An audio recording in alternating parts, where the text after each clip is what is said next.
我可以踢这里啊。可以，你踢吧。慢慢追，慢慢追。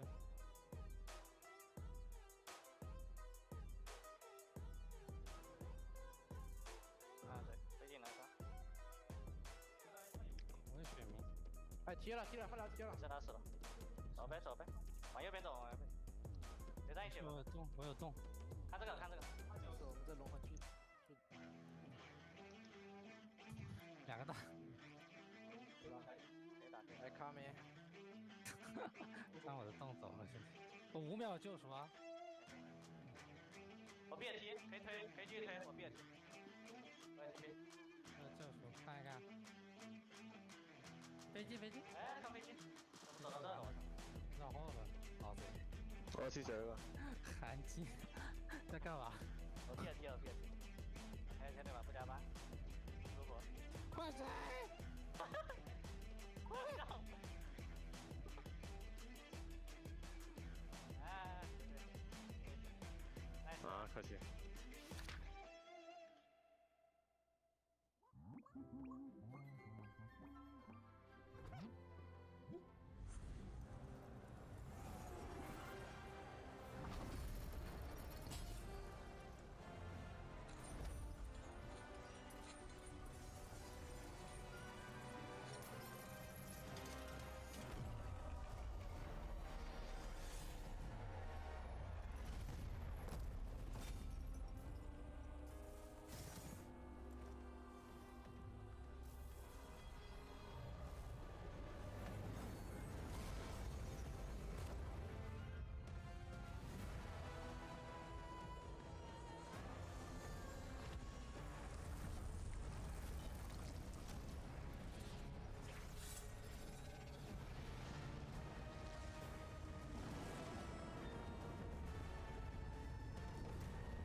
Howdy. I haven't got my coffee yet, but it is a brewing. Oh wait, hang on. Is this the Mobile Legends thing where there was a Thai player who was found using third-party software? Yeah, that made like that's been going around on social media. I had seen that. Yeah, that's very controversial.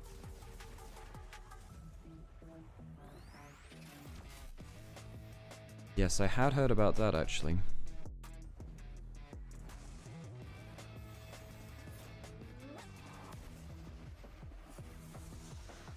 How is everyone in this? I'd say fine morning, but you know, might not be morning where you are.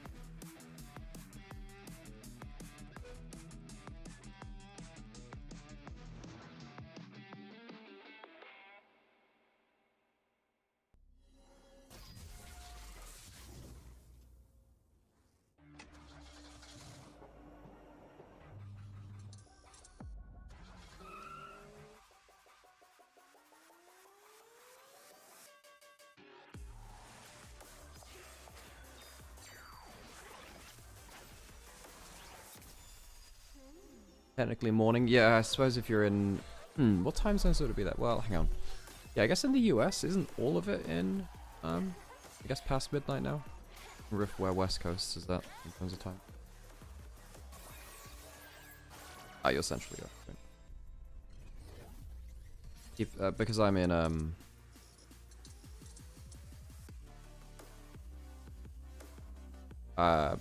because I moved time zone effectively from the UK to Germany. I sometimes mess up like by an hour on time zones now. And then it also depends on daylight savings as well. So funny story, I drove 22 kilometers to my office, then realized I don't have my card, so I had to drive all the way back. Oh god. You know, funnily enough, I've had to do something similar like that when I was working in the NHS too. I forgot my NHS card at some point. I was working reception and admin.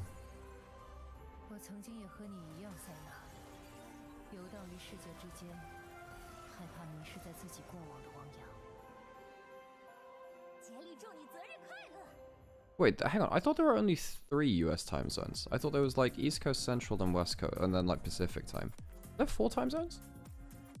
Wait, really? Is there like a 4th one for like the Pacific territories? Like, damn, I'm not gonna lie. I thought that there's mountain time. What do you mean there's mountain time in the US? Why have I never heard of this before?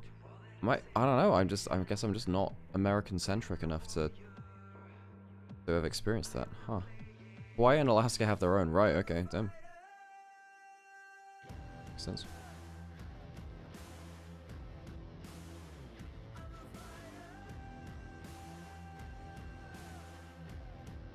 Whenever I see an announcement for US time zones, it's either Central, East, or Pacific.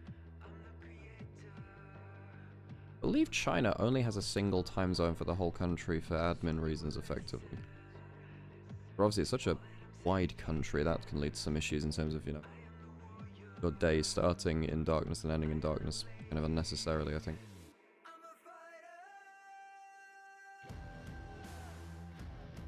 Oh yeah, Russia's got to be crazy because it goes across, you know, most of the latitude of the planet, doesn't it?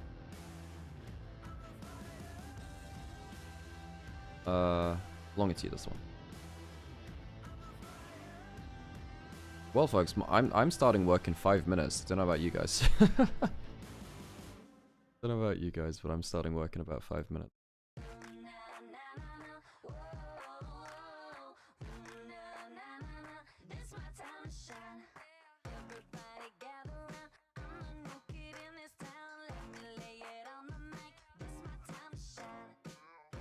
Can TT do it?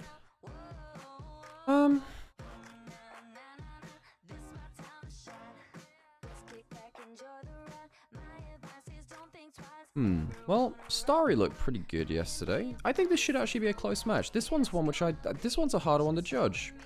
This is like our first match where I'm thinking, okay, this one's actually pretty hard. Obviously, the Ultra Prime LNG game was kind of a waste, right? Yeah, folks, this one's actually kind of weird, actually. Do we see Ryan 4 today after his games yesterday? Fine question.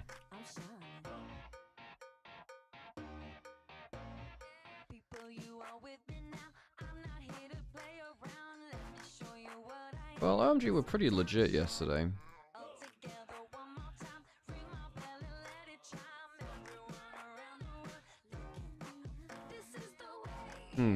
No, do I take that back? Am I remembering some different games?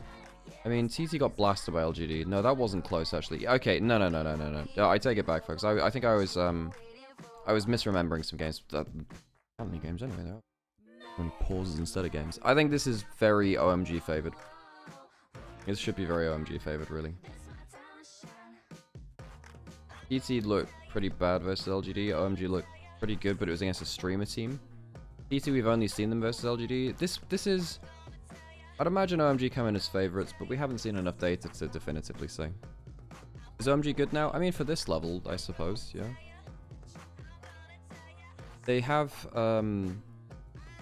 Haichao in mid lane, who has been he was like tilted to hell this year, but he's actually pretty cool. I'm really excited for this mid lane matchup.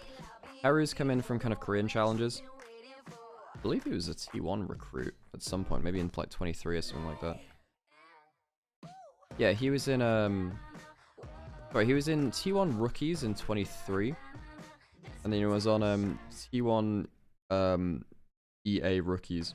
I don't know whether yeah, T1 Esports Academy rookies in 24.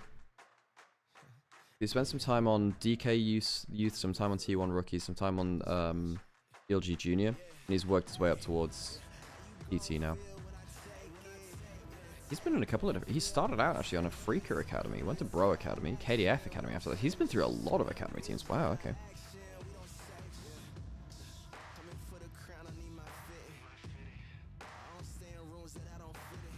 So I think, yes, mid jungle's quite fun. I think bot lane could be an issue for TT. Ryan and Feather got destroyed in bot lane. I think Starry and Moam are going to probably leave them in a ditch. Right, I should go grab myself a coffee. I'm not sure I'm going to keep cam on today, folks. I'm not sure I'm going to put my camera on today. I'm feeling very lazy today.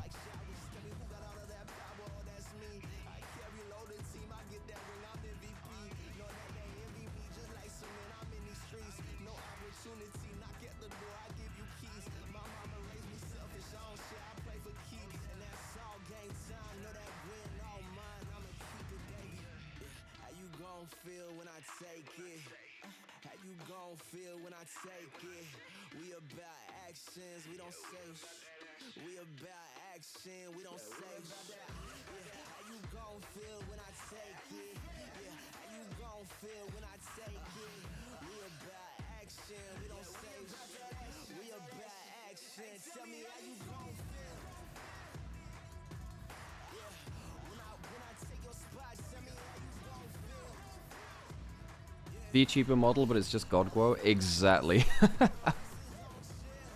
I need a VTuber model? Honestly, that would probably go hard at some points for my mental health.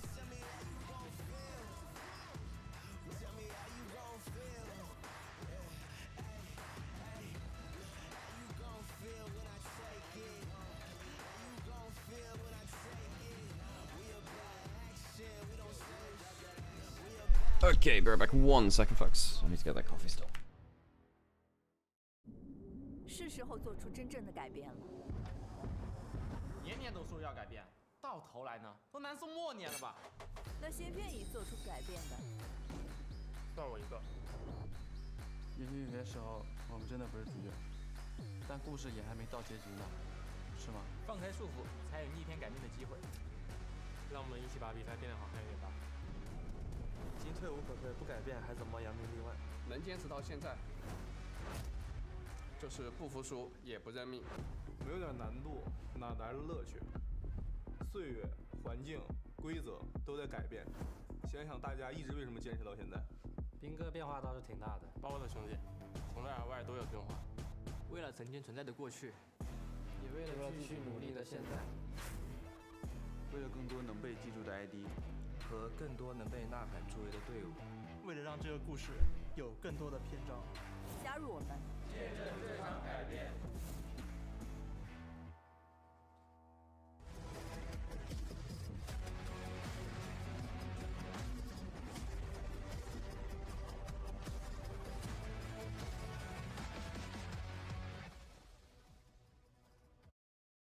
好的，屏幕前的观众朋友们，大家下午好，这里正在为您直播2025德玛西亚杯小组赛第1赛段的比赛，我是今天解说王松。大家好，我是凯的。好的，非常感谢大家来到现在啊。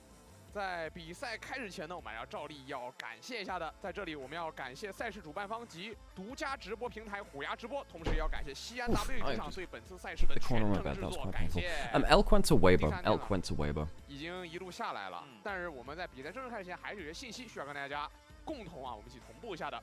全新神话幻想皮肤，沉溺暗影，卢夏与娜美一同加入战场，幽魂双枪横扫敌人，还要魔杖控场强化，在对局中同时登场，还可激活特殊的彩蛋。现在前往客户端的盛唐系统即可获取，快叫上你的好伙伴们一起拿下这2款炫酷的新皮肤吧！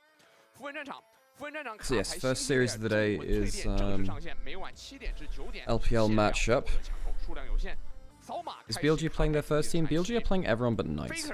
Everyone but Knight is going to be playing. 首款限定皮肤魔王圣凯杰将于12月15号正式上线，已经上线2天了，大家赶紧啊！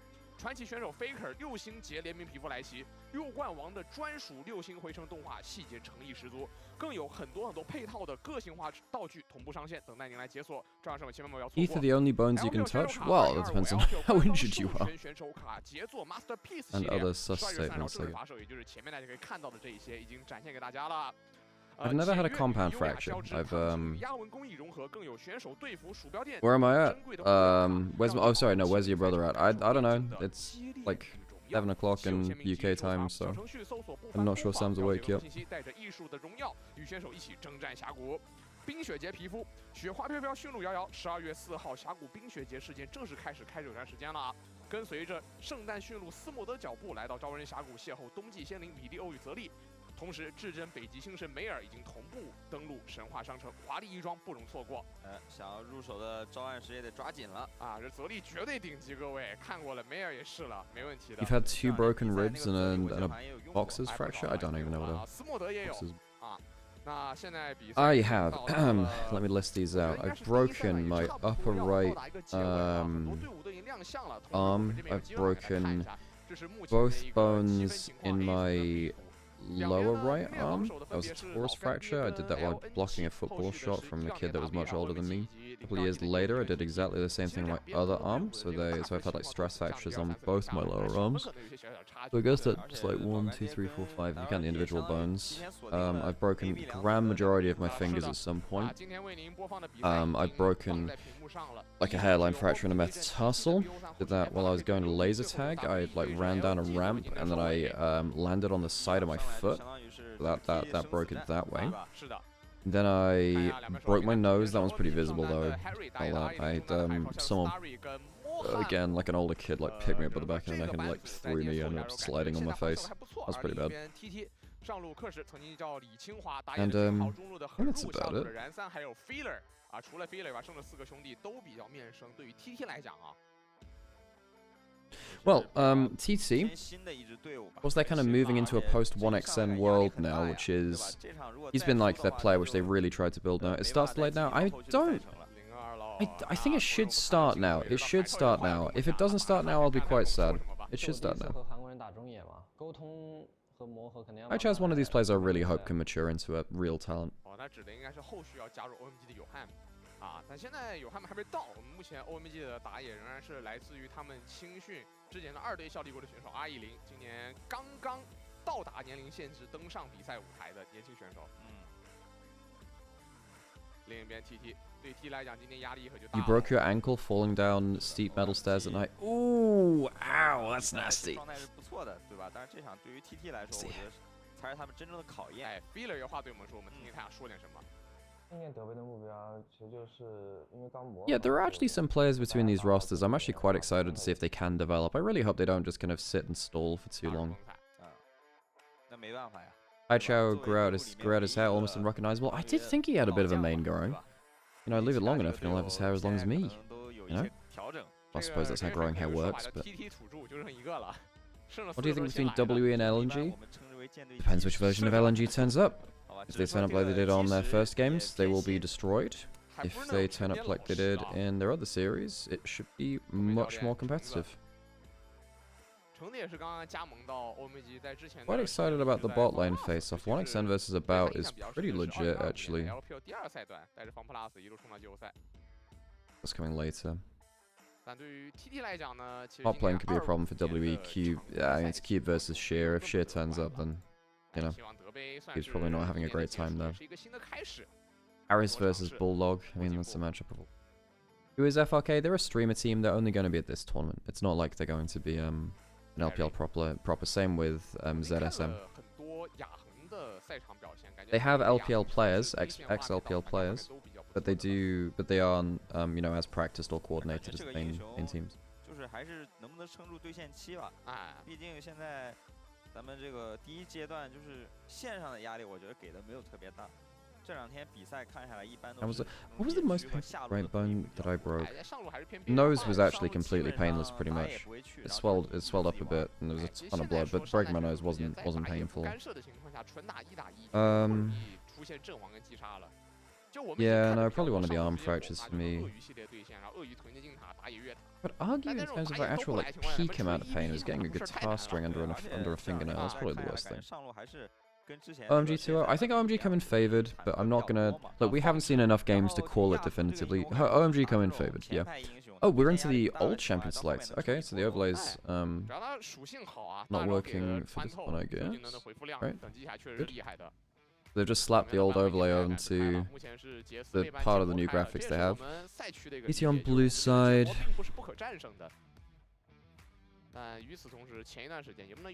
Wait, Grayo. Typo, isn't it? Isn't his name Rayo? Have they typoed his account name? Kind of funny. That's fair, Montes. Yeah, yeah. That's actually very fair. Yeah. Ryan 01. Oh my god, folks. It is Ryan 01. Wait, does that mean if we just keep counting up, we'll get Ryan 01, Ryan 02, Ryan 03? Wait, maybe we really are subbing out Ryan's mid-games. Got a first pick. That's alright. Do we have any obvious answers to it? Jace is banned. There is Aatrox. Yeah, they're thinking about Pantheon or Aatrox. Maybe Pantheon's a better matchup into the Kiana because you have the point and click into the high mobility champion. It does mean that Aatrox will be available for the rest of the series. Typically played as a jungler on this patch, actually, which is maybe something which people don't expect. Varus for Starry, most likely. Starry was very good in their first series. His Aphelios was really good. TT likely to be last place. That's kind of what I was thinking right now. I think TT were really looking quite shaky. And, yeah. I mean, we've seen some up and down performances from some other teams too, despite the limited amount of games. There isn't a crazy amount to go off of, but yes.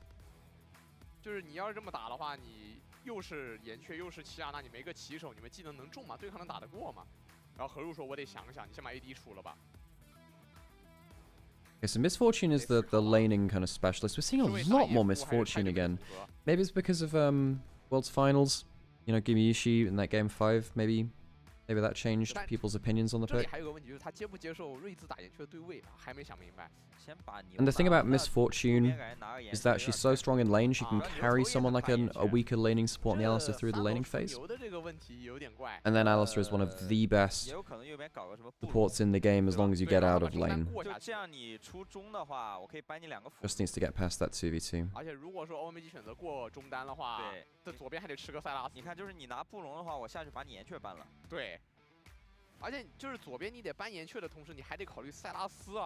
Okay, Braum into the Alistar. Helps you against the bullet time. Good combination with the Pantheon. Combination. You get the Empowered W, instant stack in the Braum passive.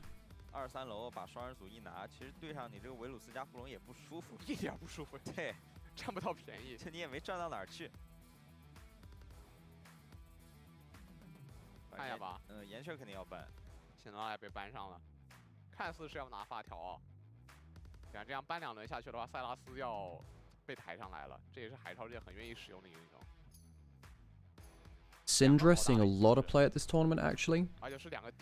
No surprise to see that ban. Both these players are Ahri players.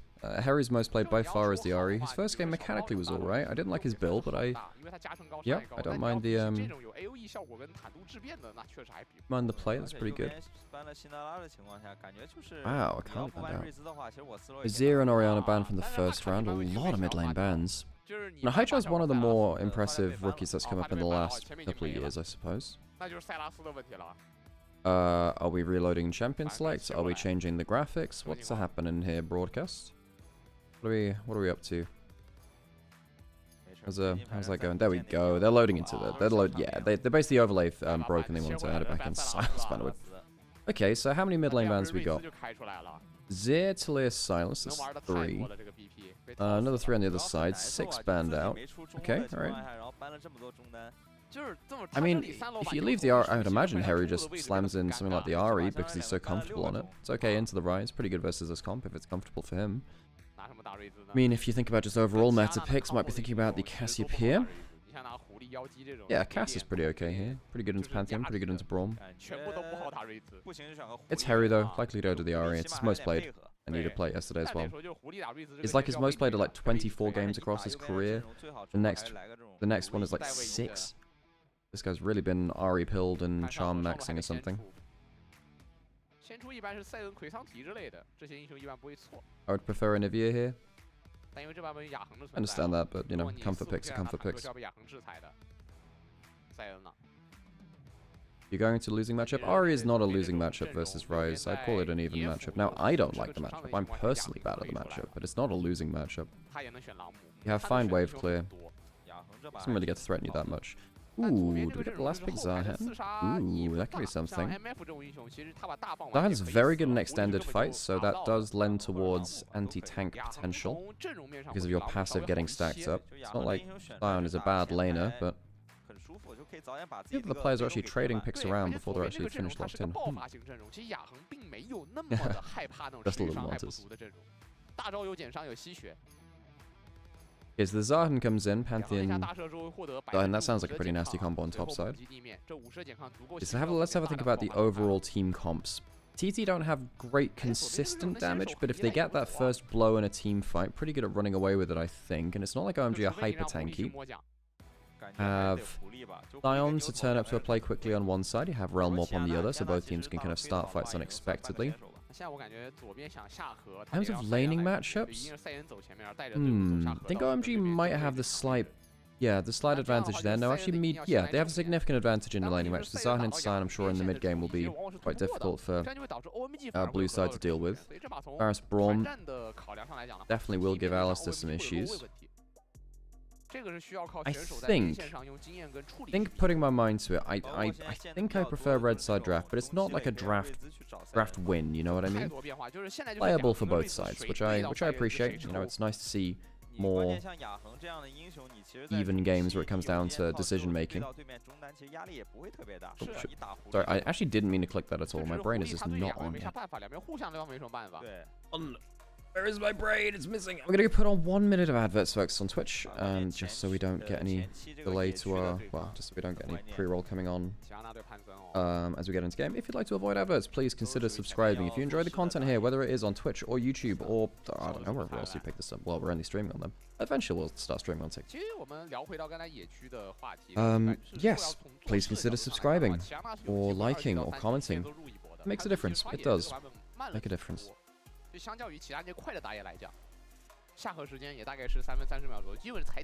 Anything interesting in the runes? Poke Varus, which means that the anti-tank potential is left to the top side of the map. Not that Varus has none as poke, but it's not really the same. Lethal tempo on the Misfortune, not press the attack. Electrocute mid lane for Heru. He does like going for this triple tonic as well. He's gone no bone plating, so Haicha has bone plating, so we can take some harder trades on that timing. Brass for both top laners.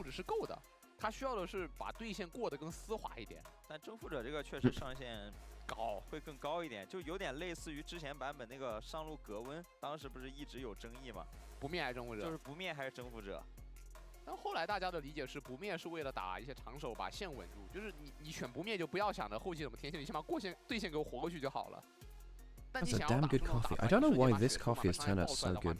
Nice, that's smooth.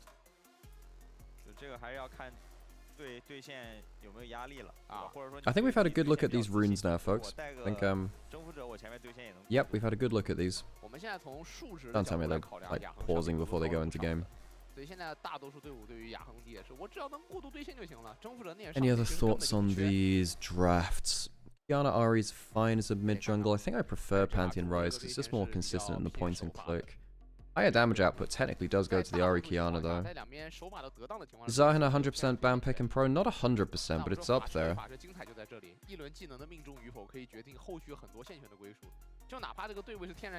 You think the streams are too slow even though they didn't delay? I mean, this has been easier to get into game than the previous ones. I'm not going to curse it. Would I like it to be faster to get into them? Yes, but you know, I also prefer not to have 4 hours of pauses, believe it or not. Crazy how that works.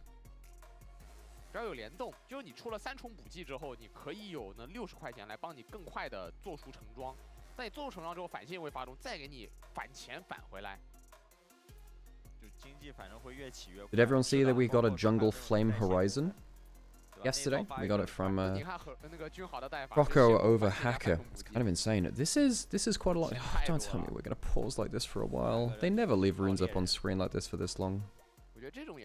They're going back to desk. They're in a game. Actually, that's timed out the pause, really. The ads we had in there nicely. Good skin choice. Eldwood Ahri, one of the best Ahri skins. That's one of my S tier Ahri skins. Really nice one. Can you turn up your mic volume? Is it that slow? Is it that I didn't realize it was that low. it a problem from anyone else? Is the mic volume low? OMG 要不要选择入侵吧？其实一级这边下半区是比较无解的，这几个人。这布隆加维鲁斯啊，主要是布隆太厉害了一级，关键还有个潘森。No issue to you. It might just be a you thing then, over in Onivia chat. I'll keep an eye on it. I'll keep that in mind. I'll speak into the mic rather than, you know, get lazy with it. 就是进来当着你面放眼。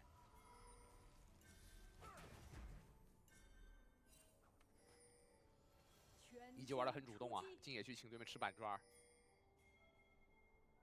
而在上方蓝 buff 处也是给到了视野。 Lethal tempo on MF, gotta be a troll. I mean, occasionally you'd see it, but you'd see that kind of thing more on, you used to see it a bit more when you saw like Blade of the Ruin King, Misfortune. The stream is just refreshing, I presume. Thank you, Huya. Appreciate that. I do find it quite funny that we have like Ryan 01 instead of Ryan 3. It's really adding credence to the multiple Ryan theory. Mic level's fine here, cool. Well folks, if you do have any feedback for the stream, of course it is just me in my bedroom producing this, so there's definitely things I can improve. Nice to have your opinion on it, if you've got any particular strong feelings. No harm, no foul, do appreciate the feedback. See that the Alistair really hates playing against the Braum and the Virus. Typically when you're playing the melee support which has to jump in, you just end up getting just chunked out by the Braum. Braum's base damages are really nasty. Do you think this match will be competitive or one-sided based on draft? On draft, it's fairly even. This game's not going to be decided by draft. It'll be based on play amongst, and you know, decision making really. Early shove-in from bot lane for TT. Misfortune's early wave control's pretty powerful, and I think Starry and Moem didn't choose to fight for the push as much. Harry really threatening with that passive, quite high stacks there. If he gets his cooldowns back, Kashi could be in a lot of trouble. You do not want to give Zahen stack passive, but then the passive falls off basically. Kashi gets a good trade back there with the Q charge. When you cut to a local weather segment, I don't feel good. You know, one thing, this is going to be really niche. You know the shipping forecasts? I find them really quite calming to listen to because they go on at all times of night. It's meant to be about, you know, coastal weather. And the British shipping forecast, whoever does them on the radio, very soothing, I've got to tell you. They're kind of like, you know, coastal weather segments. Maybe in the UK because the whole country's coastline, you know. Were you ever in studio when casting LPL? We were for 23 summer finals. I never got to do the studio before that. The folks that were there before COVID, so 2018, 2019, they did live out in China for a bit, yes.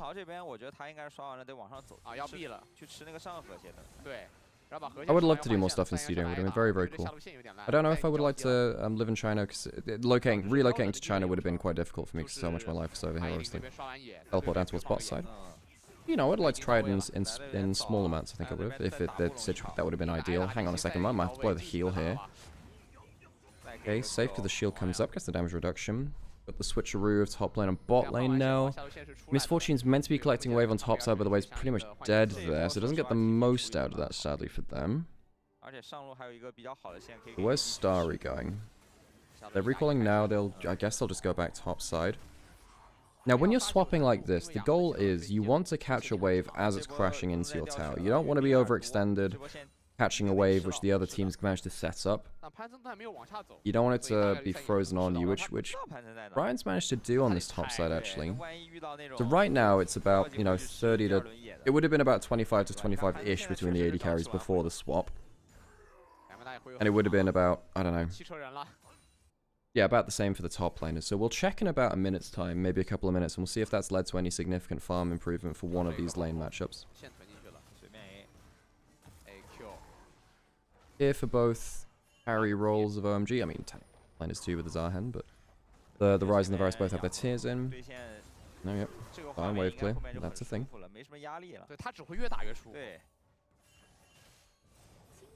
Harry very even here with the Rise. The Rise gets the push in early because the E spread is quite hard to contest early. You get to the point where you get to level 8, level 9. Ori just kind of shoves in quite aggressively though into the Rise after that point.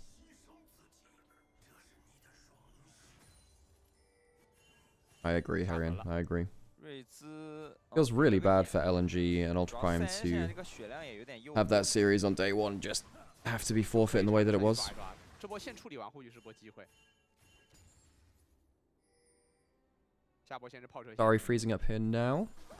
这边打龙。 So it does look like Ryan's managed to get an amount of CS up. Not a crazy amount. And now actually Starry's managed to get the freeze, so back on that again. Rayo gets the first dragon of the game. No contest. Ult coming in. Ooh, okay, early from Keshi. Oh, that's a very overextended Harry. You can heal up a little bit here. I don't think it's going to be quite enough. He won't get his passive. Really, he has the flash. Trying to flash for that little bit of damage. I'm not sure Ryan can get there. The Q doesn't have quite enough damage.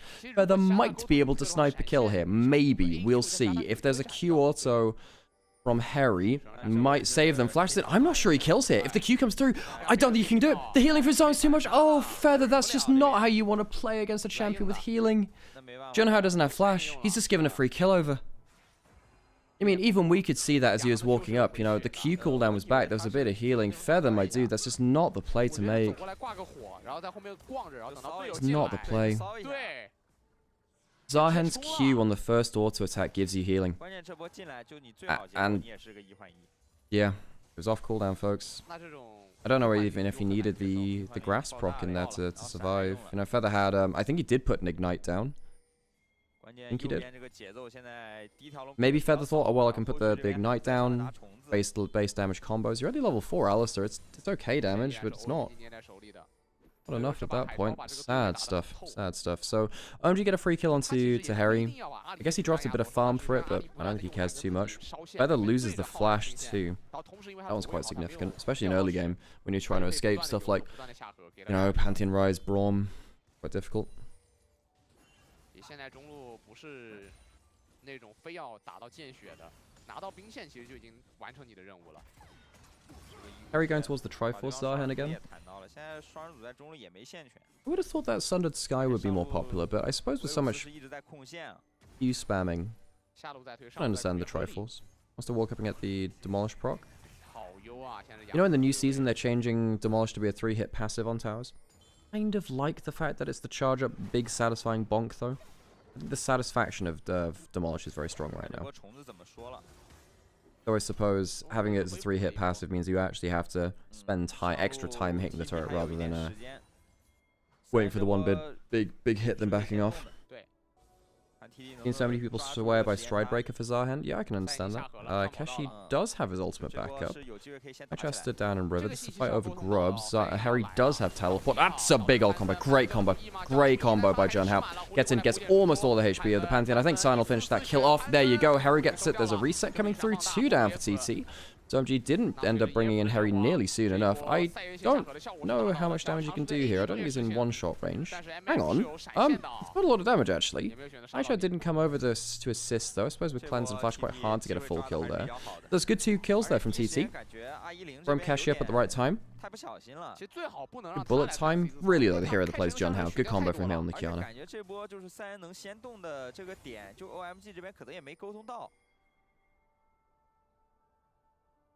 Harry ends up getting a kill and assist, and he does have the Dark Seal. 3 stacks on that. Again, the golden rule is get your Dark Seal before the first fight of the game, and Rayo just walks up and gets blasted. There's no vision in that brush. Quite greedy to walk up there. There were 3 people stood in there. Didn't get the Empowered E up quickly enough, and just gets a bit skill checked, you know. Didn't have the reaction time to proc the W or flash away. Prop W, prop the E or flash away. Harry going towards the cooldown boots. He really likes the Blackfire Torch Ari, which I don't know. I think in games like I think in pro games having your ult, it's not okay. Whatever, it's fine. The Blackfire's okay. It's fine. I just really like the acceleration factor of Malignance, where you can just make a second ult play happen very, very quickly. Oh, I need to remove that move up command for Opera Jax because the sponsorship ended last month. 就摁搞把赛人杀了。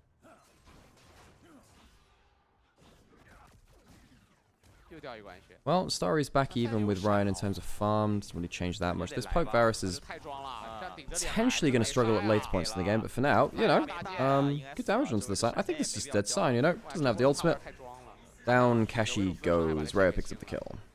1,000 gold behind Junhao though after a good fight in top side and has bought himself up the Propane Hydra. has flash, has ult. Kiana's pretty good against Ryze too. You know, a lot of the time when you see Kiana with Ryze, it's them on the same team because they have a very good setup knockdown combo. Point and click of the Ryze. Kiana just gets free skill shots.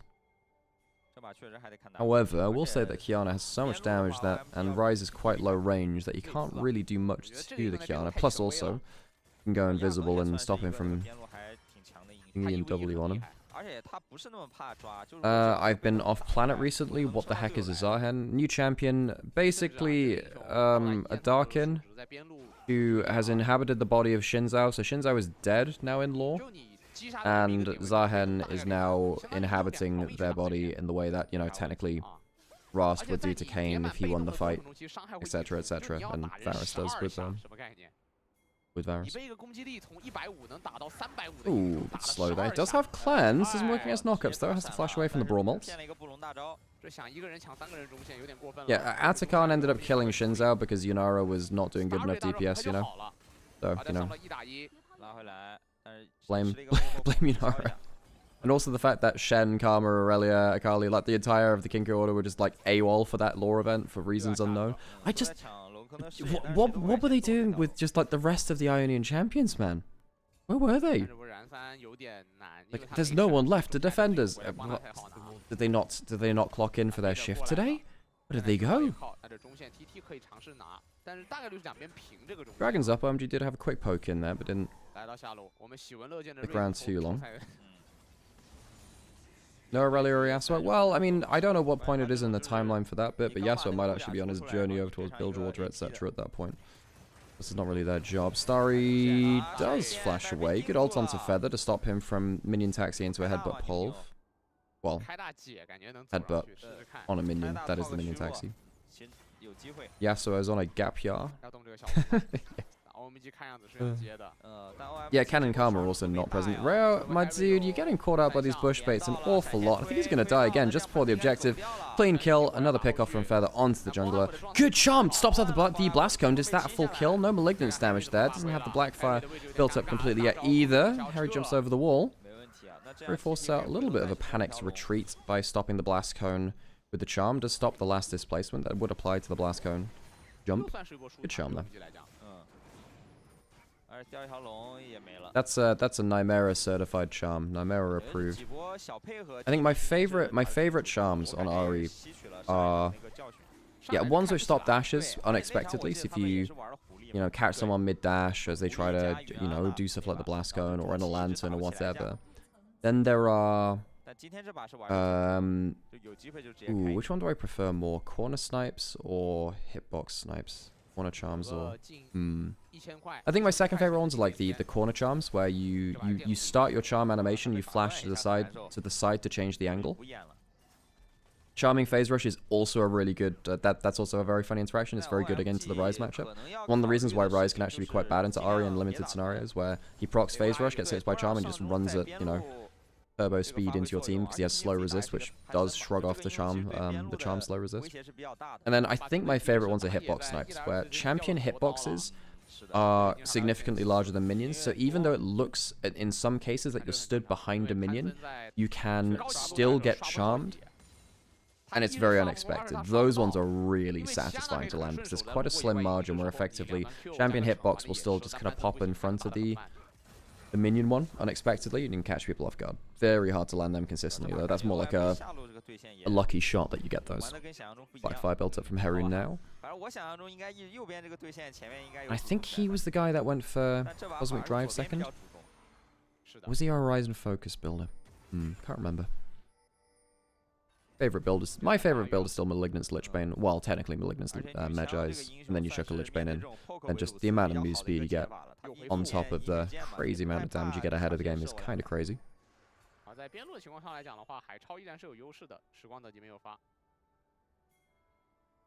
Your favorite interaction is when people flash Ashe arrow, not realizing that the hitbox is in the tail. Yep, it's in the fletching, not in the head of the arrow. It looks graphically better. It does flow better. If it procced on the front of the arrow, it would look really weird that the arrow just popped out of existence because it just contacted someone at the front of it because it's quite a big particle. You understand why it's towards the back of the particle, because it makes it look better graphically, but can occasionally cause some confusion, yes. Herald alive. Okay, tell you what, TT, 2,000 gold lead, Junhao leading the charge. We did say, you know, well, OMG probably looked, I guessed, a little better. Ryan and Feather looked quite bad in laning phase. Oh, not again. Surely you can't just get caught out of the same brush again. They end up getting caught up by Chai Chow. Bullet time's okay, but not fantastic. Teleport coming in now from Harry, and now you don't have bullet time. This might be the fight which OMG are looking for. How good is this ultimate? Can he get the passive? He doesn't quite get it just yet. Can they get him before the revive comes through? It's so close. There he does. He gets the GA. That's it. Harry gets the GA on the Zahen. Gets his passive stacked up, and I think this might even end up being almost a full team ace. All right. Keshi will survive, so it's only a 3-kill. Harry also surviving towards the top side. I think if Keshi had died, they could have maybe chased onto Harry on the top side as well. Harry, great value on the Zahen. Effectively, folks, you kind of think of like a Darius passive on him, where if you get multiple hits on the same target with that bar under his health bar, he gets a crazy amount of stats and also a revive on top of it too, like old Aatrox. Not the best start. You see, you know, you've used the Alistar ult, you've used the Kiana ult, you've used the MF ult, you only hit Orm, basically. Which means that even though Zahen flies into the enemy team, crazy amount of damage from that. They don't get to finish him off. Ends up getting the passive stacks up, from that Junhao, who tunnels very deep for that. Can't finish off the kill. The thing is though, look, that moment, Zahen looks really strong. And I think he is strong in some individual matches. But if Zahen doesn't get an extended time to stack up his passive, he's not that strong. If you don't get passive on Zahen, you are not that threatening.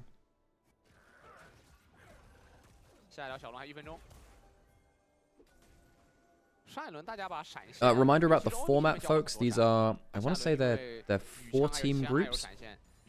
Top 2 after a single round robin of best of 3s goes through to the next stage. TT, wait, what are the scores for all the teams right now? I should have played up on that. So OMG are 1-0. They beat the streamer team ZSM. They're a 0-2. I think ZSM, technically they could go through on a 1-2. LGD are 2-0 in this group, and then TT are a 0-1. If OMG win this, then TT are out and ZSM are out. Yeah. So this one will qualify. Yeah, this will qualify LGD and OMG if OMG win. And then TT and ZSM will be out. I like when people try to enter a Rise portal but misclick so they get left out. Yes, there is, again, kind of for satisfaction reasons.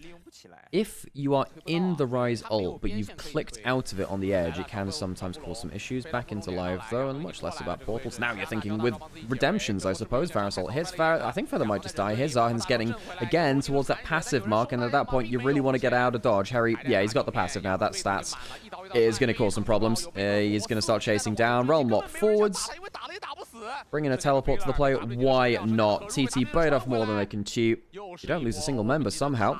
Even though TT had some good damage down him. 3 lost from TT. They've lost the Dark Seal stacks on Heru. That's a big loss too. Ari really wants to be ahead of the game, and losses like that are really not great. Junhao, he's going to be spotted poking his head around there if he heads out of that brush. Won't stick around for anything else. OMG will get themselves their second dragon.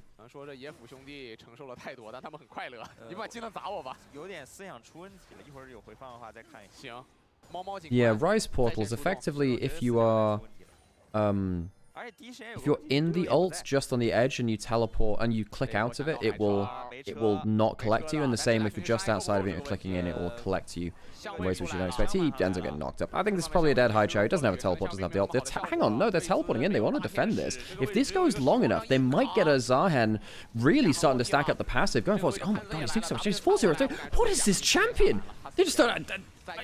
Zahen's just going to pop off. He's got his passive now too. He can get his ult in 5 seconds. He has the revive. I mean, I think that Zahen just carries this fight, no? Got ult in a couple of seconds. Passive wears off. 5-0-4. Harry putting on a performance on the champion. Hydro does go down. I thought it was just going to be a free kill, but OMG, I mean, correctly called that they could bring people down to the play and bail out 2 kills in return. They end up turning it into a winning play. Credit to him.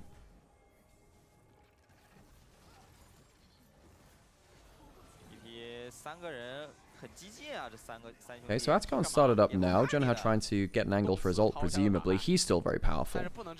No charm angle through the minions, and he's just dead. Whoa! Forcing out the ult from Ahri as he ults himself. He doesn't have the passive this time. Trying to get the damage from the Sundered Sky. Needs the healing. Trey, if he can stack up that passive, he can again get that that revive. No Q from the Ahri. Gets blocked by the Braum shield. Zahen lives. And you can see this knife's edge that TT are trying to play on. But they're trying to deny Harry his passive, stop the revive, and kill him before he can come back again. And they're just not managing it. And even insult to injury, they've not even managed to proc the revive even after that's come through, I suppose. A little too late at that point. Very good Braum ult here. Double redemptions go down. Kiana ult gets thrown. But again, it's not a great Kiana ult. It's just onto the Pantheon. It's not a full combo. Everyone else gets to fly in. The Avengers assemble. Starry just throwing down arrows. Harry gets his passive stacked up. And the coordination from TT's not quite there at the start of the fights. It was around the objectives when they had, you know, Feather and Junhao both kind of zeroed in on one target with enough damage to kill them. I think now they're behind the game by a significant amount. It's only going to get worse, of course, too.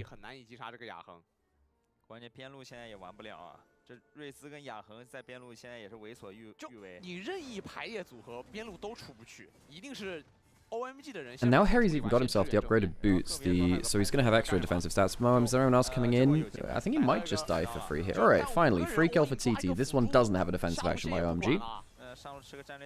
OMG have taken a couple of turrets around the map, bot lane outer and mid lane outer. They will finally have one of their own fall in return, top lane outer. TT get a pick, they get an objective bounty, top lane turret.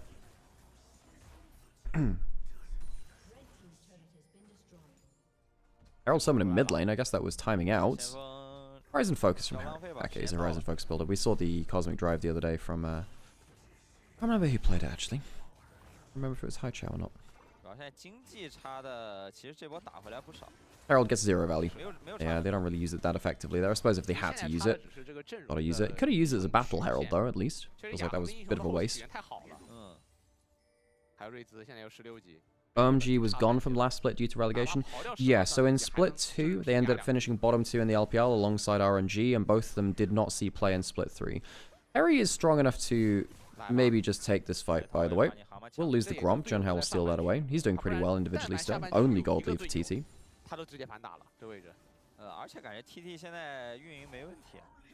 Actually, I don't think he's in real trouble here. He has flash and ult. It's just a question of how much he has to use. He uses the ult, goes unstoppable through the Braum ult. Good wave clear there from Ryan, actually. Stops the turret going down.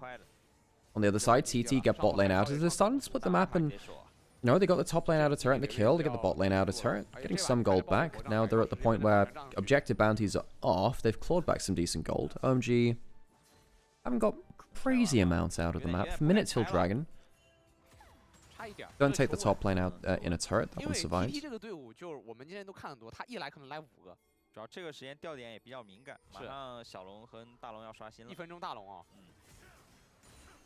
But yes, OMG should still be in the LPL for 2026.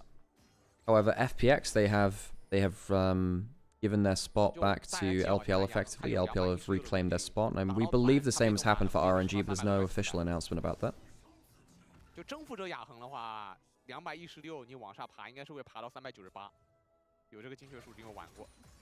Ryan 2 level down. Sorry, no, it's Ryan 1 actually on screen, or Ryan 3 on the side of the screen. So it's not Ryan 2 levels down. It's yeah. Well, actually, oh wait, yeah, maybe the extra. What do the numbers mean, Mason? Charm wasted a little bit there. Ryan 1 level down. For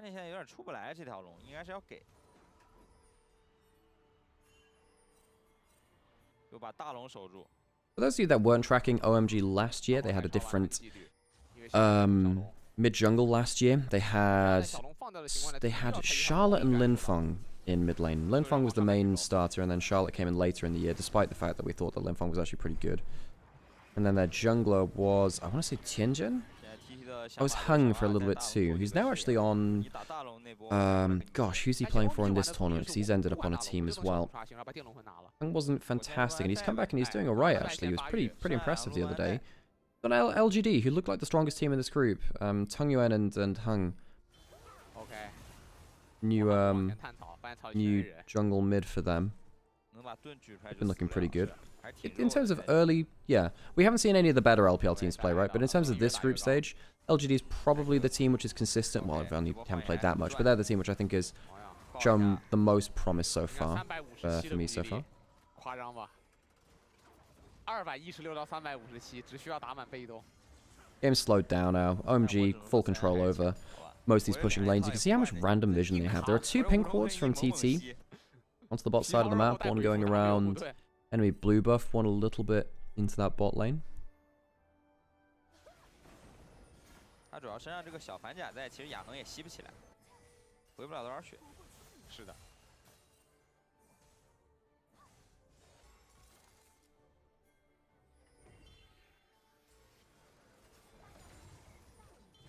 See, that vision control leads to moments like this too. Sion ult stops. I don't know if they have the damage to kill him, actually. You know, I appreciate the attempt, but realistically, do you have the damage between a Braum and a Pantheon to kill them? Not sure about that. Heru really wanted to pull the trigger, and he's doing quite well there. Good play from Heru to realize the overstep from Reo. On the other side, though, solo kill from Starry onto Feather, who's just died despite the fact that he had the ult. Presume that Starry just hits the ult. He's not used flash or anything either. Feather didn't have the chance to flash, it looks like. Starry must have just caught him out. Feather didn't use that flash. So good pick off by Starry. And he's been having a pretty good time of things in the tournament so far. Not really been that interactive in this game in terms of main character energy, but still sat there at 504, putting out good value. Hi, Chow. Dodge that on the Chow. Ooh, worrying that for a second. Harry gets a 3-man W. I don't think he's going to survive here. Oh, I'm completely wrong. I'm completely wrong. This champion heals too much. Heals too much. The Q ends up killing him with the sweet spot. Harry does finally kill Harry for the first time this game. That's a great bullet type. OMG, you've gone too far. They've gone way too far. Diving under the turret. They've lost 4 members. Pantheon had died beforehand. TT managed to get so much back. Ari dies in the midst of things somehow. But the Realm Warp just brings everyone out on the top of Alistair, who's switched over towards the Smite. Folks, Feather is this spellbooked Smite. They switched over to spellbooked Smite so they can go towards Baron. They actually might want to take Baron right now, even though there's a potential contest from, I guess, Reo coming in, but there will actually be a Smite from the support spellbook. Oh my gosh. OMG, they are, well, yeah, topical that, isn't it? Reo's going to walk over, put a ward in. Again, they do have a Smite in the Alistair. Feather might just try and play Gatekeeper instead. Takes away the Blast Cone. Reo would now have to ult into the pit. You'd have to ult into the pit to get access to it. It's quite low HP. Reminder that Jungle Smite is more powerful than Support Smite. Moham's coming over as well. He can put some vision down. Now, there might be a Headbutt Pulverize to keep him away. Now, suddenly, Jun has back in. He needs to ult into the pit. It's going to be too late. And now he might just die on the entry as well. Sanq is charged up. It's a little bit too early, though. Harry gets a kill. Great play from him. Goes golden. Doesn't have flash to get out of this. Might need it. Will die in return. Maybe not worthwhile for him. Does mean they're down a Baron buff now. And it's only in trade for the support. Great turnaround by TT, though, after punishing massive oversteps from OMG. First one was Harry realizing that Pantheon had gone too far. This is the kill onto Alistair, which we didn't know exactly how it happened. Did cleanse out, but even with the Alistair ult, just too much damage from Varus. Too much damage from them. Then right here, this is where the real egregious plays happen, because Haichao realizes, you know, he's got a decent amount of damage. Harry thinks, you know, I can skill check them. I think once this W hits into the 3-man skewer, they think they're in a good position, and they don't quite realize you are still diving under a turret. This is still okay, because you end up getting a ton of healing. Q sweet spot hits, and then everyone walks into this and just gets blasted. Sion Q bullet time flash headbutt pulverize. In what world is that a good realm warp to go through? Hi Chow, my dude, you may have just sent your team into the abyss. B价可以取消上车，但我感觉他这波他也蛮想上，他觉得已经到那个追击时刻了，猎杀时刻到了，你知道吧？禁域已经准备收割了。没想到猎的那么快，直接飞别人脸上去了。只能说有内鬼，好吧？这打完了又不对了。啊，左边有大龙 buff 哟。这赛恩来帮忙抢这个中线。而且现在这个大赛恩，说实话打不动，真打不动。这把还是个 poke 维鲁斯。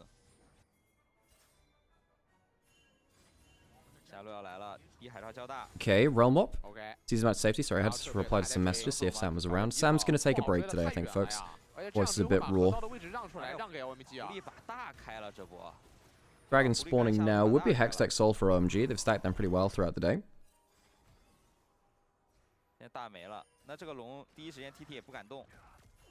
Starry, good poke. This Varus has got some items, man. 那条血就抬回来了。但如果狐狸不在啊，这个龙魂啊，兄弟，怎么说得踢出来了。 So now OMG have managed to brute force themselves into River. Teleport coming in from Harry. He's been playing quite well on the RE again. This guy's actually been quite impressive on it. Johan looking for the steal. If he does get it, he would deny the soul. Can they get Pantheon away from the objective? They can. Alright, they just end up punting the Pantheon away to make sure it's not really a smite fight, and he's just gone down. 2 kills already to the side of TT as well. Starry obliterates right with an arrow. Harry, how much damage has he got? Barrier comes through. Good swing back on the Q. The charm misses. I think Starry might have just outplayed Harry. Very close to killing there. Can't quite get it, but he does survive. Harry is alive though himself. He has the GA. He has an ultimate as well. Ready to cast it onto someone. John Howe is slowed. I think he doesn't have the cooldowns to catch Starry because of that. But have on the back end. So it ends up being 3 for 2 in favor of OMG, actually, despite the good start to the fight and the dragon secured by TT. OMG come away with the extra kill. 对，很弱，他差点把狐狸也给秀了，最后一丝血开了个金身没死，你看一眼。这波其实 TT 对于龙的把握是好的，就是塞恩跟牛头合力把潘森顶走。 Okay, so this was the initial fight. No, Harry gets himself through to his passive, and again, if Zahan gets his passive, those disgusting things. And this is the bit of the fight we didn't see, really. But Haichao was still full HP, and Harry just kind of guns him down as well. I think TT are actually quite lucky to escape with Harry's life, too. That was almost a very, very clean dive onto Starry. Almost killed the very fed Varus again. 但实际上 TT 领先大量集中于 君豪一个人身上，但齐亚娜其实面对瑞兹跟雅恒这两个半肉型。Zahan when he's in range is disgusting. Yes, he's very much like, you know, he's not dissimilar to someone like a Shinzao in some ways, right? Where if he actually does get into the thick of things, is a real pain. Or someone like Aatrox, who's so disruptive, and if he actually starts getting rolling in the back of a team fight, you're like, okay, he's got you know, not Conquest active, but you know, he just starts to roll through things. 但这俩兄弟是齐亚娜两套都被你打得死，来1v1了。 Alright, Pantheon onto the side lane. I mean, this time you have Pantheon with the Zahan. Do they have a Black Cleaver? They do. It's on the Pantheon. That'll help a lot. Stack up the Black Cleaver. I think Ash probably just dies now. They will. There's too many extra cancels as well. Very unlikely for him to be able to teleport out. He'll try and clear the wave. They're at a little bit of it, sure, but there's another one coming. Takes him a long time to die, but end of the day, a bit decorative, isn't it? Goes down for his, what is that, his 5th or his 6th death of the game? For when it updates on the scoreboard for Sion, actually. 0 and 5 for him. Finally goes down after that zombie form.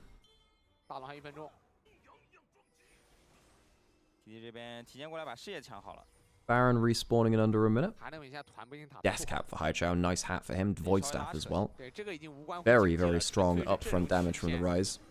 Like, I think whenever a champion builds Death Cap Void Staff, you just realize that if they do get their damage on target, it will be a nuke. It's just, you know, you don't get extra utility from that build. Death Cap Void Staff is the best raw damage combo you get for the grand majority of AP scaling champions in the game. However, it doesn't give you HP, it doesn't give you cooldown reduction. It just gives you the raw damage stats.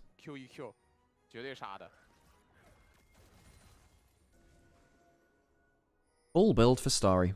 Hasn't upgraded his boots. That's the one thing he hasn't done. He has a GA just to make things extra safe for him. So I suppose on the other side, actually, Misfortune's done exactly the same thing, and they don't have boots to upgrade, so they're truly full build. 34 minutes in, they've gotten a lot of farm, of course. NCS a minute, as you expect for teams funneling things towards their AD carries. The top laners are the champions which have less resources this game.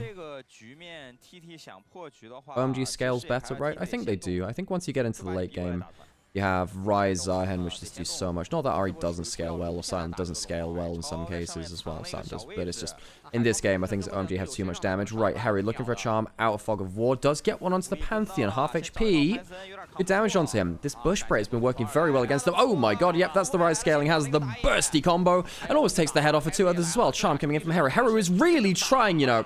This Ari game has actually been very good from the new mid laner of TT. Coming over from LCK Challenge, just flash out of the charm.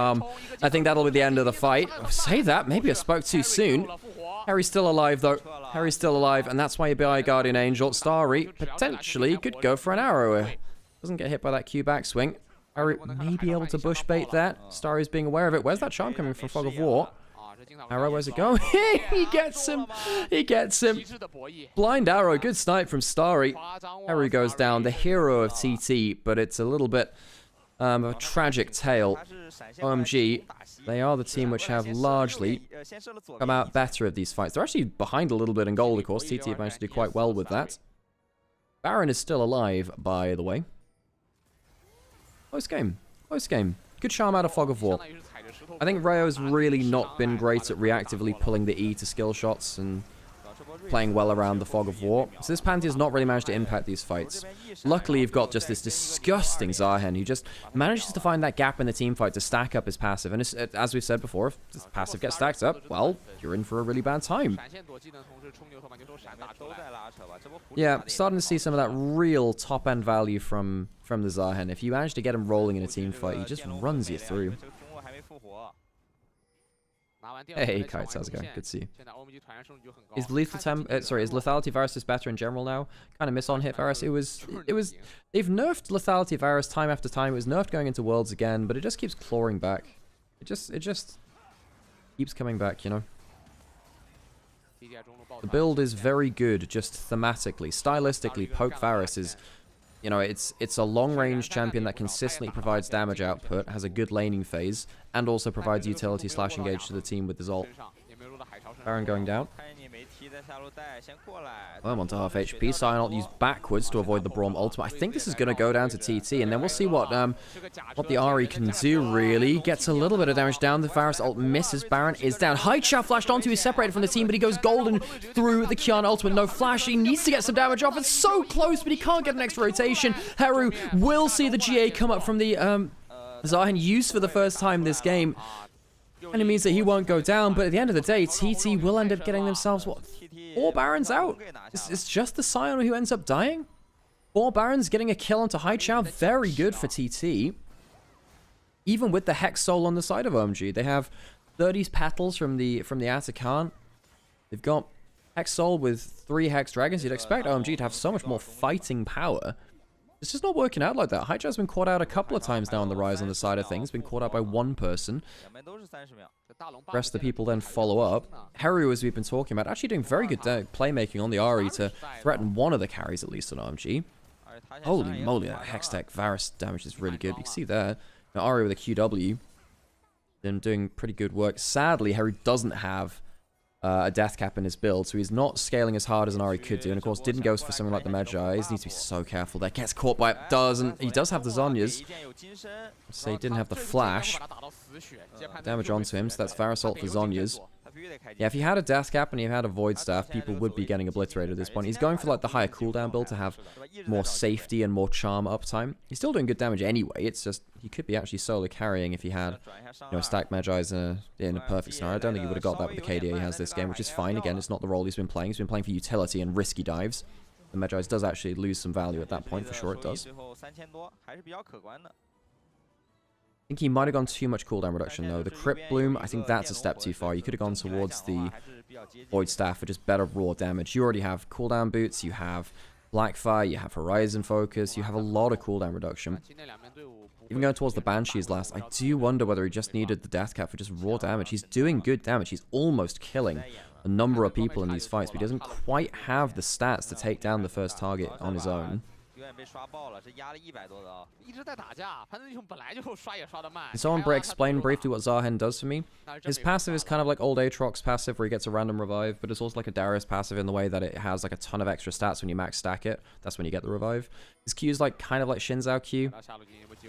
W, kind of like Pike Q, but AoE. That's a good teleport coming in behind. This is the Zahen. Here comes the Realm Warp who's coming through on that. It's Rayo who gets the flash stun in. I think he's gone too early though. Everyone else is not there.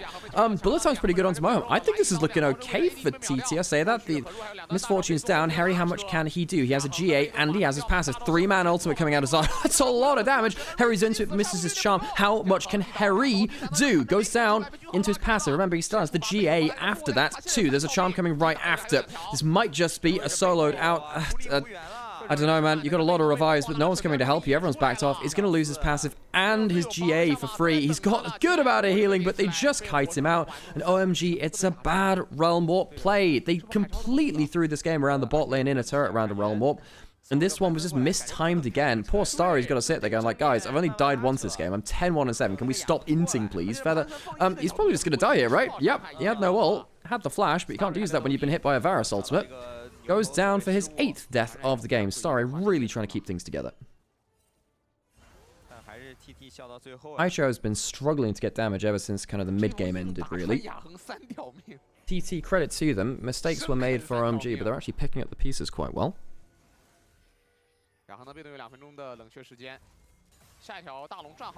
The Realm Warp, just the timing wasn't right. It was too early.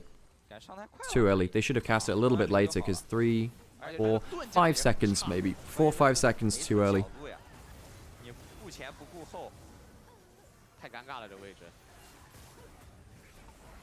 And then when you're against the wall, you know, get the extended Alistair combo. Haicho can't do really much after that point. He had flash too in that fight. Looks like at the bottom of the screen.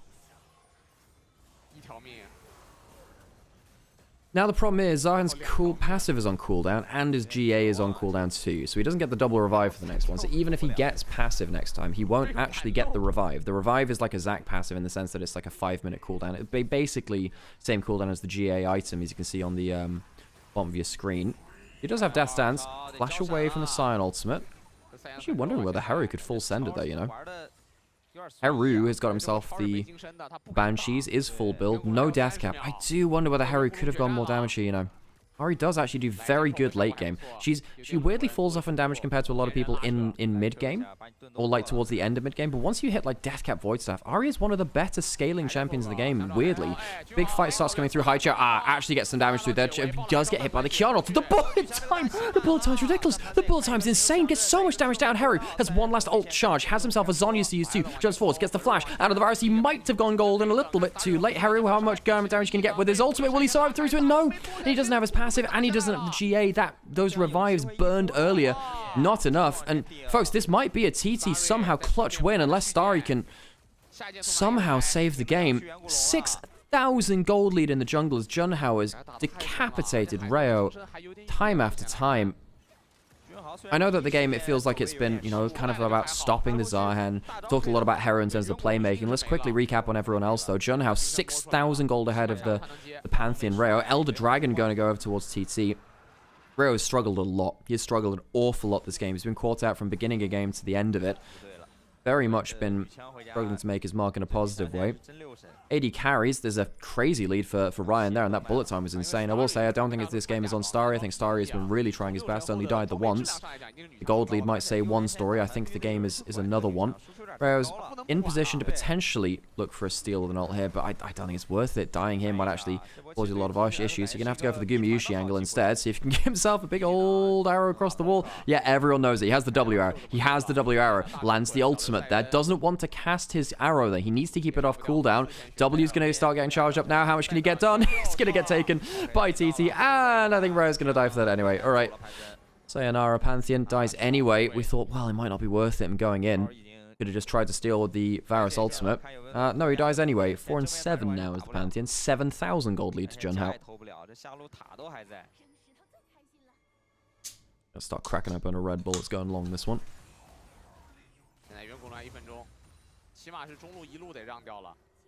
They have Elder, I just noticed. Yep, they took Elder just before they got that Baron, so I'm going forward. So they only have it for a minute, but that's quite a long time in the grand scheme of things. Oh god, Keshi's gone very, very deep there, and even though they have Elder, it's not enough. The bullet time doesn't get that many shots onto Starry either, and they might have gone too far for this now. Oh no. Oh, TT, they might have gone too far. Now the problem is you've got Varus who can just keep going for forever like this, and the Hextech slow is really dangerous. Careful flashing forwards there. There is, of course, still, you know, the damn Elder Dragon you've got to worry about. Ults, cleanser, good damage.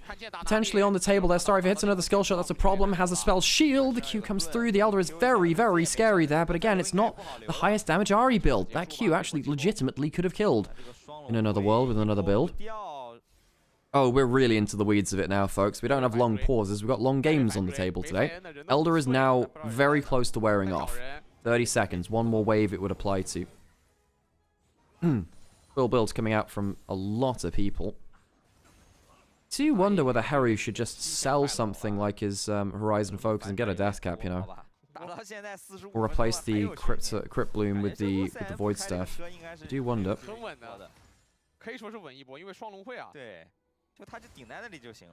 Tell you what, quite confusing having Heru and Heri in the same game. That one's caught me out a couple of times, but no one noticed.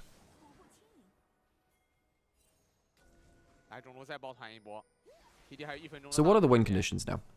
Random pick opportunities by Kiana and Ari seem very powerful. The bullet time can instantly end a fight if it's good enough. Good enough there. However, on the other side, well, it's a little bit harder for OMG, actually, I think, because they're quite low range. You do have your revives back up for the Zahen now. If Harry can get into the backline and threaten Ryan so the bullet time can't really be cast at will, that's obviously a huge win. Starry's poke is the other one. If this Varus gets huge value by getting a chunk onto the Ahri or the Kiana after their spell shields are down, that's a huge win. You can see right there, the Hex Tech slow really helps him land skill shots and gets a little bit of extra damage on there too. Sion Kesh, you got to be a little bit careful there. He's actually not that tanky into the hyper late game against someone like a Ryze. You got about a quarter of the HP down actually from a quick trade. For a Sion, that's actually quite a significant amount. Spell shield not blown on Starry. That was wondering whether the REW would tag onto him. Not quite. X-Soul, again, getting some good value there. Keshi doesn't care about the Varus. Everyone else does. Varus ult lands, but there's the Mikhails. Good damage onto Ryan. But then there's a route onto the Sion. He's ulting forwards now. Don't think he's going to get the spell shield there. That's too far, friend. That's too far again. Feather's going forwards. The bullet time. I don't think it's enough. Oh, no, TT. I think TT might have just thrown it. I think TT might not have got the ults they needed. It's going to get quite close there. Harry gets the passive. He has himself too much stats to work with now. And I wonder whether TT might have overcooked a little bit too much. There's a lot of kills going into the background. Starry reviving from the GA. He'll come back up again. He has another life. OMG win the fight to defend their base. Are they going to teleport up towards the top line? I think it's the end of the game. I think it's the end of the game. TT, I think they screwed it. They didn't get a good enough bullet time. They ended up letting Zahen into the backline, and Haichao finally got some good damage in the late game team fight too. And despite having a 7.5 thousand gold advantage, Junhao may end up losing this game. 4,000 gold advantage in the AD carry role. Also, same result. OMG, they were in control of the game, nearly threw it. TT threw it back at the Nexus, and after 47 minutes, OMG will take game 1 of the series. Well, that was a game of all time, folks. That was a game of all time. Hey, Vestian, how's it going? You turned up just in time to see one of the games of all time.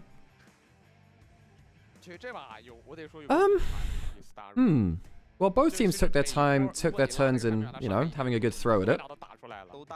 The one thing we're learning about this tournament is what Zahen can do. That's pretty much the one thing that we're learning from this. This champion, if he gets into the backline and gets passive stacked, is very strong. Very strong.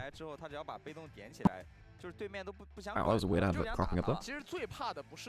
TT Thunder Throw. How have I never called them Thunder Throw Gaming before? Peppermint, that's inspired. I will steal that. You hear me say that from now? You know that you inspired it. Thunder Throw Gaming. Oh my god, that's all. What the hell? 80,000 damage? That's insanity. Insanity. Yeah, this is game 1, folks. This is just game 1. Bloody hell. And even with that, Rayo he struggled a bit there, didn't he? This was not a good game from the Pantheon. This was not a good game then. I'm going to have to go chuck on some adverts, folks, because we're out of pre-roll. At some point. Ah, whatever. I can wait for a little bit. That was an experience, folks.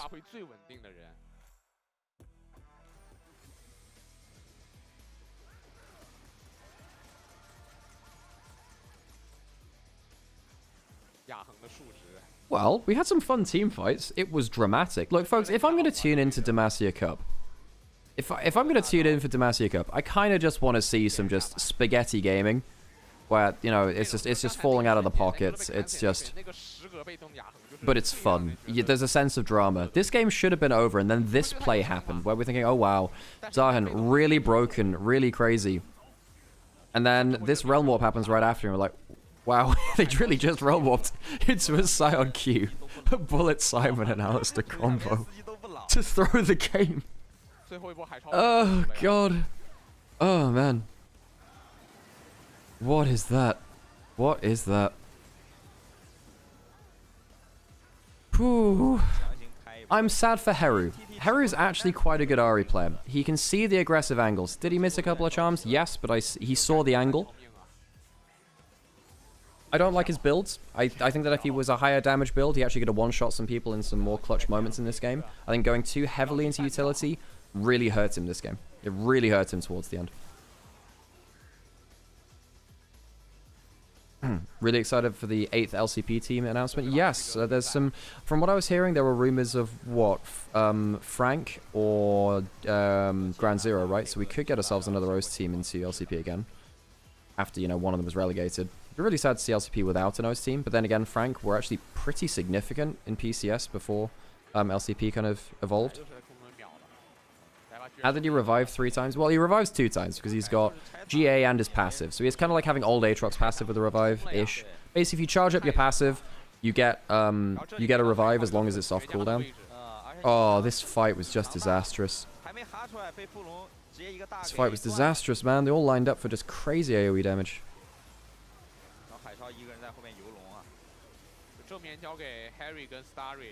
Feel bad for Junhao. Junhao and Haru had a really good game. 来吧 MVP， 我觉得10日名队给到 Starry， 虽然他的对位经济并没有那么好，但这把他的 Even if it is GZ, they have to go as a PCS team. Oh, really? 324的伤害。 And they played in PCS 24, so they can. I didn't realize that. I didn't realize. I mean, Starry gets player of the game. That's fair. He was so consistent on folks, so consistent. 经济没用，主要他装备早满了。是啊。 Well, I'm gonna go get myself another drink. I'm gonna put some adverts on, so sit pretty and get ready for game 2, I guess. 这把虽然赢了，但感觉回去打得复盘一下。还有一把，至少还有一把，搞不好还有2把。对，我说不管怎么样，就这种局打完了，将来肯定得复盘一下。宝贝，现在就盲猜啊，雷鸣应该就是2只脚收着，因为他平时喜欢那种2只脚坐在那个电顶上玩。而且他这把14-1嘛，就唯一死那波，就那波上车死了。原来这游戏死2波，游戏要记了吗？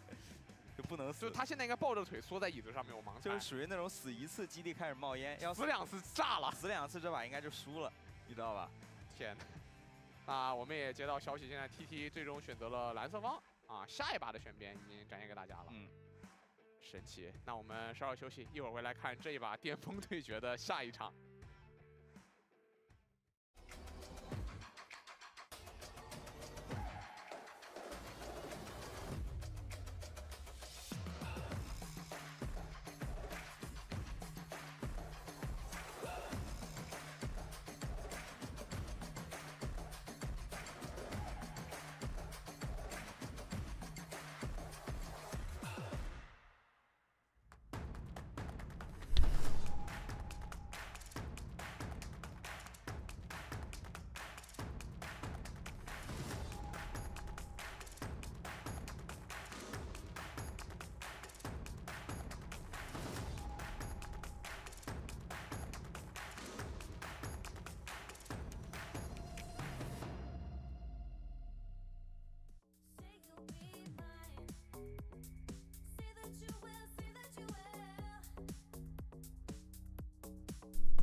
好的，屏幕前的观众朋友，欢迎回来，这里是正在为您直播的2025德玛西亚杯小组赛第1赛段的比赛现场。刚刚结束了一场旷日持久的大战 ，TT 对阵 OMG 的第1局，现在来到第2局了。我只能说，这才是咱们想看的这个涅槃大战，好吧？就是主打一个激烈，主打一个有悬念。最后一刻前你想不到谁会赢，你真想不到，这把这个局势是属于那种来回反转。是啊。哇，只能说上把10个人里只有一个终极竞力先生 Starry。就我觉得用尽力形容他都不够了。主要左边我感觉也有尽力的，左边的双 C 说实话挺尽力的。狐狸虽然说但其实他上把发挥挺好的，包括说女枪吧，其实中间几个大招都洗得非常好。那画面给到 Starry 了，上把真正的暴雪先生。 Okay, so reminder, folks, this is another thing which now becomes quite important. If this goes to game 3, it will be blind pick with no bans. There will be no fearless bans, no bans in general. So yes, if now TT win game 2, we will get ourselves a blind pick game 3. Back into draft. This one is though still, you know, fearless. So we basically get 2 games of fearless and then 1 game of random stuff. We had 1 game of that on day 1 between LGD and the streamer team because they had to forfeit game 2. Hey, Silver. And we had double Orianna, double Rumble. That was fun. Okay, so priority mid lane is banned out of Azir Orianna. Nico banned out. That's been pretty high ban. So Jace is the big one because Jace jungle is kind of disgusting. We're looking to first pick Jace unless it's banned. Aatrox also would have been a fine jungler as well. That's gone too. So now we're down into more like our Wukong Xin Zhao again. But I think that at least at this tournament and at Casper Cup, we saw kind of Kiana, Aatrox, Jace being top tier. And then we got round to the jungles we saw more at Worlds. Talia first pick. What do we have in Talia? You can go something like Syndra if you want. Silas, I suppose. Can go Akali as well. Even though it's, you know, a dash champion into a Talia. Akali's still fine, and Haichar really likes the pick. I mean, that'd be really fun. Yunara is very high priority. That should be locked in pretty easy. I've seen a lot of Yunara Lulu. That's been the lane we've been seeing a lot of.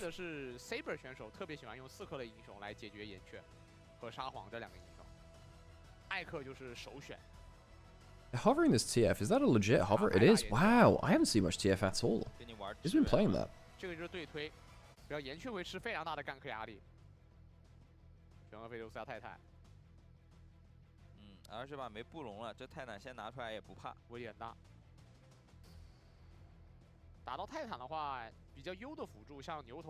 Aphelios. Oh, we get the Aphelios on the other side. I really like seeing some Aphelios. We're seeing some of it come back into stuff like the Yunara. What are the meta junglers? AD skirmishes, so stuff like Wukong, Pantheon, well Pantheon was for a lot of this year, Xin Zhao's the big one really. A little bit of Nocturne. Of course the ones which came out of this event are the Jace, Kiana, Aatrox in jungle. Well locked in, so it's not going to be the Lulu. You can't really pick the Lulu into the Nautilus too easily. Nautilus is too good into double range bot lanes. Wonder what that TF is going to build. I wonder whether it's going to be the Lord of Ages Lichbane. Suppose that's kind of the forever build in mid lane, but I can't remember if Showmaker was a proto belt builder actually. So TT have a Nautilus which is setting up for the Aphelios and for the Talia.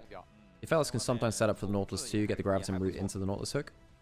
Why Jace jungle? Because it's just what he clears pretty quick and he can build full glass cannon because he doesn't have to build any HP to survive lane matchups. You know, if you play Jace into, I don't know, Renekton or something, he needs a bit of HP to survive occasional lanes. He doesn't need to do that in jungle because he never faces against a laner.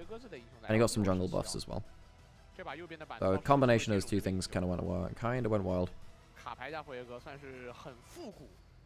Garvin vibe and away. We still have Wukong up. Wukong seems like the big one for me. Why the Malphite ban? We saw Malphite played into Zahen. We saw Malphite destroy Arla's Zahen actually on day 1, first game of the tournament.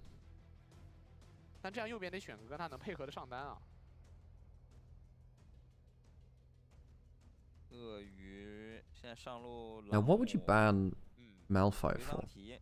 I mean, typically you do that for like 80 carry top laners or some of the carry top laners.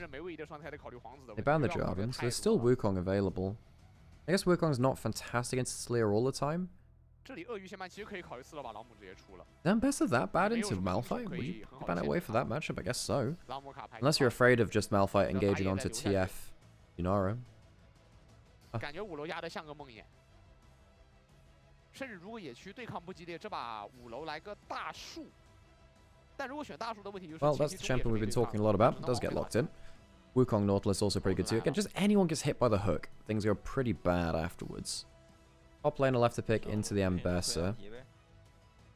Guess you could go Cassante or something. Cassante would be fine. Yeah, you know what? Cassante's probably the lock in here for Keshi. An okay matchup. You can go use your W to escape the TF gold card as well. I think that's the easy one, right? Ah, that's a little bit more aggressive. Okay, cool. Jax matchup in the top lane. Jungle left to pick for Rayon. I mean, Ambassador can be jungle too. It's only really Monkey who played that though in LPL. There's a lot of auto attackers on the other side. By the way, they can switch picks before the final lock-in. It's going to be Shinzao. Shinzao pretty good against this comp because if you know you're going to get hit by the Nautilus hook, you kind of buff your R and sometimes knock the Nautilus out of the combo, but also it stops the follow-up being as strong. Okay, who's got the better comp this time?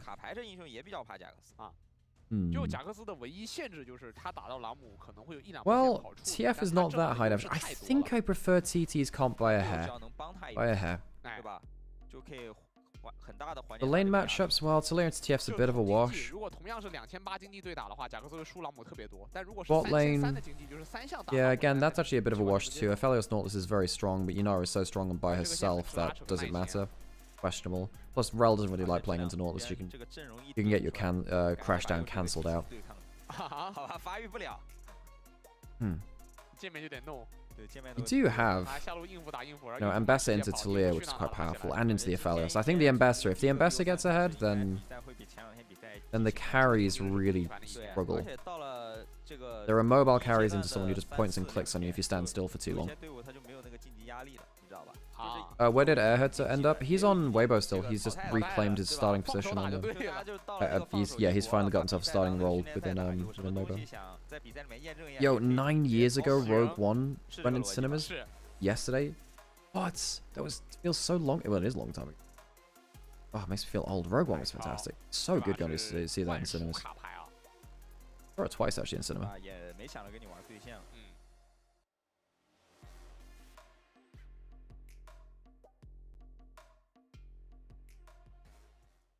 对看对线，主要这把得看上路对线，中路是跑线的，跑完往下或者往上都有画面。但前面海潮这边应该也不好推，他打岩雀的话，前面还是推。On to the for game 2. I think TT have the better comps. Jax is pretty happy versus Shinzao and the TF because you can ignore their auto attacks.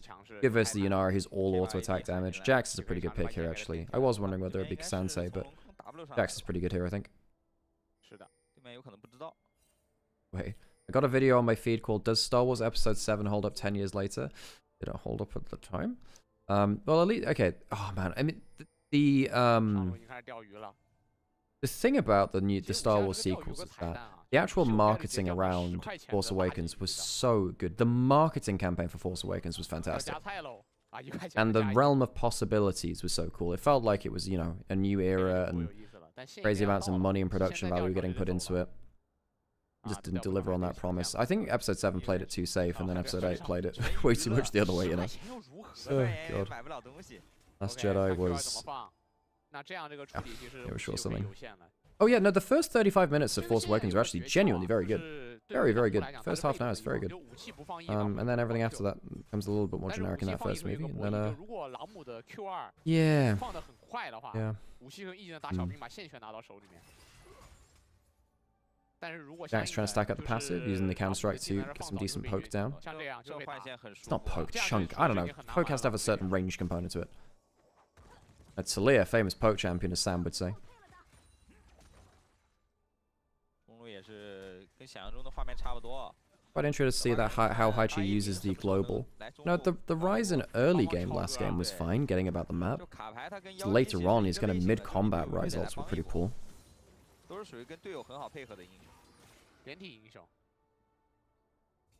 Star Wars sequels are overhated. Well, yeah, that's because the amount of hate they get is ridiculous, but it does deserve a pretty major amount of hate for some things.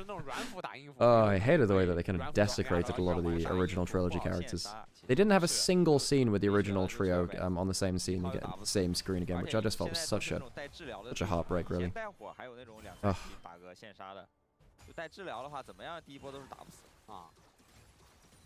Ryan spinning his arms around and red stuff flies everywhere. Okay. I don't know why some people call this controversial. I actually don't think Aphelios is that complicated, folks. He has 5 weapons, they combo together differently. That's the champion. Congratulations. Switched around to his 3rd weapon. That's a 3-weapon switch. That's one of the more cool things you'll see from an Aphelios. You get low ammunition on one gun, you spam an ability, and then you get another gun coming right up. And now he's overpushed, and, well, he has 5 guns, and none of them have a job application form on it, because he's, I don't know, going to the Undertakers now. Have less use for them there. First blood goes over to OMG. What you need to learn is the correct order to put your guns in. Yeah, so basically all you do is you get rid of your red gun the first 2 times you see it, Feather gets pulled back out of his hook under tower. Yeah, you get rid of your red gun the first 2 times you see it ASAP, and then you just get rid of weapons in the order they appear to you, basically. And if you ever run into like green purple, you get rid of your green and it should fix your weapon order, basically.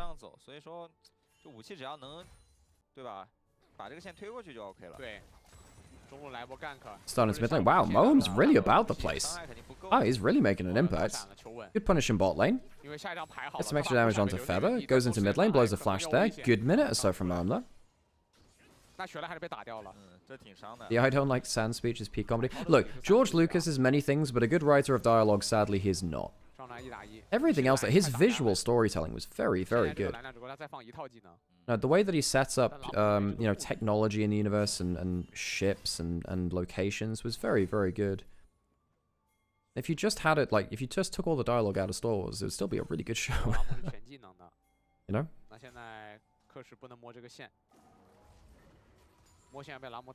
Yeah, but back to Aphelios. I think a lot of people overcomplicate Aphelios because he has but just because the bottom part of your screen looks different to other champions, that did not work the way he wanted to. His E came out too slow, so the stun didn't land, so all he did was give a free ticket for Haichao to get in range for a gold card. Right, not great from Harry there. Sad timing there. Ooh, ult lands onto the Jax.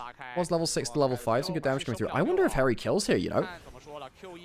Close. Flash of flash. Needs a little bit more damage. And we'll get it. Ryan's now stuck in here. Has himself the ultimate. He will get the kill here. He has the Moonlight Vigil if he really needs it. Doesn't need to cast it. Ryan will pick up the kill. Top lane matchup suffers from this. Ryan picks up a kill. And he has a cull in already. So that's a bit of a sigh of relief there from TT.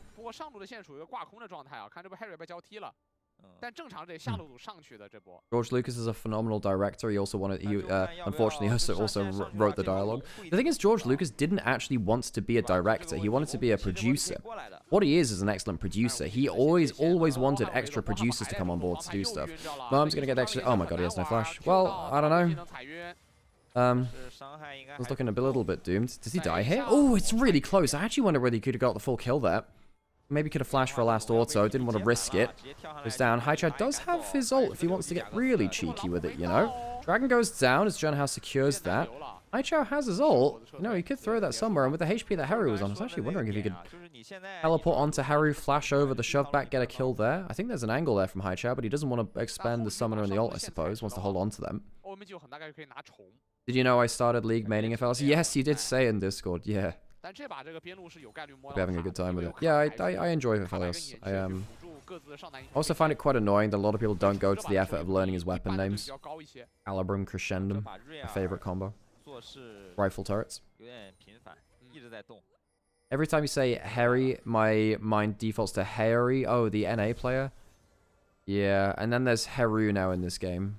And there's Haru, of course, world champion from Season 7. He was the substitute jungler, the Ezreal jungler from the Samsung skin line in Samsung Galaxy 2017. That's not a great hook. That might be a bait. The thing is, it could be a bait in, but every time you look for a play now, there's a chance that TF comes to your lane. TF has massive shove. Harry's not been able to back, by the way, for a while.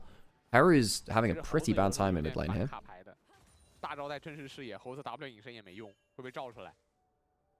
Swifty's first back from Haichao. Haichao really wants to just be a gold card bot, huh? I guess he's going for a Rod of Ages too, because he has a Ruby Crystalline inventory. I guess it can technically be the Proto Belt, but again, not many people buy that. I like Infernum with full crit and Runans looks cool. It is just a wave of fire. Very, very fun. Ooh, Harry misses a cannon there. Keshi's playing okay in the individual matchup, you know? Oh, it will be Rod of Ages. He's got the Catalyst inventory now. Grubs are spawned. Of course, the first dragon went to TT or OMG. Gonna be able to contest this? They should be around. You have the TF ult to force a fight somewhere. Good clump from TT. Teleport towards bot slide. Means that Harry's not joining this. Hook onto the Rel. I don't think that's a great hook onto him, actually. Cyclone's not bad, but Shinzai is into the middle of things. Not bad gold card. Cleanse comes through from Ryan, but he has red-white. He's got the Severum Crescendum. That is a blender in a teacup. Trying to flash forwards. I'm not sure he's got the full damage right now, and I think OMG going to start to run away with the star. He does get the double kill. Do you know how it goes down? There was a single grub claimed. I want to make a joke about. Yes, that one was a real grub shito. The pro is this is too niche. Okay, hands up if you know the origin of the meme Glup Shito from Star Wars. You got to tell me. You got to tell me, because there was a really, really funny origin story for that. Oh god. So OMG are gonna walk away with 2 grubs. They walk away with a much better fight as well. Okay, so this is gonna be a tangent. Effectively, there was kind of like a roast of the Star Wars community, which was like, Star Wars is like one of the only fandoms on Earth where you'd have like this one minor character from 2 seconds in like an animated show turn up at like the end of a post-credit scene, Marvel style, or turns up in he's the main character of a sequel's movie, and like, oh my god, it's Glup Shito! One character from 2 seconds from Attack of the Clones. And I'm not gonna lie, that is like a load-bearing post. That's the kind of thing where I'm like, you can now point the finger at so many different communities and fandoms and be like, yes, you have, that is actually perfectly described nostalgia bait trying to milk this franchise for everything it's worth, you know?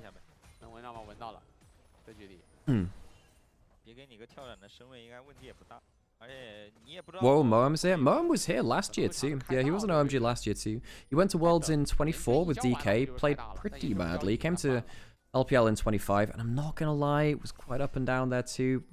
Down. Yeah.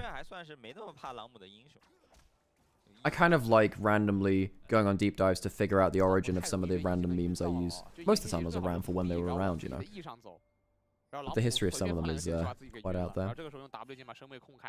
Waiting for the day, the Jedi who looked barely anything like Shaggy to get his own TV series.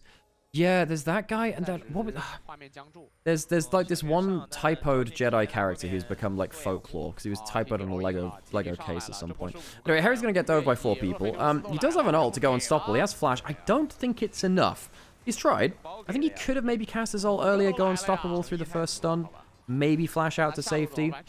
PC doing good. They did this last game too. They managed to dive, you know, 3-4 men on top side, get the turret afterwards. I think this is going to be first turret to TT, because the wave died on bot side a little too quickly. It's going to be fairly close. TT win the race, so they get first turret. However, OMG got the first kills. The feats of strength will now be to the first team to get to 3 objectives. By the way, folks, thanks for all the follows and the subscribes over the last couple of streams. Won't be able to do all of Demacia Cup, got holiday plans. Actually, tomorrow, I'm not sure I can stream tomorrow because I have a visa meeting, basically, which will allow me to travel home for Christmas. So yeah, hang tight on that one. Sam might be able to stream, I'm not sure. I guess I'll check in with him. Dragon's gonna get taken by OMG here, looks like. Evening up the Dragon score, they got the 2 grubs earlier, so that's another one on the objectives for feats of strength down to 2. Rod of Ages completed by Haichao. A little bit late, but he stopped off for the Swifty, so no surprise there, really. 1k up, so it's not too late. Got himself a lot of gold, so not like he's too behind in the Rod of Ages completion. I think so, Montes. I think I might be able to go home for Christmas. Yeah, I think so. Depends on how things go tomorrow. So wish me luck. Yeah, I was really worried about it. Basically, this whole year I've been stuck in Germany trying to sort out visa stuff. Has been a year-long affair, effectively. Which has been not great, not going to lie. Very isolating you in some ways, which is why it's so cool to have a stream like this. To chat with people about LPL, even games like this, between teams which don't always get international recognition. Of course, OMG used to. OMG team which was in international tournaments way back into 2013 odd. One of the very first games which I ever watched was All-Star 2014. Of course, and then 2013 Worlds as well. OMG were the first team to take a game off of Faker internationally. They beat them in the first game of 2013 Worlds group stage. Then the second game, SKT came out for blood. And that was one of Faker's really, really good games, that one. Played Ari, and they had like this 12-minute series of 5 charms which landed in a row, and they pushed in for a mid lane inhibitor at 12 minutes because they just got pick after pick after pick. It was insane. Who was the top laner I will dominate? Kept talking out from OMG 2 years ago. Shanji. Yep.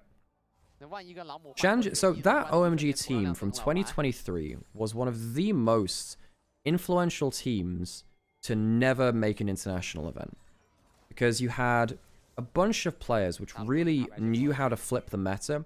Reminder, folks, in 2023, this was just coming off of crazy bot side meta, and it continued to be a bot lane meta because we had Zeri Sivir in peak, you know, Zeri Yumi meta. There was a little bit, you know, some, I guess there was still some Ezreal around there too.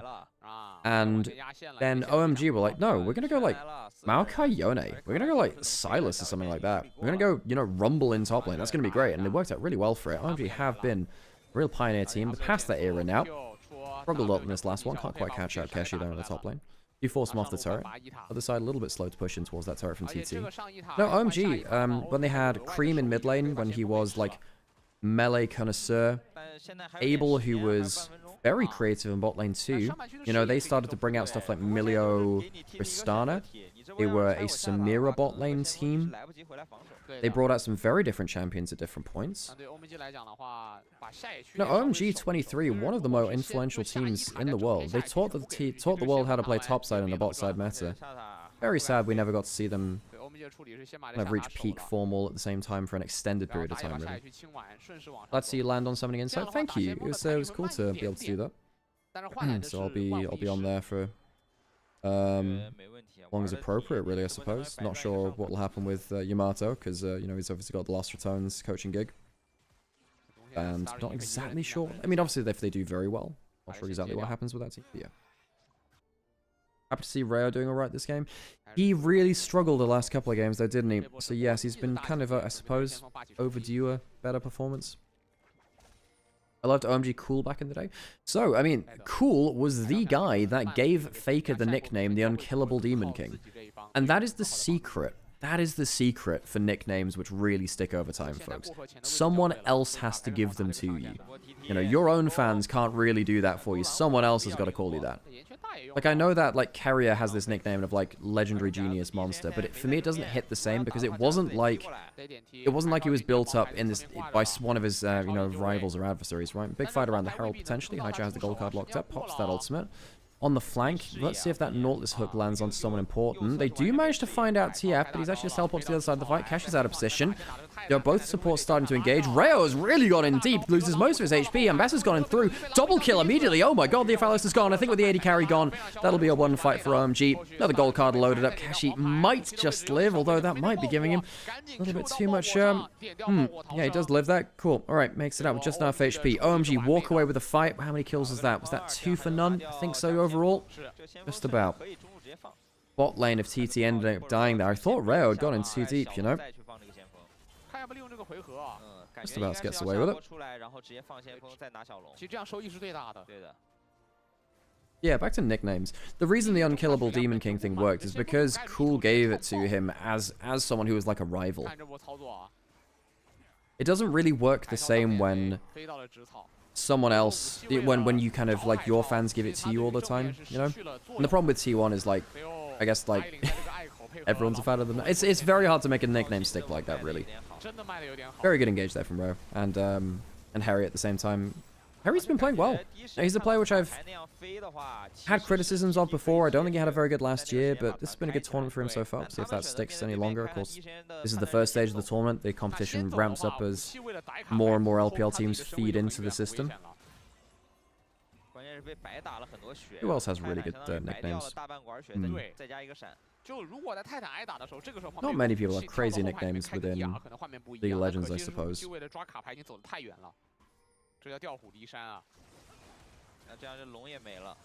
I really like Gala, Prince of Pentas, but that one's not really stuck. It's not, again, that's only like in the English-speaking community. The Penta Prince Gala, because he just gets like, he just gets them on cooldown.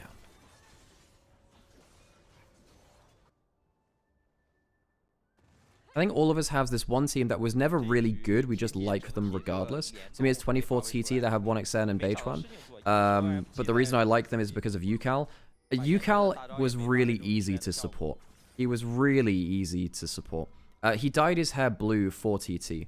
I really enjoyed watching UCal before that.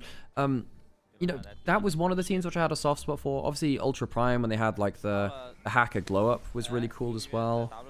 I think a team which probably won't get talked about as much now, but I really enjoyed, I believe it was Anyone's Legend with Xiaohao.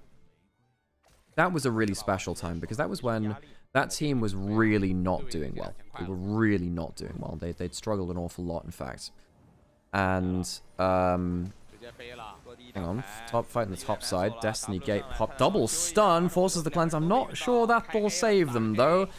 Heru goes down. He's, yeah, been really just dealt with quite handily this game. His early laning left a lot to be desired and been caught out quite a lot, actually. Yeah, it was. Xiaohao on Anyone's Legend.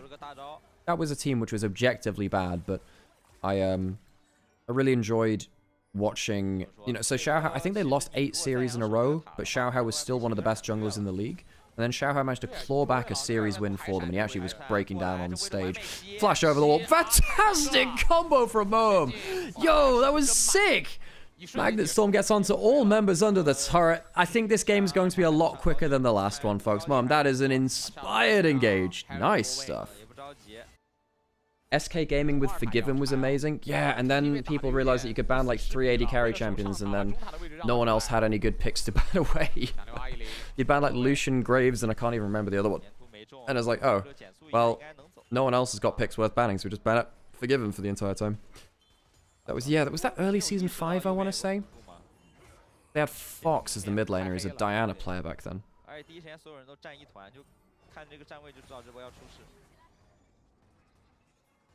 Of course, I have like a ton of LGL teams I had soft spots for as well.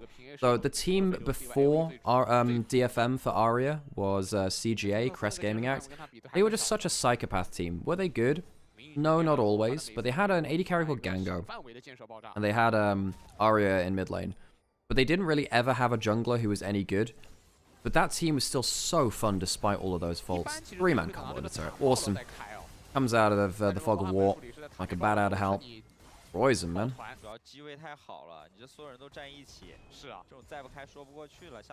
Still all Graves. It wasn't season 5. It wasn't season 4. It was season 5 or 6, one of those two. I think it was season 5, Forgiven was an SK. I think it was season 5 spring where they started to pop off. And then season 5 summer, things fell apart a bit and Fnatic got their shit together. I think season 6, Forgiven went over to Gambit, if I'm right in saying.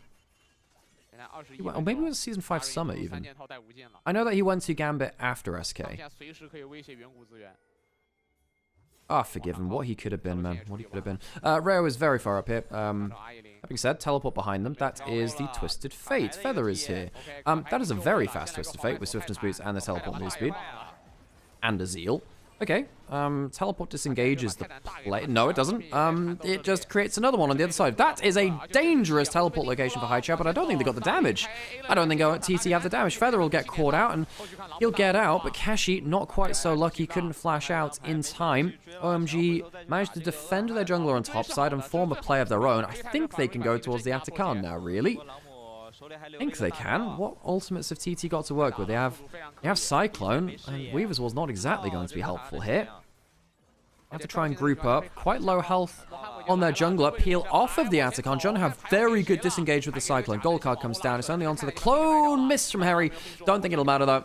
Feathers died. Aphelios has died as well. Another gold card will come through. I think TT will be seeing silver for this series, finishing in second place there.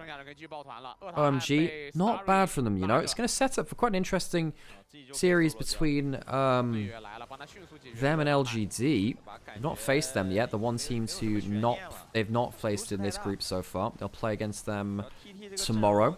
They'll decide, I suppose, who goes through top of the group. Reminder, if OMG win this, TT are out of the group. And OMG and LGD will proceed. And then also the streamer team of ZSM will also fall behind as well. Yeah, so if OMG win this game, TT and ZSM will bow out of Demacia Cup early.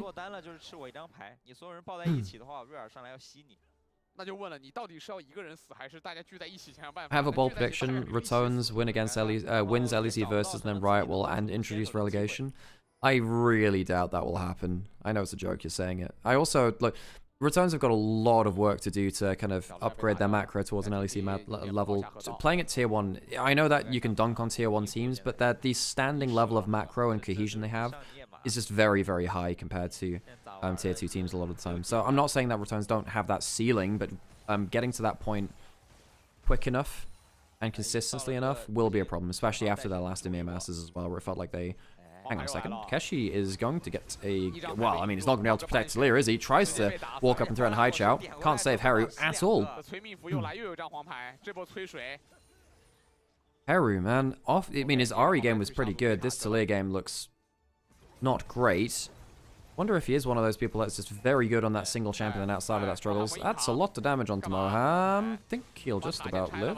Redemption comes down. A little bit of damage from TT from that. Keshi's trying to get some good damage in there. Starry, good damage. Phalios, good damage too. Cyclone will finally kill off the Yunara. And it's not a bad play from TT. What is it with OMG and throwing games at this bot lane in a turret? They did it last game and only just about fought out of the game. Harry, over the wall. Can he get the ultimate into play? Does he even want to go? I think he kind of has to now. Gets onto the Aphelios. 1,000 gold shot. Guys, why are we peeling in like this? One more Q, dude, they've even lost the Ambassador, and they're gonna lose the Twisted Fate as well. OMG, they lose all 5 members. All 5 members in this bot lane play. What did they think was going to happen there? What a disaster. What a disaster. What a disaster, man.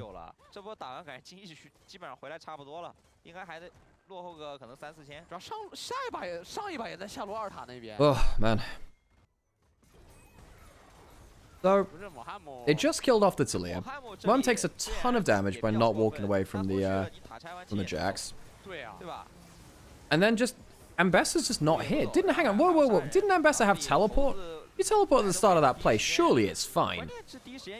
But then you do this split retreat.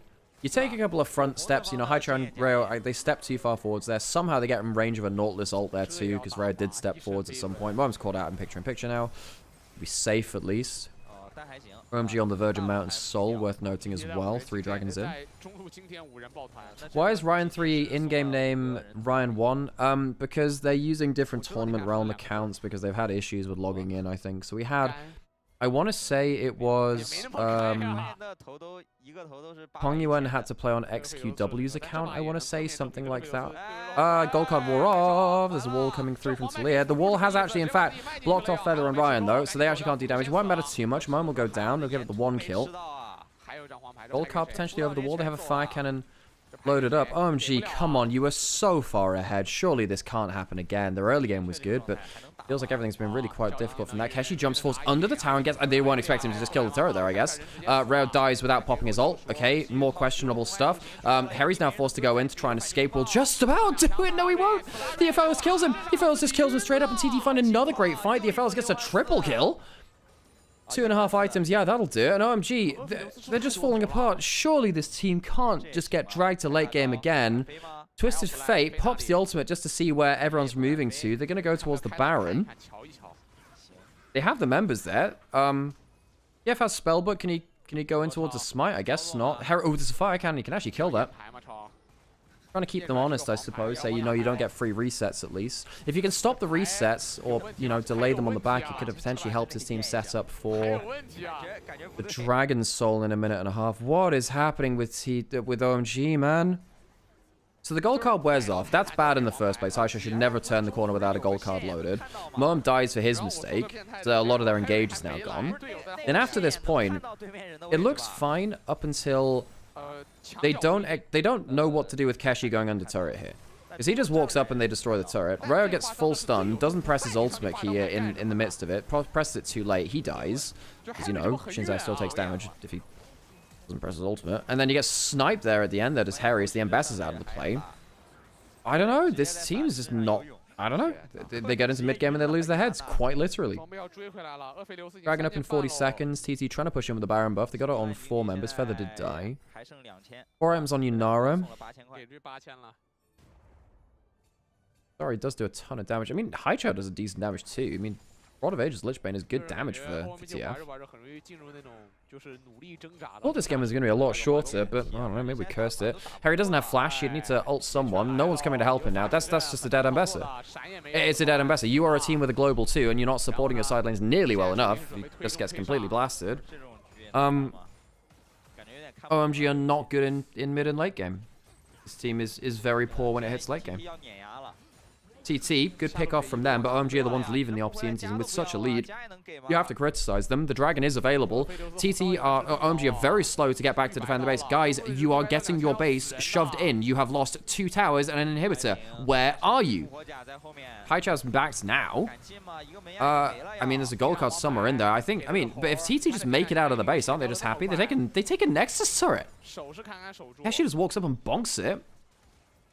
There's no teleport from Harry as it's coming out of base. Now, TT, they might face a problem where Dragon is available and they can't get resets, but they did just get 3 turrets and an inhib. They're almost ahead in gold now. Is that a shove over the wall angle? It was, but Moem didn't pass in the right way. Harry's coming out of base. Dragon will get started now. I think they can take the Dragon before there's an actual team fight risk. This might still be a contest. They do have Twisted Fate ultimate to spot people out. They've just used it now. Destiny pop, gate not. Stun comes in. Rayo's gone down into the GA. Very low HP on that. Okay, that's going to be the ultimate coming through from the Moonlight Vigil. Haichao's coming in for the gold card. I think Rayo will just die. Maybe not. It's getting messy. Talia's died somewhere in the midst of this. Dragon's resets. Ryan, good damage on him. Kashi does. He's going in very, very deep. Will die. I don't think Ambassador can clean up. Ryan gets himself the collect to kill. I think at least with that, TT should be able to get themselves... Well, I was about to say get the Dragon. They might just end the damn game, and we might be going to 3 games. OMG were in complete control of this, and they threw it over the horizon with that bot lane play. Game 1 was very similar. This could have been a 2-0 to TT at this point. OMG, this team is just not a good late game team. Very distressing to watch. Could have been a quick and easy game. Alas, not quite so simple. Reminder, folks, if it does go to game 3, it will be a blind pick game. The game doesn't end here. The game doesn't end here. And also, the Dragon has still not been killed. Rayo is alive. Haichao's coming up with teleport, so we can teleport down to the play. There actually might be a contest of this. I think Haichao could actually teleport in, like, right now. No, not going to do it. Not going to do it. They let this one go, they'll say, right, we don't want to just double down on it and die again. I guess Haichao couldn't load up the Spellbook Smite in time as well. What's a blind pick game? You pick blind. It's the blind pick mode, if you've ever played it in League. So you can pick mirror matchups. You pick your champion without knowing what the enemy champions are. There are no bans in blind pick as well. Well, the game is even, once again, going past the 30-minute mark, and I'm not going to lie, I'm quite annoyed at OMG for that case. That state of affairs. Helios is damn strong now, was significantly far behind, now not nearly as much. Kashi's had a great game on the Jax, on the whole. But actually, I wonder whether I'd give Kashi my player of the game. Very good jumps forwards. He's got the Zhonya's, it makes it much easier to play around defensively now in teamfights too. Always a chance with a late game of Fellows? Absolutely, and Yunara is not fantastic in hyper late game compared to more traditional hyper carries. You know, one of the problems with Yunara is that you are not quite as bursty as someone like an Aphelios. You don't build sustain. Your range is quite prohibitive. Who do I think wins this? I think TT are in the advantage. I think they've been playing way better in the team fights. When was the last time OMG won a team fight, you know? And it's not like in game 1 where we thought, well, you know, the Zahen might just pop off. I think the Mbess has really struggled because Harry's not been very well coordinated with his team. He's having to use his ult to go unstoppable to try and survive a bit of CC. He's really struggled with that, actually. I guess there are feats of strength for OMG, which give them the extra bit of power points. You can see there's the upgraded defensive boots on Starry, Swift Marches on High Chow. That helps too, right? You know, Twisted Fate actually does some, you know, okay damage here. Slayer ult's going to be put across here. That'll get the tower for free, I'd imagine. Next Dragon's up in 3 minutes. ET get the gold lead. They should get the gold lead off of that. Man, they're ahead in the game. That is quite crazy, folks.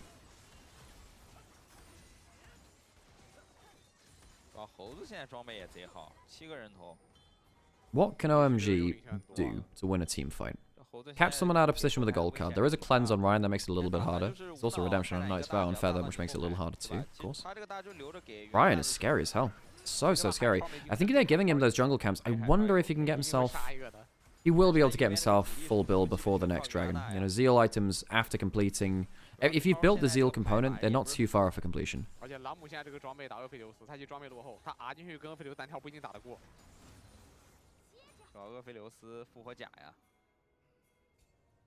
Baron's alive now. If they get the Baron, that would see them over into the dragon in 2 minutes. Do OMG look for a steal? You do have GA's on cooldown for Rayo, so it would be a one-way trip most likely. Mbess is not here, so Harry would have to teleport in. If he teleports in now, he can't teleport for the dragon. I don't think he wants to teleport. Okay, going on to Keshi maybe instead. He's just used his counter-strike. There's no gold card. There is now. Moem's died. Okay. Rayo goes onto the minions. That Aphelios is getting a lot of chakrams. Here comes Junhao. Goes in for the Cyclone. Not bad damage from Starry. I think this Aphelios just cleans up though, no. Oh, it's not bad from Starry. Triple kill for him now. Ryan takes him down. Harry jumps in, but once again, the ultimates from the Ambassador have been late. They've been not coordinated, and OMG, I think this will actually just be the end of the game, and we should be going to 3 games now. OMG have absolutely thrown this game. They've damn near through the first game. OMG, this one is on you. This is on you. They had the position to win this game. They've taken some very bad fights, and OMG, they will have to go to an extra game. Blind picks. We might have ourselves some mirror matchups, which are very fun to watch at points. Red card trying to clear the wave. I don't think it's going to be enough. There's enough Fellows who just shreds through turrets with the amount of lethality you get base in your kits as well. Moem's coming up. Doesn't have the AoE stun. The turrets will go down. I think that'll be it. TF can't exactly kill all of them. GA on Ryan as well, and Junhao. OMG have to get through it, and we'll be going through to our, I believe, our second blind pick game of Demacia Cup. Only had it the one time before. LGD did that versus ZSM, I think it they did. Alright, 1-1 in the series. Not going to lie, didn't expect that, but hey. OMG, OMG made it happen. Somehow. 神奇，我只能说神奇，没想到这种画面，确实没想到啊！其实第一开始那个局面感觉打了20分钟，右边基本上已经拿下了，但是后面就下路那波送完了之后，然后中路紧接着又来一波。 两波就送太多了，送了2波团灭。OMG, man, you can't play like that in mid and late game. Their decision making for late game fights has just not been good enough. 完全想不到。只能说下一把感觉站在 OMG 视角上得玩的谨慎一点。已经2把了。主要你想第一局也是就比较优势的情况下，然后差点给翻，对吧？要不是那个怎么说，就是对方也失误了2波大的吧，其实第一把也翻了。是。 但第一把更多也是阵容曲线啊，这把这个阵容其实不太支持他们打后期的，跟后期的厄斐琉斯武器拼还要差了一些哦。但是这把如果是 MVP 的归属的话，其实思来想去觉得还是给厄斐琉斯，靠他赢的呀，人头捡够了，厄斐琉斯就开始 C 了。Guess I'll go do that thing where I rest my voice and get another coffee. 极度亮眼，我觉得他打的更多是个稳定，他打的不是那种冲锋。 拼了亮眼去的，这把真不是那么好给，真好难给。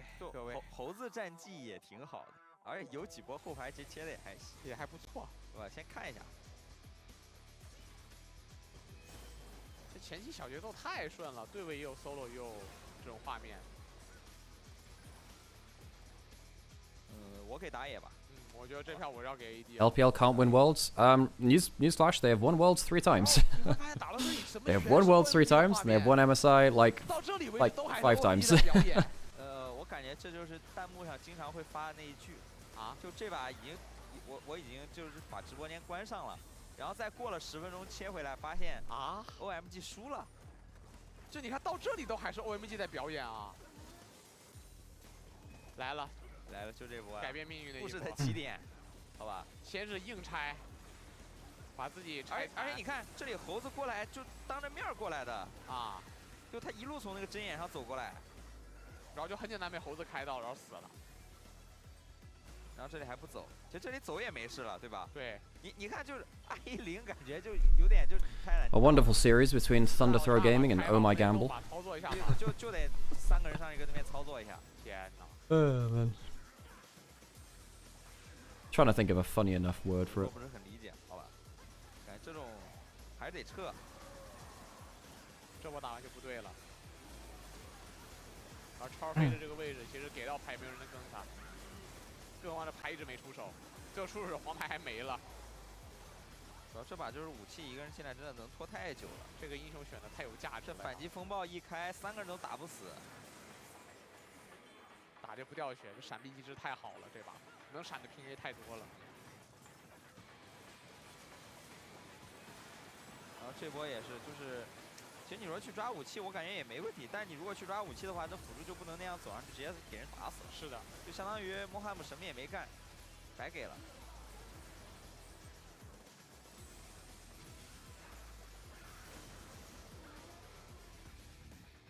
OK， 看这个 MVP 归属给到了燃3的厄斐琉斯，这把算是大起大落又大起的厄斐琉斯。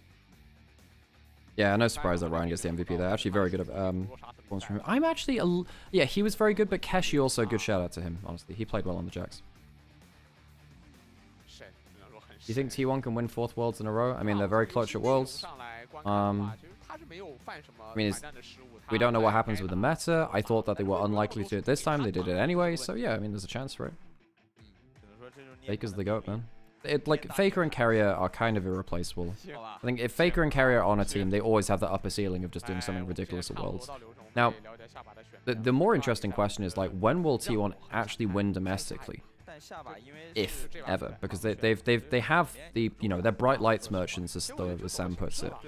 But they're very good, under the highest pressure scenarios internationally. But they just can't do that at MSI and domestic.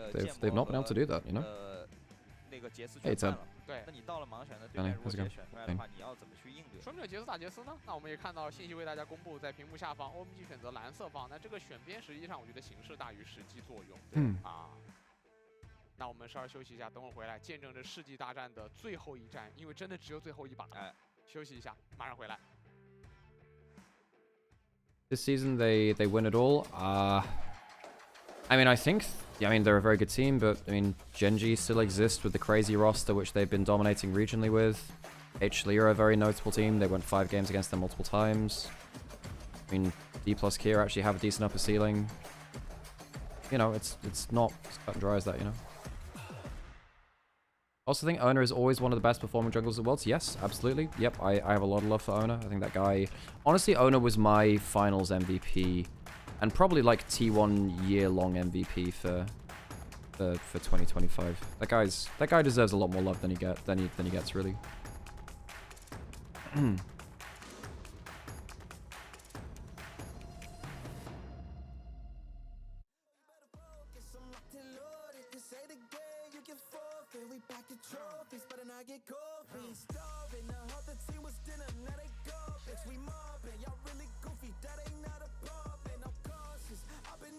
Okay, I'm gonna go get myself a coffee. Go back.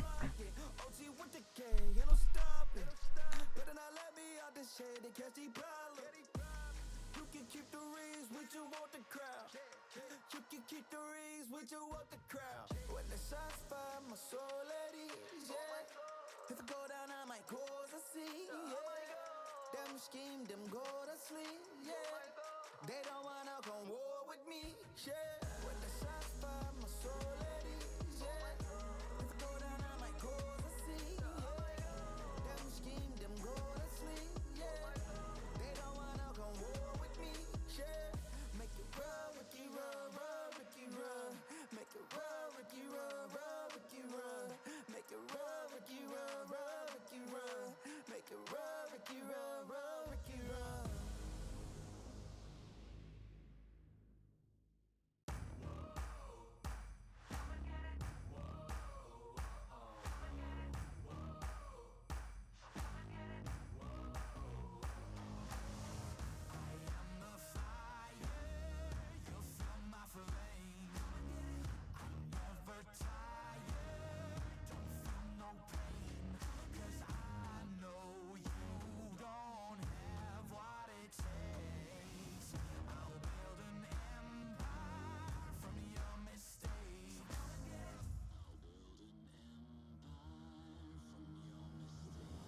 是新的冰鞋吗？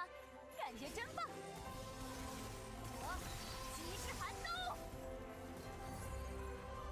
我曾经也和你一样，塞纳，游荡于世界之间，害怕迷失在自己过往的汪洋。竭力祝你择日快乐。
好的，屏幕前的观众朋友们，欢迎回来，这里是正在为您直播的2025德玛夏杯小组赛第1赛段的比赛现场啊！经过了旷日持久的2把大战，终于来到第3把盲选模式了。这毕竟今天是这个 TT 生死战嘛。是的，确实2把打的都挺焦灼的。然后上把这1万经济翻盘，确实看的有点目瞪口呆。然后第1把其实也差点翻了啊。第1把不是最后3人2波车，感觉第1把也拿下了啊。还是说 OMG 的打法并不沉稳啊，给了对方太多机会了。现在需要调整心态来打这第3把游戏。但是盲选模式应该是我们第2次见。啊，是的。上一次是老干爹打那个 ZSM。对。然后那把上路出现兰博对兰博的一个画面，不知道这把会选出什么英雄。那把兰博对兰博，然后中路发条对发条。来吧来吧，盲选模式，这个 PP 是很快捷的啊，全部选完。无忧就当亮完，直接进。感觉杰斯要来了呀！杰斯加维鲁斯应该是对的。拉姆打兰博上路是，但这个是纯盲选啊，杰斯打猴子。但 TT 好像就是不玩杰斯，因为上把自己也是搬的嘛。阿卡丽，但其实 TT 这种很完整啊。TT 的想法就是这把我盲猜你一定是个那种双 poke 阵容，我就选那种全冲阵。我冲你，寒冰来了。哦，寒冰分你猴子。对了呀。雷欧娜女枪，但其实从阵容面上，我告诉你 ，TT 阵容就是好，没问题。这个阵容团打起来，只要猴子进场，芬妮放个大招，左边很难玩的。Sorry, I'm so sorry. I didn't realize that we're getting into draft so quickly. My bad. Because it's blind pick. It's game 3. Do you have that blind pick? 动吧，感觉啊，就是其实前面没溜之前 ，TT 的阵容感觉巨弱。Yes, because it's game 3 blind pick, it's quicker to get into it. So you have an Ashe Seraphine, which is a very strong lane. Syndra Akali is hella cool. Jace jungle. Reminder that there's no bans in blind pick lanes. I'm surprised that Junhao chose to go towards Wukong, despite the fact that stuff like Aatrox, Jace, Qiyana are open. Right, so we have really strong pick tools on either side. OMG have a bit more range. TT have, well, they got double range bot lane, but the triple melee top side. No, they're not testing the coach comms in LPL. That is happening in LCK and LPL. 艾希加萨勒芬妮应该对上那种90%组合都是优势。我看到巅峰了，对决在哪儿呢？对起来吧，马上来了。这一击击波不就来了吗？进野区放了野。好像不知道，真不知道，完全不知道。何瑞的蹲，哎，这个位置有概率绕后偷一套的啊。 Okay, so for those of you that haven't been keeping up with the meta, yes, this is Jace jungle. No, this is not troll. It is very, very strong. The thing about Jace in jungle is that you don't have to lane against someone, so you don't have to build HP and go, you know, something like, you don't have to go something like Black Cleaver or, you know, Shojin and try and kind of build some HP. You can just go full glass cannon. You can go Umbral Glaive, Serpent's Fang, Ghost Blade, Edge of Night later on, which does actually have some HP. But yeah. Jace is very, very strong in jungle. They gave him some jungle buffs. Honestly, even if they nerf him in jungle now, I think some people might still play him. Just because I think people have realized stylistically, okay, if you can get him through to like 1-2 items, it's completely fine. Okay, the laning phase is kind of important for this 2v2. Ashe Seraphine really strong because the slow from Ashe autos kind of automatically upgrade Seraphine's E. You know, it kind of has this tier system of they hit someone with no CC, it'll slow them. If they're already slowed, it'll root them. If they're already rooted, then they'll be stunned. So, how's Jace early clear? I think you can do it in about 315. About 315. So he's a clear through all of his bot side camps. What is Rayo doing? He has flashed over the wall. Does he spot him here? I think he does. How good is the early kill here? Gets the accelerated shock blast. Doesn't get into hammer form. I don't think he realized he was spotted. And I think TT can tell by process elimination that he's flashed now. I think they can tell that he's flashed because they saw him get it. Well, they saw him. And then they saw him in river, but not going over the wall. So he must have not going over the ward. So they knew he must have gone over the wall. They should have been able to figure that out. They're doing quite well at getting the wave into the right position for Haichao here. Because when you're against someone, when you're melee versus range, one of the best ways you can deal with that kind of lane is get them to push into your turret so you have extended range to chase them down and, yeah, give them some real threats.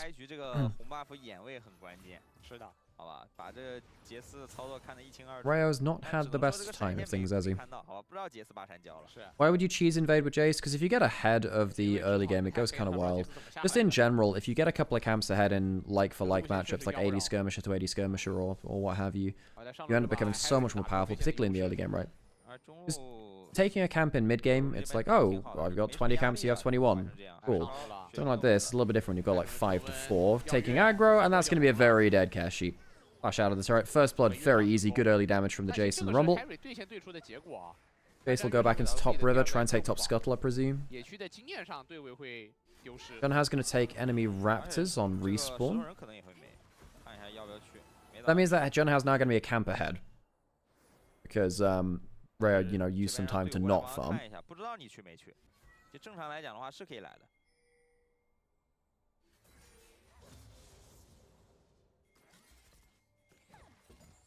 TT 还是有压到一些补刀，但优势也不够大吧。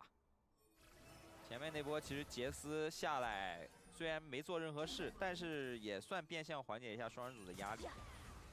Ali doing, you know, again, decent enough job here in the mid lane.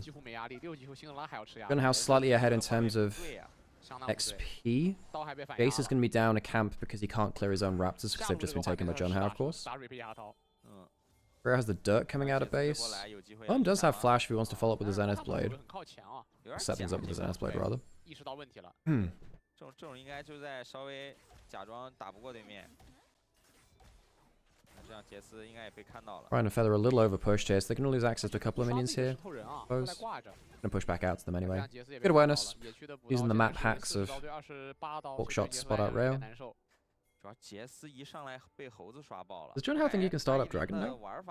Because the thing is, if the problem for Rayo right now is if he comes over and can cast Dragon, he's not taking his topside camps, which he really needs on cooldown. He needs to be clearing through his camps well to kind of make up for the fact that John Hao got ahead of him a little bit. So now Jace has to leave the Dragon because he needs to be on his topside camps. Level 6 hit from Harry, had the wave put in a really good spot. He's been able to freeze it a little bit on his side of the lane.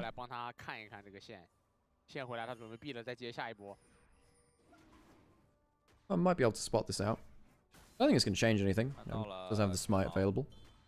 Oh no, it's going down. Can't do anything about it. Dragon taken by TT. Damage to Ryan though.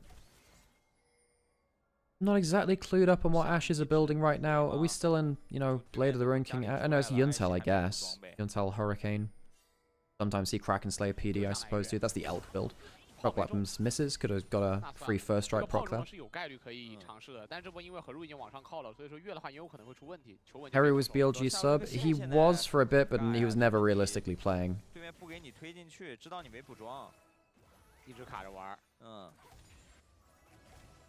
Harry was on BLG Junior for a bit. Harry went through like a bunch of different academy teams in LCK CL, and then he ended up on BLG Junior for a little while.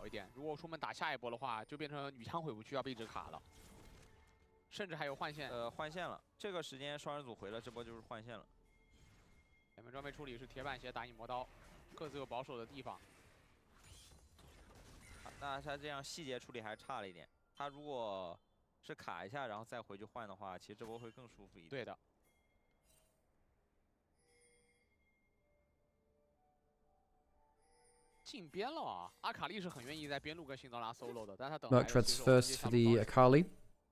Definitely helps her into, you know, double AP solo lane as you got a lane against. Okay, but for real though, where was Akali during the last lore event? You know, all of this whole, the balance is in trouble and demons are everywhere and stuff. Where was Shen? Where was Kennen? Where was Akali? I know that Akali is kind of not necessarily part of the Kinko as much now. Is she kind of like exiled from them? Or goes to do her own thing? I don't know, but like, where were they? It was such a weird event because they kind of missed out a bunch of Ionia for that event, which feels bad because Ionia, I think, is probably the most popular region in terms of the amount of characters in there, which are very popular. You know, Yasuo Ari, you know, Zyra Khan in there as well. A bunch of the ninja champions very popular, and we just didn't get to see any of them. And this is like, oh, we just really want to do this like Yunara Shinza thing. I'm like, okay, but you can't just ignore your other champions, do you? That's all grubs taken by OMG. I think Harry should be fine here. It does have the Merc Treads, as we were saying, which helps. Burns the flash. Ooh, really good combo from Junhao. Ryan, very dead. Hai Chao, come on. Your team's up in the top river. You know the rest of the enemy team's there. Got to be so careful.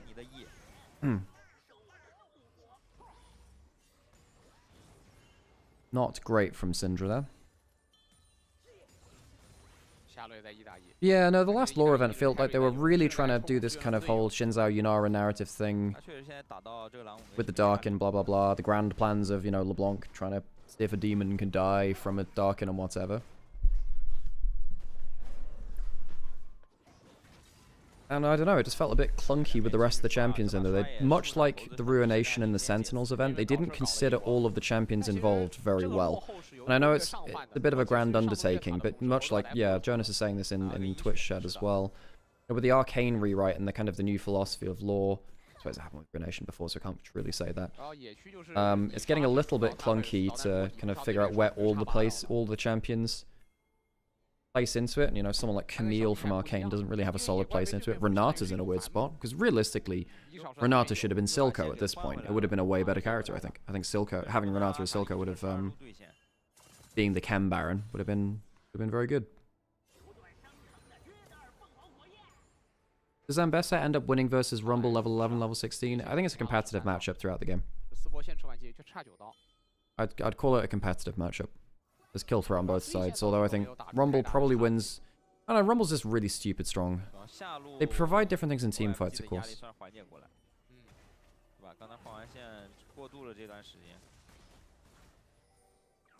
Jace gets the Scuttle Crab, even in farm now, to the Wukong, but has one less camp down. Not sure where the other camp timers are at. Again, once Jace gets to about, 1, 2 items, as Glass Cannon Jace, he's gone for opportunity here, for the higher poke value. You don't really see that on Jace's in solo lanes right now. One of the reasons why Jace fell off is that if he goes Glass Cannon in solo lanes, he just gets exploded. The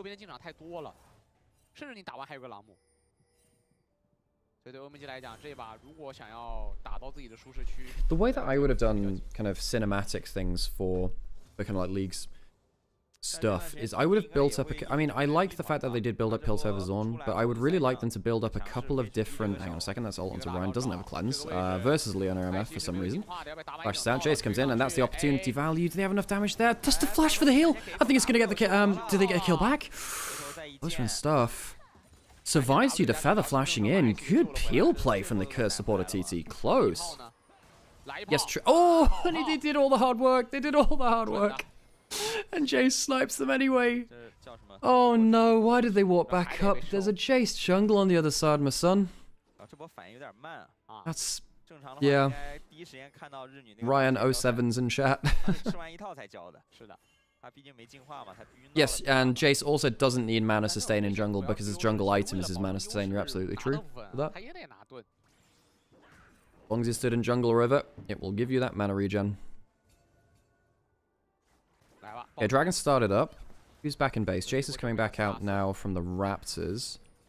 What ultimates have you got? Well, you don't have your big ones, but you do have, in terms of your bot lane ones, but you do have Shock Blast. You do have Unleashed Power from Syndra. TT are backing off from this a little bit. What have they got? They have the Seraphine ult. I suppose that's the big one for them. Harley's there. They don't have Arrow. They don't have Asher. That's the big one for them. Damage from Starry. Junhao jumping in. Oh, no, the Encore doesn't... It's a steal on the Dragon. The Encore didn't end up extending. No champion stood in it to give the extra range, and now they're stuck in the pit. Junhao doesn't have Flash. He'll go down. Okay, well, and the Akali goes down as well. 2 kills for OMG so far on top of the Dragon. They'll back off, making out like bandits. 1,000 gold ahead now to the jungle for Rayo. In TT, they should have had the cooldown advantage. There was no bullet time, there was no solar flare. Still couldn't make it work in the fight. Feather very nearly had an important encore. And it just didn't end up connecting on someone to extend the range. Watch again what happens here. Because he fires the ult trying to get them along the wall here, and it didn't extend because, remember, it can extend on allied champions too. If Heru had jumped in a second earlier to extend the range, it would have hit 3 people. And I think they would have won the fight off of that. Because they didn't, CC doesn't land the damage as well. That sucks. Feather actually had the right angle, just needed one of his teammates to stand there to extend the range. That's one of the more cool mechanics for Seraphine, actually, where both allies and enemies hit by your ultimate extend the range of it. Akali and Seraphine didn't land anything. Well, Seraphine would have landed something if a teammate had stood there to extend the range of the ultimate. Very frustrating for Feather. I don't actually blame him for that one.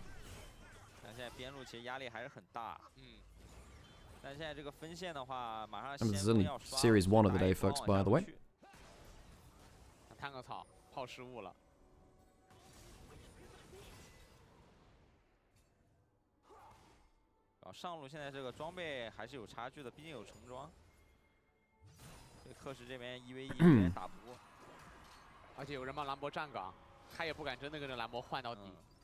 Anything else coming up soon? Well, I guess Herald up in a minute. That's the next big one.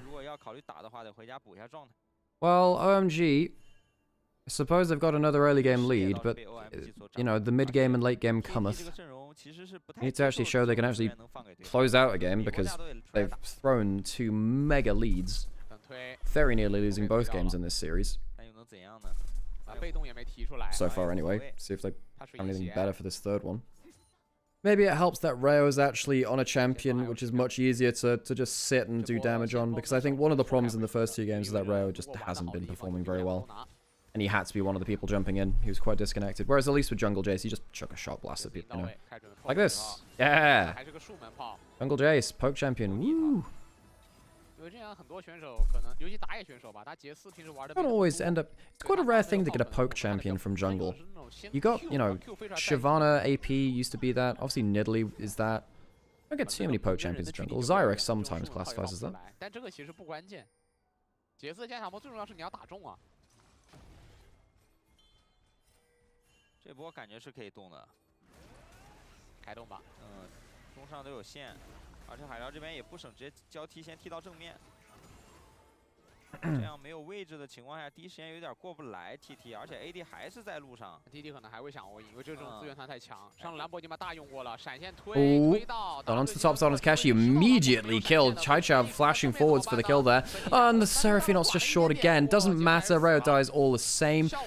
He really, I mean, this is the thing about Jace though, if you're going to go for the glass cannon build, you are a glass cannon. Now your jungler is dead, despite the fact that your solo lanes just had a really good play to shut down their enemy one. That's a bullet time thrown into no one because there was a flash away from the ult. Good stun coming through from the Syndra. Heru's jumping in on the back end of the E. Moem's going to... This is a mess. Moem's ended up dying. Heru getting a little bit of mobility in there as well from the W, the movement speed. I think that'll see him through. Oh, it's Scrappy. OMG did the hard work of killing the Ambassador in the top side, and then Rayo just dies by overstaying in River. The TT, they'll be the ones to clutch it out. They get the extra kill in the play. They end up on more than that. They get 2 extra kills in the play, I believe, and they get the Herald as well. So they're very happy with that. The gold lead shrinks to 1,000 after before this it was 2.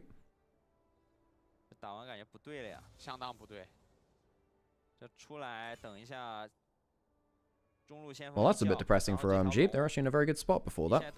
Now, Rare's now 2 items. I guess they're cheaper items than the Triforce plus Merc Treads. He's only got the tier 1 boots.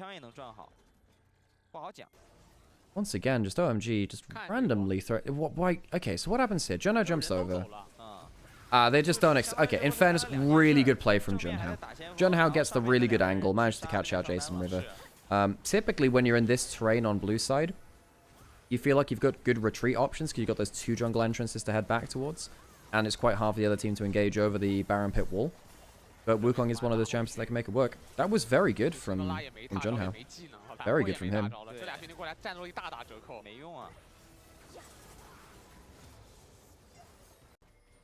That was MF ult angle. Well, I mean, he thought that someone would get stunned into the blue ult and just be an instant one-shot, but that didn't end up being the case, so I'm not going to throw too much criticism at him for... part of... Oh, hang on. Ult, who's that onto? It's onto Leona, not the most valuable target. Dragon's alive, will be second for the team. That would actually give feats of strength to OMG if they got it. Herald's now getting taken to go towards Dragon. It's not going to be Battle Herald. Another good Shock Blast coming through from the Jace. And every time the Shock Blast comes up, the opportunity ends up getting full value from it. You only have to be out of combat for 8 seconds or something. Maybe slightly less, actually. Again, that's a really good Shock Blast. The 2-item Jace. Opportunity, Glass Cannon. This is one of the reasons why Jace jungle is so powerful right now. Because you can survive through to this point quite easily in jungle. Just avoid people for a little while, get 2 items, and then you're very happy. Another one. Oh my god, Feather's going to die. He's just going to die to the Rumble ult. Great stun onto the Akali. Akali very nearly dying on the backside. Jace has died. That's the problem with the Glass Cannon. Perry makes it out alive. And I wonder whether actually... using so many skills onto Feather in the back meant that it was a problem for them later into the fight because they couldn't kill anyone diving into them. They'd use stuff like the Rumble ult to fire to the back line, nothing left for the front one. The divers. Very surprised Harry made it out alive there. The melee range bullet time to try and kill him in the duration of the CC, but Merc Treads came out on top again. TT walk away once again with a better fight. Once again with the objective, despite the fact that OMG had decent angles there. They had the damage in their favor from the poke, and then they just couldn't capitalize well enough.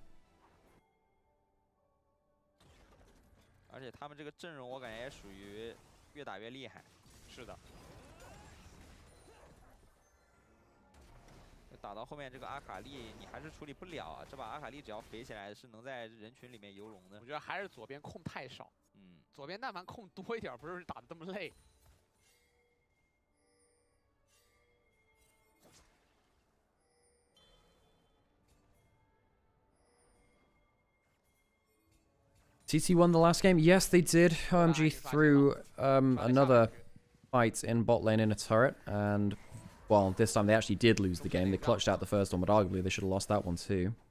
这把左边带干锅的是辅助，辅助的位置远的话 ，Starry 就有在中路被开的风险，他也没闪，上了1打1。现在这个边路已经开始吃压力了。主要上路海超的技能都不能乱交，他现在推用了朗姆直接举他了，举到要死。他其实我觉得现在推就不能摁，对，因为朗姆有个操作就是你用大招去抵消控制，你推的瞬间摁 You 大 see 招。 very. Hang on a second. Can they get a pick off 大多 here? 数英雄在放技 They 能 see him there. I think they should now. They do have an Ash arrow to throw out at moments like this. Was of course under the mid lane turret. A little bit hard to hit it at that angle and that range. 不着急啊。 What you really want to do with Ash Arrow is kind of have it from an unexpected angle coming out of Fog of War. Particularly if someone stood next to a wall so they have limited time to react to it. And if you can ever kind of pink ward the flight path of the arrow, that's another big boost to it as well, to its accuracy and hit rate. You know it's not flying over as many wards at that point. And of course it speeds up the further it travels. If you can get... the big thing back in like Season 6, Season 7, we saw a lot more Ash, was you kind of pink ward with two brushes in river, and you just try and fire it through one of them. Has to work very, very well to get that on target. See this good advanced vision right into the bot side jungle, right there, the pink ward's behind red buff. That tends to help quite a lot, actually. Hadakon started up. Actually, can teleport down, use that Ambassador well. Good poke there from Rayo again, but didn't help them as much the last time. Cloud from Syndra too. And they'll start to back off. Okay, yeah, now the second one hits, and suddenly it's Heru taking the damage. Okay, now that's a problem. If you get damage onto the Akali, that diver feels a lot less happy. Not bad skill shot accuracy from Rayo, actually. Doing quite well. 其实现在可能得考虑让艾希尝试射2箭了，就射不到也没事嘛。Ooh! Dash out of that ultimate from the Leona. Does mean they can't defend the turret. First turret goes down to OMG. That'll get them the feat to strength. Right, so they have upgraded boots. Actually, will take top lane turret. No response there. I guess Harry could ult it, but he's not going to be there in time, I don't think. I'm wasting that then. Dragon up in a minute 20. TT can get themselves the third Dragon Soul point for themselves in Ocean Rift. We ever seen Wukong in anything animated by Riot? I don't think we have we? I don't know how they handle him. Extending Staff of Doom, old Sun Wukong style. But oh my god, that stuff hurts, man. Yeah, Jace jungle, it's kind of nasty. Teleporting in, who is that? That is Ambessa. Gets onto Jace, again, he is glass cannon. Bloody hell, Keshi, that was not the play you wanted to make. Jun Hao could get a mega cyclone here. They don't see him right now. He's going to walk out. Now they see him because he's walked over a ward. Now he's on vision. He's a known quantity. Keshi, no ult. Still has no flash either. That was off cooldown from a while ago. Ryan is effectively dead. That's going to get... It's very close to killing him with the ult from the Equalizer. I think he'll just about burn down. No, not quite Heru. He might actually have an answer. This play now. He's managed to regen up some HP. If one more Shock Blast lands, I think TT are out of it. That's a miss. Okay, so TT maybe have the HP to work with. Repudiation gives some kind of shielding, but it won't be enough. Keshi will go down. First kill of the fight. Shock Blast lands onto 2 on the back. That will be the Atakan. OMG play it at range, play it fairly slow and steady with the amount of skill shots they've got. And yeah, that really hurts. Karu, Merc Treads again, just about saving the life. The last auto attack from Jace can't kill. Rayo barely lucky to make it out of there alive, actually, with the turret shots. And TT just getting whittled down. Couldn't find the engage before the poke made too much of a difference.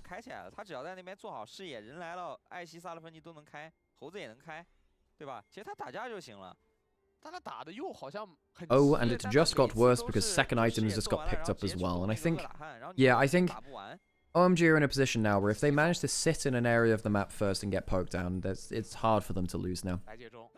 Rayo's almost at 3 items. You get towards the Cyrildas, the extra slow. Yikes, yeah, that's nasty. Dragon's available. And TT find an engage before the poke lands. Their vision looking like not fantastic. There's one ward in the pit. That does help. It's been... Well...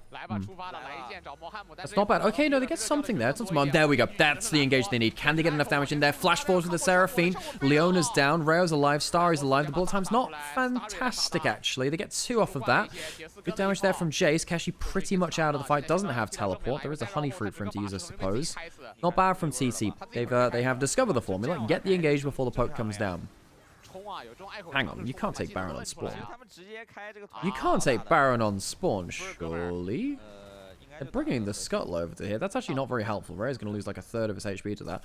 If Harry spots that, actually can get the ult in there.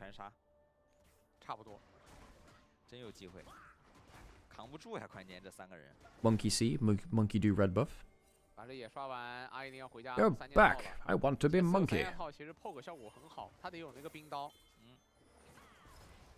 Dodge out and stun there. Harry's done very good defensive play on the Akali. On the whole. Ow, that really hurts. Scorch Claw and Jace adding an extra little bit in there too. People forget that Scorch Claw actually adds on a little bit of extra damage, kind of like that red buff burn. Pretty close in terms of the overall gold. Goal point for TT means that maybe they can get win condition around Ocean Soul later. That being said, they actually need to proc Ocean Soul, which can be a problem. Because if they sit there and eat poke, I'll put it this way, Akali gets chunked down, she needs to hit someone to activate Ocean Soul. Who does she hit and how? I guess Protobalt can sometimes do that.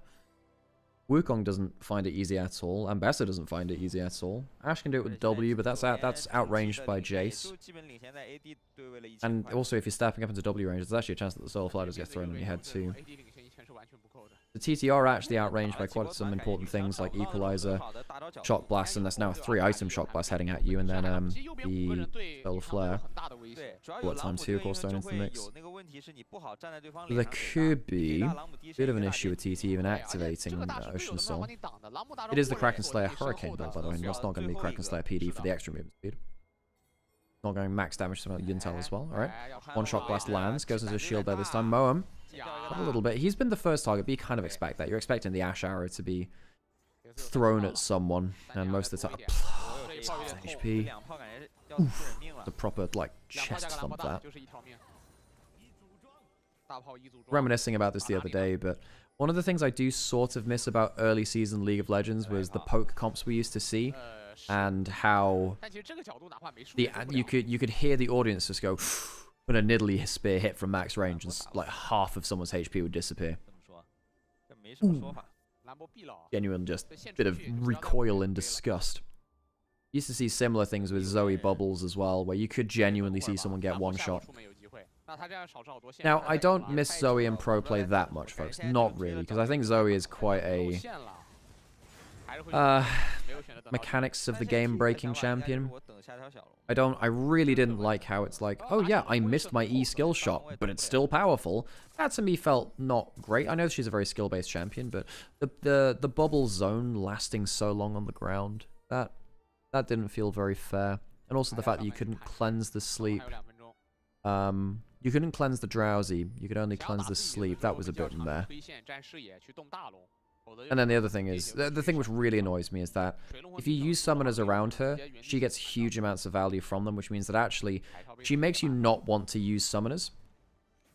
And it's so powerful to the fact where if you use summoners, she can just kill you with just W. Because I think that's too easy. There's that one I'm a Cutie Pie clip, right, where Zoe just 100s to 0 someone with just W procs, and that to me is not okay. But W is the least skilled part of the kit. I mean, you should at least put a cooldown or a mana cost onto the W, you know? I think that's the easy way to do that.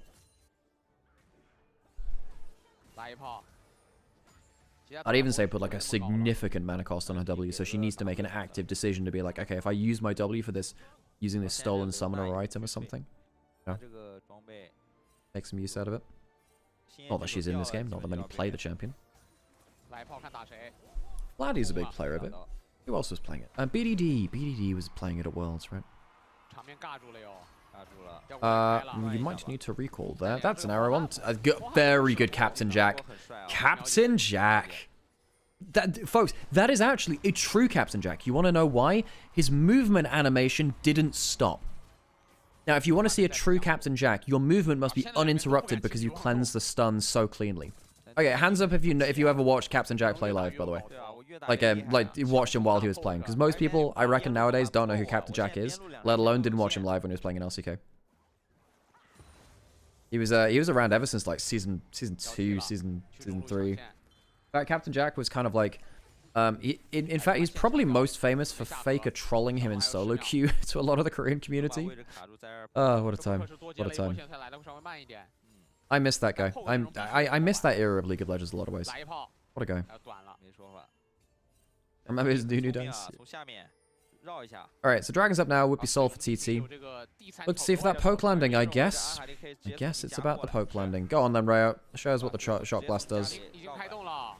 Does he have Serpent's Fang or something like that? Well, it certainly hurts, doesn't it? They're trying to rush down the Dragon. They're not giving them a chance to do much about this. Hurricane Blast Cone over. Keshi's in there. Junhao, good damage onto him. Bullet time's not bad. I don't think it's enough. I think this is a really good engagement, TT. The Syndra ultimate went into Harry. Didn't do that much. Junhao's in a great spot. Rayo's dead. Keshi's going well into the backline. Ocean Soul was not taken, though. Ocean Soul was secured. Was not secured. Rayo ended up getting the Dragon. Good damage from Harry there. Hai Chao does have another stun off cooldown, I think. Needs to land it. It's not fantastic. I think he'll just die for this one, so that's going to end up being, I believe, overall, 3 for none. TT win the fight. Good job there getting a good fight in before the poke landed too hard. Ocean Soul not taken. TT will take the Baron afterward. Oh, it's been long days today, hasn't it? Long games today, rather. Compared to the rest of them. That being said, at least we're not in 2 hours of pause. I guess we'll take that.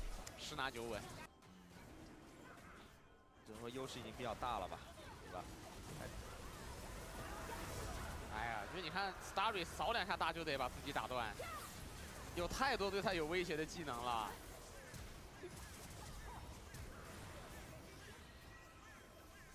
Well, Harry tried his best there. Rayo died for the Dragon, and this is weirdly Ivern has this issue too. Some champions are good at stealing Dragon and getting away with it. Some champions aren't. Jace is not great at that because he's so glass cannon. He just dies where he needs to actually be bringing consistent value to team fights. What's going on with OMG? They clearly have issues in mid and late game. They are not good around high pressure. Well, they're just not good at decision making. I was about to say high pressure. They're just not good at decision making late game. And they've thrown a bunch of fights. Their objective play has been suspect. The game they won in game 1, they were very lucky to win that. And that was just TT lining up against a wall to get AoE down in the base.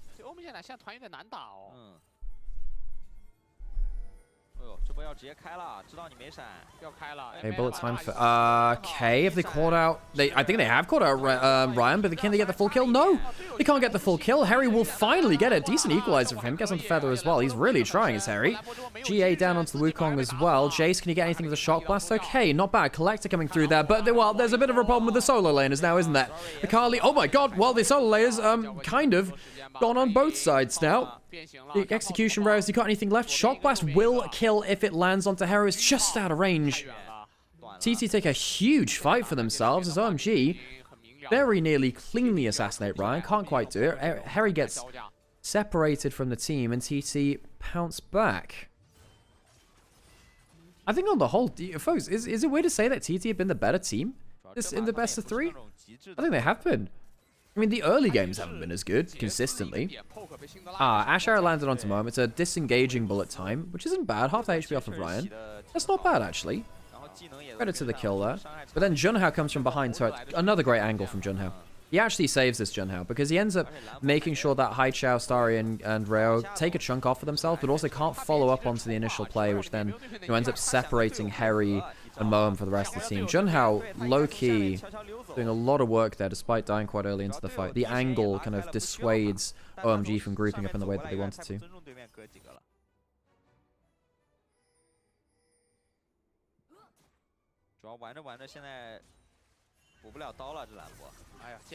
Ooh, okay, Harry. What out on the side? Well, he's not going to die here. Puts the ultimate down just in case Harry ulted forwards. Ult for ult in the top lane. 这个回合是空回合，距离小龙上下1分多钟，蓝魔大是足够赚好的。朗姆都4件了，朗姆这把在边线吃爽了，而且中路没有2塔，其实两边都没2塔的情况下，对 OMG 来讲反而是亏的。 Well, this is series 1 of 3, folks. Second one has a streamer team in, so I hope we get that in quickly enough. I might see if Sam can tap in for a bit. I actually might need to take a game off or something because I'm actually getting quite exhausted by the KO days here. That is a death of the Wukong, Junhao. Honestly, he's had a pretty good time with things. That one, much less so. This bot lane has been the death of so many games. OMG, kind of low-key through 2 games, not too far from that spot. TT losing 2 random kills there.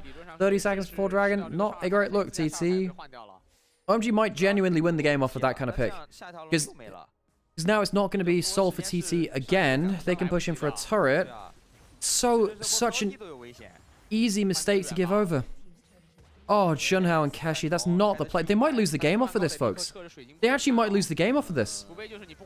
No, Solar Flare's probably coming up in 20... Well, it'll be coming up as Junhao comes up. Shock Blast breaks the Spell Shield and Heru. Okay, OMG, now you might be going a little too far. They need to try and clutch this out. Heru goes into the back line. Charm lands onto the chase, ulting out. Do they have the wave class? Not bad damage. Can they get the kills which lead to the ending the game? 2 dead. Towers down. Junhao trying to go in. Does he have the Cyclone available? I don't think he does. It's going to be the end of the game. OMG, clutch it out. The deaths of Junhao and Keshi and bot are ridiculous. Oh, what a game of throws. ThunderTalk Gaming versus... Oh my god, but with like, you know, triple, I don't know, sentence marks at the end of it. Periods. What's the other one? Full stops, that's the one. OMG, negative. Well, they win, 2-1. And the series ends just like that. Okay, right. Okay. That was a play of all time. Some of the late game decision making between these 2 teams just it's beyond me. Well. Well. 其实我们前2年看很多比赛曲线都是一边偏高直接飙到底的，但这一把又是这种心动曲线，一直在来回的翻。但这把就说阿银的发挥不错，杰斯砍下了全场最高的伤害。然后这把 MVP 给谁啊？ 其实我想给着打野，合理。这把发挥不错，这把炮挺准啊。虽然前2把的发挥我们说就是不尽如人意，但这把是真不错。全场最高的伤害，加上队内最高伤害占比。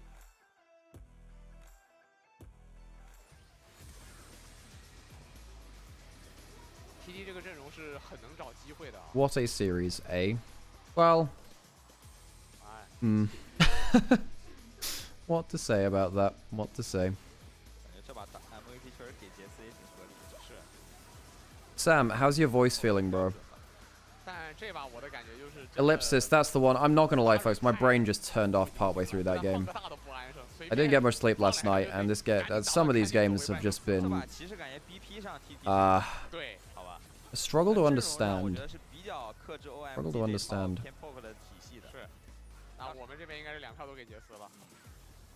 Most consistent Junhao series?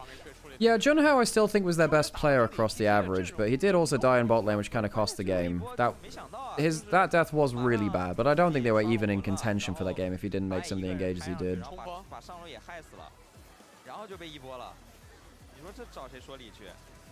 You know what? Heru on kind of like the mobile assassins of Ahri and Akali's look pretty good too.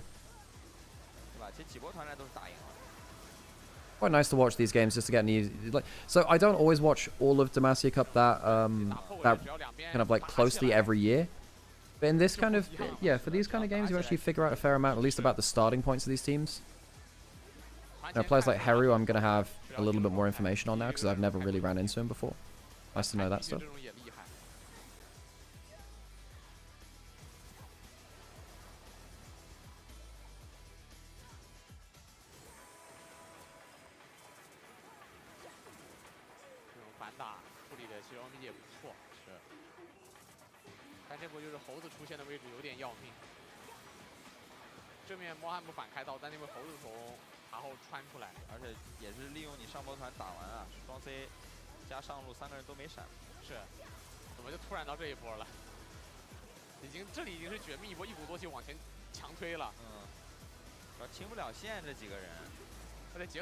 W， 然后这把这3重立功啊，对吧？就拆贼快，这但凡没这个虫子，感觉还拆不掉。是。MVP 给到的是 R10。Rayo gets the player of the game. Who do I give it to? 他其实局内你发现他的炮很准。 I mean, I guess it is, but he didn't have the best game ever. 打野选手的杰斯能操到成这种技能精准度，我觉得蛮厉害。 What a bunch. I actually wonder whether it should have been Haichao. The Syndra was pretty good. I feel like Haichao made less mistakes, but Rayo made better plays with the poke. It's just that Rayo made some big mistakes, so it gets a little bit more dicey with him.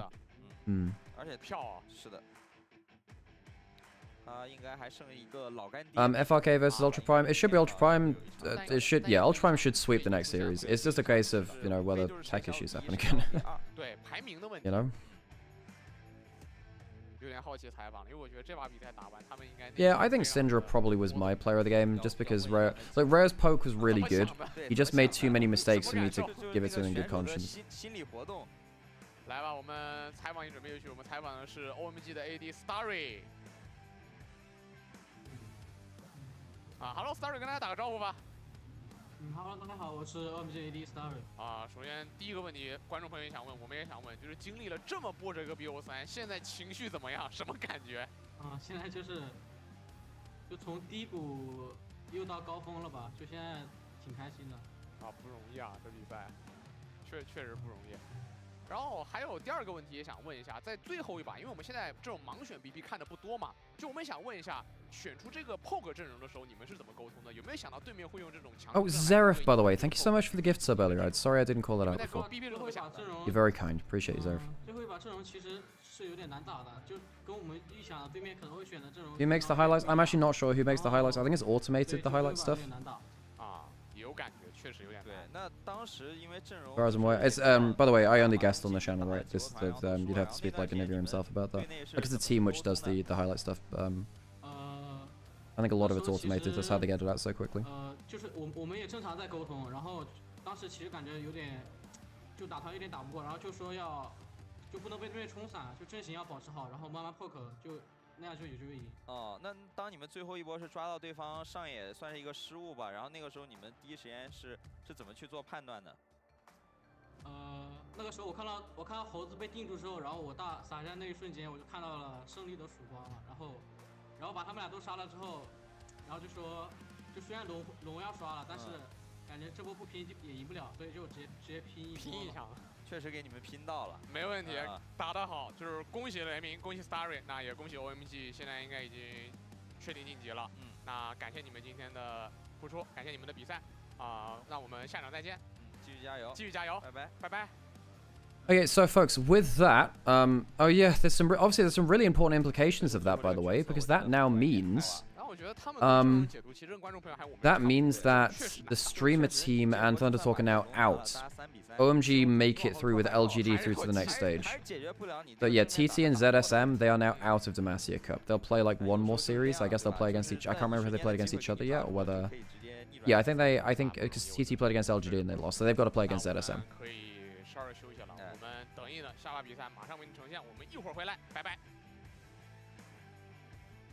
All right. Hopefully, this series will actually be quicker in coming through. I'll put on some pre-roll now. Some others.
No, FRK aren't a new team. They're a streamer team. FRK are a streamer team.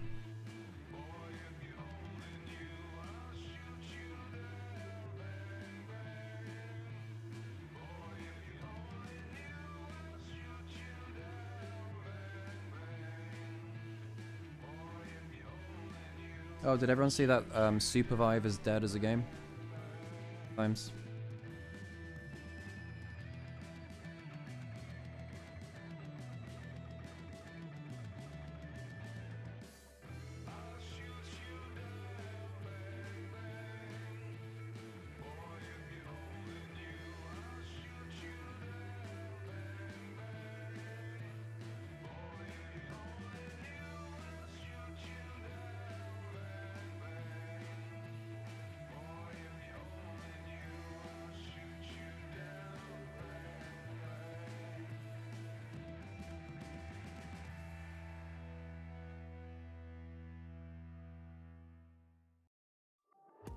I remember when for like 2 or 3 weeks we pretended Supervive was the next big thing, we forgot it existed. I mean, yeah, I hoped it would do well, but I personally, I wasn't caught by it as much. I think part of it was the art style for me. Like, I just didn't see it. The character designs and the art style just never kind of went, they never seemed that viral to me, you know? Because if you're going to explode onto the esports scene, you need strong characters to get behind on a visual sense, because yeah, like on a first glance you need to have characters that you can kind of like instantly latch onto, or gameplay you can instantly latch onto. And I think it struggled to do that. The character designs weren't bad, but they weren't good enough to bring people in at a glance, and the gameplay didn't keep them there, I suppose.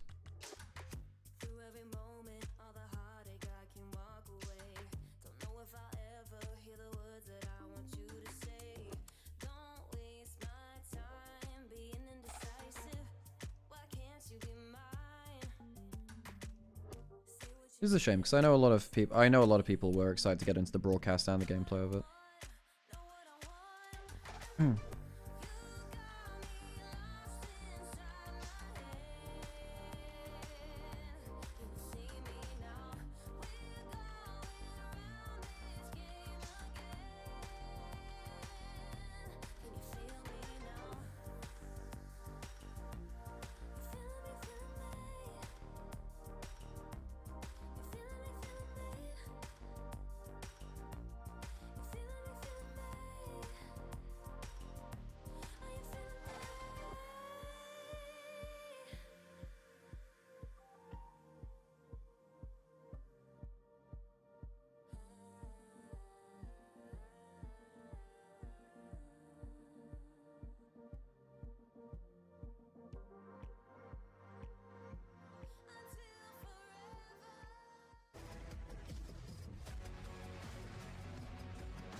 Okay, so we should have our streamer team coming up next.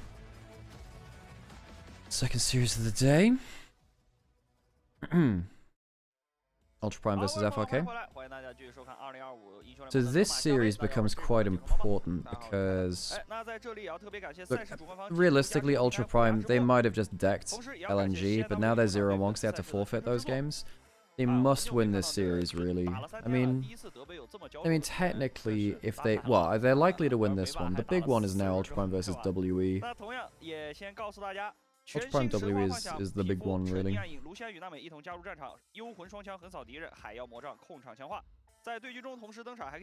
Yeah, so we have a WE LNG. If WE win that, things get really well, they get pretty bad in the group for... No, things can get really interesting that way, because at that point, we could get a... Well, no, at that point, FRK would have to upset for things to get weird. Yeah.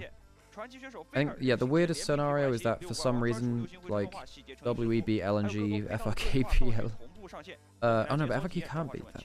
Oh, hang on, what would happen there then? They go 2-1. Okay, if WE beat LNG, and then...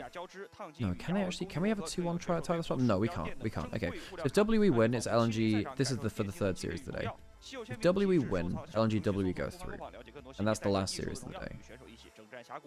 So I suppose the only way we get weird stuff and tiebreaker kind of like ties getting broken, not tiebreaker games being played, but basically the only way that things get close is Ultra Prime win here, LNG win, and then we see what game differential is, I suppose. W2 the first series. If WE lose 0-2 and Ultra, well no, it would have to be between the series for them anyway. Okay, so if the games go the way we expect based on results, so okay, if LNG beats the WE, Ultra Prime beat FRK, it'll come down to W Ultra Prime. That's what it comes down to. Either way, I think it's likely to come down to that. But if WE beat LNG later, then that's just a decorative series. It doesn't matter. That's basically what it means. 然后下一场是生死局了。对，然后下一场还要跟 WE 来个生死战。这压力也挺大的。就突然一下。First time I see FRK, are they good? They're not fantastic because they're a streamer team and they're less coordinated. They're one of the weaker teams, really. 但是有没有那种可能，就是Yeah, Hacker got destroyed versus LNG the other day. He got Flame Horizoned in jungle. 这次Yeah. 的队友都比较年轻，然后大家都比较有活力嘛，就希望我们在打比赛的时候心态好一点，然后劣势也不要放弃吧。挺好的，小年轻就是得有韧劲儿。你看 TT 就挺有韧劲儿的呀，也是一帮小年轻。那么打的也是1万经济，然后坚持到翻盘。对，虽然也靠对手的成全，对手也挺变态的，也是小年轻。只能说还有这个韧性在，好吧？哎，是的。而且今天最后一场就是 WE 打 LNG， 这场其实还挺重要的。但这场感觉没那么关键，因为刚才我想说 Wait, Sinatra's back playing in Valorant? 他也是个1-1，然后 UP 这场赢了，他也是1-1。对啊。然后最后就看两边谁赢谁出现。那如果这场 WE， 哦，对，其实不关键，确实不关键。就是输掉的话，就是他赢了也是要跟 UP 再打一场，而 UP 必须得赢他。但是这样的话，两个队不就同分了吗 Oh yeah, I've got to run my就是UP 这场my UMA finals at some point. WE 这场。下一场如果赢的话是 Wait, is it live now? Ooh, 对啊， it's 然后 matching. UP 1-1跟他打一场就变成2支2-1了呀。就比如说，如果 UP 赢了 WE， So basically in 11 hours I'll get to play my UMA 是 finals. 这个逻辑吧？所以这组有可能3个2-1。对啊，主要还是咱们这个主播队确实没办法拿到分。You know what I should do? I should 看情况吧，反正 I'm getting a little bit 这个也比较极限。对。I push my voice too hard when I'm starting to get exhausted and stuff. Or rather, I don't know how to control my volume of my voice when I've got headphones on and I don't have good foldback for my voice. I know I say that and I'm actually not been speaking that loud the entire day, but it's something I've noticed over the whole year where it makes a difference if you're on live for like 8 hours a day or something. Welcome to the Nymaera ASMR. 比较难还手吧。主要 TT 现在也0-2了，也无所谓了，对吧？最后一场比赛。You know, ASMR stuff just I don't know, it just never I was never that interested in it. 回归 FRK 打 UP 这场可以。I get it as a very tactile thing, right? Oh my god, there are some very funny people on TikTok though that do kind of like anti-ASMR. There's someone, it's like, I think it's Spider-Man ASMR. He like takes a cheese grater and starts cheese grating the microphone. 还真是，那把给韩国队干晕掉了。然后包括说，我记得马哥有一把下路也是直接被压爆了。他是2把下路全被压爆了。马哥的对线在这一次的德杯基本上就没有正常过，就基本上上去就是被压爆。确实玩不了，就是他打任何的下路都玩不了。别尬黑好吧，第一天上来有一把那个飞机对线是优势。可以，那把就是属于上来拿2个人头，然后你那个经济面板一切出来，除了下路剩下全是落后的。然后打团也没办法玩，就是他们一打团就更玩不了了。对，那把你应该还有印象，就是那把是对面一个卢锡安啊，是的，对吧？前面 Yep, that's the one, Jonas. 然后后面打完了卢锡安 MVP。I try to think if there's kind of, you know, I'm not really someone that's into VTubers. VTuber, I mean, I guess VTuber depends on the creator, but I'm like the VTuber community is just not a world which I like particularly watch. I don't think it's delayed. It was just a 3-game series, the first one.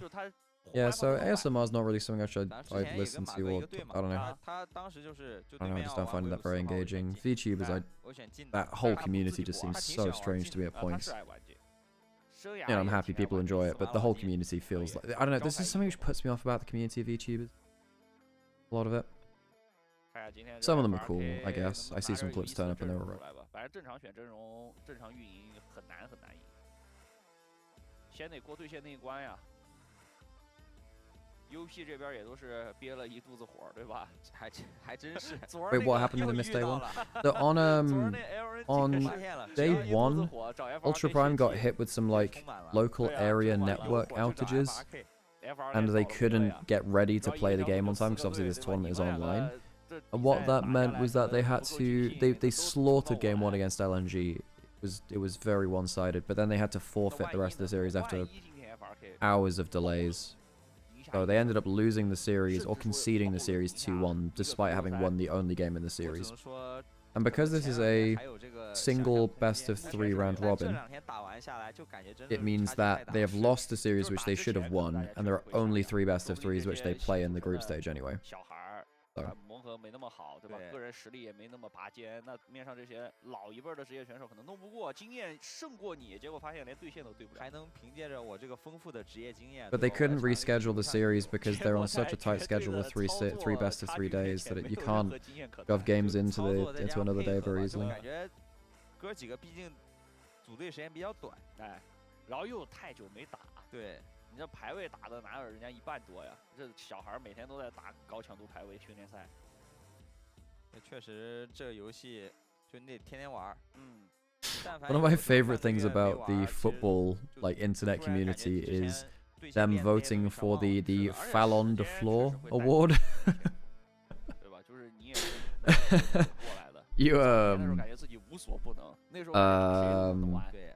Yeah, so you know there's the Ballon d'Or, which is the Player of the Year award for football. There's the Fallon de Floor, which is the best diving attempt, which is clearly not someone getting hit by anything, you know. That stuff gets me. That stuff gets me. Because I grew up watching a lot of rugby union, you know, Welsh blood. I got quite used to seeing genuine, quite bone-rattling injuries and people who were actually hit very hard, and people playing through injuries as well. But that's not a good thing either, by the way. You shouldn't do that, especially if it's a head injury or something. Seeing the difference between that and football is just not it. Yeah, OMG won against TT. The third game was a bit of a mess. Yeah.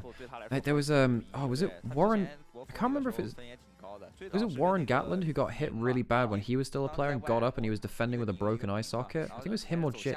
Might have been. Oh gosh, who was the center that Wales had? Jamie. Big bloke, number 12.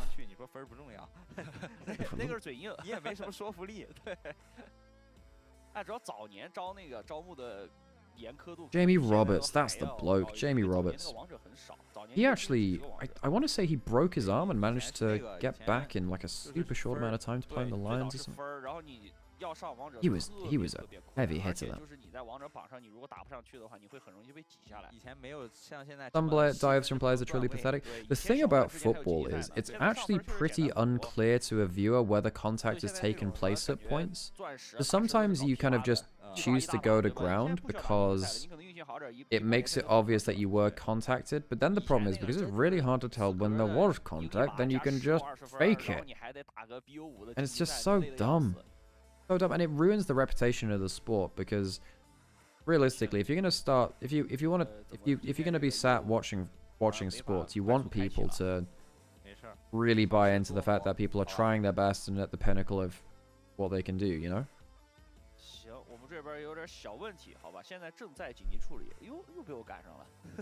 I started watching the NFL this year, and I have to say that football players are crybabies, as in like American football players. I played a lot of football growing up, and I know it can hurt. Oh, sorry, NFL. Sorry, compared to like soccer, football. I know it can hurt, but my God, some of these players make it belong in Hollywood for sure. I think when you're running full tilt and you get even just slightly tapped, sometimes you can actually just fall from that because if you're actually full on sprinting and you get tapped, yeah, you cannot. I actually don't mind that. I think people misunderstand if if your foot gets shifted or something while you're running max speed. Yes, that's going to cause some issues and you won't fall. But yeah, no, I think it just ruins the reputation of the sport. You know, football is the most widely played game in the entire world. The very oh my God, why are we still in a pause, man? Why are we waiting for so long? Let me into game. 感观众可能也习惯了。哎，还真是，对吧？哎。 这会儿就可能就把它拖到副。 Quick, things are boring. Let's talk about drama. Did everyone see about Larian and Expedition 33? Did you see that?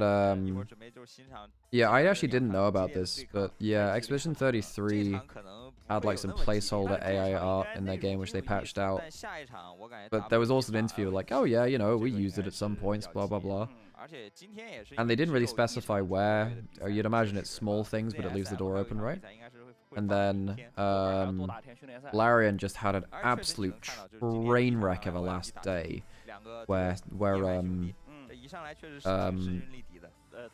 Swen had a interview with Bloomberg with Jason Schreier, and it was just a train wreck. Train wreck. Transcript this. There's a generation like white boxing. Yes, there's things I'm not unsure. So basically, he's saying that, oh, we've done AI stuff, but it's not actually that efficient, but they're still using it. Apparently, they're still pushing for it. And some people who are ex-Larian say that tracks for them. 电子竞技就是这么残酷呀。哎，你们以前那个应该竞争更激烈。我们以前确实，就我也替补挺多次的。 We're trying to use generated assets to oh no, they have actually generated assets. So I was wondering if there was a bit of a leeway for it. Okay, so the overlay broke. We're into draft. Jace banned, no surprise there. OK, FRK 和 UP 上来还是杰斯、剑魔。哦，骇客看来这两手都没准备啊。不玩啊，主要上把 TT 也是有这个问题。 对吧？也玩不了，也玩不了。嗯，这种其实挺伤 Well, 的。that's a mess, isn't it? 而且你不知道这个英雄会强势多久。Yeah, the panda in the background is a thing. Panda in the background is a thing. 骇客其实最想要应该就是奇亚娜，我感觉他最自信的应该就是这英雄。右边反正把他巨魔搬了，这样给自己留了赵信的登场空间。就把 UP。 Okay, so what are the big things left open? Kiana is open. Oriana's gone. Kiana, Oriana, Rumble. 现在外面。 Kiana, Oriana, Rumble. Those are not Oriana. Sorry, Kiana, Yunara, Rumble. Kiana's banned, then you're probably looking. I mean, I don't know. Do you prefer? I think you go Rumble. I think Rumble's been more powerful. Yunara, I think there have been answers to. Feels like Misfortune answers in lanes. Sometimes Varus does as well. If you go Rumble, they go Yunara. You go Varus, and you get Varus Rumble. I think you're happy with that. Yeah, just lock in the Rumble. Easy, right? 8条沙皇也都没有。但有兰博，有尼寇。 而且除了赵信还有猴子，就猴子也算。I don't even think that's okay because it's you being used in the concepting stage. I actually don't think that's okay either.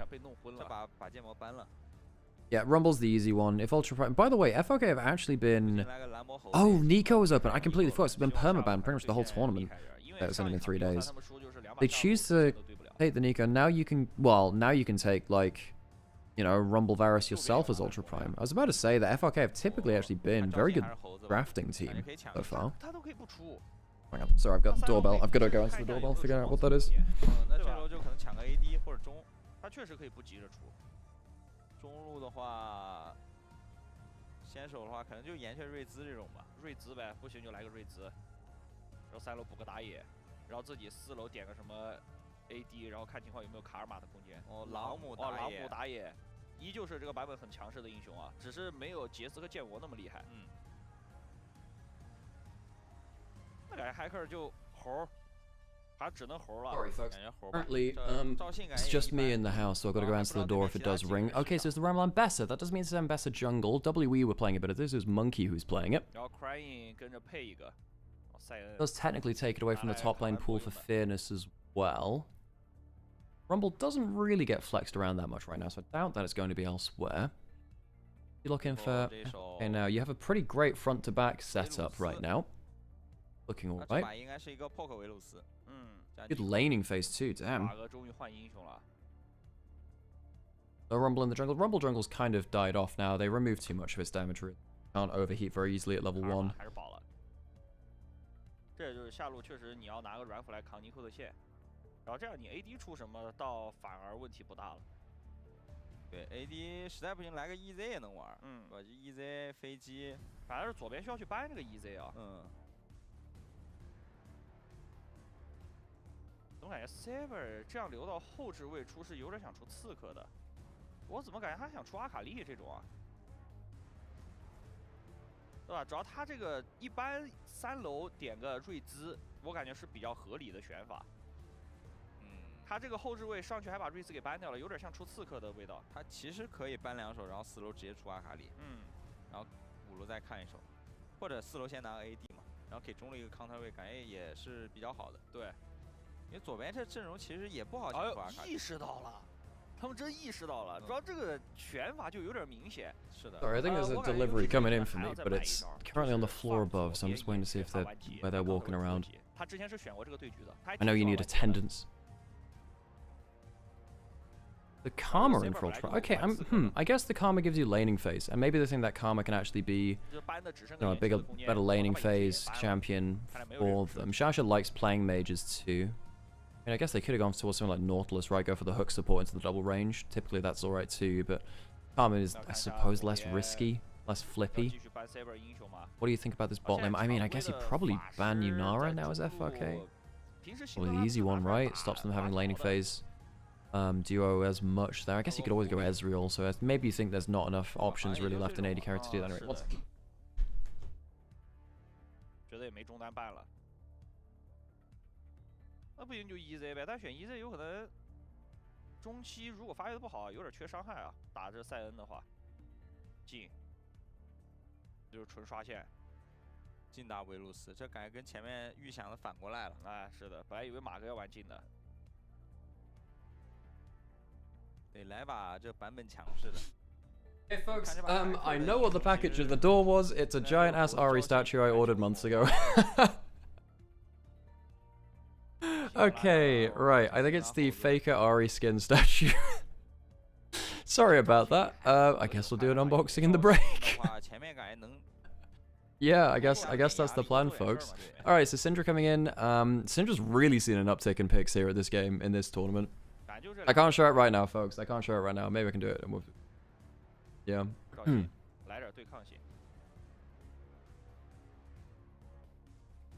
So that gives you some double long-range backline, but the problem is they're both very immobile. The Jhin into the Scion I don't love, but it does give you some laning phase. I actually wonder whether Yunara would have been better, but I guess Yunara struggles versus Varus a little bit. You're very your range struggles to deal with Nico in team fights, whereas Jhin can stand long enough range away to not worry about the engage as much. What do you want to pick into the Syndra? Oh, Syndra LeBlanc is such a fun matchup. Go on, it's a fun matchup. Syndra Ahri is one of my favorite matchups of all time. Syndra LeBlanc's up there too. There you go. Get LeBlanc for Saber. Awesome. Very bursty, scrappy team from Ultra Prime. A bit more group ups front to back from FRK. 对，这把感觉 FRK 这阵容选的还挺好的。对，右边阵容是有点纯玩个人能力了。但就比较。Okay. First game between FRK and Ultra Prime. I think FRK probably walk away with the better consistent draft. Their laning phase is good and their objective play is much easier to play around. But FRK have actually drafted well before, but it doesn't feel like they've capitalized very well. Judgment Rift. 4强换血肯定是容易占优的。然后2级以后卡尔玛还能贴盾。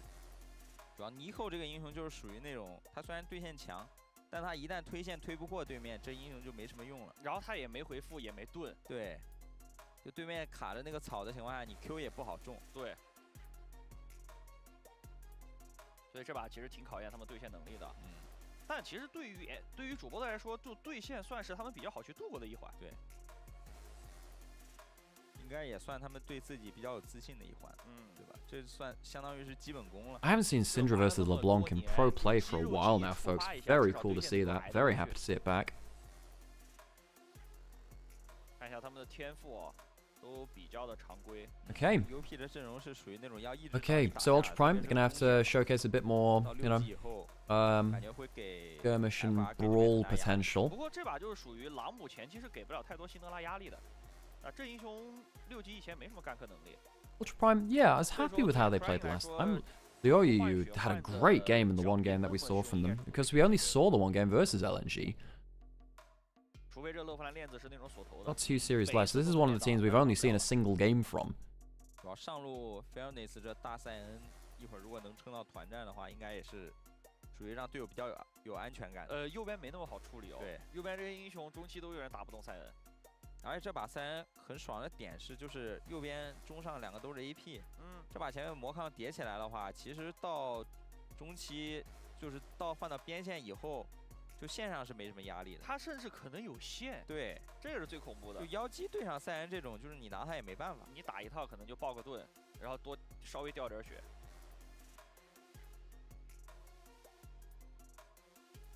对吧？就重中之重是看下路啊，双彗星能不能打得过对面。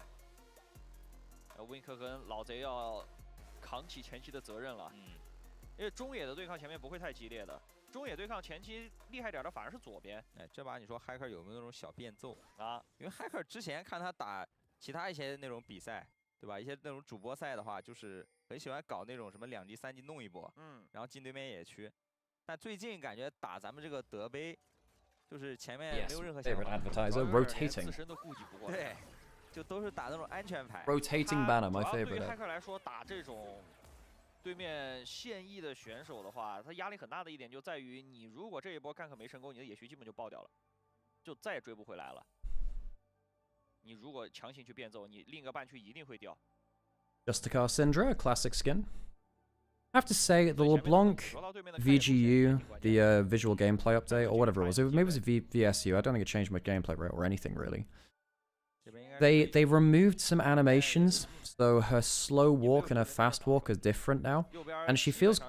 I don't like her walk animation. Really don't like it. It makes you feel a little bit... It just feels kind of meh, that kind of creeps around like a Disney villain. Feel great. See, that walk animation just doesn't feel great to play. Some of her other animations are fine, it's just that one. Like, that walk animation feels bad to play. Like, Champions released back in 2016 or whatever had a difference between a slow walk and a fast walk, and it feels bad to have, like, 2025 visual update not have them. Because they do make a difference, they really change the satisfaction of playing the character.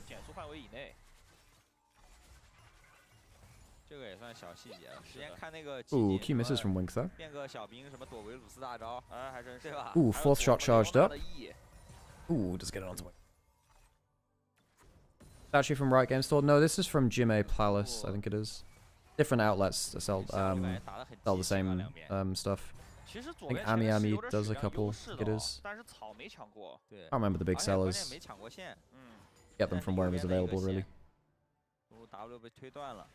Anyway, I'll show you two after this anyway. Well, you player who I've not seen before, but I think most of this team was some players which have played on BLG Junior. I think they played on BLG for NEST in 24, I want to say. So not this year's NEST or whatever. Oh, wait, was there an NEST this year? I can't remember actually. But one of the previous BLG kind of like second string players.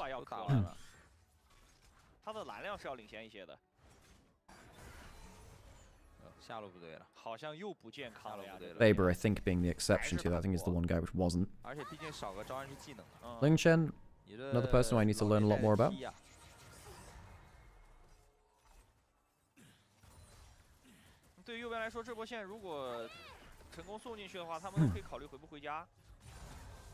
I have no idea what the exchange rates are there, Quanzi. Bosnia, rather. Ooh, flash away, was that a flash away? Flash forwards from Saber, didn't quite get the kill. Ryan flashed away. Alright, decent early lane bullying from the LeBlanc, because what we've seen is, you know, Syndra occasionally coming out to bully the Orianna, which is one of the very few things that can, and if LeBlanc comes through for the Syndra, because people think, oh, Syndra must be the best early game champion, if the Syndra can actually deal with the... if the LeBlanc can deal with the Syndra, that kind of adds an extra kind of rock, paper, scissors mechanic, because typically the LeBlanc struggles against some of the other mages. Do they really have kill pressure here?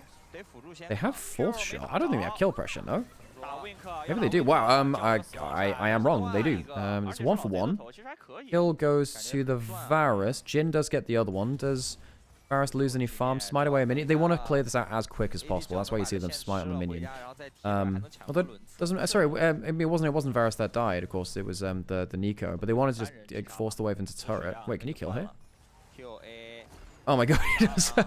Wait, so that's big, because now Varus dies and the wave dies to tower. He has a teleport, he would have been able to pick it up otherwise. That's a 2-kill Jhin, 2-kill Varus, but the Varus does lose a wave from this. He's going to be 10 CS down. Fair play, pushing it in with the jungle smite before the Nico could get back, that does make sense now. 刚才也是闪换闪啊。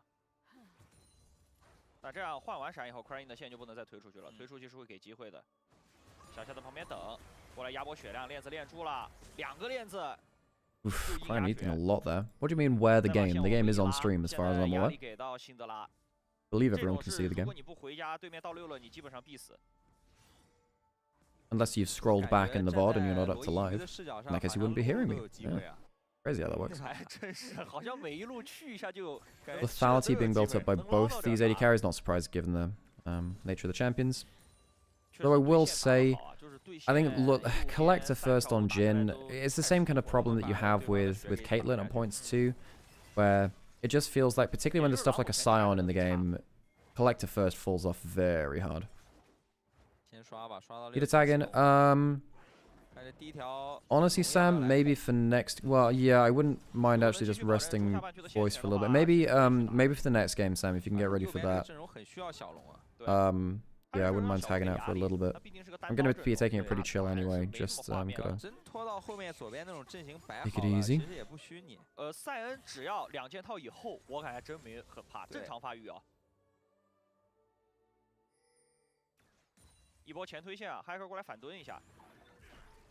What's happening top lane? Anything there? 10 CS lead for Liang Chen right now. I don't think there's any wave that much to even up. 机会啊，罗毅宇也在找机会。那中路是个5级，得妖姬练到，而且离塔有点近。Ah, nice. Nice. Really forcing on Crying here. Lost that flash earlier, of course. Literally use him a couple of times. Once you get that level 6, then the problem is LeBlanc can land a chain, and then effectively you just insta die. Because then Best can come over. That's probably a dead Wink. Wink, and you miss it. Nico goes for a quick sleep. Ooh, very close to get the kill. In fact, he does. He does get one back. Dwyer dies. Flash forward from the Jhin. Is there a level 6 from him? Yes, there is. There's a flash on Varus, so it'd likely be ult for flash trade. I think SMLZ is safe for that one now. Oh, both AD carries with 3 kills in under 7 minutes. That's a lot. 但这样的话，就是右边先拿到这个战斗先机嘛。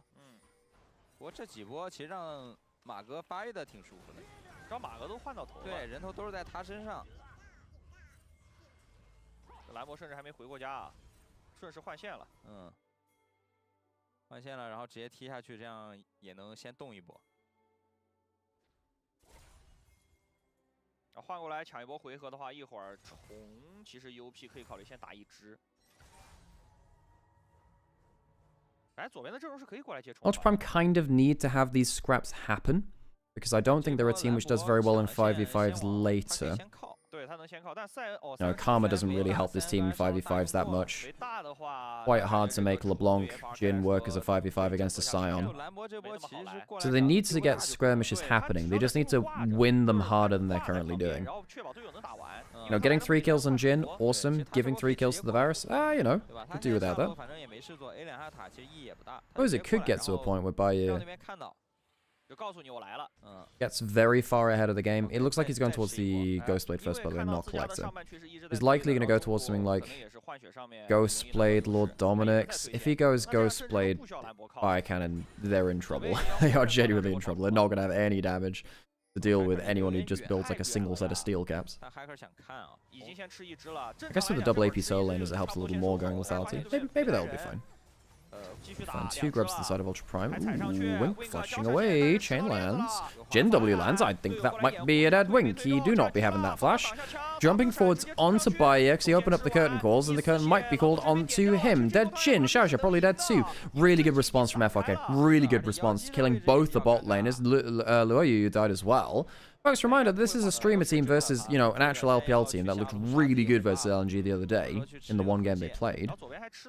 Bayer just opened up in front of the enemy way too close. A couple of flashes later and the guy's dead. Probably a repeated question. What's the reason between Jace and Bessa in jungle recently?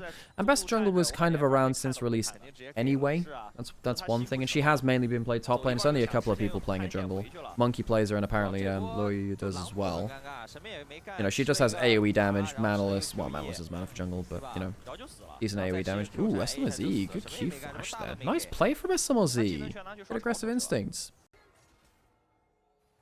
But yes, with Jace and Kiana, they just got a lot of buffs to jungle camp killing, and it means that you can build lethality / assassin without having to interact with a laner, which often feels bad. Because if you build something like an opportunity or Ghostblade in lane, you have very few stats to kind of brawl through matches because you don't get any HP. So often you don't see full lethality mid laners that much anymore. Or top laners, I suppose, as well. But you can do that in jungle, go full glass cannon and not interact with people. Dragon dies. Ultra Prime will claim that. First of the game. I really think FRK can win this one. Their early games haven't been bad. Well, no, most of their early games have been bad. Hacker against LNG got a bit blown out, but their other series was okay. Yeah, Jace is one of those champions where if you ever get to build him as an actual artillery bot without having to build him to survive a matchup, he feels really, really good. If you watch the game earlier from Rayo or a bunch of other games, I'm trying to remember if Hacker played a game of it too. But it's just infinite damage. So much damage. By the way, Saber making a bit of a mistake there. Against Syndra as LeBlanc, you really never want to jump in a straight line, because if she just QEs, if you flip back to your return point, then, yeah, like that, you need to jump at an angle. If you jump straight forwards, then the QE will always hit you even if you flip back. So it'll either hit you straight in the face, or if you flip back, it'll hit you anyway. You need to kind of jump to the side. It's a similar matchup against Ahri, which is, again, stuff which I practiced a fair amount. You need to make sure that you don't give them a straight line skill shot when you flip back, effectively. So I'm going forward to the ultimate. Q lands there. Is there a Varus ultimate ready? There is. Trying to predict the flash. Does not land. That is a Jhin W which doesn't land. Don't think it matters. Saber will end up picking up the W kill onto Cryin. He goes down for his first death of the game. A lot of pressure been put onto this mid lane matchup. Saber has a Dark Seal, has 4 stacks in it right now. Dark Seal. 2 stacks per kill. Hacker's going top lane. Alright, well, he has himself Crescent Guard. Not that much health on Bing Chen. He can equalize the next wave is the problem here. He can just equalize the next wave, and then they're still going to have to dive him. There you go. Clears out the wave, and then I guess he can just keep recalling. I think if they dive in without a wave, there's a real chance that they die. They're not that high HP. Varus ult missed. Varus Q missed there too. He's going to go flashes force. He misses it. Gets the slow. If he can get the kill here, that will be breaking open what should have been a losing play. He goes into overheat, and I think with the silence, he might just die. So close! Gets himself the kill on the weak side in the 1v2. Honestly, Liang Chen, that was pretty damn good. Good problem solving on the fly. Saber, Champion Force does land the chain. I guess Cryan's E must have been down because he didn't immediately cast it. Good trade there. Bottom side of the map, fairness, he's going to have to deal with his own dive situation now. It is a Scion. Scion's, you know, pretty good at surviving dives, but, well, not so much against a very fed Jhin without having any armor components to ward off that damage so far. Ultra Prime winning in the side lanes largely from that. Not bad from Liang Chen, you know. He actually did alright there. 4 kills on the Jhin now, by the way. SMLZ did end up getting some gold towards that top side played again, though, of course, because he did get the assist onto Liang Chen. I think it was Hacker which got that kill, of course. Lila. First turret for Ultra Prime. I think they get themselves boots from that. They do. So they got the upgraded boots. That really helps with LeBlanc in particular. If you can get LeBlanc to 2 items upgraded boots, that is the best kind of poke burst combo from mages. What you really want to do is get Luden's Horizon Focus upgraded boots. That's your go-to.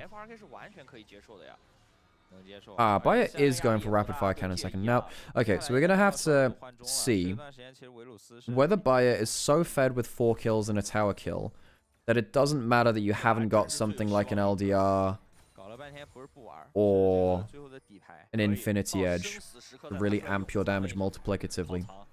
This is the early game stomping items from Jhin. Problem is, you do that against someone who actually builds up a little bit of armor and it feels really not great. So Bayer's going to have to either, 1, find ways to hit the targets which are not that tanky, so, you know, Varus, Nico, Syndra, or get so far ahead that it doesn't matter that he's hitting the front line. I'm going to miss feats. It's been such a prominent feature in the past year. I kind of miss First Blood giving extra gold and First Tower giving extra gold, though. I felt like they mattered more that way, really. Its strength, I mean, yeah, they were fine. I guess I didn't hate them at the end of it. Haha, get the XP plant. Shane lands. There is an ultimate from Fitness, who should be able to get out there, and he does. Ultimate down from Zion. Saber is at such a strong point of power. Luden's pen boots is such a great power spike for the LeBlanc. The quests are pretty cool. I don't... Changed the game a lot. Ooh, Hacker's now been chained up. Yeah, well, that's a whole lot of damage. Wink gets out of one of those shots, gets out of two. Ambessa flies over the wall, and Hacker will die. Nico has been killed by the Black Rose of LeBlanc as well. Hacker... What? Sorry, Liang Chen will drop down the Equalizer. Luoyu ends up dying somewhere in amongst that too. That ends up being 2 for 1 in favor of Ultra Prime. Yeah, the quests, I don't... I have reservations about the quests. I need to see them in pro play to feel a lot better about them. Lila. Well, that's what happens when you get picked off by, you know, chains and Jin Ws and stuff. Especially when you start falling behind, it gets to be a real problem. Flash down on Varus could be a huge problem for the later fights. You know, this is actually a very strong Varus. 6 kill Varus. 500 gold up on the 4 kill Jin.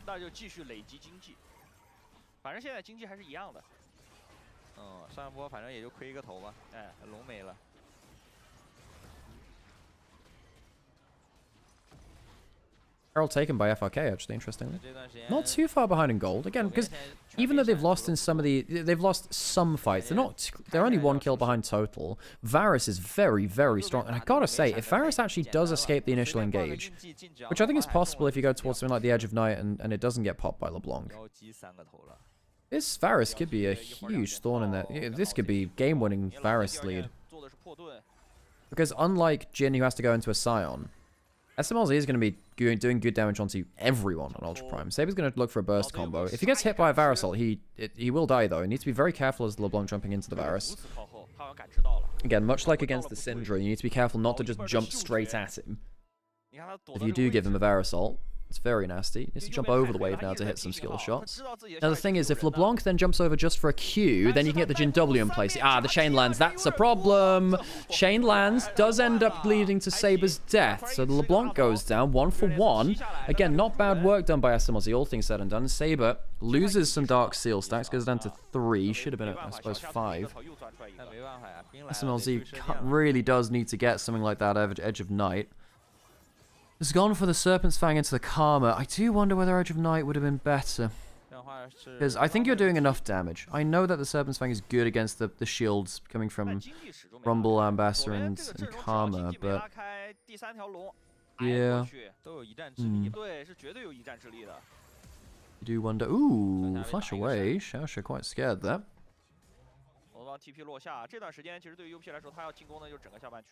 Quite scared indeed.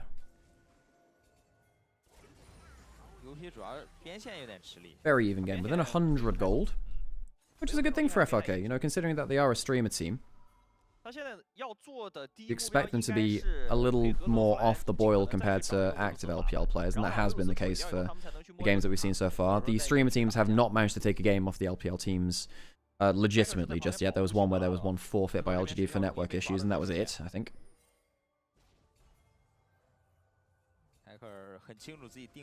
Hang on, that's a point. Has Wink ulted yet? I don't think he has he?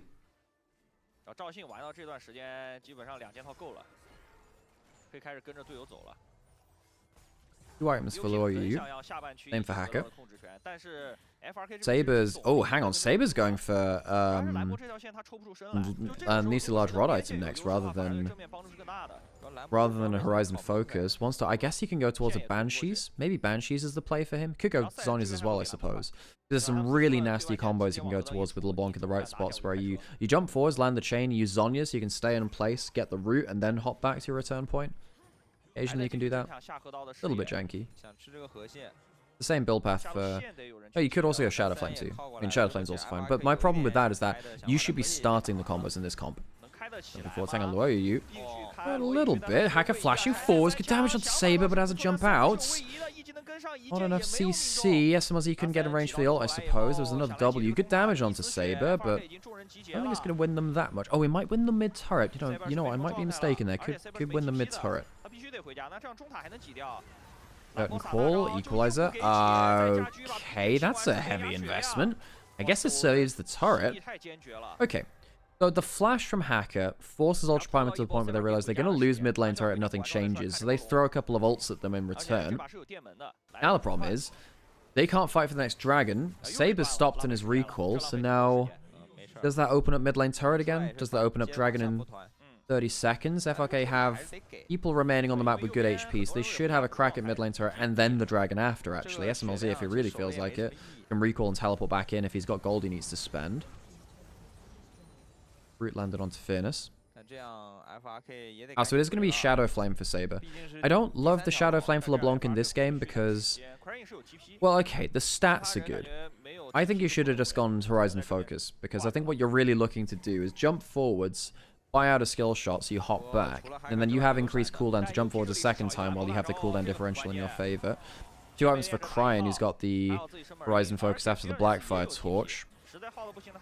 Hang on, Hacker's flying in. He doesn't have flash, but he's got a little bit of damage behind him if he can get onto someone. Props out the Crescent Guard, not awful, but the Mikhail's comes through from Shaosha, so I suppose it's Crescent Guard for Mikhail's and a bit of HP is the trade. Fires, oh, good stun. Is that a full kill? That might actually, bloody hell, that actually could have been a full kill angle, you know? Brian's not at 100 stacks yet. If you get to 100 stacks, then you get yourself the execute threshold. See that Ultra Prime, they don't really have a fantastic comp to fight around objectives. Their objective players effectively get LeBlanc to Q someone, which then opens up a Jin W. Fairness gets onto Baye, who does have a flash. I'm not sure it'll save him. Gets knocked up by the Scion Q. The barrier won't save him. And Baye, I mean... I don't know, Ultra Prime, they're posturing around this last objective. A little bit too much damage. They used the equalizer to try and defend mid lane turret just before. This didn't work. FRK walk away with a kill onto the Fed AD carry, and they've ended up getting the dragon onto themselves later as well. So Ultra Prime missed their chance at Hextech Soul, and my worry here for Ultra Prime is that this is exactly what your comp doesn't want to do. This draft needs to be playing differently. You need to be looking for those pick opportunities, and I don't think they've made the most of that, really. They did a little bit onto Cryan earlier, but around there when it comes to those objectives, really struggles. See here, Fairness really does not give a damn about LeBlanc in a side lane. This kind of build doesn't work well against Sion. You don't really want to be playing LeBlanc against Sion here. I guess you're waiting for Bayer to build up towards his Mortal Reminder. 而且得多叫个人，但这段时间我感觉分。AD 没闪，可以看 AD， 我能击飞。没闪，没闪，没事，杀掉了，杀掉了。Wink went forward to delay some of the rest of the team, I suppose. Yeah, the positioning in mid lane from Bayer just needs to take into account that no one is going to block a Scion ult for you. If you have a Braum or a Cassante or whatever, yeah, you can block that, but because you've got, you know, Karma, she'll just insta-die. And Bessa doesn't want to do that either, you know. We need to see some big plays from Liangchen and Saber. If they can kill SMLZ here, maybe it opens up control over side of the map. They do lock in the equalizer. Hacker's jumping forwards. Jinol, I don't think kills from this range. Is freaking close, though. Jin W very nearly killed. Oh, no, they just miss out on the kill angle. Saber's not there for the last bit of damage. SMLZ has teleport to get back out onto the map, too. So it's not even like you're going to get that much value out of it. You can teleport right back in now if they need him. There you go. Yep, teleport right back in towards the lane he wants you. Atakan is up, and yeah, you've got the teleport. May as well use it. You know, they can get the Atakan now potentially. There's no Jin ult, no equalizer. You kind of need them to fight. I don't think that Ultra Prime are going to be in position to... I don't think they're going to be in position to contest it. It should be a free Atakan. Well, they try their best to kill off SMLZ. They fail. I really think you need the LeBlanc to be there for that sort of play. They don't manage to do that. Get the Atakan. Stunned. Saber's going to die to the execute. Oh, Saber. Well, that's one of the problems of the Syndra LeBlanc. Eventually, LeBlanc hop skips and dies. Hop skips and jumps into a 6-foot deep hole in the ground. Cryan, good kill combo. But you gotta feel like Ultra Prime had some positions to get some good picks across the moments earlier into the game, and they didn't quite really utilize it well enough. And now you're at a point where no one does damage to the Scion, sadly, so as soon as you group up as 5 members, that's a problem. And then you're playing Blink first against a Syndra, where if you land a chain and a Jin W, yes, that's great, but if Syndra stuns you first, you die. Lawyer, you looking for something. That's not bad. Hey, good damage onto Hacker. Do they want to pull the ult in? They do, but they miss. They've just gone, I suppose, a little bit earlier while he was still rooted by the LeBlanc. Doesn't choose to. Ultra Prime, I wonder if Panic's starting to set in a little bit now. Hacker lucky to make it out of that one. But he does.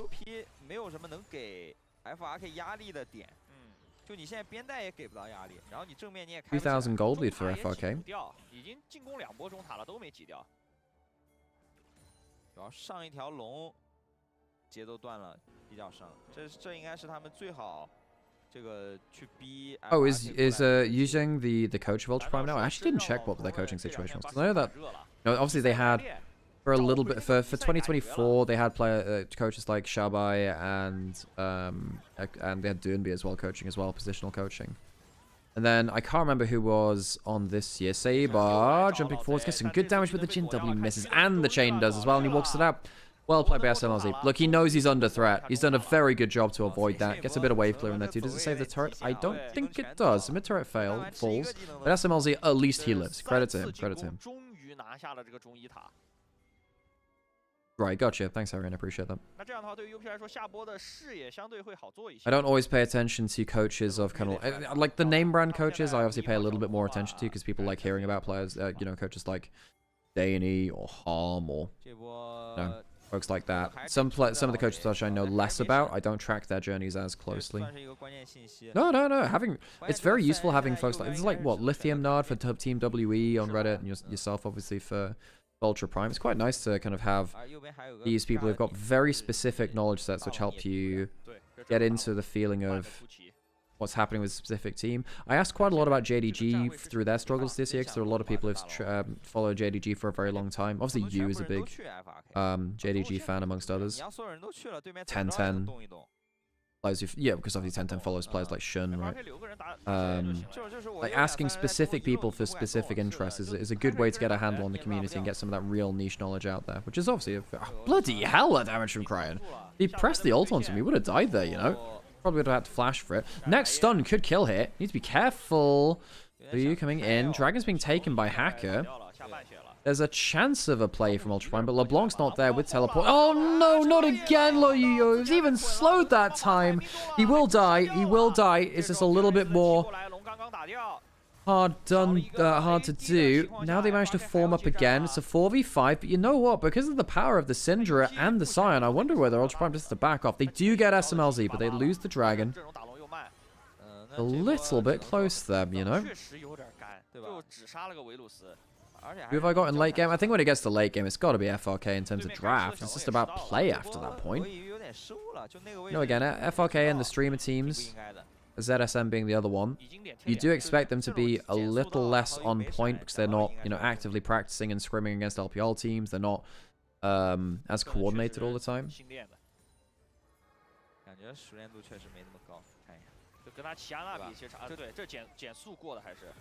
Oof. Yeah, well, it took a little bit more. Mbess had to flash for that. But hey, kill's a kill's a kill. Saber. Wait for that clone to go. This is one of the... Oh, so annoying to play against Nico. So annoying to play against Nico like this. Just permanent clone uptime, you know? What a dumb mechanic. The thing is, I really like the creativity of Nico, but then the problem is... People find specific use cases like this where it turns out, by the way, Nico has just a free walking ward that can go anywhere. It's like if Callista Sentinel was good. Now, why does Callista get to have a bum-ass ability for a W?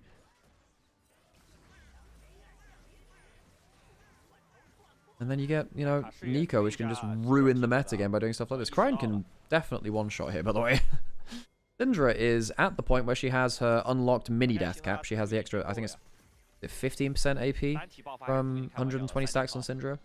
Executes from her ult below 10% as well, I want to say.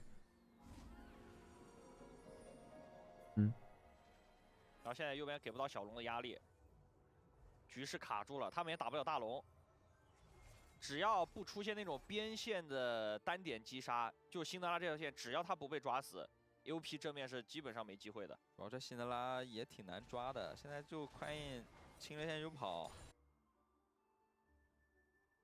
不交互啊，而且就是中期那个妖姬一直没对上。 So big lead in mid lane for FRK. Cryin is a nasty threat. Both AD carries are both very fed, so you got to keep that in mind.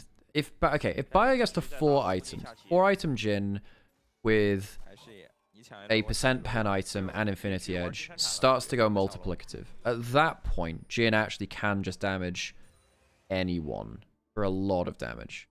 But he does need to get there.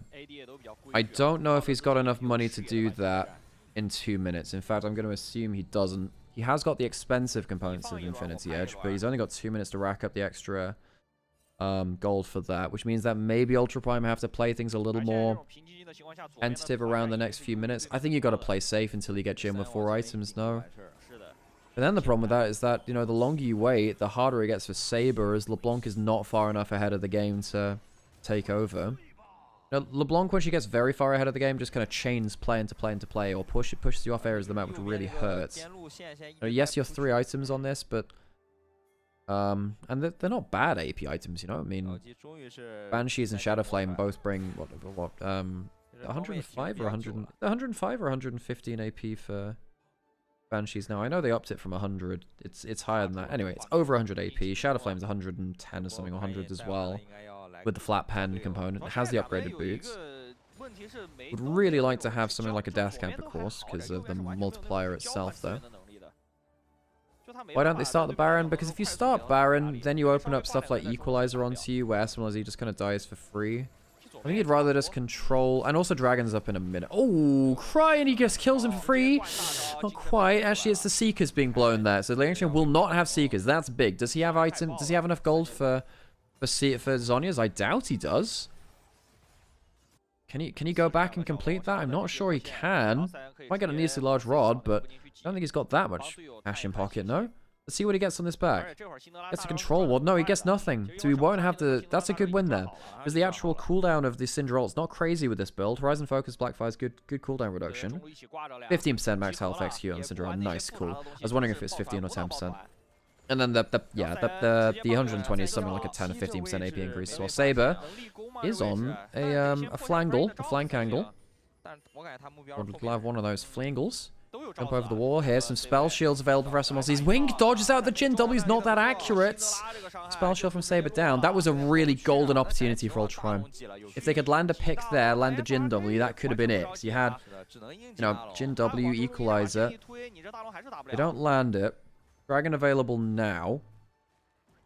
You've lost some HP on Ambessa and on Rumble. Saber's trying to open up the flank angle. Really is trying to. 2,000 damage. Yikes. Yeah, scary Syndra.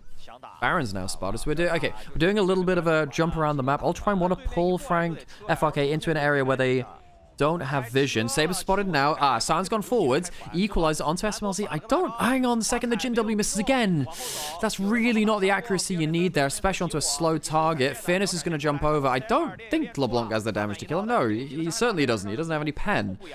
So FRK are actually escaping this situation remarkably well. Ultra Prime pulled them into an area they didn't have great wards in. That was meant to be the idea. Maybe Saber can get a one-shot. Maybe pop the GA from Hacker. Not worth going into Fearness. Baron's too high HP. That Jhin is not quite doing the damage to the Scion he needs to either. I don't know. He does have the 4 items. That's a 4-item Jhin, and he's not even doing that much to the Scion. That's a problem. That is a problem. Teleporting back in. Okay, now they're going towards the Baron. Ultra Prime, how close... sorry, FRK, how close are they to position?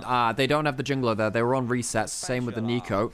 Saber's over the wall. Fearness, pretty high HP. I think Rumble's going to die, but the Baron should go to Ultra Prime. That should be the case. Rumble down. What's happening with the Baron? What's happening with the Baron? What's happening with it? It goes to the Ambassador in the end, but how many do they lose on the...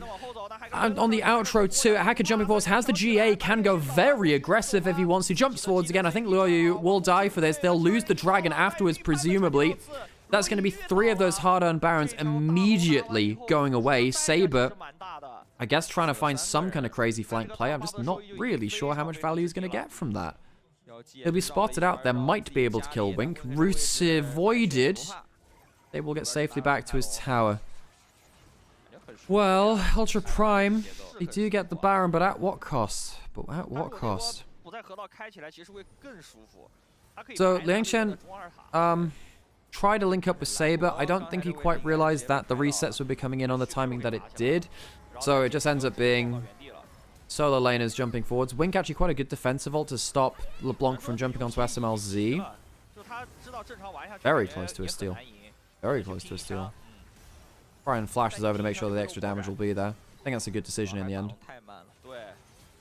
Kind of like secures the play, I suppose. Although he actually doesn't end up doing that much. I guess that's done. Does a bit. Dragon wins for FRK, no surprises there. They have 3k ahead. This could be the first time a streamer team takes down an LPL team in an individual game.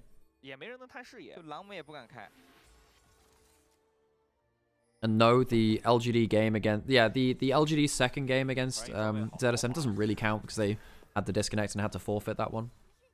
Doesn't really count.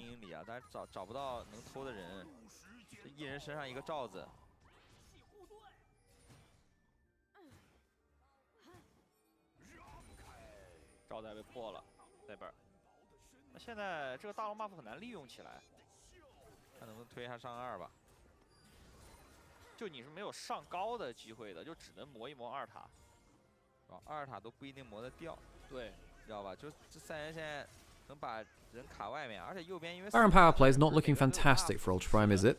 Baya's almost at full build, has that. Presumably Bloodthirster coming in last. I presume that'd be it. I don't think he needs a GA. I think he'd prefer to have... Well, I guess he could go for the GA against the Syndra, but I think the Bloodthirster, just the raw AD and the Overshield feels pretty good versus the Varus. Saber's been fishing for plays for a while. He's got a Blighting Jewel in now on the way towards Void Staff. Again, didn't go towards the Death Cap, so some of the multiplicative values not... Well, not at peak there, you know?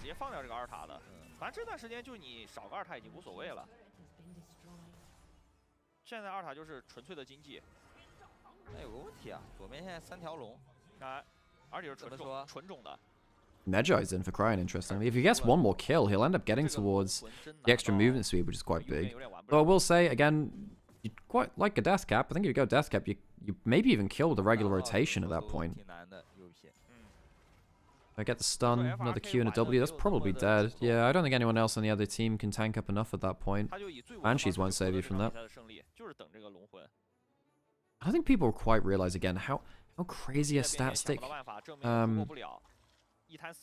Void Staff is nowadays. Crazy amount of % penetration. The amount of AP it gives you is much higher than it was in the past. Saber does nothing to Sion. LeBlanc can't do anything against Sion at this point. As long as Fairness is kind of stood around, like, they don't do anything to him. Sion, in fact, actually might be able to start a fight here. Well, he's down. The ult's down. He's actually a little bit out of cooldowns there. Right.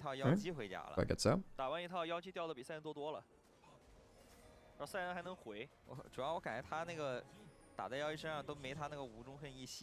Fairness just doesn't care about anything. I need to see Jin hit the Sion and see if there's any damage coming in.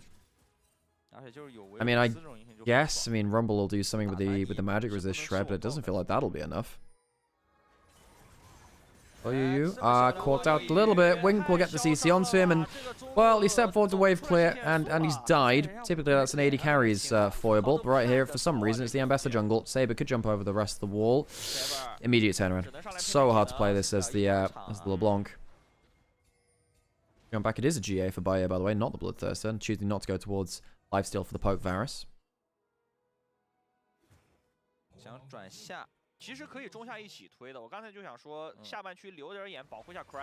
What's the patch here? Let me check, actually. I believe it's 24 or 25. Not 23, I know that much. Because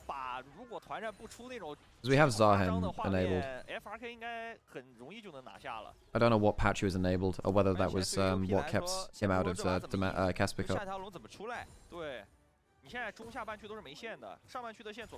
Dragon in a minute would be Soul for FRK. I mean, FRK, I mean, you now have the 10 stacks for Syndra on the Magi, so he's very happy with the extra move speed. That's 24. Thanks, Tomato.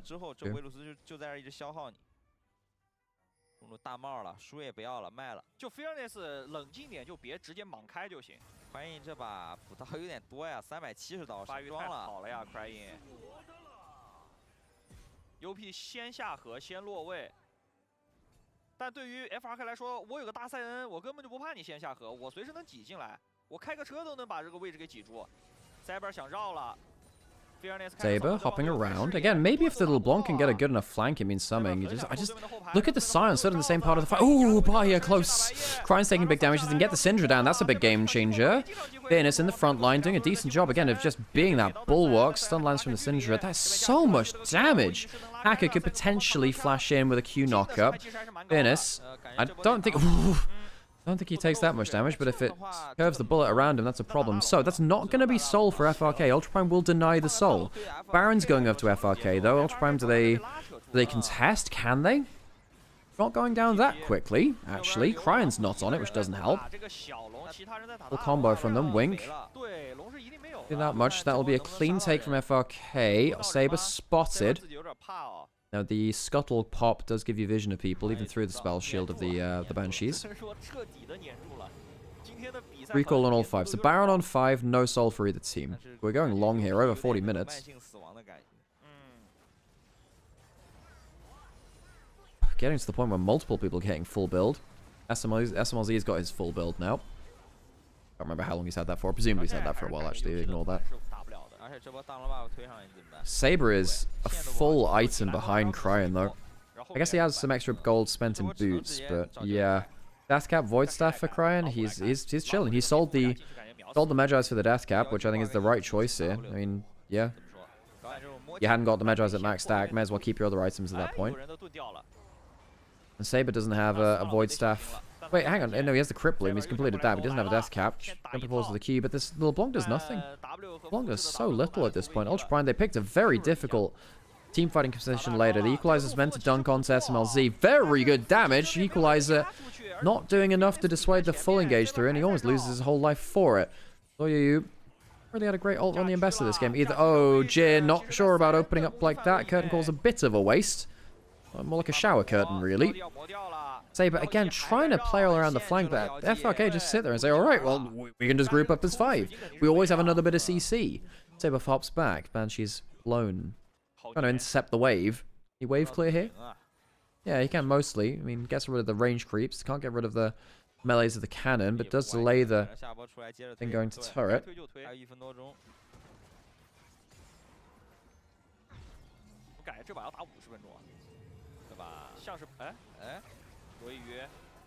Oh, hang on. There you. Good damage onto him. Frickin' hell, I got close. The Death Dance. It's the Death Dance which ends up saving his life there. Denies some of the upfront burst and gives it as a burn over time anyway. Technically, that's a good way to avoid the Syndra execute, because the ult itself has to bring you below a certain amount of HP. Oh, damn, the Equalizer is actually right there in the choke point, but not enough. One more Syndra stun, and this James could genuinely... Oh, jeez, that's a bad place to be stood. Is there a teleport behind? There is. Saber is standing there. Wink manages to lock up, well, the Ambassador who's gone in. Saber, does manage to get 2. Gets 2. Both bot laners die. Saber gonna get flashed onto. Saber flipping back. Wasn't hit, but the wind becomes lightning. The mark wasn't applied. Fairness. Now this is a problem. Just get rooted in place. He's tanky, but he needs other people to do the damage for him, and that's exactly what they do. The Karma goes down. Not the most important member, but oh my god, that's some good damage onto the Jin. Walks forwards. I suppose that's why he gets the GA, but how much damage can everyone else do? Saber picks up another one. Syndra down. Hacker, the only one really left alive to do anything now. In fact, just the only one alive in general. GA popped. Ultra Prime may have clutched out the fight. Hacker trying to judge the hop back point. Doesn't win the mind game. Saber and Liang Shen survive, and they kill all 5 of FRK. Oh my god, Saber, insanity from him. 给对面打花了这一波，就单从这一波来说。 What a play from Saber. 确实蛮帅的，闪现 WR， 然后 Q 死一个，看一下。 Oh my god, Saber, some great work from him. So, Ambassador goes in, gets a bit isolated because it's onto the spell shield target. Saber gets the first one there. Hang on, was that a full pentakill? I didn't see the notification come up. So he gets the 2 there. What happens after this point? Then you've got so many low HP members. Yes, the regular combo from Krine is absolutely insane. So who are the other kills going to? So, yes, LeBlanc gets the 3rd one. I think, yeah, you know what, folks? Was that the actual penta? I didn't see the notification come up. Because you can see right there, I don't know whether it timed out. I wonder whether the first 2 kills, because it was the triple kill. Did he get the full penta? I don't know whether it timed out. I'm not sure if the notification came up. I think technically it's a pentakill, but in terms of he got all 5 kills. But I think what happened was he got the first 2 kills, the double kill to triple kill timed out, and then I'm not sure it registers as a pentakill. He got all 5 kills. I mean, he's funded himself through to a death cap. But I'm not sure it counts as a pentakill because it timed out after the first 2. Dangerous there, Saber. Okay, Dragon in 10 seconds. That would be the soul for either team. Saber now has the edge over Krine because he has the extra gold. From the feats of strength, slightly lower HP though, of course, took a bit of a chunk there. Okay, well, that Syndra damage needs to be tracked. Hacker into the pit. Are we really flipping for a soul like this? Jin W misses. Good, engaged by Wink. Gets onto the backline. I don't think the follow-up is there. Lin Cheng will end up soaking up the Syndra ultimate. The Hex Soul goes to Ultra Prime, taken by Loliu, and I think Ultra Prime have clutched it out. An unofficial penta from LeBlanc. A dragon secure by the ambassador of Loliu, and I think they'll just march it down now. They're going to go down towards bot lane. Fearness will intercept that wave. They'll have to go into mid lane as well. The game will not end here. I don't think they have enough time, even with the extended death timers. Ultra Prime get Hex Soul. There's a massive cannon, a super minion in mid lane which held up the wave here. Ultra Prime ending up clutching it out. Saber died midway through that play, as did Liang Chen as well. But I think they did enough damage before they went down. Can they break an inhib? Sion gonna recall. I don't think the game will end here. It'll take too long to push in. They'll only get an inner turret. They don't even break the base.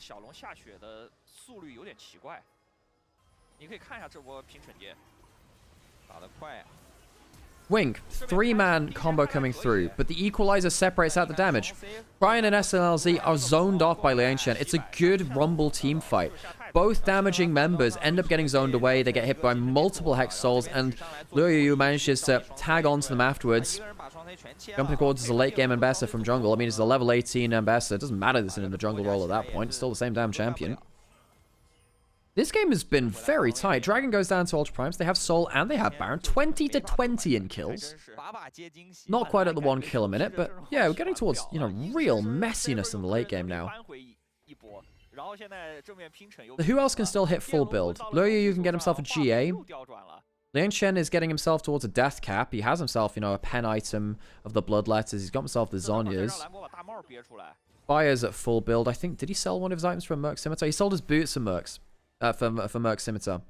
That's what he did. Both supports getting some more gold in there too, worth noting. Only the more upgrade for Hacker left. Sion is obviously getting crazy extended value out of his Soul Furnace passive. Every single member has significant damage to play now. Even, this Shinzao could potentially do some crazy value. The level value on Shinzao. A lot of people don't realize, but level 18 Shinzao, just the base value you get from his kit is absolutely absurd. If he actually gets to hit you, that's the problem. You actually get hit at that point.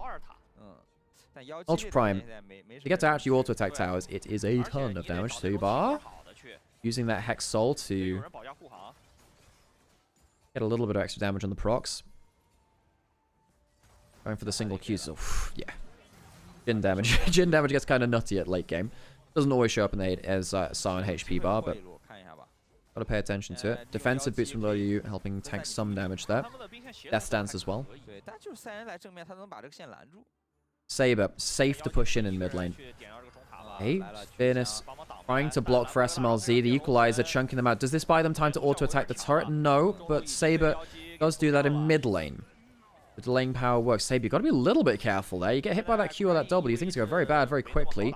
Spell Shell did go off, and he didn't land any damage on Cryan. No stun landing there. Watch out for Cryan. Cryan might be able to save the game for FRK, maybe. Ooh, and Bessa missing the ult. So Hexol walks onto him as well, so the slope puts him at threat. Has to flash away. Ultra Prime 2 inhibs down now. Now Ultra Prime, can they get the death push in here? 40 seconds left. That's like one wave left of Baron. Can they do it on this wave? Or is it going to come down to something like the Elder later? The Hexol is helping. Jin ult is on cooldown, but the Jin W helps. One more wave. They have one more wave of this Baron, otherwise I think the game extends more. Because they're opening up it on such a wide angle, it means that LeBlanc can jump around the corner. Wing misses! It's a massive whiff on the Nico. Cryan goes down, and I think that might be it. The Saber slashes down the person who given the most damage out for FRK. Ultra Prime, it wasn't an easy game, folks. I think they made it hard for themselves. They will go one up in the series. They will not be the first LPL team to lose a genuine team against a streamer team. They'll go one up in the series. FRK can't get it done. 1-0 to Ultra Prime. Well, it's a long game. We've had a lot of them today. I'm going to see if I can get Sam on the call and get him set up to do a couple of games. Because honestly, folks, I need to start resting my brain a little bit. Got to do some stuff for a visa appointment later today. Make sure I'm still around for the rest of the stream. And then, wow, all right, Saber, not bad from him, you know, not bad. 是的，他们很多时候在防守反击，然后就尤其是在中期可能30分钟左右那段时间，你会发现就他在很老实的等龙，但其实那段时间他们打团是随便赢的。对他们其实前面优势挺大的。嗯，最后的赛后数据面板，两边 C 位其实伤害都打得挺足的。右边这蓝魔大招其实每波放的都挺好。 Alright, I'm gonna get Sam on, and I need to put on some adverts as well, because pre-roll's been on for a while. It's a long-ass game. But I didn't realize that. I didn't realize that tab was open. Okay, let's get Sam on. 因为那两条龙按理来说都是 FRK 要掌握优势了，就你又有前排，你 C 位手又长，你打团是比对面要好打的。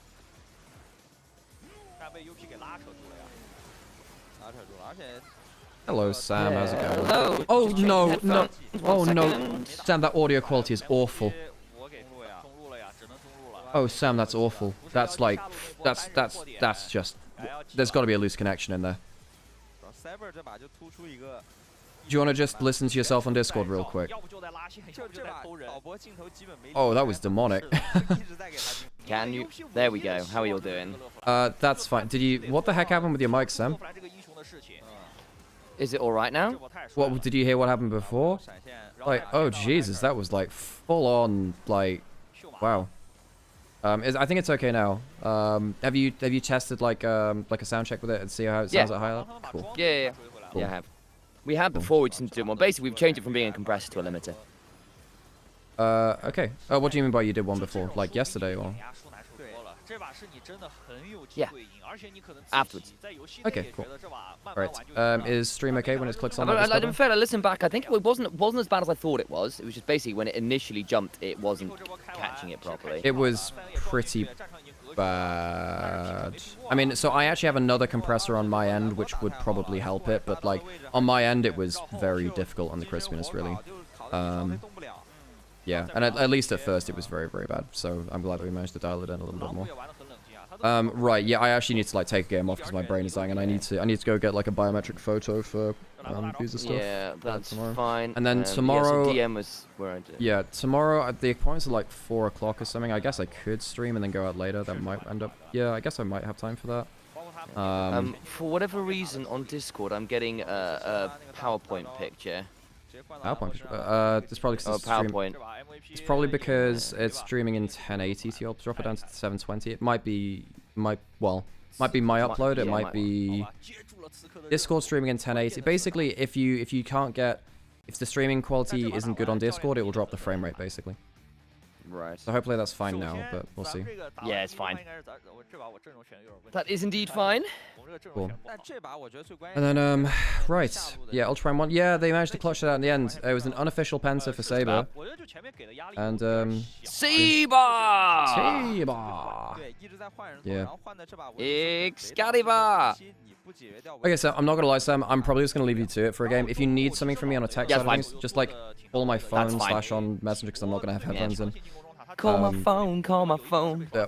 Oh yeah, I need to hang on. Maybe I should need. I had RE package turn up. I'll do that later. A bit later. Yeah, I have like the RE. Yeah, I'm happy to do whatever, guys. I'm looking after you all. Cool. Okay, I'm gonna like take a game off and I'll Obviously this is like series 2 of the day. 2 day. See you in a minute. FRK are gonna feel very hard done by after that one.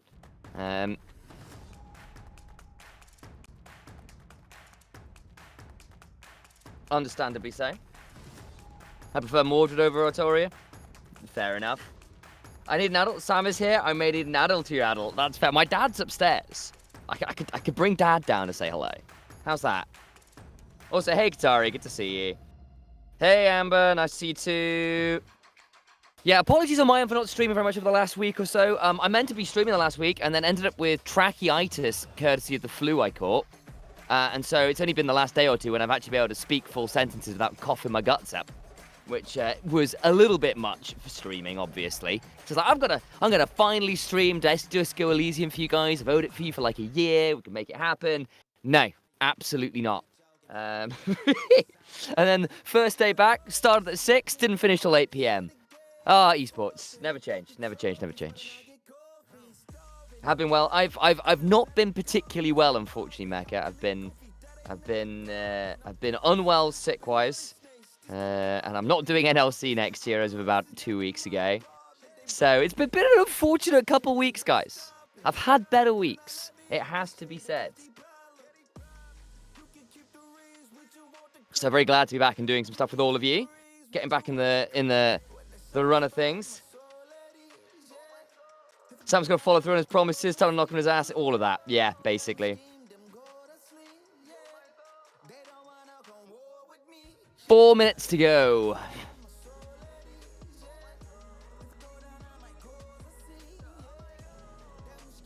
Yeah, it wouldn't surprise me, Amber. Get out of the way before the holidays. Yep, that's the one. That's the one.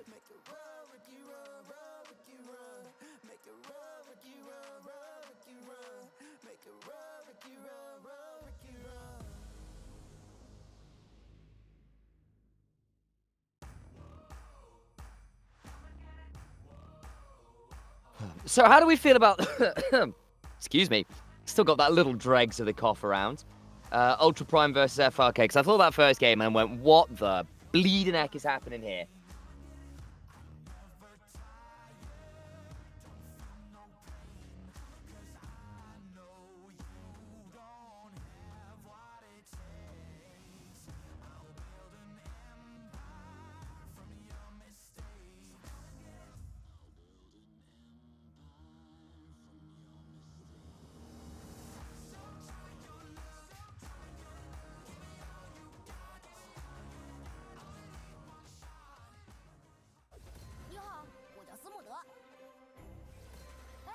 Ultra Prime win despite their coaching and despite my... Oh, boy. Still not LeBlanc mid is what I think. Okay.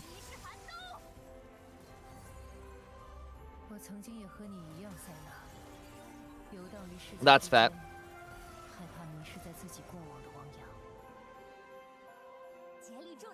That is fair.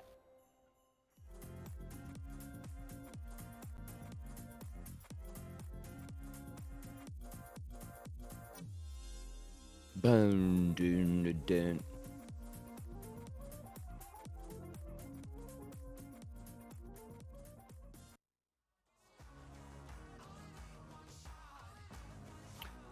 Oh boy. I think the problem was Karma's put they needed engaged. Yeah, did they get how much prior did they get from it? Was it enough? Or just really not? Because my impression was they really didn't get the shove they should have. But again, I was not. I was busy doing some audio bits, so I wasn't paying full attention.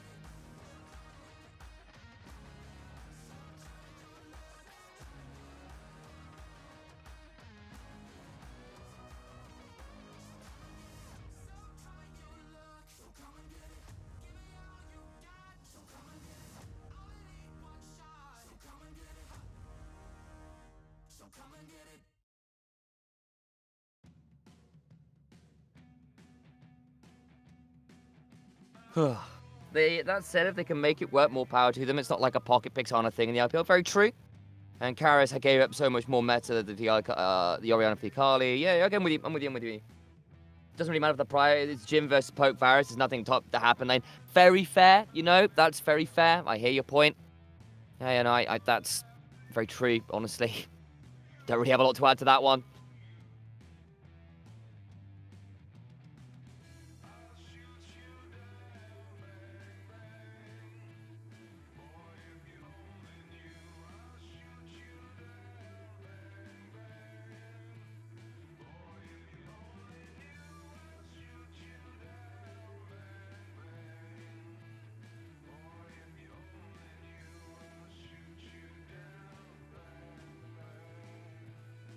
Oh.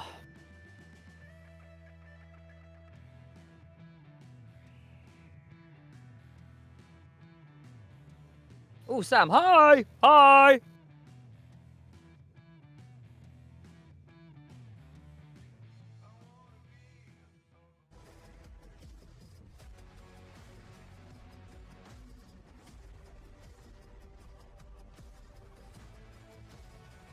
Here we go, baby. Back in.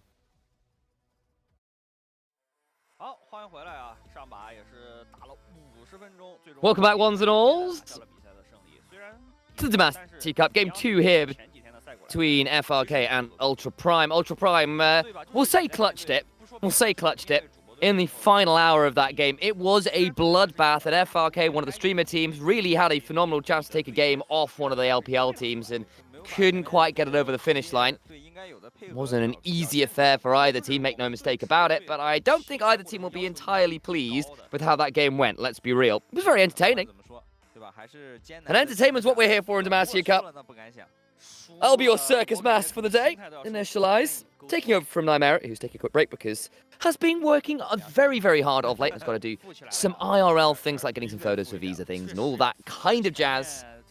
So you're welcome. I'm here, providing some value to you all. Zeref redeemed a roast. Zeref, I'm literally having to do this roast off a mobile phone. And still, despite the fact that I only get a tiny little line, I don't even get proper notifications, I am so much of a hater, I'm going to call you out specifically for being a stinky human being. This is generational levels of hatred. If you were ever to have children, I would hate on them too, and your children's children. Your whole bloodline is stinky.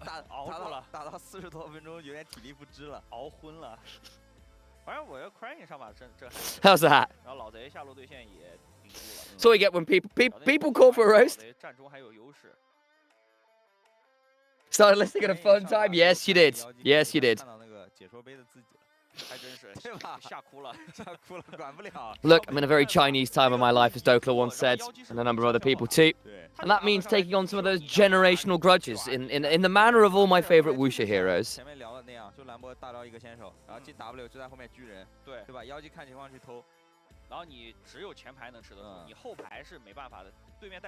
He has cameras in my room. Yeah, mate, I don't need cameras. The moment you stick one in, it starts melting from the stench.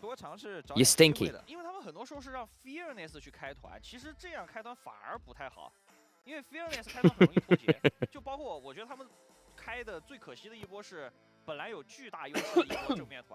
Excuse me.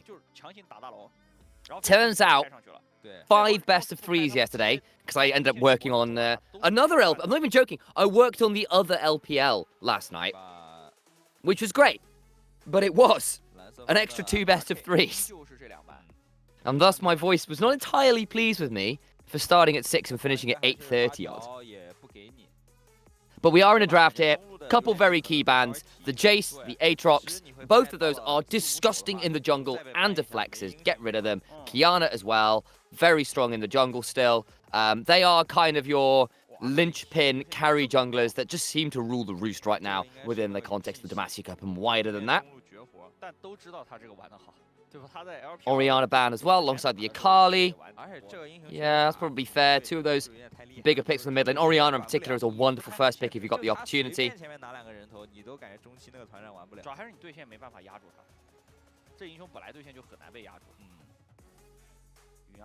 Yunara first pick. SMLC looking to get some lane priority there. The Jhin Varus trade was a whatever lane, but in fairness to FRK, they certainly came to play. Couldn't finish it out in the late game, but SMLZ in particular, I think, had some really good moments. So see whether he can repeat that on the Yunara. Aphelios being hovered.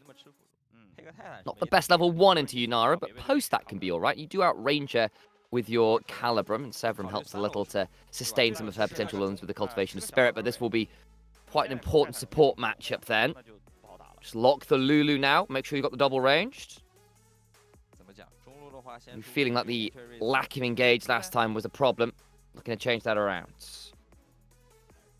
They don't want that Saber Akali smoke, very fair. I wouldn't either. Vi, okay. Luoyu, gonna go towards that one. Easy point and click. Vi has definitely fallen away. Vi used to be in every series at some point. At the minute, very much not the case.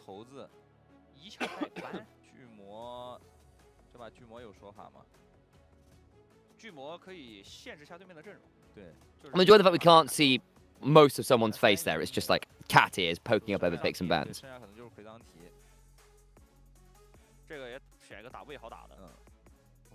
The Fury locked and a Rise. Okay. Well, there's your side laning and dive core. Rise able to follow Nefiri wherever they go. Similarly, Nefiri can follow Rise on those realm warps. Good for getting some unexpected angles, finding your way into the backline beyond people that wouldn't otherwise like it. Vi also hates Nefiri in general. Tough matchup. When Nefiri was first coming into meta, a lot of it was into the Vi's that were being drafted so regularly. Instead, we're going to get a Cassiopeia.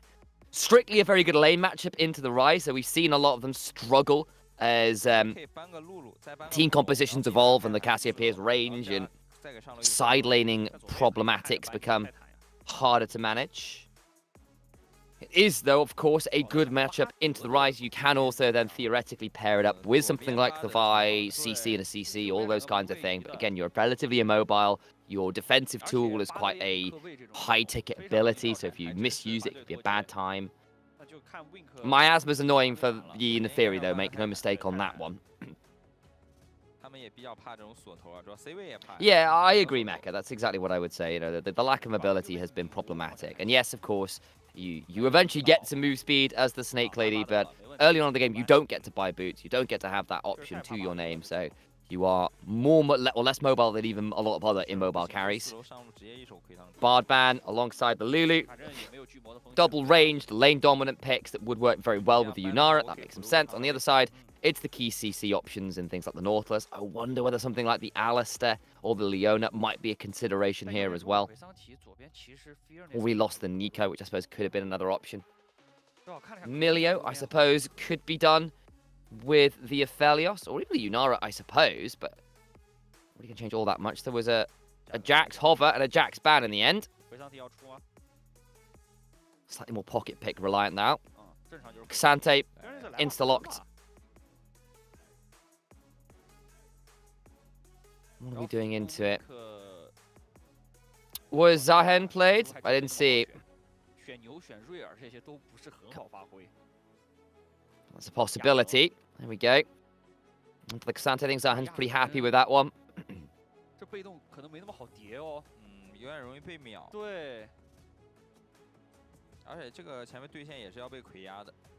Does look like it will be. There we go. Zahen locked in.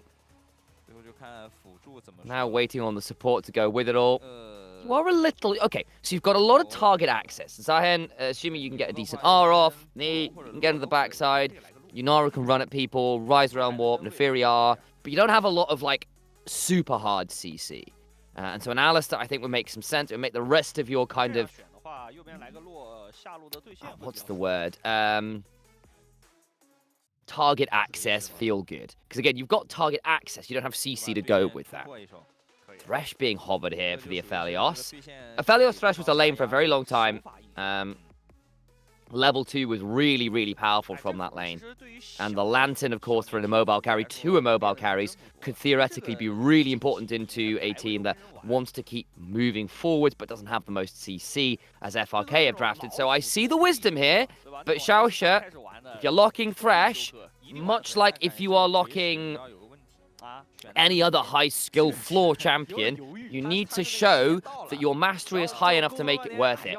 Why is it not then something like a Leona or a Milio or something else that could have worked? The Lantern is always valuable, but if you're stepping forward to land hooks and missing them, you could have just picked a tankier champion. So I need to see the mastery curve on the skill shots. Lanterns will be the name of the game here to reposition the Aphelios, reposition the Cassiopeia, deal with things like the Neferi diving at you. That side of the kit, you see the wisdom in. It's a good pairing with the Aphelios from way back when he was releasing. The thing I need to see is, when you are stepping forward for those flays, for those death sentence threatens, if you don't make those land, don't make those work, Thresh can feel pretty anemic. He's not a very tanky champion. You don't have the mobility of something like a Thresh to go with it. Or not a Thresh, a Pike. Or the tankiness of a Leona or the raw CC of a Nautilus, all these things.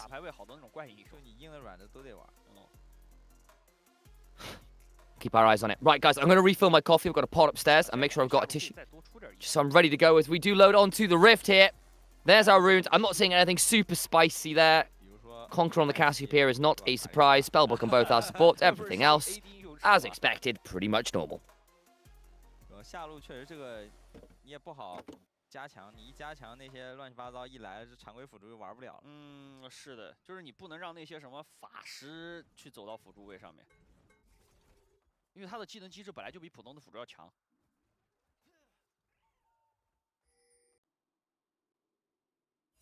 敌军还有30秒到达战场。这把这个阵容选下来以后，如果左边对线处理不好，有可能3路裂哦。 反正下路现在基本已经是要裂了，因为单从英雄克制关系来说啊，魁桑提前面好打亚恒，蛇女前面好打瑞兹，下路就更不说了，组合绝对优势。那 Hacker 说这不到哥们儿发挥了吗？轮到嗨少出手了，路路是机会，就喜欢打这种局。可以，画面给到 Hacker， 但这把是个纳亚菲利。全军出击。纳亚菲利也还行吧，这英雄前面其实挺能做事的，比较灵活。 他总比魏前面厉害嘛。嗯。下路先去抢草，点颗眼，找一下罗伊鱼的开野位置。嗯，抓到了。Oh, thank goodness, nothing spicy at the level 1, and I have my coffee. Life is good, guys. Life is good. 两边应该是镜像刷下去的。嗯。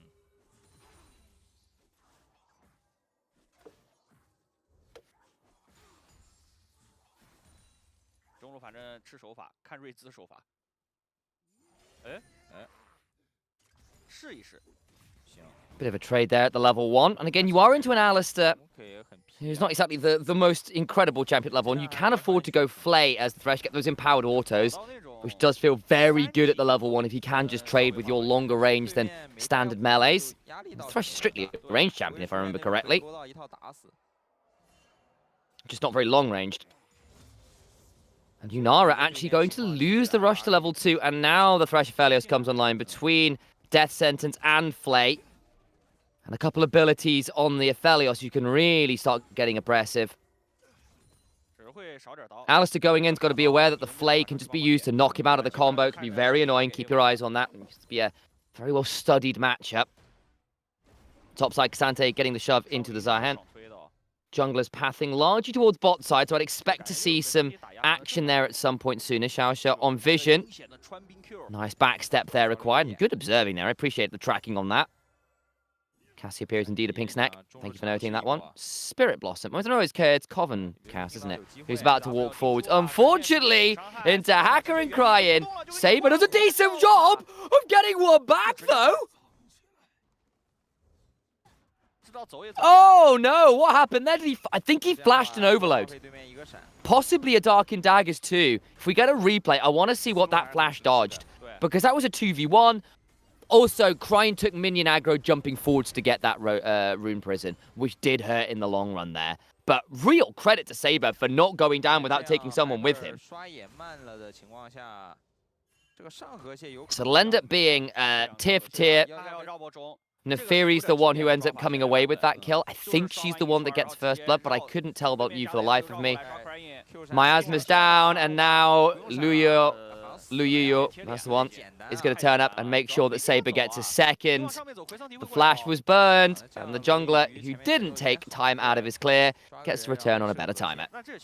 Now Wink going to get hit by that onslaught into the Binding Eclipse combo. Nice 3-weapon switch. We'll want to clear out his moonshot next, I would assume. Moonshot just wide.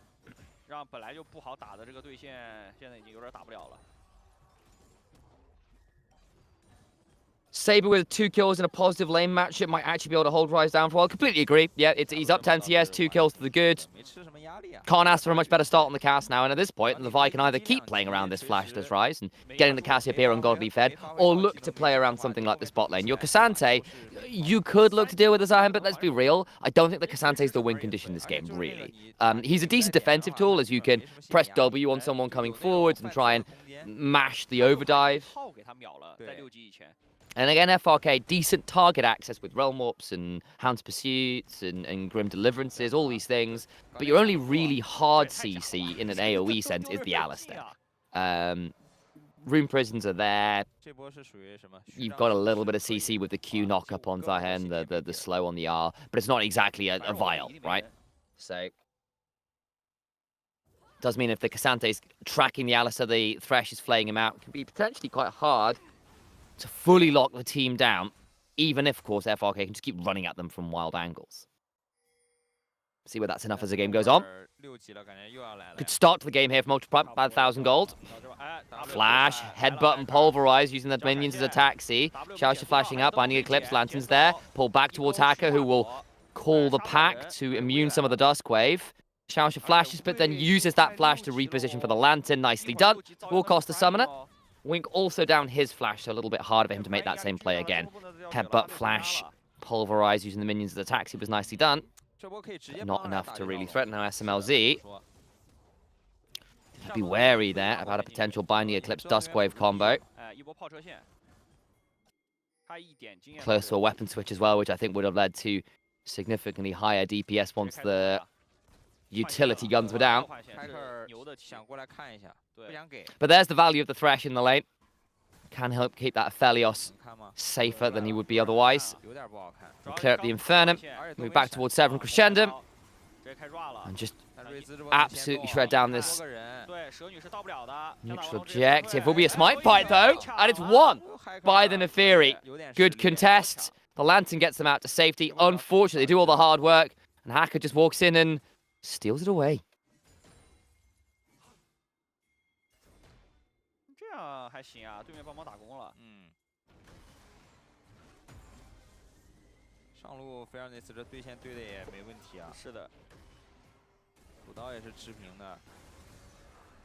Here we come, TP behind actually. Xiaoxia on the Thresh with the spellbook. Can look to catch out Cryin, who does not have the flash out yet. Hacker a little bit trickier. I actually think Hacker needs to body block here. Hit with the hook. Rune Prison comes on down. There'll be a flay. Pulls him back, and that means it's another kill for Saber.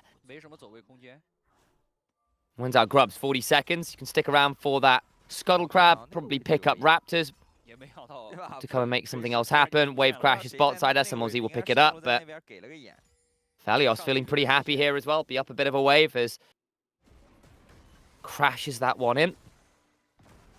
Lanterned towards the play there by the Thresh, who just reset themselves after making that teleport play. To Foe Strikes Part 3 miss. Finesse will have his passive stacks drop off. The Cultivation of War. Saber is going to do a lot of work there. Gets the Conqueror stacks. I don't think Wink wanted that. Oof. He's trying to threaten with the headbutt pulverize. Immediate miasma drop. Oh no, can't move. This is a problem. is level 6 now, strictly. Hacker around, grabs her up. We might have a contest over there. Severin Crescendum, and SMOZ's just burned a lot of his cooldowns. Moonshot! Lads, it's a solo! Oh, he's got it! Chakrams for days! That is a very nice Aphelios combo. Get the chakrams, use the moonshot to get the extra auto and send them all flying from miles away. Oh, lovely! The Cassiopeia gets a petrifying craze and ensures that an additional rise code comes on through. Crying is just... He's weeping now. It's kind of just gone beyond mere crying. He's 0-4. Ever since he blew his flash to try and set up his jungler for a kill in mid lane, it's just gone from bad to worse. Oh dear, oh dear, oh dear. Map is falling apart here for FRK.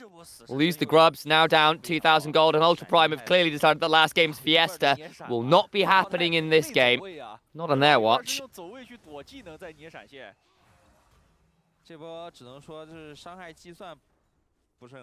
Baye had a very nice combo there, yeah.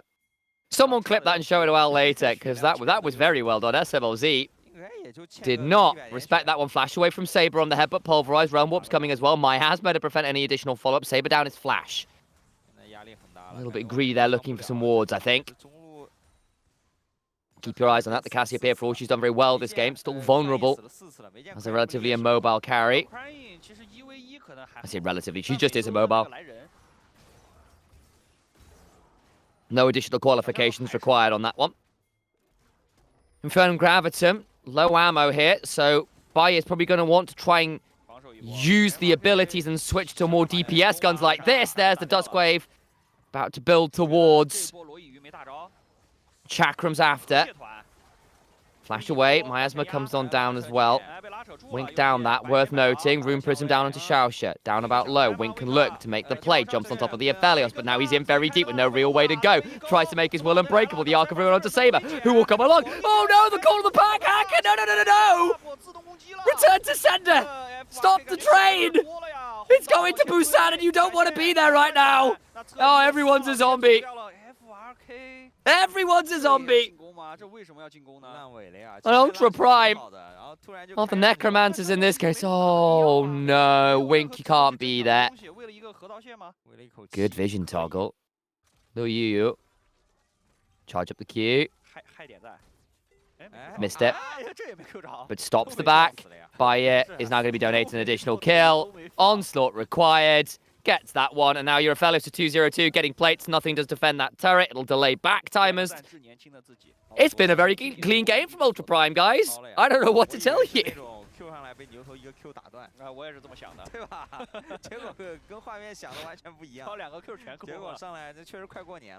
Here we go. Wait, like I want... We're about to watch a very eager engage from Wink and Hacker. Wink says, I can go to Baye. There's no one here! Cryon's having to run away. SMLZ is only here now. And then the Lantern means that Hacker was not expecting the detour. He goes, oh, dear Lord, I have definitely taken the wrong bus. This was not my final destination. Or maybe perhaps it was if we're going by horror movie references. Either way, he had a very bad time. Catching Wink out afterwards was just insult to injury. Now they get to go on to that Dragon. 4-1-1 on the Cassiopeia. 2-0-2 on the Aphelios. Got the early Collector. Trinity Force on the Vi, by the way. So going a higher damage build here as well. Not going straight into a Sundered Sky or a Black Cleaver or whatever. So will be a very high burst damage Vi.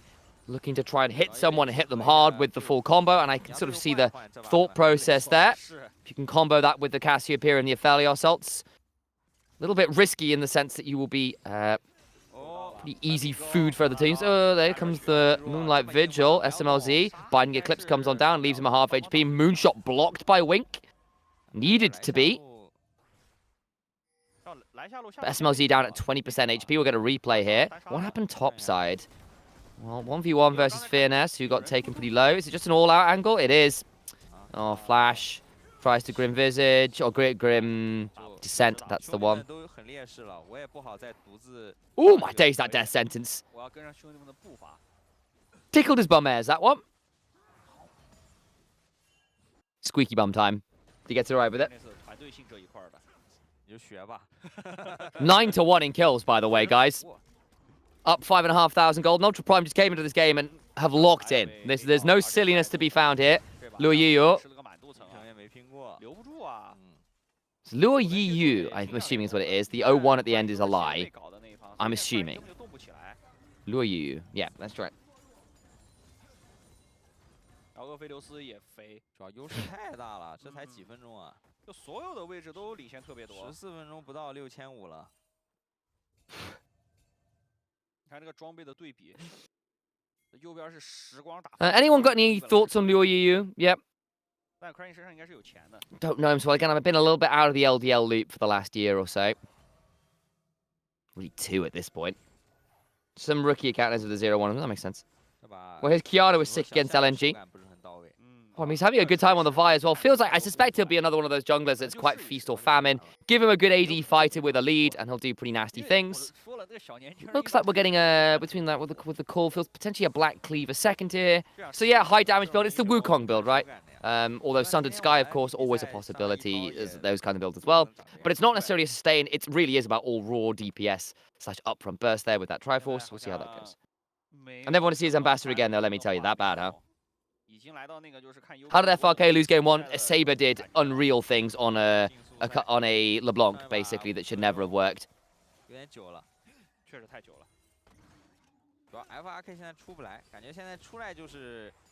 If there was ever a game for the color caster to be here, it would have been this one. If there was ever a game for the play-by-play, it would have been last one. We've clearly chosen the wrong games for ourselves here. Top side, though, Cryan, again, will be living up to his namesake. There comes a cease and desist. And Saber will twin fang him a few times. There's more than 2 of those, though, so I feel like the twin fangs may have been more like 8 of them. I don't know what you call that, octuplet fangs. Thank you for the sub, Zareth. Appreciate you looking after Amber there. Xiaoxia will put up the box and then leave to come and take the Herald. Hook just wide.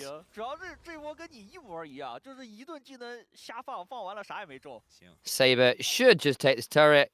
This Aphelios is so accelerated, by the way. Saber now also gets accelerated by having that turret taken. Hacker will immune the Vault Breaker there with a well-timed call of the pack, but still going to have to retreat from the mid lane nonetheless. So him will go pick up this bot side wave. Fearness will get that one. I'm looking at a pretty dubious game state. A headbutt comes on forwards. Doesn't really fully commit onto buy it. And the Aphelios Thresh worked out really well. Xiao just had a good Thresh game. Not the most souls, only 20 of them. But I'm not sure it's going to matter all that much as Cryan. He's 0 and 5. Oh.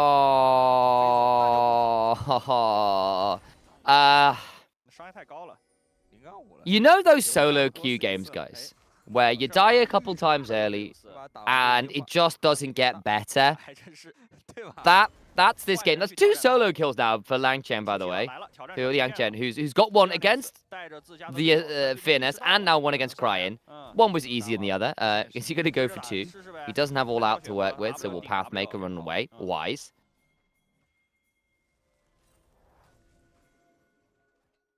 Herriandol, I'm not going to call the box erected pentagon. I just won't do that. I'm sorry. Feels like a very dubious parody of American Secret Service. Oh, hook! Death Sentence Flay! Back onto the Unara! Cease and desist! Out come the Chakrams! Won't quite kill her, but it buys a lot of time on the... Alistair can only do so much to buy some time. SMOZ still very low. Grim Descent trying to buy some time will not really, as the Aphelios gets another.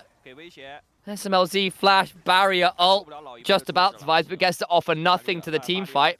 And Ultra Prime go, cool, the Alistair's bought you space, but will die for the price of doing so. And now they face check. Luyu will get some cease and desist, some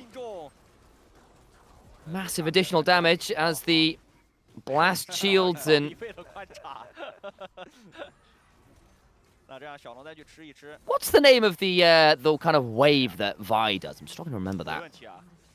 There comes the Death Sentence. The flash away, but the Moonlight Vigil still hits. And they'll go, cool, get exhausted. I'm out of here now. I'm not going to kill this, but we've done our work. And all the while, Cassiopeia is just hitting E after E after E on miasma targets. Fearness gets pulled back, having tried to escape. Won't do so. Tough stuff. She's got Blast Shield, Vault Breaker, Seasoned Assist, and there's the other one. Denting Blows. Denting Blows. That's the one. 急了，闪换闪。快也不能看啊，给人讯挑战，Uh-oh. 征服者了，赶紧跑。 Excessive Force. Thank you. Denting Blows is the passive. 有眼的哦。哎，绕了，兄弟，有人来了。喂。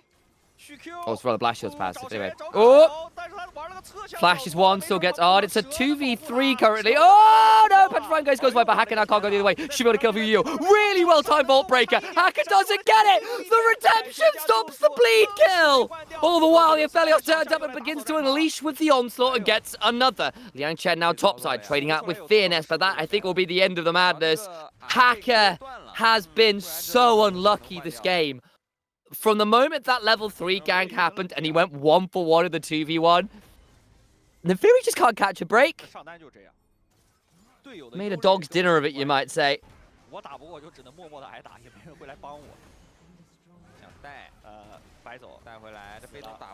Yeah, so to clarify, to be fair, Harrian, well, I see this dive now happen as SMLZ. We'll actually probably kill Xiaoxia here. Oh, boy. And then Lantern out.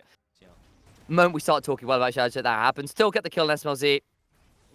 Get to attack the turret afterwards as well. It's not the end of the world. It's another kill for this Aphelios, who's 6-0 and 2 by the buy. Back for a full Phantom Dancer and an Infinity Edge to his name now. Very, very strong. But yeah, what we said about the Thresh, and to be fair, we did question it, but not in the sense of, oh, I'm not sure about this pick, this is bad. It was more like, Lantern value is very high here, but I need to see him hit those hooks. And it was more, and I guess the question was basically saying, all right, Xiaoxia, show us what you've got. And actually, I think he's made it work really well. The lanterns have been good. It's what we asked for as a bare minimum. But the hooks and the threat of the death sentences has also been pretty solid as well. So I think on the whole, good Thresh game. Can't ask for too much more. But yeah, no, that's fair, Harry. Again, it's Twitch chat. Random sentence, a random sentence. I'm not that bothered. But it's worth coming back to have that conversation nonetheless about that Thresh that we were calling out. It has worked. The Cassiopeia as well, something that has been the lane counter into the Rise, but has struggled sometimes outside of that, has also been fantastic. The 2 early kills to Saber have allowed him to really keep the pressure on. There is no one that deals with this Cassiopeia now who is fully stacked rower. Seraphs as well. Rise is nowhere near that. SMLZ is going to find Luo Yu. That is a 1v3 and he's still winning. Redemption keeps him alive. It's a 1v4 and he finally falls. Core of the pack, immune to Moonlight Vigil. So Ultra Prime do lose their jungler. That one was a bit far there from the Vi. They might still keep going though, by the way. Yeah, Cryan's going to die. As I fear is Zahen. In they go with the Hound's Pursuit. Baye will flash, get the Severum and the Crescendum rolling. Darkin Daggers went wide because of that flash, I believe. Arc of Ruin comes on down, but SMLZ, look, you've cultivated your spirit, you've unleashed. But I fear that what you are unleashing is nothing compared to the onslaught that Baye can bring to the field. And indeed, the Yunara falls as well. 22 kills to 3 in 21.5 minutes. Ultra Prime have decided to say, you know what? This is what an LPL team looks like. And it has been a bit murderous, hasn't it?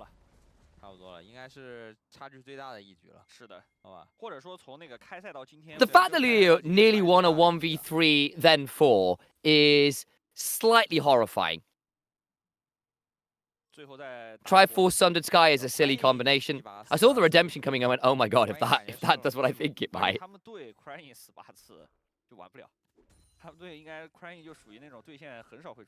Death Cap for Cassiopeia and an arm guard, by the way. So much damage, so much safety. This Cassiopeia is horrifyingly strong. Xiaoxia's walking up, gonna look for the death sentence. Minion goes into it instead. Nice idea. Keep your eyes on Luo Yu, who is threatening on the other side. Death sentence just wide. Rune Prison comes on down, but Xiaoxia not really at that much threat right now because the Rise is still struggling for damage. But you could see how in a game where the Thresh was behind, that would sting a bit. Lost a third of his HP to an anemic Rise. In comes the Alistair immediately. Miasma's flashes over it. Saber goes golden, buys time. Xiaoxia gets the kill. Starting to turn it around. Flash for the Flame. Will die for it, but ensures that there's no real way out for SMLZ. Worthy life trade. Out comes the moonshots. The Sentinel turret down as well. Miasma on top of Cryo means he can't phase rush out, and he dies as well. Thresh dies, but everyone else falls. It is Hacker alone. Hacker alone that survives for FRK. A messenger left to tell the world what happened here. Inhibitor turret will fall. Inhibitor after.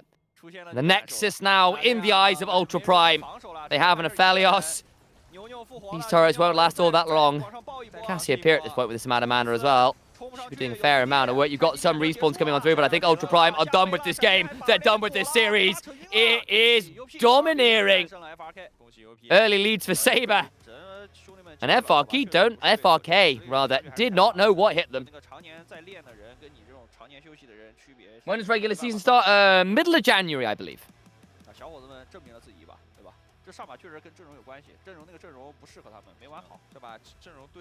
Probably buy MVP, though I'd love for it to be Saber. I could see it being Saber too. It was a very good Cassiopeia game. Xiao had a pretty solid game, but probably between Saber and Baye, probably. I think I'd give it to you.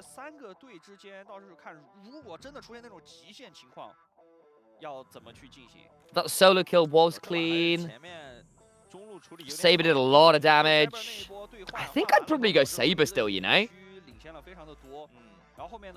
Though yeah, I wouldn't be unhappy with Baye getting it.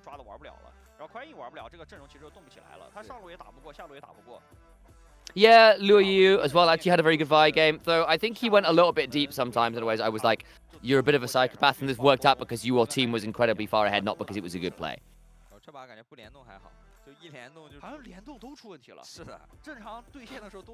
Like he solo dive. It's true. In fairness, the fact that he was solo dive and still made it work was very impressive, which is partly why it looked quite psychopathic. However,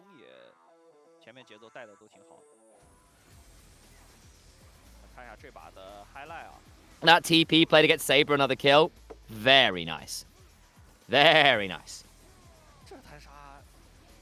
What is our next game, guys? I have to admit, I have not in fact looked.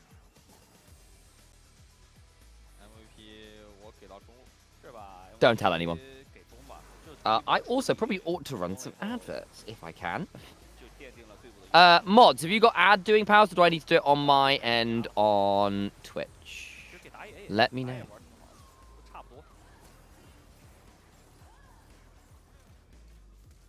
Oh, thank you very much. Hello there, sir.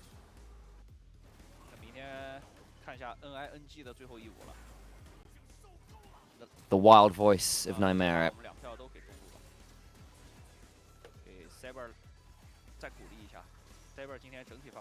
That was a lovely hook. Very necessary flash mass ability. I mean, it keeps him alive, but it doesn't save the team fire, right? The damage is well and truly done by that point. Death sentence number 2. Tries to jump away immediately on Tofo strike back. Just a very good game from Ultra Prime. I don't really know what else to say. Flash. Yeah, actually Flash is late there. He still gets hit by the Dark Dagger, so I actually don't think that Flash was necessary. I mean, he gets him out of auto range with the Neferi, I suppose.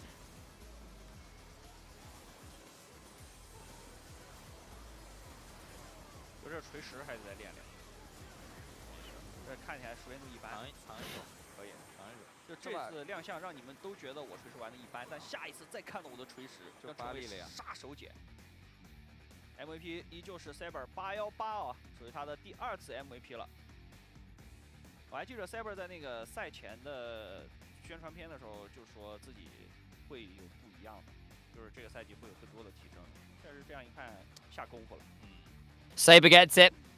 In fairness, exceptional Cassiopeia game. You really can't ask for too much more, can you? Alright, chat, I've got you up. But I'm not going to lie, we may have a little bit of a break here until our next series. We often do. They've not really been doing rolling schedules particularly efficiently here, has to be said. Full votes for Saber. Fair. Though again, I will give a shout out to Baye, who I think had a great game, as did Xiaoxia. Honestly, just a solid game in general from Ultra Prime.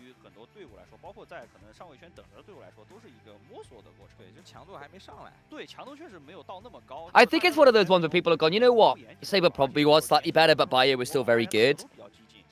I think it happens sometimes. See Claire Obscure at the Game Awards, right?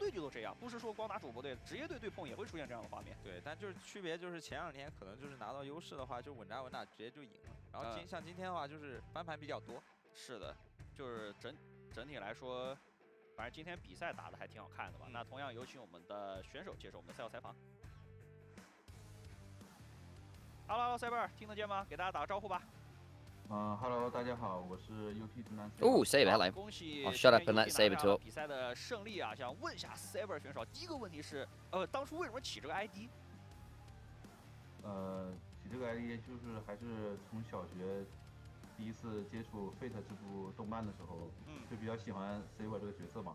但是他本名不叫 Saber， 我为了方便就这样取。没问题。那就是你觉得今天自己的表现怎么样，或者对目前的 UP 的这个阵容，你觉得磨合的情况如何？今天表现还可以吧，就是一开始有点放不开，慢慢打，放开手脚就越打越好吧。然后磨合程度的话，就是因为我们也磨合的比较少，就是看后面慢慢努力吧。可以，而且就是我们经常看你在赛场上，其实比较青睐于去选一些刺客型的英雄啊。那你能不能说出自己最自信的2个刺客？最自信的刺客的话，蓝刀和艾克吧。这样说不是很容易选出来。我记得艾克你是选过的，对吧？艾克你在比赛中比较弱。没问题。希望设计师以后加强刺客，好吧，让我们这种刺客小选手更多的用武之地。那也恭喜你们获得比赛胜利，下一场比赛加油，好吧？感谢你接受我们赛后采访，拜拜。好，拜拜。那果然，跟我一样，对吧？就喜欢看那个 Fate， 确实好看。而且艾克这英雄，我之前还刷到有那种什么，就是从刃。是的，学个 E 上来敲3下，那个敲那种传统法师还可以。对，就敲尤其是打辛德拉这种，其实前几集没那么厉害的英雄，其实学个 E 是挺来的。反正总体来说，也希望这些小选手接下来能够放松心态吧，因为 Saber 这个表达也感觉确实打的时候挺紧张的，对吧？不管面对任何的对手，放松心态是最重要的。那这场 BO3 到这里告一段落，我们休息一下，等待今天的第3场吧。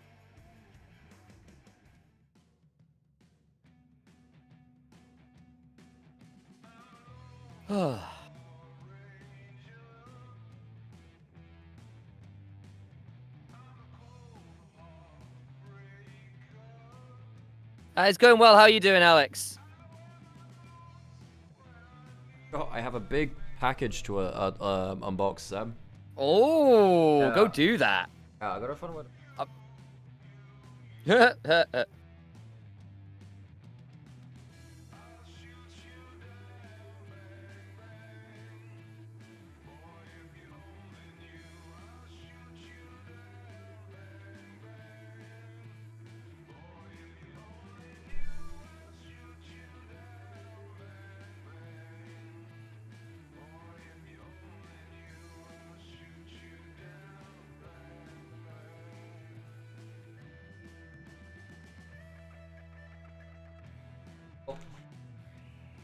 Thing down there to open. Hell yes. I guess hell yes. That. Yeah. Go do it. Jume Palace. Oh, you've got the new. The Ari. It's the fake Ari. Yes. One. Yes. Let's hope I don't like randomly. Nice mythic.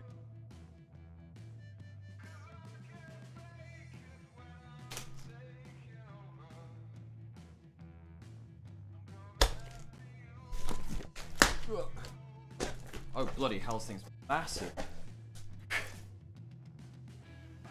Do you want to go? Tell you what, I'll go to the bigger screen so we can see it a bit better. It's alright. I think they can see it. That's fine. Oh.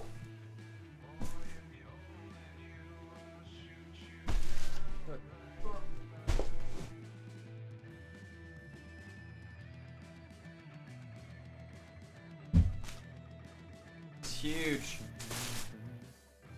The hell? I mean, it's this large.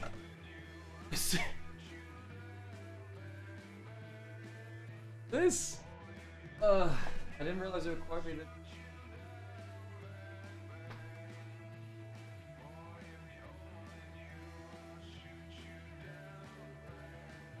I don't even know what this got like a wax.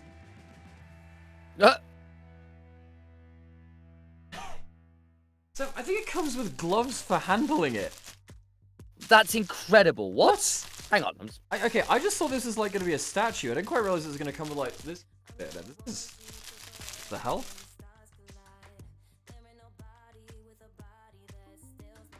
That's cool.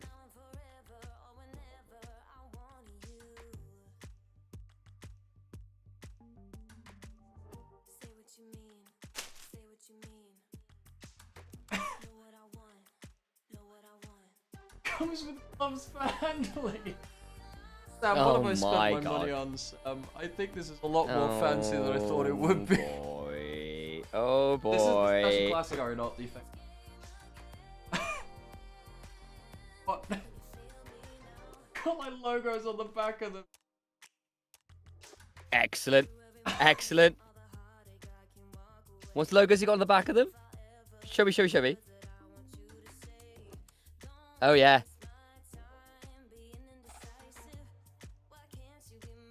Wear the gloves, Al.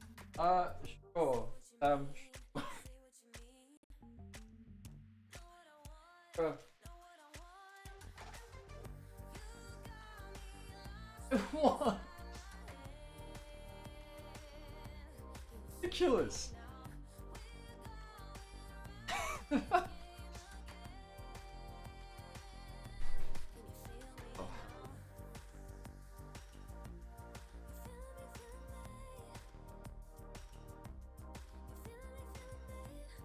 It's got straps to keep the styrofoam stuff.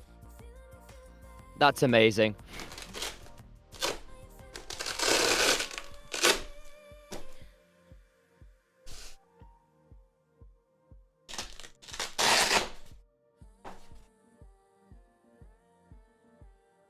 What the hell? What have I... I genuinely couldn't tell you, Al.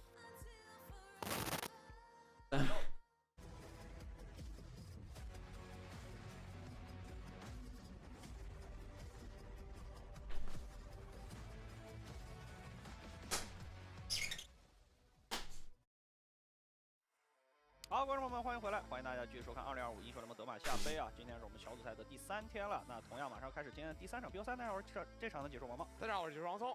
好，同时在这里要特别感谢赛事主办方及独家直播平台虎牙直播，同时也要感谢西安 WE 主场对本次赛事的全程制作。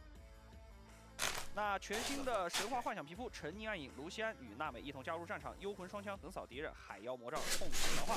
在对局中同时登场还可以激活特殊彩蛋，现在前往客户端的盛唐系统即可获取，交上你的好伙伴一起拿下这2款炫酷的皮肤。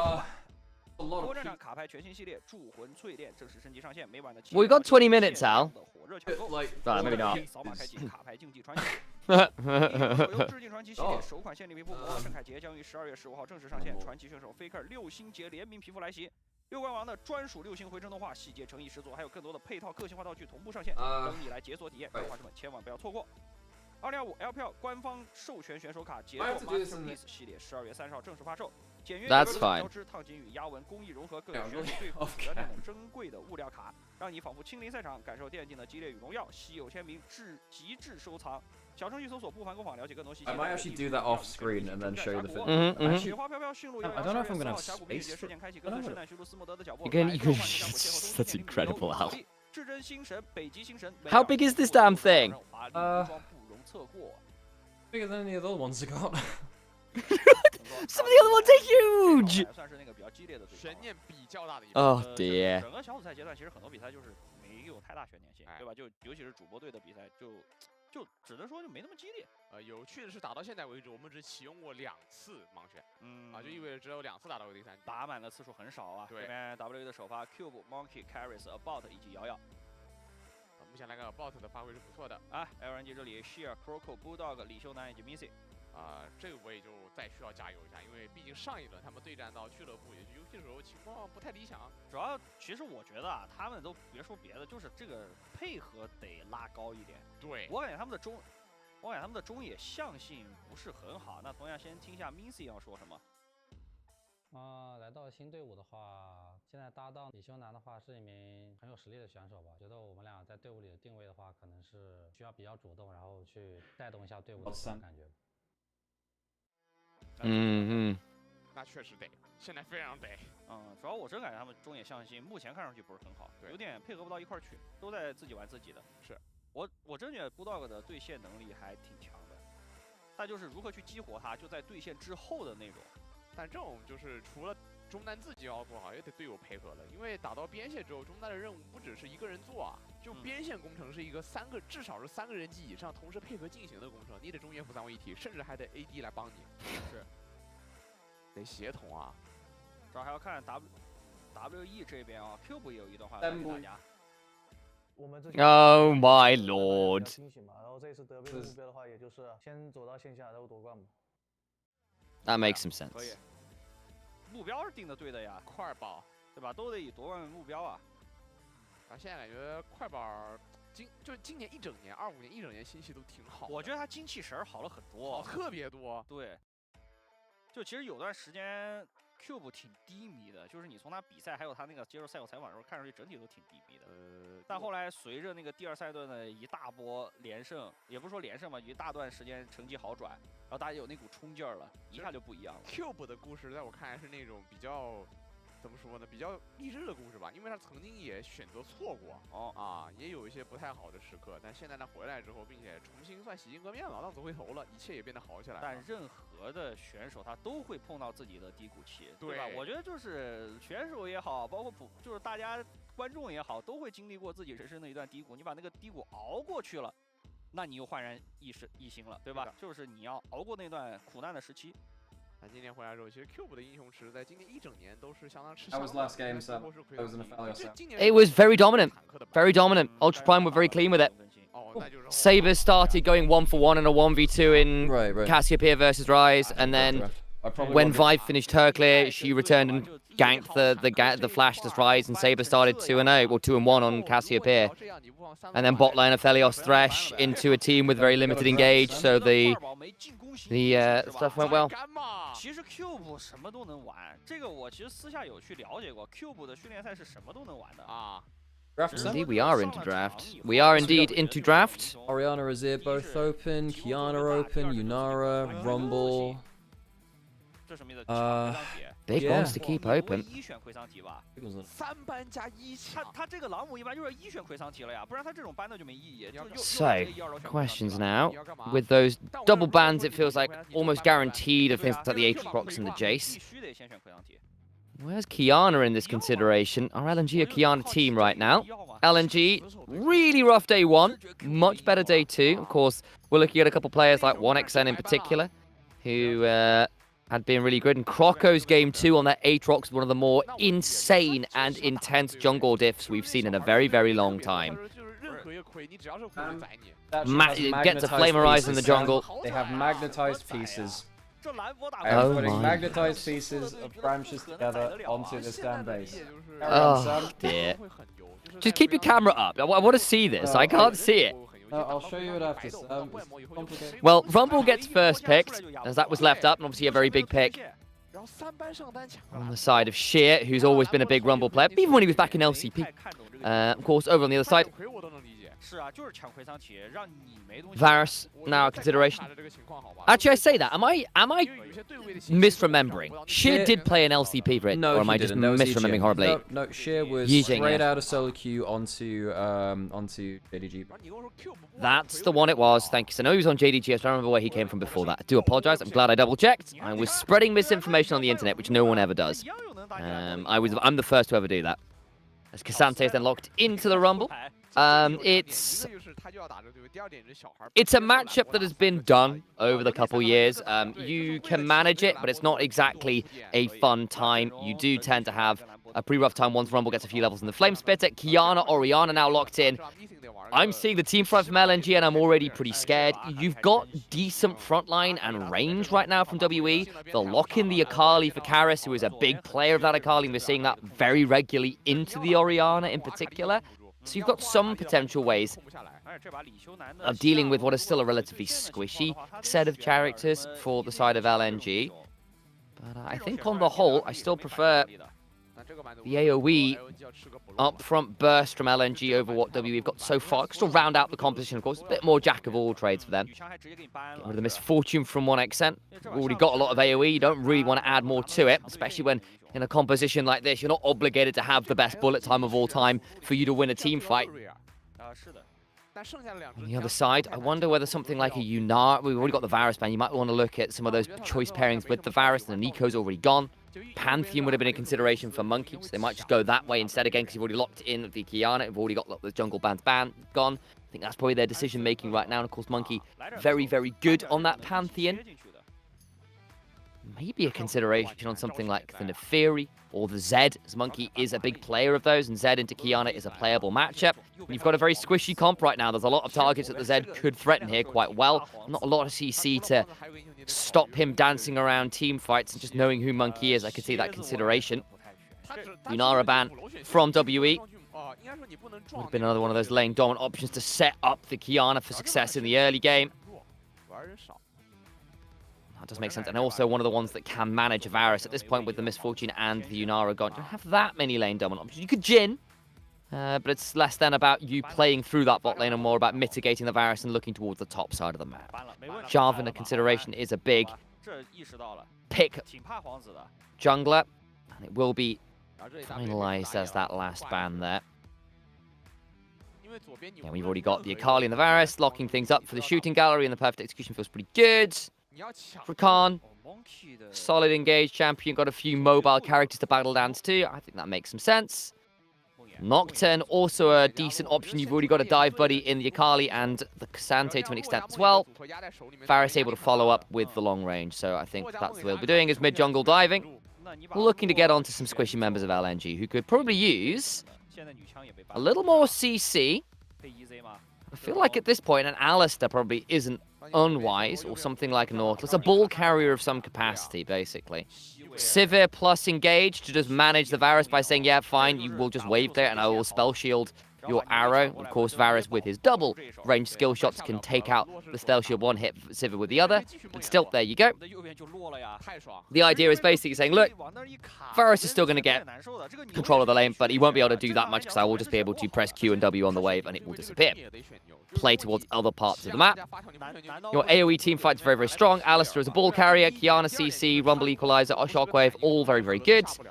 On the other side, pick and dive. Nocturne, Rakan, Akali, all diving onto a target. Varus following it with an arrow will be the name of the game. Dangerous skirmishes, dangerous access onto some squishy members. I think if it comes down to straight AoE team fights, the raw amount of AoE means that Karis in particular is going to have to kill someone fast and do it without eating 300,000 points of damage from the various members of LNG.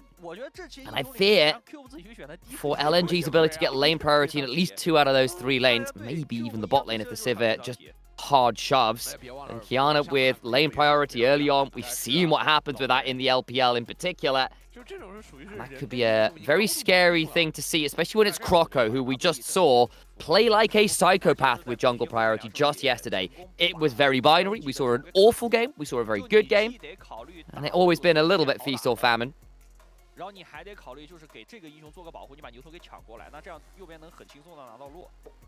But we shall see. I personally prefer LNG's draft here, I think.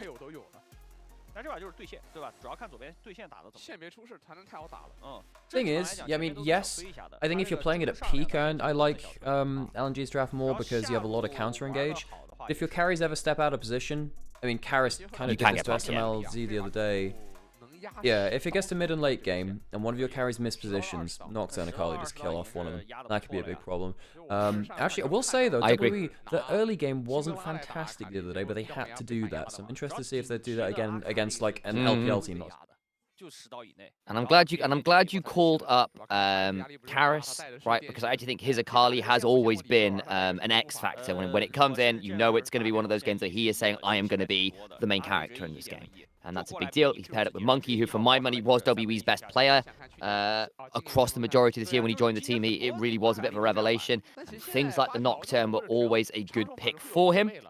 So pairing that with Karis' Akali, that combo alone is pretty damn good. So I hear what Alex is saying and largely agree. That was always going to be the caveat, right? Like, look, I like LNG's draft, but if it was going to go well for WE, Karis and Monkey have the tools to take down what is still a very squishy team on the whole of LNG. Ward goes down onto the Raptors. 但是如果这样换线换来的话，魁打兰博是真的一点压力没有了。 You're right, Al? 一开始对线，就等他那个技能点一轮下来。 I just heard the exclamation and I was like, the tails are like 5 kills. oh my. You, you know, Alex, I don't really have a lot to say about this. Anyway. I'm going to focus on the game in front of me rather than the ever-increasing Ari shrine. Early shove actually from the Sivir. And interesting, it will be a Taeyun swap. Of course, WE were one of the ones who popularized this one last year. They really, well, this year, earlier in the year, the regular season. They were the guys who really showed the rest of the world how to do it. LCK picked it up. And the idea basically is you get around the lane swapping rules by moving your top laner, or you're moving your top laner bot to lane with your support. Move your AD carry top to basically get the advantage of a ranged top laner without having to, you know, draft a ranged top laner and deal with all the macro woes of that. You get all the power of the first few levels and early lane state and then still get your standard compositions later. So far, so good. The Rumble forced away from the wave fairly heavily. Karis eating a lot of damage there from Bulldog, who gets some good clockwork wind-ups. Does get hit with the Shuriken flip, but will not reactivate that one. Doran's shield and a pot will help keep Karis relatively topped up, but an immediate command attack dissonance undoes a lot of that work.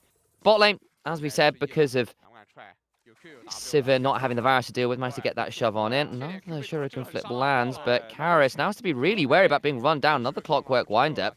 Sure, landed the Shuriken flip, but not that much damage yet. Monkey top sides will be a known quantity. Orianna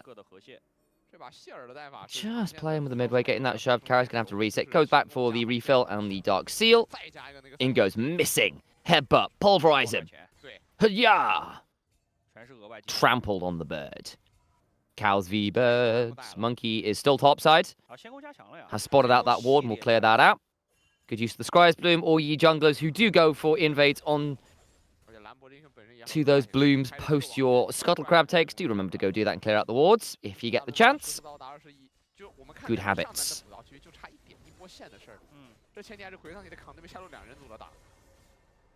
Ori also goes for that reset, picks up the tier, so likely going to go for a Seraph's build. I think when you have got Nocturne, a Kali diving for your head, that burst protection is probably wise, even if you don't tend to go for Roa builds these days on Ori.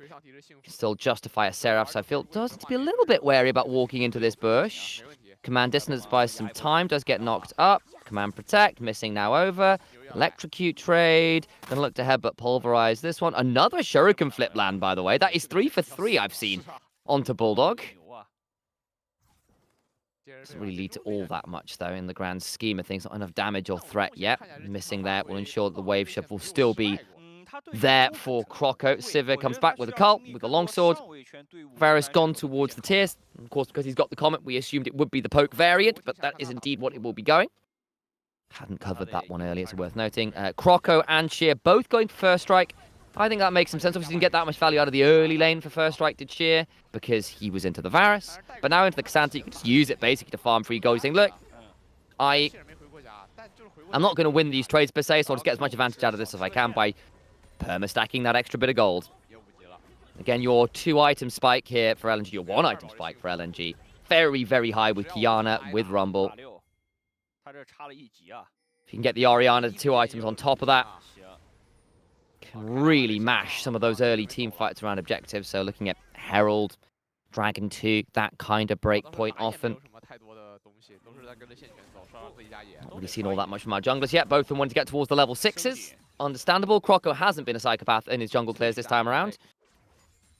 But we'll take the opportunity to snag this early dragon with the priority gain. To one extent, a little early there with the shield, but still managed to immune one of the skill shots nonetheless. Again, one of the foibles of playing Sivir into Varus is for all you can block one of the piercing arrow or the hail of arrows, you will likely get hit by the other one.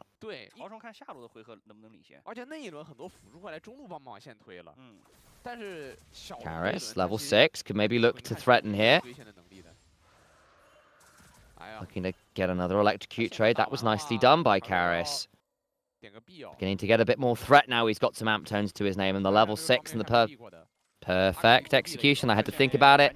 Shockwave trades back.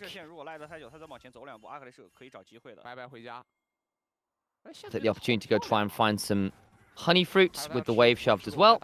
Undoes a lot of Karis's hard work there. Quiet early game so far. Gold is pretty much even.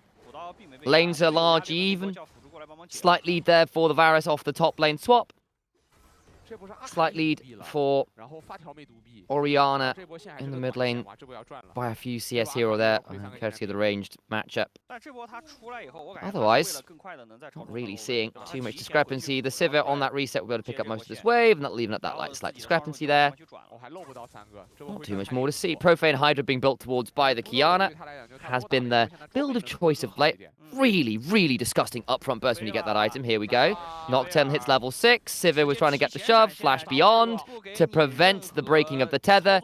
And I think 1XM will know he's a dead man. We have got a brief pause here. And yeah, there we go. Slight observed delay. 1XM did burn the... Did he burn the flash? Did burn the flash. So did Monkey. The flash for flash. Didn't burn the barrier, though. Okay. Probably still better for the Nocturne, all things said and done. Double note with On the Hunt probably coming up soon. Sivir will be able to break that tether a little bit more freely. Especially with that flash to keep it in range. So maybe, in the grand scheme of things, it'll be alright in terms of preventing some of those return ganks. But there you go. Nice gank. I don't think they quite expected Monkey to hit level 6 off that camp. And then Sivir was like, ah, that's really annoying. Oh, missing. Nearly low.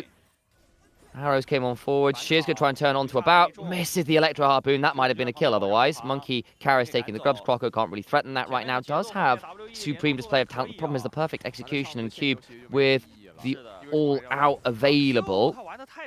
Very scary. TP back in. Flash. Supreme display of talent across 3. That's nasty. Karis to the backside. Monkey needs to back away. Damage to the backside as he gets hard too. Croco trying to dash away. Looking to get back out. Gets a heal. Looking for the empowered autos and doesn't get it. Karis gets the kill. Croco can't quite have it. Missing. Goes in for the headbutt. Pulverizing will get flashed away from by Yao Yao. All the while, stun onto Cube. Bulldog low. Unfortunately for him, there's an Ontofo strikes and Shear doesn't have the flash to join. It is 3 kills to WE. Overall in the game, they get 2 in the play. LNG finally get 1 back, but Karis just about outplays Croco, who gets a massive supreme display of talent, but doesn't really have the follow-up at the time. I'm not sure about this rower build from the Ori this game, I'm not going to lie. Makes you hard to kill by the burst and the dive, I suppose. You can find some value in the extended fights and the autos, that's all well and good, and I'll be proven wrong, and that's fine. Got enough damage in the team, I suppose. Makes it a little bit of a harder target for the Nocturne and the Akali, but I just think might miss your mid-game window that you might otherwise been able to play around. Croco. W flash R nearly gets Monkey. Look how low he was.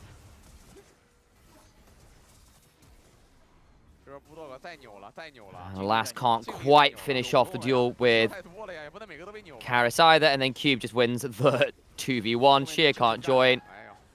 Can't dodge that last Ontofo strike. Wouldn't have changed anything anyway. Another auto would have done the job. Good work from Cube. Karis early kill on the Akali. That's great news.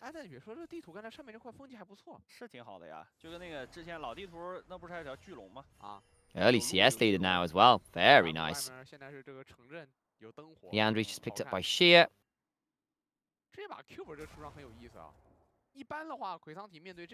One item spike for WE. We're talking about a couple item spikes for LNG, and that's great. Akali with an alternator item. Varus at Ghostblade. Nocturne at Hexblade. Very, very, very strong spike. They can start cycling through those ultimates, finding those picks and isolated flashless targets. They could really snowball this in their favor. Keep your eyes on Monkey. We'll have the Paranoia up and available. Where is that Nocturne going? I need to see them try and accelerate this. They got the lead from the Akali, who's now being able to get shoved and threaten the Orianna a lot more freely than she once was. Now looking for the dive bot side. Kiana could be at threat here if she walks in blindly. Lot of wards now across LNG's jungle. Look at that line. Raptors, Red, Krugs, and Bush out, all warded. Fantastic line of wards. Bulldog, don't overplay this. Doesn't. Try and check some wards. Dragon spawning, monkey spotted. Don't see any of the other wards. I think if Bulldog walks wrong here, he will get attacked. Won't decide to. Instead, looking to force their way into the river, they want to play this nonetheless. Bulldog, I think, is just going to be jumped on here. No, he's walking across the vision. Here we go. Monkey's going to press the paranoia. Bulldog, you walked across vision 3 times. Shockwave, but there's nowhere to go. That was poor. That was poor. Very odd rotations there. On the vision game, and invades from WE play out.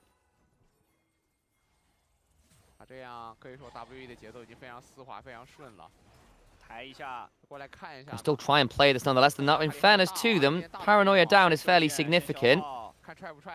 Sheer is thinking of joining. Teleport in from the Cassante, and at that point they think, you know what, we got what we came for. Force the TP, so it's not longer a 4v4, and Sheer does get a charge into the mid lane. Well, crash, not a charge, there's no Herald involved. And secures a plate or so there. Rumble is doing pretty well isolated here. Got a kill. Got a 20 or so CS lead. Get some good work done as things go on. There's that rocket belt completed for the Akali. Salk Pen boots, Dark Seal stacks. Karis is in position to really start taking over this game now with the second kill secured. This was the worry, right? He said, look, I like LNG's draft if it's played right. Here's the way you can break it. It's a Nocturne on the Akali. For Karis and Monkey as well, who have so far delivered on their end of the bargain. Varus now at the first item. Force of Nature for the Cassante into the Orianna and into the Rumble, I think makes a lot of sense. Civ is a long way off being able to hurt you, and Kiana's straight up burst, not the best Cassante killer.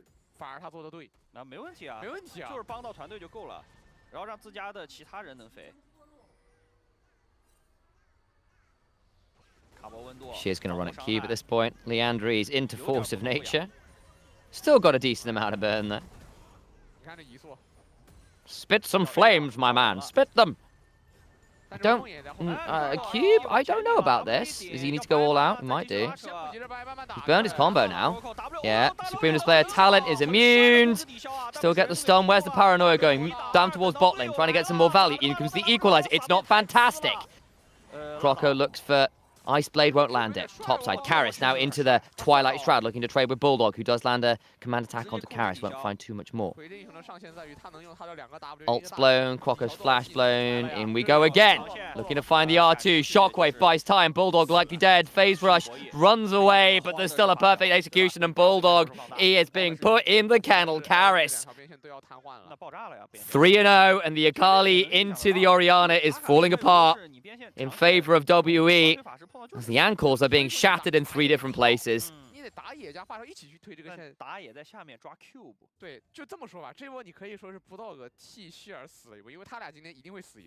Gold is still somehow even, which is hilarious. Trying to get this wave shoved, afraid of a potential all-in. There's the rocket belt into the R1. E tries to flash. Has to, I think, or the 5-point strike kills him. On the R2.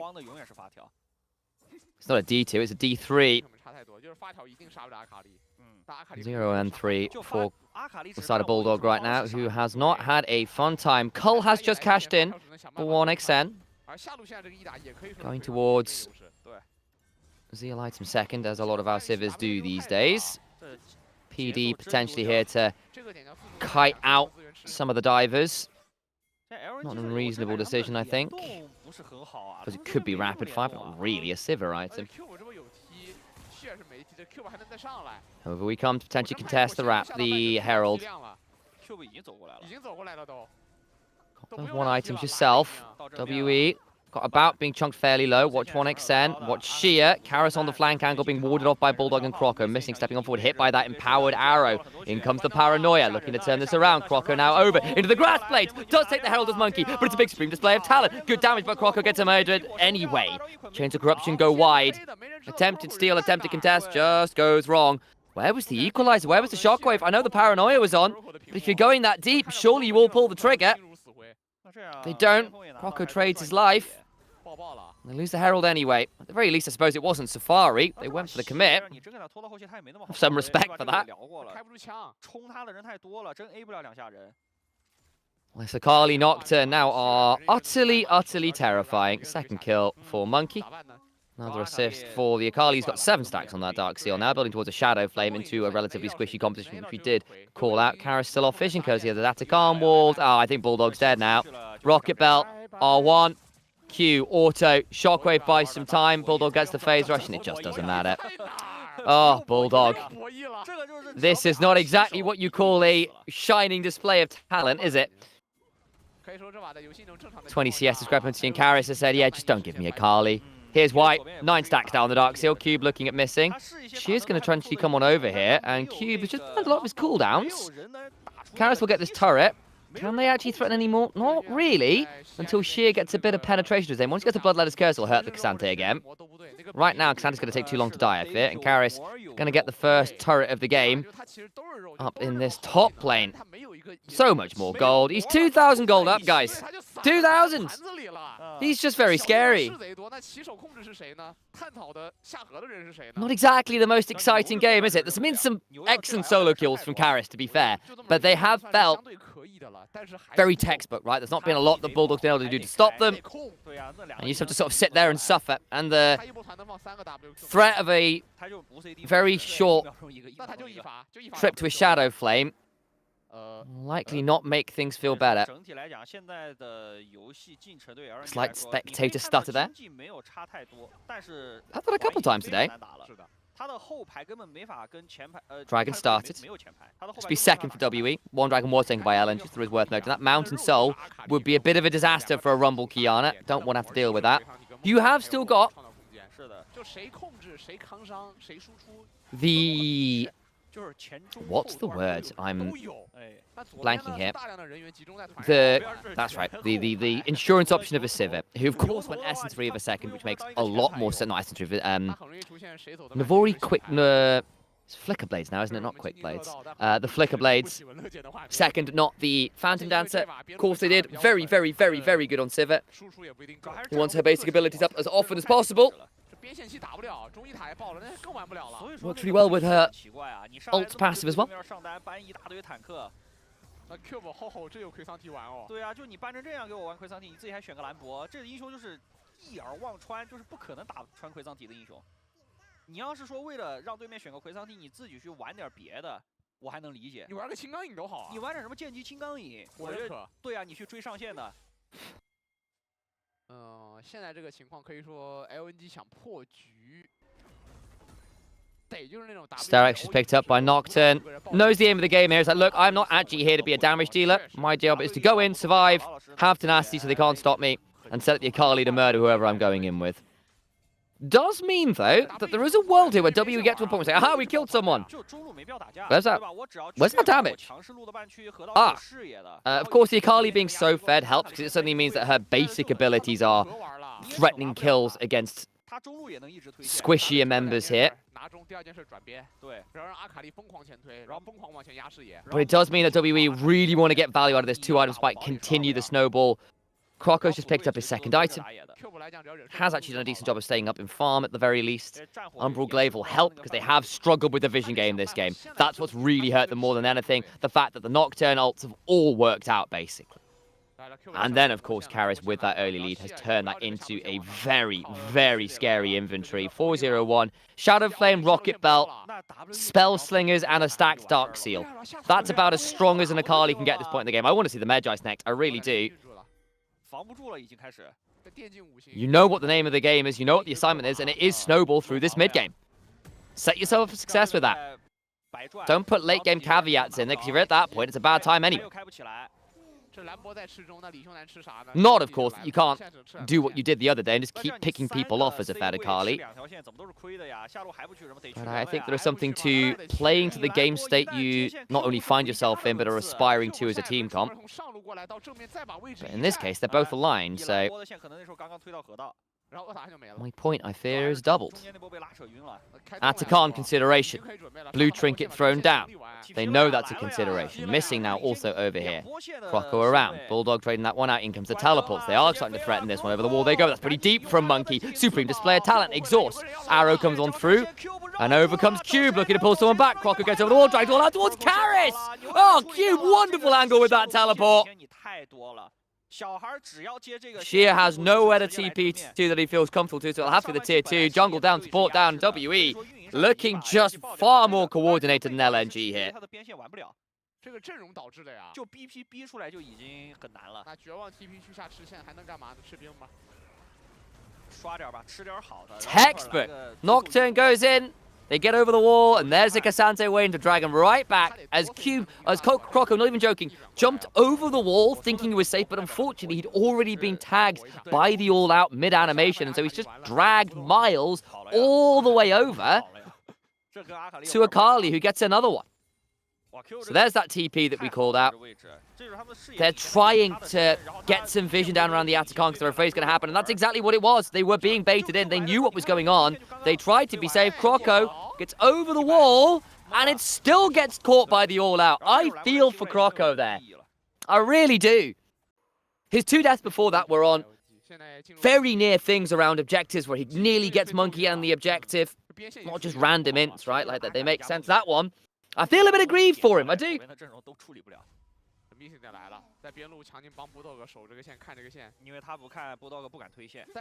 It's not been the best game for him, don't get me wrong, but I do somewhat sympathize with the deaths. On the other hand, for WE, they're laughing their way to the bank. There's that Medjai's I was talking about. All subs in chat, by the book. By the book. This game, I fear, at this point, is largely done. Soul point in 15 seconds. 而且还是那也是梦魇加阿卡丽打团的时候你都不知道咋救。本来左边这个阵容就是我们想到理想画面就是牛头连个2、3个，然后其他。They're on vision again. Oh, the vision game from LNG has been so poor this game. And WE have pounced every time. Croco feared, no way out. Shockwave comes on in, and it means nothing as Akali picks up a double. 16 pages to the book. 见面就是飞，飞了就是死，这把已经结束了。是的，基本已经记了。这都不是左边想什么 combo 画面了。Karis' Akali is always a thing of beauty. We sometimes have some questions about his wider champion pool, but you never doubt this. It's a great draft for it. We did say, look, LNG's draft, phenomenal in the team fights. Assuming you can get there. Assuming the Nocturne and the Akali don't just murder someone on repeat. Especially considering who's playing them. LNG saying, look, we've got to try and make our play here. Karis down some summoners, get that shutdown, tear those page out. 700 gold going towards a rumble would be really good. Oh my god! Oh my god! Flash away. Karis can now look at missing. You know when I said that Karis could start threatening people with basic abilities? That's what I mean. Doesn't quite get the kill because the heal comes on in. And the on the hump from 1xn. Oh! Apologies for the mild blasphemy, but let's be real. Got to call to a higher power at this point for LNG because I don't think basic abilities are going to do the trick at this point. Karis gets TP'd on. Burns it all. Just says, you're not trapped in here. I'm not trapped in here with you. You're trapped in here with me. I might have fumbled that phrase like twice in the same sentence. I can only apologize. Third item for Sivir in a Dream. Not an Infinity Edge, I'll note. But at least you've got some armor pen, some ways to deal with some of the HP stackers. Okay, and actually I say that still prior to the reintroduction of Giant Slayer in its somewhat glorious return. 对线得压个40-50刀，你可能还得 solo 一次，压个1级才有机会玩。是的，不然那英雄象棋就你在边路看到阿卡丽跟在边路看到发条，给的压力是不一样的。更何况还有梦魇，他无限放大了边线容易被 solo、容易被打的这个问题。这把打完就一句话，孩子们，我阵容没选好，对吧？下一把吧。对啊，下把重新 BP。俩教练下去就说不好意思，我们呢？这把我的了。太难玩了，肉眼可见的难玩啊！对啊，就你上帝视角都找不到解法呀。Decent damage there onto Monkey. By decent, I mean like 5%. It's the best we can get at this point. Nearly a Cyrilda's 3-item Kiana, maybe. Problem is, the level discrepancy is getting so foul at this point. Level 17 Akali. Baron's going down, is a known quantity. Good ward there from LNG. But Sheer has TP, yet to burn it. Are they contesting? Think about it. Lands that Shuriken flip. Thinking about going back in. It's not the fastest Baron take of all time, has to be said. Here comes the turn. Missing finally makes his will unbreakable, but it's a little late. Monkey down at half. Does go in. Looking to get onto Croco, who can maybe go invisible. Flashes away. Forces Monkey back. Not the best Supreme display of talent. Monkey's still alive. They do kill him off. That's not awful. Cube goes all out and gets another couple as a result of about murdering 2. They lose Sheer and 1xN. And trade for the jungler, but where does Bulldog go? How is he there? Managed to back away at least. And does delay the Baron, does deny the Baron. At the very least, so you know what, LNG? You take what you can get. And hilariously, because of the shutdown that went over, Croco now has a gold lead over the Nocturne. Can possibly nab away a Gromp. Let's have a look at this again. Because obviously it's a Baron bait. They try to do what they did around the Atakan. LNG managed just about to get a bit more out of it than they did last time. Monkey at half HP goes in. Croco with the redemption on top of him. Flash is out. Flash is not quite right from Monkey. Supreme display of talent doesn't actually quite get Monkey into the wall, but hey, it's the way of it. Arrow actually claims 1xN's life mid all out. Not a lot you get to do there as the Civet. Still, Baron is not down, and that is a win for LNG as far as it goes. Cyrilda's now done for Croco. Soul a minute and a half. Baron's still up. Damned if you do, damned if you don't. 主要我感觉这把阿卡丽这英雄他怕啥？他怕脱节，就进的太凶了，队友跟不上，然后一个人死了。但都是冲的。但这把他不可能脱节。全都在往里冲。Sheer still has TP. Did burn it for that last one. Actually significant. Bulldog also still has that. Basically means that LNG can afford to respond to both sides of the map at the minute with those solo lanes as their kind of linchpin on that one. Means WE will have to be doing their due diligence in terms of forcing some of those cooldowns if they want. Ward's now put down. It's that same ward line, one in the middle lane, all the way straight down the jungle. Observers are noting them right now. LNG trying to clear out what they can. The vision game has been pretty stellar in this bot side of the jungle most of the game for WE. 22 stacks on the Medjais coming into this soul fight, by the way. 3-item Civet, 3-item Kiana. Maybe will have to be the dream. Broken arm guard turns into a Zhonya's in time for the fight for Sheer. Good news. Arm guard for Akali. 4 items for Varus. Serpent's Fang in particular. Very good value into some of these shield stackers in the Orianna and the Rumble a little bit. Oh, missing. He will have a spellbook TP, I think. We'll be able to come back. Didn't burn the ult. Poke Varus does its work. Onto the dragon they go. This will need to be a fast reset. They're just giving it up, saying we can't fight it anymore. Croc are going to try and Hail Mary for it. The problem is you get a dragon. It doesn't change the state of the game much for WE. But I think this is just Mountain Soul being given up. They can't get in. Oh, Croco. I think he's a dead man. Supreme display of talent's not bad. Overcomes Sheer. Into the grass blade. Over they go onto Sheer. Does a lot of damage. Karras goes onto a golden rumble. They're going to get the engage with the quickness of the grand entrance. And all the time being bought in the world is not enough to bring Karras down. Bulldog trying to defend the mid lane. It will not happen. Mountain Soul secured. Baron next on the card for WE. And ever since the early snowball from mid-jungle, they have not let go. Multiple solo kills for Karras, and no one can manage the Akali, who will follow wherever the Nocturne starts things. Varus is strong, K'Sante is strong on top of it all. And LNG just never got to fight a fight on an even footing.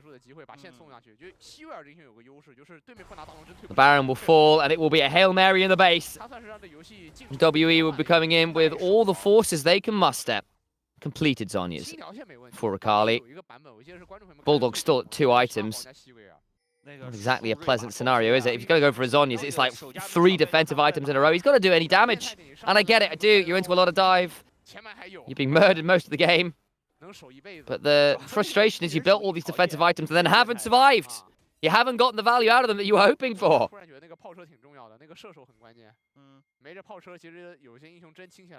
Karis. Slippery at this point. They can try and bring him down. And in fairness, hunting for that shutdown is one of the better ways of finding some value in the game as it stands. The Nocturne being around there with the Hexplate means that there will be a responder. Especially with the Zhonya's and the Shroud and the Shuriken Flip and all of the usual tricks that an Akali can pull, there will be time bomb. There will be. So WE, Maraud into the red side, jungle jumping onto Karis. Now that's really nice! Shockwave after, almost get the full kill. Karis will have an opportunity now to escape. Flashes into the Twilight Shroud, looking for more. Flash for more, cannot find the Akali. They're sending both people out of now. Karis falls, shutdown goes on to Qiyana. Bulldog though likely going to fall, and that means it's a 2-for-1 even after they get a hold of Karis. Take what you can get, ironically, probably still gold positive for LNG. However, turret falls. Akali down in trade for both your mid and your support. Tough. It's about now 5-0 and 2. And you burn pretty much all your tools at this point. You will not be able to defend this wave, and they can keep marching in with 4 members. They're just far enough behind that the one-shot didn't happen onto the Akali. That was an even game that was a dead Akali. It's not. It is certainly not. Try and defend now, though. Got members back. Monkey going to try and get that unspeakable horror onto Shia. Does so. Rumble with 3 items. Maybe there's enough pain to threaten people here, but the second inhibitor turret falls. Nexus turret falls. The inhibitor in mid will now follow afterwards. Croco, nearly its supreme display of talent again. Threatening on a side. Akali does have TP. Karis can rejoin. Keep your eyes on it. There's wards behind in the base that could cause some terrifying flank angles. Unfortunate. Vision spotted. Tries to hop away. Supreme display of talent is solid. Gonna dive under the turret regardless. Does about survive. But not before the arrow secures the kill. GA procced. Redemption coming on through. Shia gonna try and get a hold of Monkey, who flashes over the wall. Does go down to the Rumble bed. Knocker comes on through. Cube quite low now as he's gone all out. Pulls back with the Antovo strikes. Battle Dance gives another shield. Karis is here. So the shockwave lands as Karis looks free. Perfect execution. Varus arrows, though, have been finishing off what the rest of the team has started. Valiant efforts to defend. Still in the end, a 2-for-1 in favor of WE. And a flash force from LNG's bot lane at 1xN. Desperate to get away from Robin Hood on the other side. Has been about his business. And that is namely hitting headshot after headshot. Quietly an exceptional game from him. 7-0-2, very accurate. Qiyana nearly survived there, but again, the accuracy after read the attempted terror shape escape.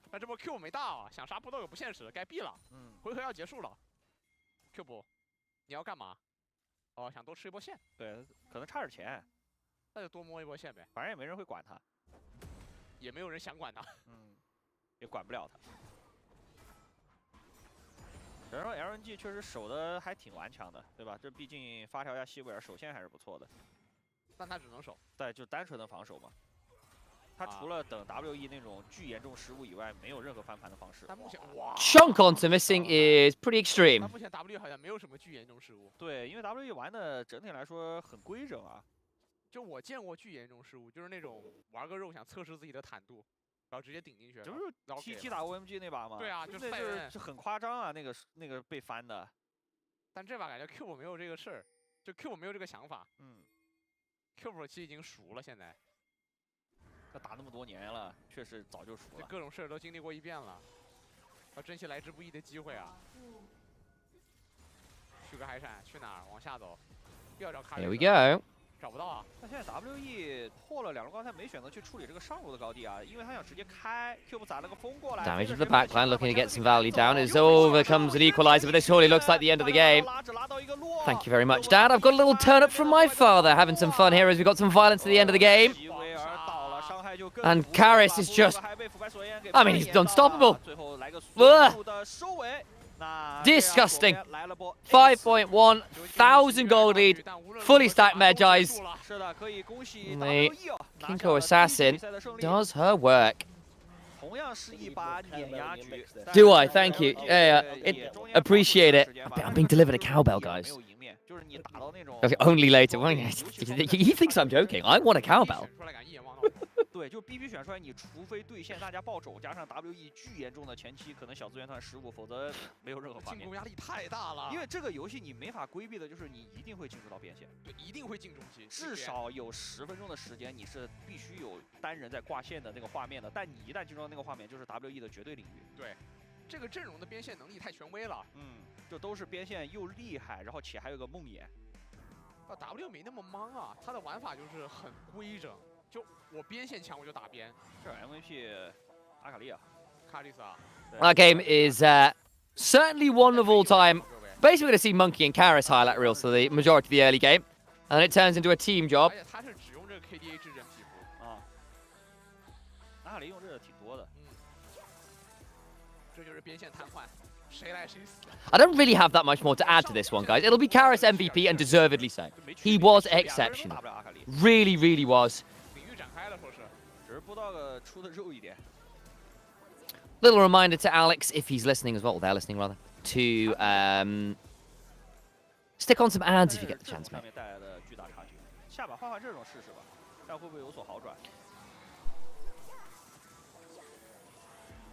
Oh, hi. Hello, hi.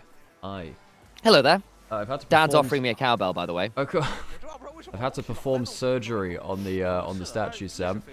One of the branches on the base was warped out of position and meant that the whole thing couldn't fit in. So I took a hairdryer to it and bent it back into position the old Warhammer way. Nicely done. Yeah. Good so work. I was like, good work. But I'm also like, this is like quite. I didn't quite realize how nice this thing is meant to be. I was like, oh, it's a statue. It'll be nice, I guess. It's actually genuinely lovely. Like, yeah. okay, why is it coming with like a wax seal and gloves and a brush for dusting? Oh, fabulous. In fairness, you've got enough statues that the brush for dusting is probably worthwhile. I might have one-tricked too far. You've one-tricked too close to the funds. So it's genuinely incredibly nice, but I'm like, what the hell? I'm very excited to see this properly. Alex. Hello. As we suggested, it might be in this game. Yeah. Karis as Akali was an X factor. So how are we going to manage this comp? Well, Karis Akali with a Nocturne to help set things up. Look, okay. He is. The thing is, I think on his champions. I think a lot of nuance got lost about W over this year because I think a lot of people like they're great, they're awful, and like there wasn't room for the discussion in between that. Karis was occasionally excellent. But still retained the weakness of being a poor solo like a side laner at times too. But it wasn't consistent, you know. Same thing with Cube, but Cube is actually pretty damn good on tanks. Front line. Yeah. And occasionally had a good game on a Yorick or something like that. Yeah, he's not a bad Rumble, not a bad Yorick, but yeah. Same kind of thing. It's like Vampire was actually very good in lane, very good in team fights. But then it's like, well, okay, occasionally would have that flippy in play and couldn't play towards side lanes. And you could see there was a stylistic choice in the team where, and that applies to Monkey too, by the way. He also can play towards side lanes. It's more like a team they couldn't do that. And then you could see these kind of decisions the team would make in terms of one of the solo laners is doing badly. We're not going to bail them out. We're going to just put resource into the AD carry instead. Vampire will just be attached to the hip at Taeyun, and we'll just hope that they'll be strong enough to, you know, make up for the difference in the solo lane. And occasionally that would work because they'd roam around, and I don't think teams were very prepared for that. Eventually they did become that, but I think that they definitely benefited from teams not really preparing for them because they did do a different style. If they played the other style of other teams, I think it would have been much less successful for them, of course. Yeah, a player like Karis is definitely someone who he could become a lost condition just by playing poorly in solo lanes. Yeah, I think when he's off the champions that he's like, he has his champions that are like the ones, you know, okay, Karis on Akali, it's going to be one of those games. Taliyah was pretty good for a while and then it fell off. Yeah, and like you have these, I feel like with Karis in particular, there is this element of the like, you know, like when you do like charts of champions you're good at, or you know your elite champion, you kind of go down the list like I am S tier on this, A tier on this, B tier on this. There's like a group of S tier champions, and there's not really an A tier group, and then there's a B to C tier group, if you know what I mean. But like functional but not particularly exciting to non-factor, and also excellent. And I think the fact that he doesn't have that kind of A tier level of champion pool is I think what's holding him back a little bit. Yeah, it sounds like your audio is a lot better, by the way. I did notice when you did the f sound there, it did start to break up a little bit when you like really pronounce the f. But besides that, audio I think I need a pop shield is the honest answer, Al. Yeah. Or I think maybe just in the meantime, just lean away from it when you're getting loud, I guess. But not even joking, I was chatting with Dad a little bit as well, and really I should be staying roughly at 3 inches because that's what we balance things around, and I pull back a little bit for proper big things. Okay, well, but, it stops things echoing. So we put, because that's the reason we've got the limiter in, is it means I can keep that volume no, I understand that. It's just thing. that just being pragmatic, and like I know in an ideal scenario that's what you need, but also, need to make sure it doesn't get crispy. I'm gonna have to try. Is it largely not crispy though? Yeah, no, it's largely been fine. I think it's much better on the SA, and this is why we do this, right? We're trying to zero in on the. So yeah, we've stopped the compressor being compressor and turned it into a limiter, basically. Maybe you can do. Wait, so you can't have both active? We can just need to have a second compressor, which we have. The issue is I was running those compressors from 6 a.m. till 8:30, and they crapped out at about 7 p.m. Really? Okay. The one we were on that overheated. And this was the second time this has happened. So Dad's calling some people because it's still under warranty stuff. So it's like, okay, this is the second time this happened. This needs solving. Well, for sure. So the good thing is that we're actually using that stuff, so it's actually getting tested. That's actually, that's a good thing, right? Big time. So that's basically what we said. And basically it was like, I think this is the same thing as last time. So basically let it cool down overnight. But it basically meant mid-cast, literally between games last night. So I was doing the other LPL, the European League one with Arshram last night. LP LOL, you mean? Yes, so I was doing that one. So I had another 2 best of 3s last night. Because of course. So you were casting Arshram, or Yeah, so I was color casting, which was wild. I didn't realize that was a thing still. Or rather, I didn't realize there was an English broadcast for it. Yeah, well, there is now. So I went and did that, which was great. But I did the first series fine, and we came to get into the next one, and the mic just wasn't working. So why is it not working? I went, I bet the compressor's crapped out. Because I just looked down, I went, I'm actually not seeing anything coming into my audio interface, but I'm still getting power here on the mic. And we'd had this issue before. So, yep. Anyway, it shall hopefully get resolved. Yeah. Cool. Lots of trial by fire, really. Oh, yes.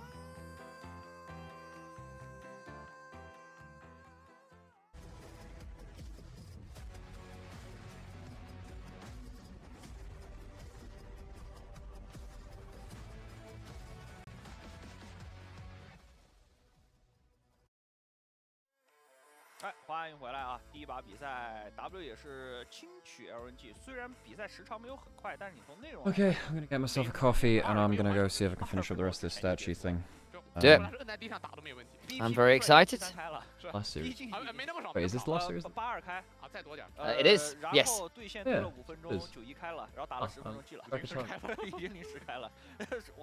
And tomorrow that'll be the last day of the group stage. Is there any implications for this game in particular? So, I mean, if WE win this, Ultra Prime are out, I believe. Okay. Is that true? Hang on, am I lying? I might be lying. Are you lying on the internet, Alex? Oh, hang on, let me check. So Ultra Prime, they won today. Ultra Prime they did, yes. They're currently at 1-1.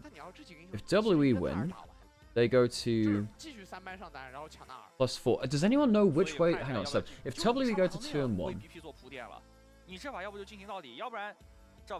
Okay, no. Ultra Prime, I think, can go. No, but then Ultra Prime lost against LNG. So how does head-to-head work? Is it game score then head-to-head? Anyone?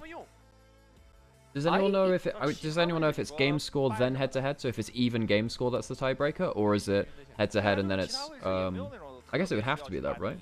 So I think the way that it works is. Okay. So if Ultra Prime, because did they win 2-0? Did they lose a game? I don't remember if they lost a game or did they 2-0. I genuinely don't remember. My brain is going blank. They 2-0'd. That means they're currently on +1. So if they win their next game, they go to +3. If they go 2-0 in the next one, they go to +3. Go 2-1 +3 is the highest they can. LNG lose? 还是得赢啊，赛文。就你要 Yeah, if LNG lose 2-0 and Ultra Prime 2-0 WE, they could get through. So everything's open until I think everything's open until the WE Ultra Prime match. I've got to disable the social slide channel. Anyway, Instadraft, I'll leave you alone for a little bit more and I'll do your thing. Good job, Sim. Thank you very much. All right, I'll see you guys soon. Well, ready for our game 2 here. Heading on to the second game in this series as WE handled themselves with class in that last game. Saw what LNG were looking for with the big AoE team fights and skirmishes and said, bet. Took the Akali Nocturne combo and ran the game over after Karis got snowballed. The Jace, the Aatrox away from Croco makes sense. The Pantheon, the Trundle away from Monkey also makes sense. Those junglers are two of the big playmakers for their team. Sion away from Cube. It's a big tank option, especially with the Xante down. Zahen first pick. Cube might just malfight this, guys. Though I did see Zahen last night go Black Cleaver first into it. And it managed the malfight a lot better than it might otherwise. Just go Ambessa into it. Could theoretically be a flex of the jungle. It is Monkey. Don't hate it.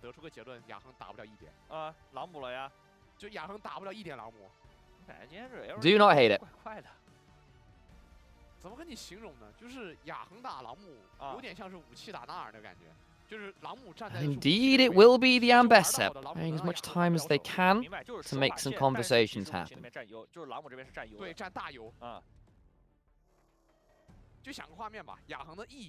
Nymaera after lane dominance towards that bot site for about already locked the Varus last game. Then went for the Taeyun swap, prevented Sheer from getting too much value, turned up bot, and then kept the Sivir largely in check. Croco will go towards the Shinzao. Bulldog debating a Talia. Also a bit of a takeaway from Karis, who has often defaulted to that. Shinzao Talia, good pairing, roams well, good CC chains. Shinzao and Aatrox, good brawler pair as a frontline disruptor options. Can deal with the Ambessa semi well as well. Nymaera and Ambessa can sometimes struggle a little bit with managing a lot of that knock-up options from the empowered Qs of Zahen and Aatrox and the minefield as well. But there's that potential flex we were talking about. Lock the Malphite top into the Zahen, which is a miserable time. And put that Ambessa into the jungle. Or maybe Karis is feeling funny and wants to play an Ambessa or a Malphite. Who knows? It is the Demacia Cup. Crazier things have happened. Kaiserban away from 1xM. Might be that in the Aphelios, honestly. Ezreal a consideration as well, actually. I think Ezreal possibly a wise choice as something with mobility that can use basic abilities to escape from the likes of public execution, or more importantly, the unstoppable force. Make someone burn flash at least when you press R on the Malphite. Azir ban. 这样就逼着李秀男只能去玩点什么伊泽瑞尔。哎，感觉 EZ 打石头人好痛苦啊，就打不动啊。但是还好，就是家里。I think this should be the Ezreal personally. 但是如果说李秀男把 EZ 选下来，那么 Misfortune as a lane dominant option instead. Fair enough. I think with the Malphite you had ways to deal with that personally. 白女枪还是要把李秀男对线强势的摁掉。Zero away from Karis. Oriana's already down. Take the rise. Talia's picked. Yeah, that's most of the control mages down. Could Silas here? Actually, both teams could Silas here, actually. Would have been, alright. Actually, I say, but I don't think you want to do a Talia bot or anything, so I somewhat take that back. But the moment you see a Malphite, always feels pretty good, unless you want to do something really weird with the Zahen. I know at one point he was being considered for support. Didn't really work out that way by the time his kit and what they wanted from it came together. But there's a Silas I was talking about. Syndra as well has kind of started rising in priority again. Feels like people are feeling more comfortable to deal with it. You can still rise, of course, because the Lulu was banned, not the rise. I kind of took my eyes off that one for a second or two, and it will still be the Syndra. More pick. Land the Scout of the Week means that Unstoppable Force is point and click. Same deal with the public execution. You go fishing for that a little bit. Nice committal. Good follow-up as well on some of those big dive burst combos. One extent depending a Corki does of course have that Valkyrie to try and deal with some of those attempted skill shot dive options from the jungle and top laner as it stands. And with that Syndra lock-in as well, it really does solidify that Ambassador's jungle as we were expecting anyway. Corki Rel, double resist shred with the break the mold passive and the Gatling gun. Always very scary. Yunara is one of the better choices into Corki though. The moment his Phos bomb is down, she can basically press Q and abuse that cooldown window to really run at the Corki, who does not have a lot of fun. And when you've got the Kanmei step, you kind of get to catch up to him, even if he does Valkyrie. So you're level 1, level 2, you have very good options there into the Corki quite regularly, just in terms of how your abilities work out. Little issue with draft though by the looks of it, so we shall redo it, I suspect. 我觉得就是跟他们刚磨合有很大的哇，对吧？就大家在一起其实没打多长的时间，他们的交流方面我觉得存在很大的问题，他们的野辅是几乎没有联动的。那 W 这边其实除了下路组剩了3兄弟都打了1整年了，就 W 这边默契度肯定是比他们高很多的。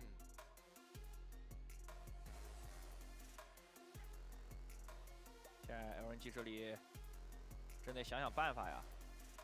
就这个状态，或者说目前的这个磨合程度，你要往下一轮前进应该是够呛，太难了。对呀。Assuming it's just a draft issue, guys, and we'll be back in shortly. 怎么办呢？然后这个EP 雅恒我们现在见的很少，没这么见哪个。因为雅恒怕的东西太多了。I think this office is clearly still getting set up. A lot of boxes on the ground. 后期数值很高，但它存在一个最大的问题是。 你如果是比 10-gallon drum of water， 人头进账，你普通发育，你打大部分英雄又打不过，对，你很难发育到你强势的。WE generally gone for a 对方阵容的要求，就比如说 lane priority from Yunara angle, and the idea is Malphite and Besta jump on whoever Syndra stuns or just jump in. Syndra presses R, Yunara presses R, you murder the following team fight on the back of your 2 divers. Is the idea. This side for LNG. Corki Rel with a Talia, with a Shinzao, with a Zion. Lots of AoE, lots of good team fighting. Not necessarily the biggest frontline of all time, but lots of conditional frontline. Rel going in with a big circle to buy some resist and get a big engage. Shinzao getting to dive in, especially if you overdive as the Malphite and the Ambessa. Having the Shinzao dive beyond that with his audacious charge. I mean, Zion follow as well. If you can survive the initial engage from WE, your extended team fight with Shinzao, with Sehem, with the passive coming on forward. To the Chinese Mandarin speakers in chat, I'm assuming with the BP and they're saying ban pick, there were some issues, so they're redoing it. But if you've got a full translation somewhere, it would be appreciated. 可能没太听懂，这个是真实情况。 Bear in mind, if LNG lose here, they haven't won a single game against an LPL team. Very true. Does look like it was a slight ban pick issue, so we're just doing it all over again. Should be, I suspect, very similar bans to what we saw before. I don't think we'll be seeing different champions here, but we'll see. 如果说是你在 pick 以后，人家再出了中单英雄，那这种情况下一般就 should just rush through this. 满足你重选的条件了。哦，有这把飞机没看， So 不对， it'll be 是 Zahen into Ambessa and 不相干。 Yunara. Response on either side of the Talia and what was it? Jungle Shinzao, of course. Shinzao. Talia. Everyone's just picking an order there for LNG. And then we saw the Malphite lock flexing that Ambessa. Suppose it could be Malphite jungle, but I'm suspecting the Malphite top. 然后石头人打野也请教过很多教练同仁，他们也是这个英雄刷野速度还行，但是笨，就是太笨了。就是6级前是完全超级兵，就是没大招也是超级兵啊！这英雄纯吃大招。而且这英雄刷野效果效率还可以啊，是 W 的野怪有2倍的伤害。他 W 加强很多，他是直接翻倍伤害了。Double AD carry bans. Zia Lulu on the other side. And look on the Corky route. You see what the last pick is? That's what we didn't get to catch.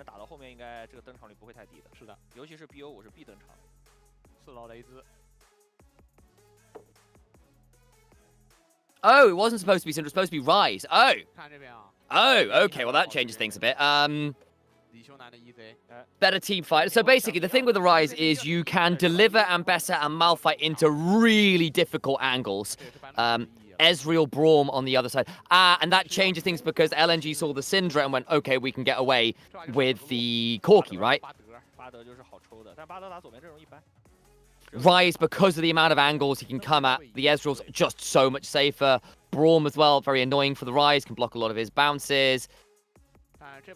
And with those melee options as well, good value. So, yep, I think that makes a bit more sense. Okay, slight shifts there. I wondered about the Ezreal. I called it out into a lot of the dive being what it is. So you have got 1 point and click CC bit with the Rise, but you've got Malphite and Bessa, very committal engaged, but it is nasty nonetheless. And of course, the Bard looking for Tempered Fates, looking for good cosmic bindings. LNG, wonderful skirmishing, lots of mobility. If it does get to an extended fight, pretty good tools there from the 4 damage dealers, really, including the jungler. Not that WE have the worst options there either. I think, honestly, I quite like WE's draft, especially because of how proactive it can be. And that was really good for them last game. They need to be careful not to overdive. If you dive in and don't get who you're targeting, or it's into a Xin Zhao ult or a Zayn revive, it can still go very wrong because actually for all you've got a Yunara and a Rise, and they are very good, consistent DPS options. You've still got to deal with an Ezreal who's dancing away from you, outranging you. You've still got to deal with Zahen and Xin Zhao pairing up together with a Taliyah who's adding all this disruption. Can be very difficult if they do it wrong. Taliyah is probably the most valuable target, I suspect, for the Malphite and the Ambessa. No flash on her, so or rather no what is the word I'm looking for? Dash on her. So, more vulnerable than most of the rest of the cast. And of course, Bulldog had a tough old time in game number 1. Phase rush into phase rush, lethal tempo into lethal tempo, spellbook into spellbook. It's matched runes everywhere you can look, basically. At least the keystone, slightly different choices inside. Absolute focus, bit of scorch. Yeah, it makes sense for Taliyah. Get some value out of the early lane before Rise fully comes online. Rotating banner. 然后蒙体这个玩法放在古代那个叫先锋部队，行，就是那种装备最精良、冲在最前面的那一批，一定是冲着。那这边也在带着布隆进野区了。对，1级常规处理。 Looking for some value, Winter's Bite lands. And in fairness, Braum could be very annoying for what is a very short-range composition. You dive in with the Malphite, with the Ambessa, get stunned up, have a bad time. Braum is a really good defensive tool here with the minefields. You've got some pretty good anti-dive tools, and the counter-engage is really nasty. They tried for that somewhat last game and couldn't quite make it work. I don't know, like some slightly different attitudes going into some of the fights last game. Braum level 1 though, going to allow LNG to come in force. Everyone from W here as well. We've got a 5-man at level 1 in the jungle. Good cosmic binding at level 1. Cross the flash over the wall. He's in danger of the Ambessa, who lands the Sundering Slam and gets first blood. Oh dear. That binding from Yao Yao set everything up. A Monkey is going to start the game with an assist. Yunara is going to start the game with first blood. Awful. And you've got a Braum level 1, Ezreal level 1. It's not a bad time to be fighting.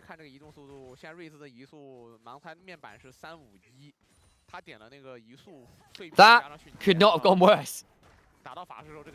Clutch binding from what I felt was probably the better level 1 team from LNG. Malphite's not doing anything. Rise doesn't have that much to offer. Yunara needs to stack things up.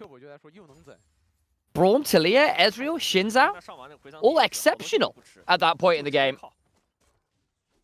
他已经发现上单这个位置最好的玩法，因为上单本身是空调，你得把那个。Croco's always been feast or famine. He will take risks, and when they work out, it looks fantastic. But reminder, this happened last time as well. When he went for the Raptors at level 1, still died, came and did it all over again. So, you knew what you were getting with this man. Early on, of course, before Cube gets too many levels, before he has any armor, and still can be quite annoying with those dread returns. Remember that one. Keep saying dread retribution. It's not that. It's dread return. Cultivation of War, the Dark Englaive, dread return, Aureate Rush, which is a fun dash name, and Grim Deliverance. There's the knockup on Dark Englaive Part 2, Electric Boogaloo. Dark in Boogaloo. That's what it is. Sheer stacking the passive. Nice combo there with the Aureate Rush into the Q. Croco's top side is down his buffs, but he's just saying, screw it, I need to be here to fight over this Scuttle Crab. Fair enough. Is Ambassador going to go and try and steal the red? Might well do. Problem is, Monkey got chunked out on his way over. We'll look for that Scuttle Crab instead. But I think Ezreal Braum are going to come up here. I don't know whether Monkey can do this. He's going to have to smite this. Should be able to do that. Can they fight afterwards? I think they can. This looks good from LNG right now. Dash on forward, flash in from Bulldog. Monkey goes down. And they manage to punish Monkey, who goes across the mid lane looking to get a hold of that other Scuttle Crab and does not get it. Really good roam from 1XM and Missing, who take the opportunity with the lane prior to punish that greedy crab take. Custom flashes, Bulldogs, Missings. Kill secured, goes on to Bulldog, which is good after the last game. Karras, of course, blew his flash as well to survive the play. So 2 for 1 in that scenario there. Zayn still going towards the Triforce first. I think I would have preferred a Black Cleaver. I'm not going to lie, it looked a lot more comfortable into the Malphite, who was going to stack a load of armor, and you're going to have a horrible time. But hey, the decision has been made.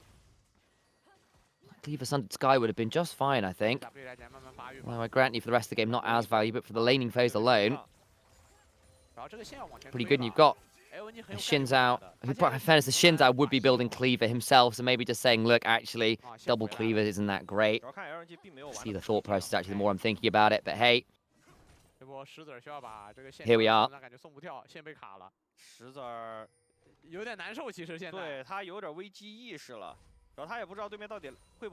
Still a slight goal to about off that first blood, but 1XN and Missing doing a very good job of getting some lane dominance going. Ezreal Braum can be very obnoxious. You get hit by Braum passive, Ezreal can hop on forwards and really threaten you with it. And yes, you've got the Bard, but still have to be a bit careful because no one enjoys getting hit by those Qs. For all the Bard is often one of the better pick and lane dominant champs out there. In a lot of ways, Bard has replaced what Thresh used to be, right? Incidental pick, lane dominance. But you get to do it from having ranged autos, which is always feeling really, really good. Ranged v melee champions feels very, very solid. You roam very well. Tempered Fate is great. Strong pairings. Level 1 is very strong. Safety and escape from the magical journeys. It's not quite the same as Thresh, right? But like in a lot of the scenarios where you would have picked a Thresh, you can do very similar with Bard. And still have threat if you use your pick tool.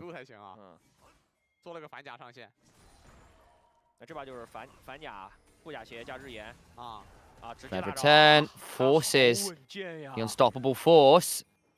Did not want to get caught by the Qs there. Which I think Sheer is perfectly happy about. 20 CS lead top, by the way. Bramble Vest for the Malphite. And again, Malphite, very low economy. Doesn't actually need that much gold to be useful. Especially the tank variant.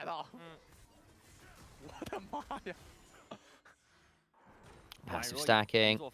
Dodging some of those ground slams and thunderous claps.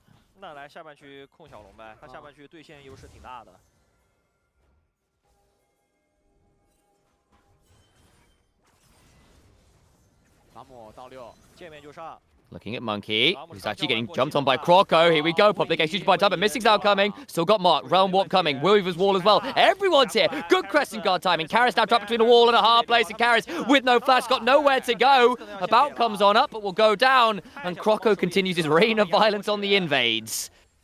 True Shot Barrage chunks out a couple as well. Monkey's ult. Karis ult. Now, actually, are they thinking about going for something more? I think rather they'd go for the dragon here. I think that's fair. Monkey without the flash and without a lot of HP bars. Not going to have a lot to say about this. So, yeah, good move from LNG, using that priority. Realm Warp happens. Weaver's Wall response. We've seen a lot of that before. It's part of the reason why you pick the Ryzen at the Talia. You can match the roams one way or another. But Braum was there faster. Xin Zhao still had ult, and they really regretted those choices. Nambessa just isn't as strong as the Xin Zhao until that one item mark, really. Xin Zhao always a very strong early duelist. With the Tunneler in inventory was just getting the better of that one, especially when the Nambessa was a little lower HP than she would have liked. Again, she doesn't get her Omni Vamp till 6. Only just picked it up.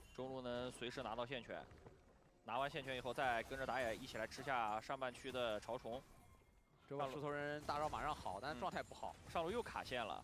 那这样要打呀，这 WE 的想法是要过来打一波的。我心意很不必了呗，跟他弄了。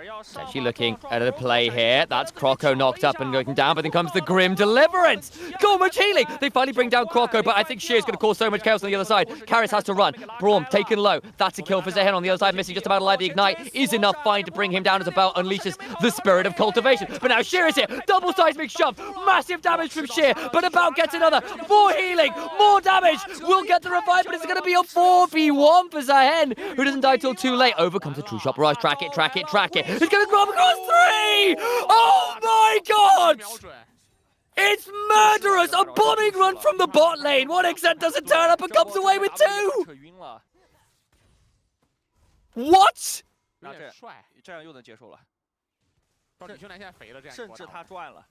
I cannot believe that. WE had done all the hard work, and Wonixen laughs his way to the bank. Still going to be about with 3 kills at the end of the play. Got 1 earlier on in the invade, gets 2 more there. But LNG spare the blushes. Zehen gets a kill. And Wonixen murders a couple extra ones. Oh, no way. Oh. What an angle. Observers knew what was possible. Blast coned into it as well. I genuinely thought Monkey might fall there as Croco and Shear started to get through the paces there with the Conqueror stacking, but couldn't quite bring him down before falling. And then that split fight with Missing getting chunked on the other side. The flash forward from About to secure it. He tried to get over the wall. Just got a bit messy. Bulldog with the double seismic shove. You saw how close those margins were. But WE had ended up coming up ahead, especially because the Yunara got to free fire that entire fight. And then Wonixen said no. Really keeps the game largely in a bit of homeostasis. 2 grubs went the way of LNG as an additional prize there. Of course, about getting those kills means that Wonixen's not accelerated either. Oh, look at this replay, because basically Cube jumps onto the Xin Zhao, who still doesn't have the Crescent Guard. But in comes that Grim Deliverance. You thought, you know what, that could get a bit scary, especially as Monkey's just used a lot of his abilities, but still goes down. And Shear just takes a little while to get a hold of. Monkey does so. Promise on the other side, it's a 2v3. Because actually they had made the roam up and Ezreal hadn't come. Just about secure that extra one. Shear just gets kited out, basically. Can't quite get in range or buy time for the E. But then 1xN, he's on the striker skin. And it's a wonder goal. 1, 2, 3 hit, 2 dead. That is just brutal. So the 0-1s at the end of the name, by the way, guys, is effectively the tournament realm accounts because they're new counts for the new players. They've not had a chance to adjust them properly yet. And players sometimes have multiple accounts to help keep things secure, basically. Flash away from Bulldog as the Cosmic Binding was very close to hitting.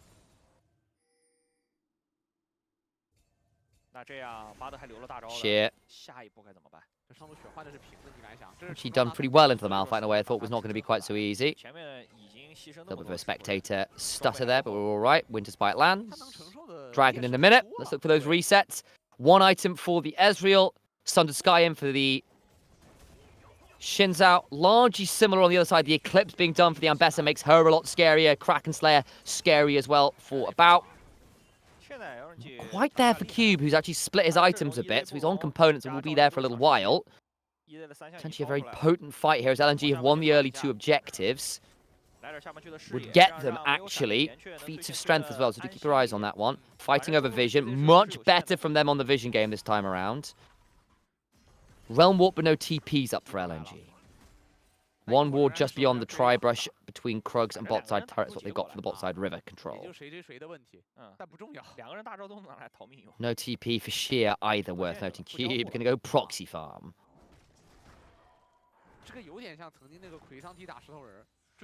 Reset from Karis, who picks up the Archangel Staff, not quite the Seraphs as yet. Similarly, Karis has done the same to pick up the Roa. On vision right now, RWE and Monkey walking down into the river. Get ready for another one of those big fights. All ults should be up and available.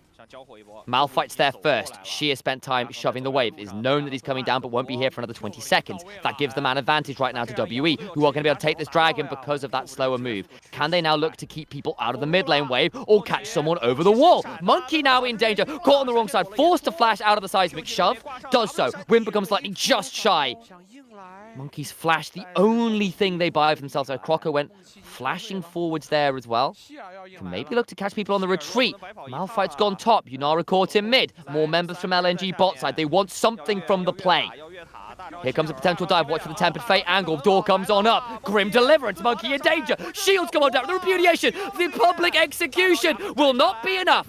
2 dead for Zahin. Bulldog survives. Sheer has still got his passive stacked. It's going to be 3. Dive secured just for the price of Croco's life. And LNG don't get the dragon, but they end the safari by turning it into a bit of a slaughter. 3 kills now on the board for Bulldog, 3 kills on the board for Sheer.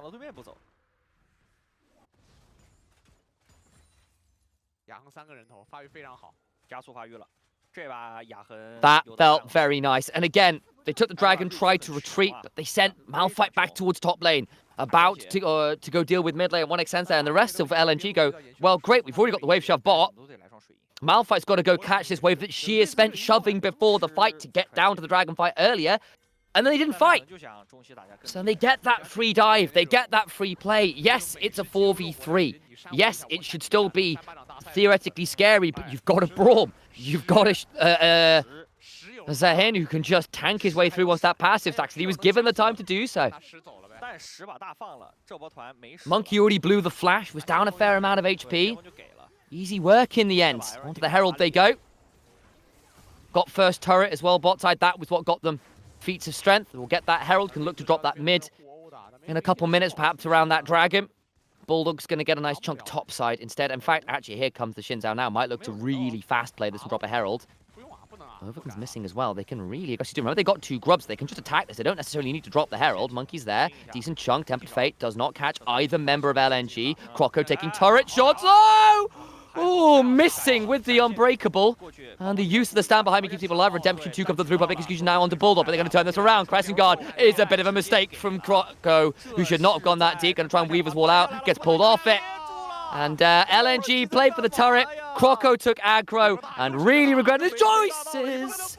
1x can't find another spike. They're going to lose 3 themselves. That was a mistake. And Monkey's right back in the game, having picked up a triple. Oh, how did that happen? I mean, they set multiple members up. Zahin wasn't there. Sheer did have TP. About can just run at this. Oh, nice hop. Turret shot, not quite enough. Oh, hang on. What was that? Red buff. The red buff. Oh, man alive. Just about gets away with it. That was knife fight ranges. Single digit HP. I thought it was going to be both surviving by the end of it, but the red buff burn was just enough. So they try to just take the turret. They dodge the Tempered Fate. What happens? Oh! The minions are in stasis, so they don't take turret aggro. And at this point, Monkey gets low, but they don't quite kill him. And then they try to kill Monkey, and it's just too far. Croco can't go in there. Karis has come on up with the Realm Warp. Man advantage is there. Poor mistake. Slight miscalculation on the minions for sure, but after that, you can't afford to go in. Give up far too much than they needed to, and then this one extend's taken quite low. He's already burned his true shot barrage, so he's down that ultimate. Whereas, of course, About still has his. Goes to look forward, and then tries to dodge the E. Can't quite. Oh, burn is enough, just about. And that Triumph heal actually means that the minion aggro is not enough to kill off About. Very, very close run margins. The dragon fight we go. At least this one's a lot more competitive. But some solid proactive plays and some mistaken ones as well. Pause. As that is Karis on screen. 找 LNG 这段时间有点诡异，让我想起了布道格之前的队伍。说的 pause 吧。哎，也是前15分钟，非常的理想。哦，但是我们这边接到的消息是掉线了。哎，布道格自己掉线了。嗯，弹射。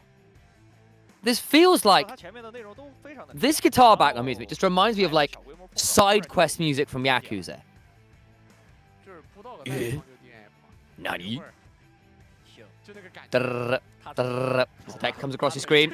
DNF 的活儿。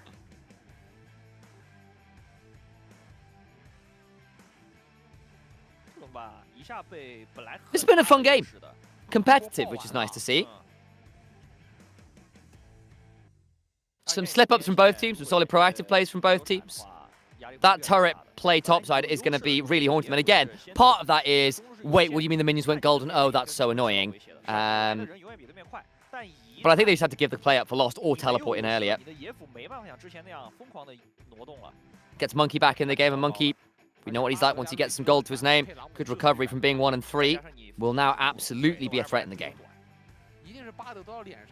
Yunara as well, right? Great solo kill. Brings her to 4 kills. Hopefully this won't be a long pause, but hey, here we are for now.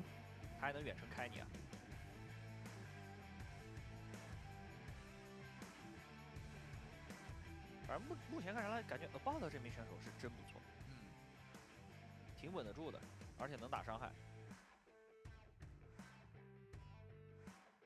哎，之前我看亚洲之星这一系列比赛的时候，对他印象就还挺深，还可以啊。对，他虽然比不上说隔壁 Diablo 那种感觉，当然就是对他来说，他有很多的成长空间嘛。是啊。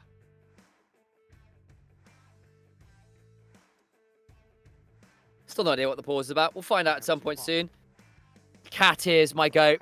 My goat. Streamer core.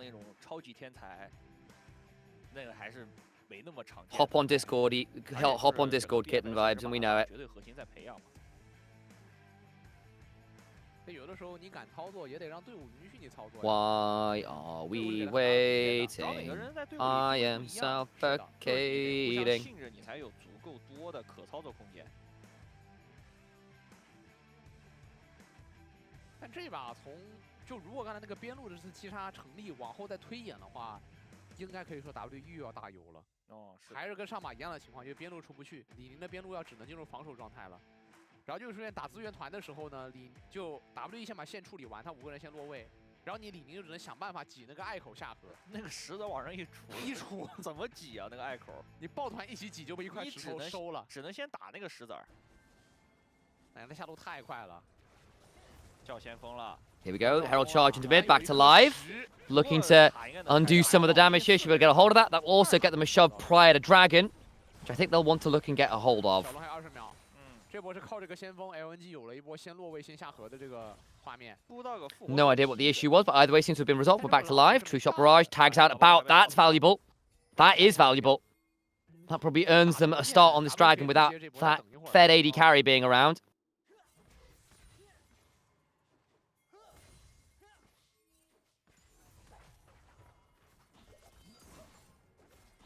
还是技能轮次的问题。小龙 Dragon started.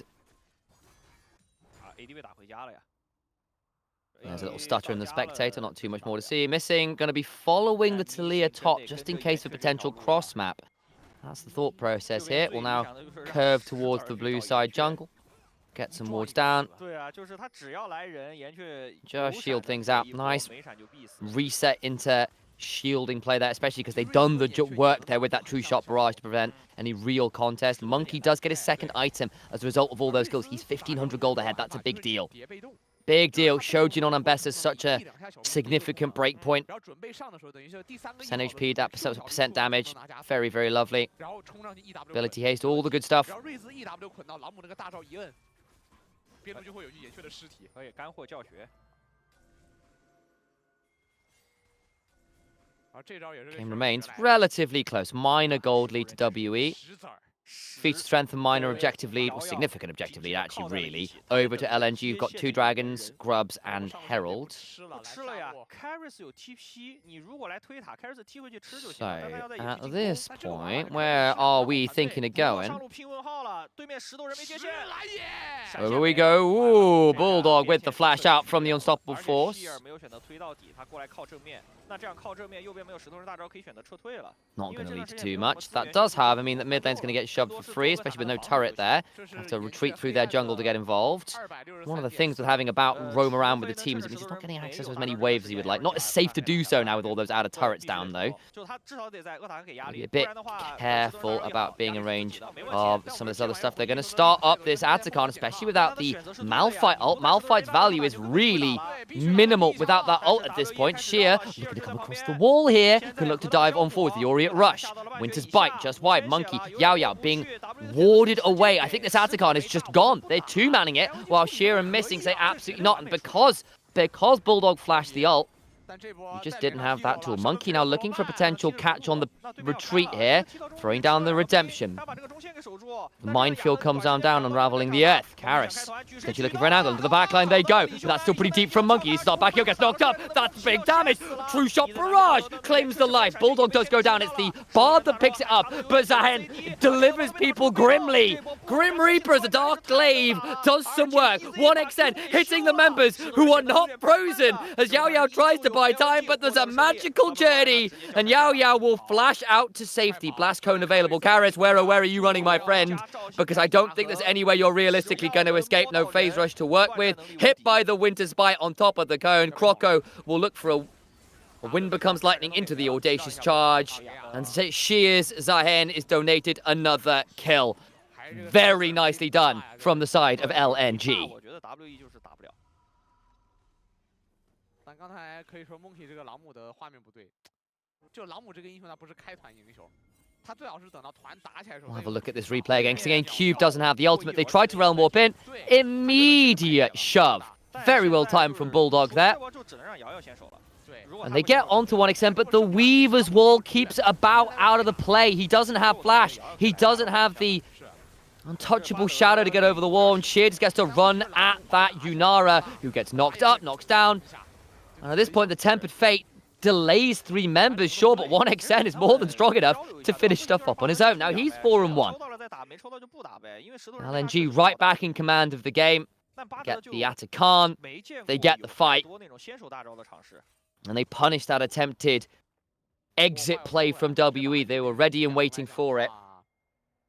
And I think we might well be going to game 3 here, folks.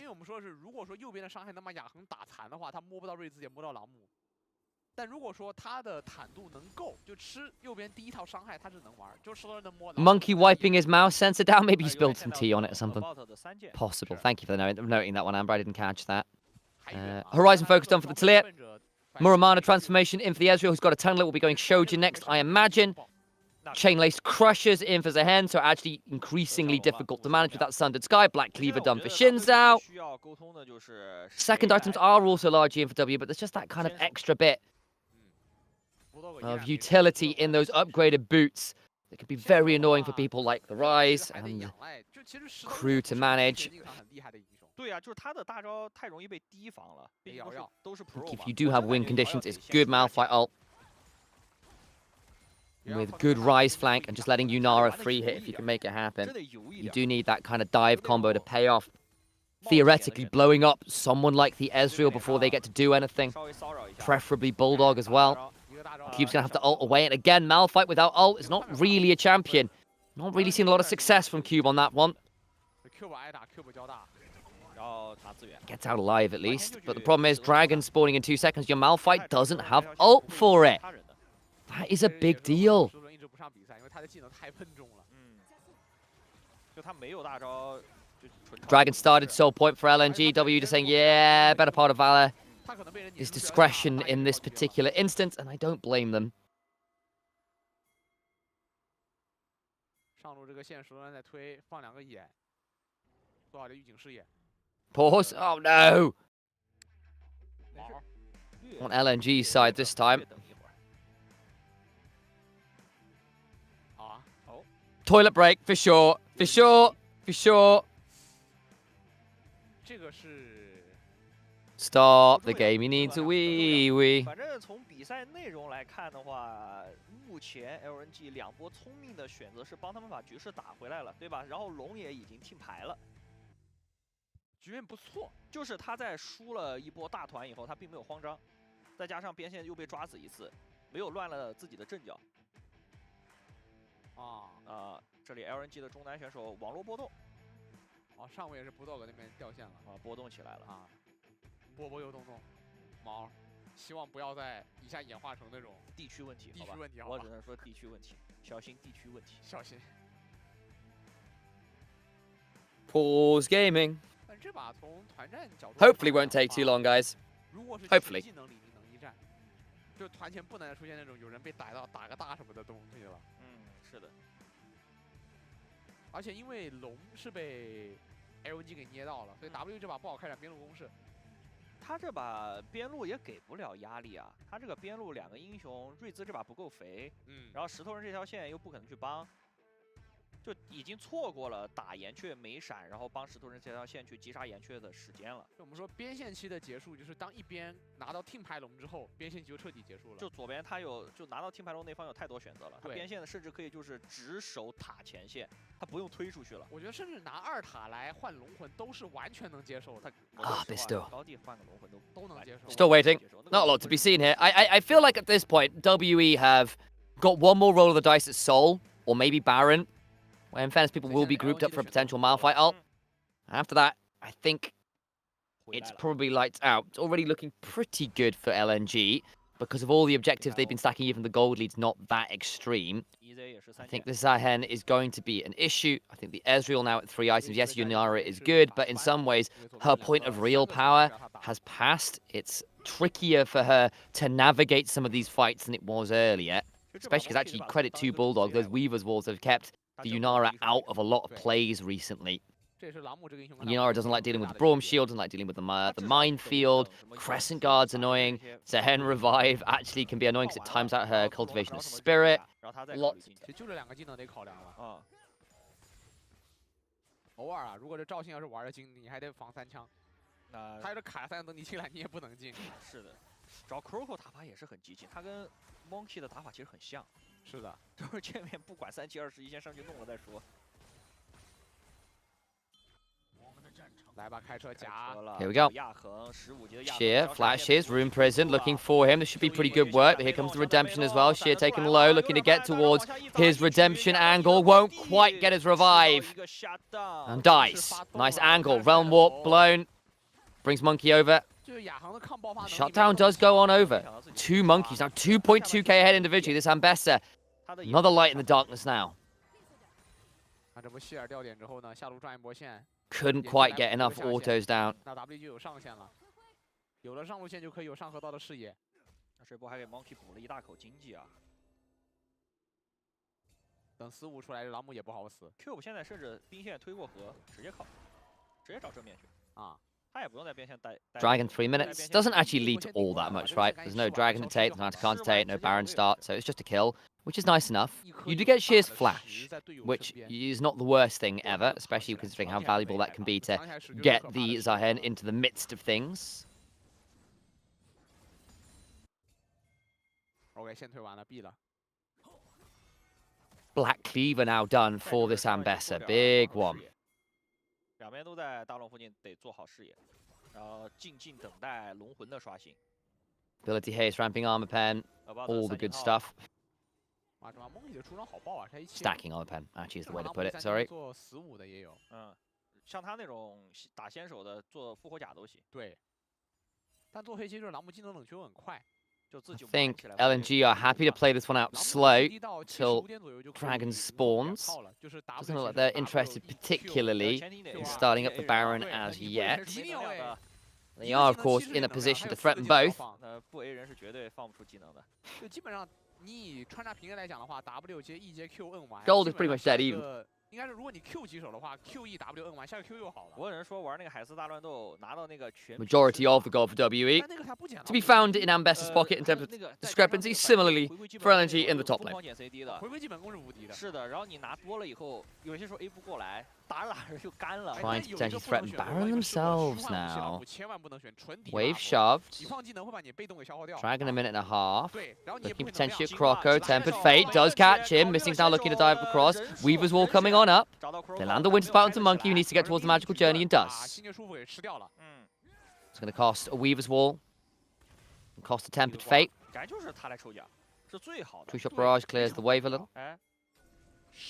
Still more burned there by LNG than by WE. Cube on a flank angle looking to catch someone out. But they are just thinking Dragon is the way here. Not a wise decision, I fear. 对他不会让队友吃的。反正他有 TP。Burn flash, no, not really. 那就上了推波线呗。接波线过来。升16。 We may well be having a fight where the Malphite gets to come in with ultimate, which will be a bit of a change of pace. Group red buff. Secured. I just saw the Bard around and thought, not smiting. Could theoretically, actually, if they can catch the Bard there, that would be a bad time. It's going to be a late reset from the Bard. Late reset indeed. Malphite has got TP. We'll need to blow it. Clearing out a lot of those good flank options for the Malphite. Can potentially TP to the wave bot lane. In fact, that's what I would do right now. TP to the wave and come in from behind. Instead, coming a little bit deeper into the play. Oh, LNG. Get a good chunk onto Yao Yao. He will redemption early before the fight. TP to the mid lane wave instead. Dragon 13 seconds. 他有点想骗石头人大，玩的巨装。对他这个就骗石头人大的。你说如果闪现撞我的话，我也闪。Fake catch 1xN. Watch for the Malphite. Oh, this needs to be a really good flash timer. It's really good. 1xN survives it, and they go in and don't get what they came for. Bulldog down to half, has got the shield. Into the backline they go with Croco audaciously charging, and the Grim Deliverance as well. About being run out, and Bessa falls. Cannot win the 1v3 as Croco, with all of the HP to work with, gets another one. As LNG will come out on top in the team fight.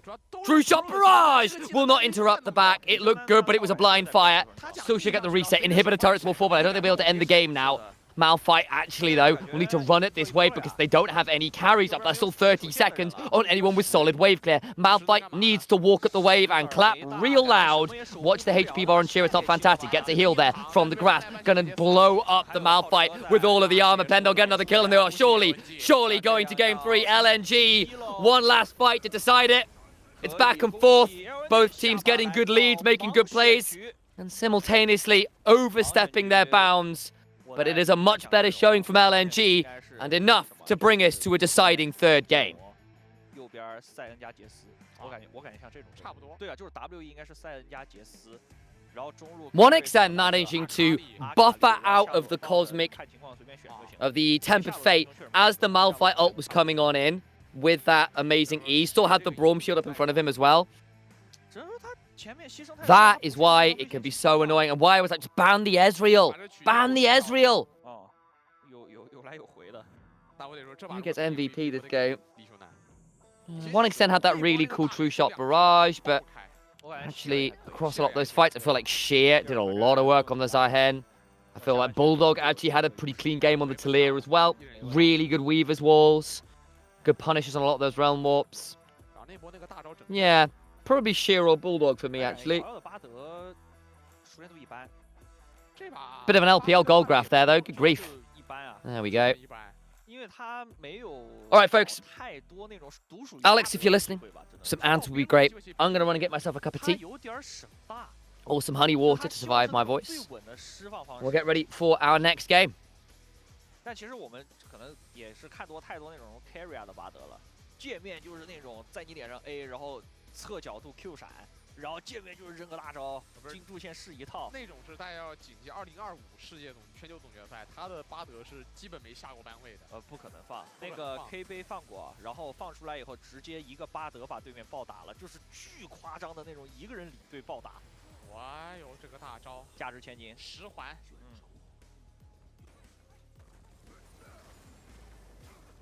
这不就亚恒来了呀？石头人回去了，但亚恒没走。哇哟，这伤害！2号这团打挺好，没问题。这波比较戏剧，这有点惊到了小兵啊。可能他们当时拆塔的时候没想那么多，哎，就想赶紧把这个塔给速拆。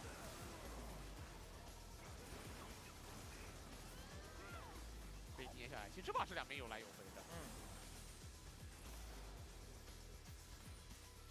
中路的一波 solo， 就升 A 呀、胖子，红 buff 神力。这波团就是朗姆出太急了，所以我们常说为什么朗姆家里要会朗姆很大的提升，就他可以无条件的往人队里面冲，不会被惩罚。进去以后对面得先跑。对，但这波就是你进去之后直接吃激火死在里边了。是。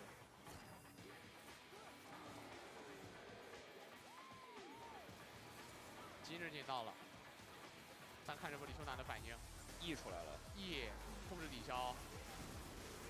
我感觉就是 EZ 打手太优了，他哪怕 E 的稍微慢一点，就他的那个反应真比别人长，能交出来就行。对。啊 ，EZ 这个 E 也霸道啊。他打什么机器人、泰坦、石头人都是同理啊，他优先级太高了，只要你能放出来就可以。来吧，这 MVP 最后给到李修南的 EZ， 就那个大招吧，对吧？就那波大招够了，拯救了。那波大招直接把局势给完全握在手中了。对，拯救。本来是对面要起势的一波。啊，现在来了，我们德杯打到第3场的第4个 BO 赛，啊，第4个打满的局。看一下到时候决胜局咱们这个盲选啊，会选出什么英雄吧？好像上一轮 OMG 的决胜局是选出他对面全康的阵容。那你这盲选，你也不知道对面选啥。但其实有限的预期啊，就是对面如果奔着那个版本强势的板子选，我大概率搓个反制的板子。我只能搓一个 Cube 的英雄。啊，我只能搓出来 Cube 的英雄，好吧？下巴 W 也主动选择蓝色方，我们一会儿见。好。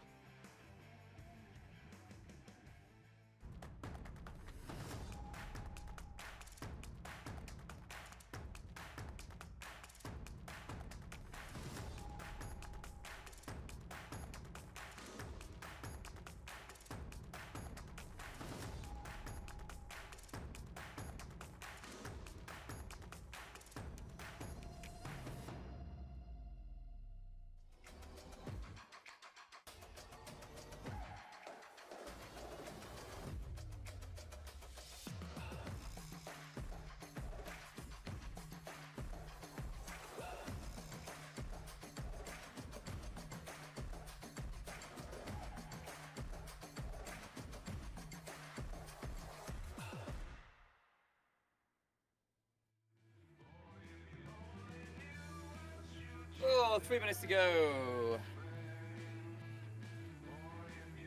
3 minutes. I'll come back. I've got myself some honey water to keep my voice alive. Get ready for this one.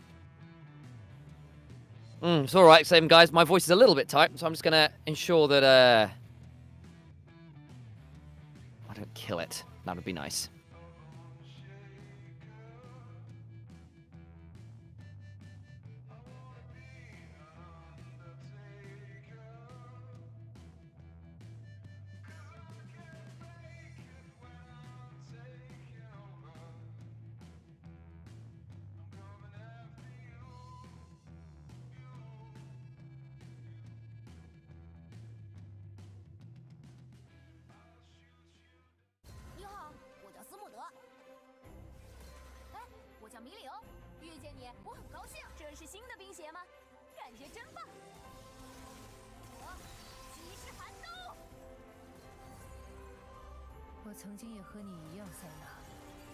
游荡于世界之间，害怕迷失在自己过往的汪洋。竭力祝你择日快乐。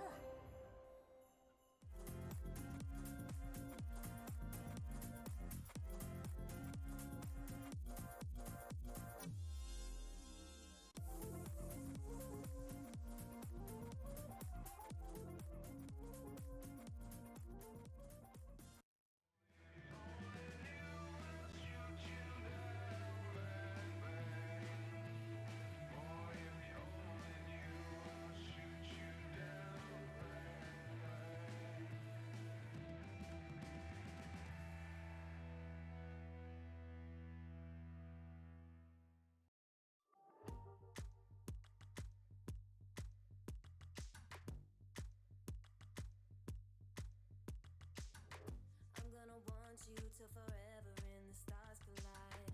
There ain't nobody with a body that steals my mind. Now and forever or whenever I want you. Say what you mean, say what you mean. Know what I want, know what I want.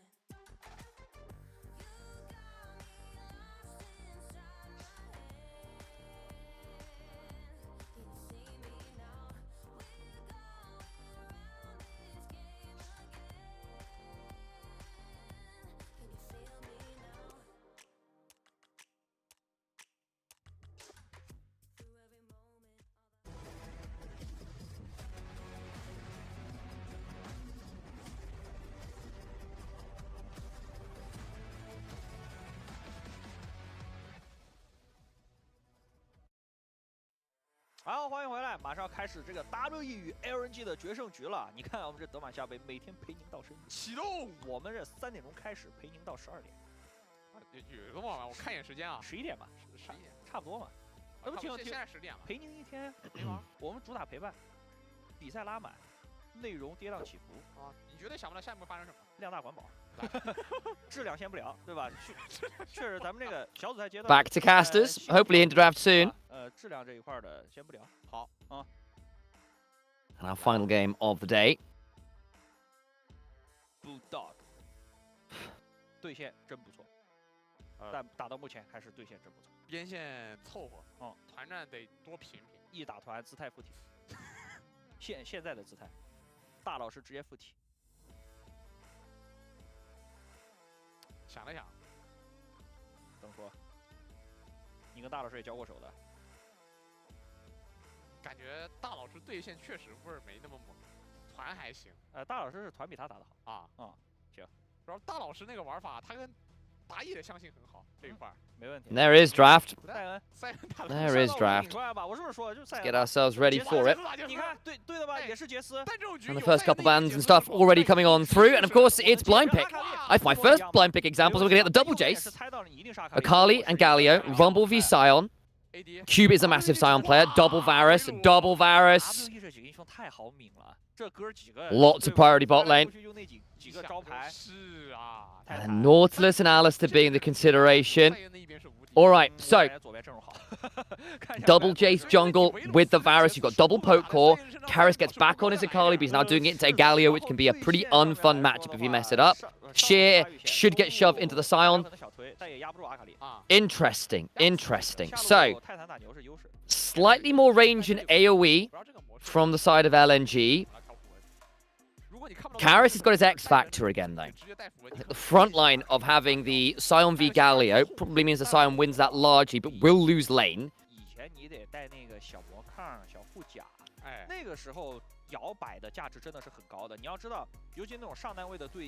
Alistair probably more valuable than the Nautilus into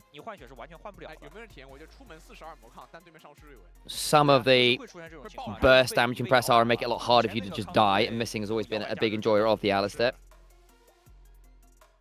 So yeah, it's basically game 3 of the best of 3 is blind pick. It's Fearless before that. Double Jace. You've got double poke in the Jace Varus in both sides. The Rumble adds to that in a way that is not really true on the other side. Alistair, Galio make for a very good defensive core. Also not a bad beacon for the Galio to ult to. Sion frontline on the other side, pretty solid, can soak up some of that Jace poke theoretically. Eyes on the junglers, we've seen what Jaces can do in this game, and of course you've got the Galio to come on down as the semi-global in a way you don't really have quite the same on WE. Yes, of course Sion can do that, but it is slower and more conditional. So keep our eyes on it.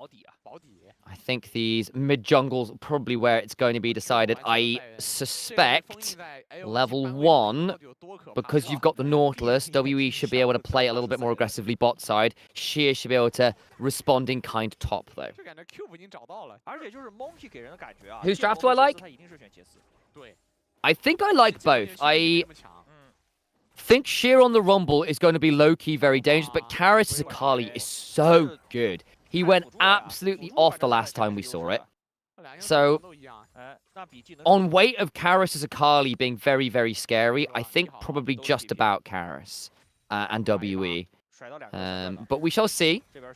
And there is a world where the Akali goes diving in with the Nautilus and the Sion and ends up getting caught up by Galio and having a really bad time. So I think it's relatively even. So don't take that word as like absolute gospel, very playable on both sides.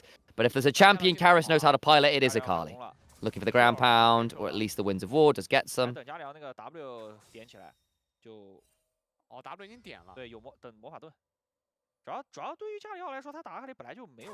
Worth noting as well, Monkey has cleared quicker, though it is blue to red side rather than red to blue side, which can change things a little bit. You don't quite have the same ability haste. And of course, as the Jace, you do quite a lot of work to the Gromp. It can take a little bit longer to kill things like the Krugs, which have a lot more armor. Jace's going to go to the Gromp next. Seen a lot of Jaces do that, actually. When you're clearing to blue buff last, you do the Gromp before you do the blue. Either way, both junglers will be more than done before Scuttle Crab spawns. Karis eating some Winds of War trades. Lila. I hear it. Here comes the Scuttle Crab spawns. Nice scrap shield to deny the decimating smash damage. Shove secured by Sheer. And the Jace is going to reset and look to go topside. Shuriken flip lands, won't retake it. Bulldog trades with the Shield of Durand and a Justice Punch. Jace back for the double longsword. Not happened on the other side for the side of Monkey. Maybe look mid, but the Justice Punch away. This could get a bit interesting in the river towards the bot side. Yes, there's a trade there. But remember, Croco's Jace has got the longswords where WE's does not. Decides against it, looking for that reset. I actually wonder now whether you can get a ward down somewhere else. But instead, it's going to go back to clearing.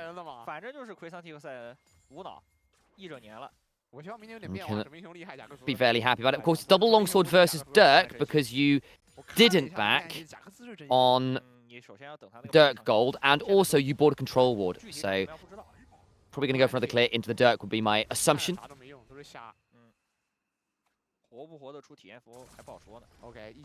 Nicely done with the Justice Punch. We have seen just a lot of trading in both lanes. Nice chunk onto missing.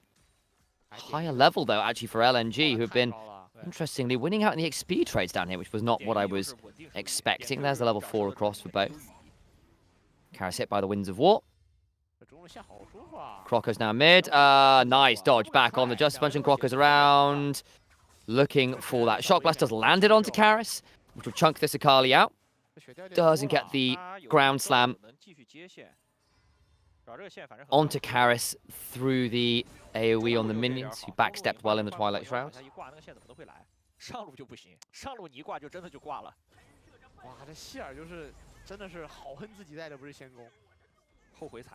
Sheer going to look for his first reset of the game. He's got about 42 stats. Should be Haunting Guys at the very least.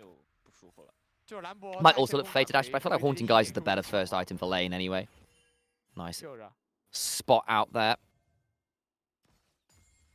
I'm just checking summoners, but like runes here as well. Pretty much matched where the champions are matched. Spellbooks for both supports. Comet for Sheer versus the Grasp, I'm sure, for Sion. Electrocute versus Phase Rush mid. Can be valuable when people are trying to run for your skull as the Galio. Nice. Scrap shield again from Sheer. And it was indeed that haunting guys we were talking about. Shove continues. Monkey to be found on that bot side of the river, potentially looking to get some poke down. And look for a potential dive, interrupt some backs. That's going to leave the Varus alone. Sheer equalizes the wave. Should get that cleared up just fine. Now looking for a turret plate potentially here. Scrap shields the turret shot. 1xN now in danger. Overcomes Croco. And actually now Monkey's in danger. Oh, Monkey! Oh, that was too far. And missing TP's back in. 1xN loses a bit of the wave, but is happy enough with surviving there. So yeah, he'll drop what, 5 CS? Not the end of the world there. Really not. And Monkey just goes way too deep trying to punish 1xN. Also about flashed, by the way. Not quite sure when that happened, assuming towards that bot side play, looking to get a hold of 1xN.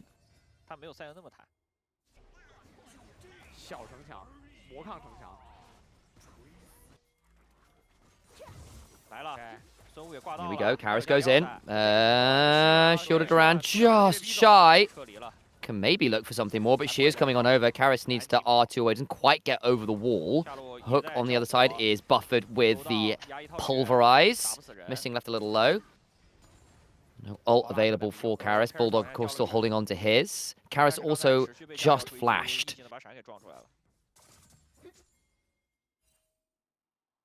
LNG with the early lead here. Curtis seems like fumbles. Also, Monkey, I saw the attempt there to double team the Gromp and the blue buff and failed it. Oops.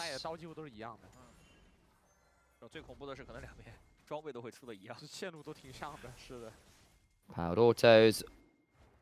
Auto hypercharger into the shock blast jump combo. Especially if you're waiting on cooldowns, do it that way. Otherwise, you EQ, auto W, R, form change Q, auto E. In melee form. Slight lead in the jungle in the mirror match for Croco versus Monkey. Early Spectre's Cowl for Bulldog. 1xN with the early assist, slight lead there for himself as well. Got the Rectrix rather than the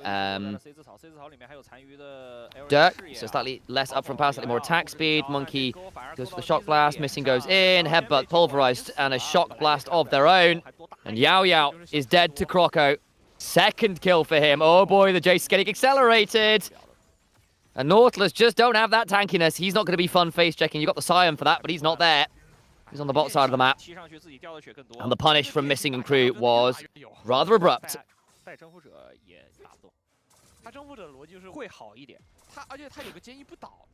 Wait, 2 Jaces too? Oh yeah. Jace jungle is pretty disgusting right now. Sheer just checking that Monkey wasn't looking to cross map there.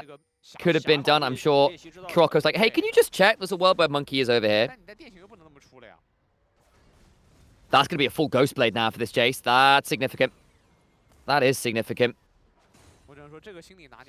Some nice numbers for both of the tiers. The moment I speak about it, stops being so nice.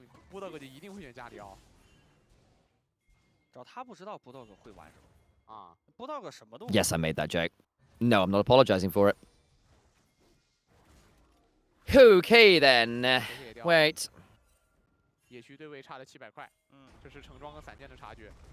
Charge towards the bot side, trying to jump onto Sheer, who does actually get some damage back. Monkey now in danger himself, though. Didn't get a chance to do all that much work, so it's just a pickup. Nicely done. Was not expecting the Scion on the bush. Gets charged on, doesn't get a chance to flash. Gets mashed for it.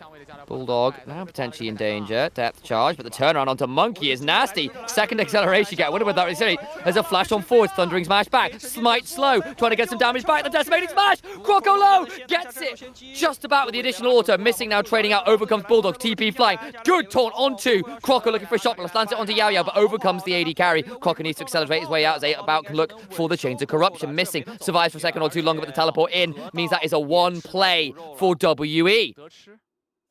Karis gets a kill.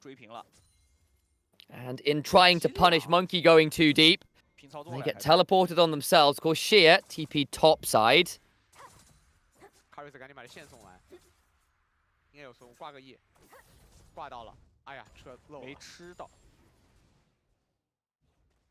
Does Karis need to leave now and give some free time over to Bulldog, perhaps? Let's have a look at that again. So it starts with Sheer getting caught, not expecting Cube and Monkey on the lane gank, tries to run away towards his teammates. Nearly gets out, but doesn't quite. Shot Blast comes on through, last auto. And they don't have the damage for Cube. And they retreat, and they think, maybe we can jump on Bulldog. Yayo goes, aha! And then they go, that was a bit too deep, as Croco just absolutely full sends at Monkey, who flashes away. Almost gets that last auto, but the Smite Slow comes on through. Gets that kill, and you're thinking, you know what? Playable. 3v2, and then the issue comes in, as Croco has to backstep because that Decimating Smash, there's a TP coming, and you go, oh boy, and everyone collapses. 1xN's not joining, Sheer's not joining. Ends up being extra kill. 2 kills over, so 3 for 1 in the extended play for the side of WE, and that evens up the gold. Both teams been known to make an overplay here or there. Dragon secured by LNG nonetheless, they got the 3 grubs earlier as well. Shock Blast, out, stings, missing, goes forwards, headbutt, pulverize. In comes the Galio, forces the flash from Yao Yao. Now About, potentially in danger, taunt onto About, into the piercing arrow, just shy. Overcomes Sion, now in danger, missing, will body block that one. Now it makes himself unbreakable for a second or two. Watch for the potential equalizer coming on forwards. Punch this punch away, equalizer is good. Turns around, makes it the 1-for-1. Karis now coming on over, could look to perfectly execute, but Sheer is brought up to Flash, jumps on forward, R1. Croco needs to find some damage back and look to miss it. As Karis misses the public execution damage, but can still manage to pick one extra up with the empowered auto. Karis in danger. Watch for the scrap shield. Overheats coming on forwards. Gets the shield. Looking for the electro harpoon. 1xN knocked up. Decimating smash. Flash piercing arrow. Gets at least one more. It's a mess. It's a mess. But LNG come out with 3. WE only claim 2.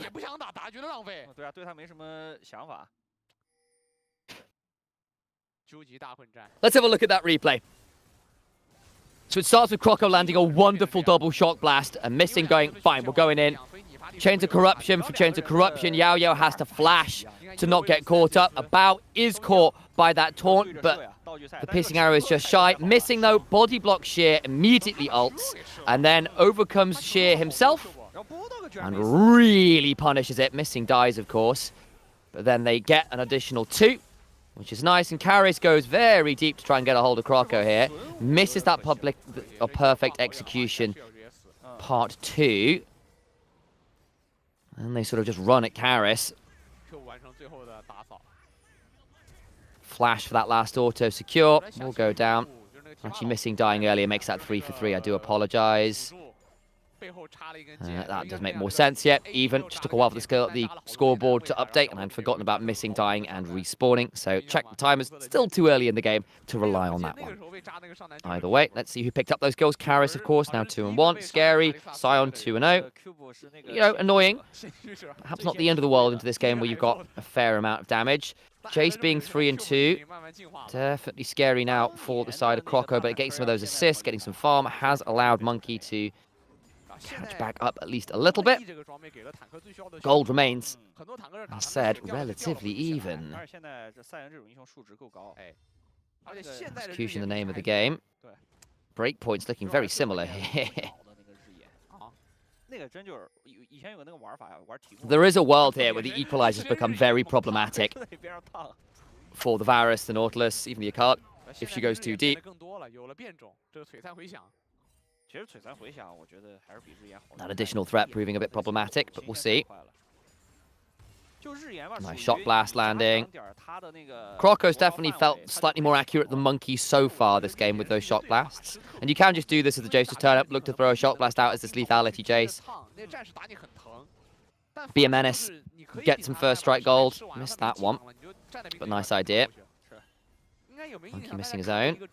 Was an own quantity. Is actually up that level courtesy of basically getting another 2 odd camps after Croco's death from that last play. Not exactly game breaking, but worth noting. Half a level or so, nothing to sniff at. Herald spawned. Sheer does have TP, so does Karis. Are we fighting this? It's on vision. Jace.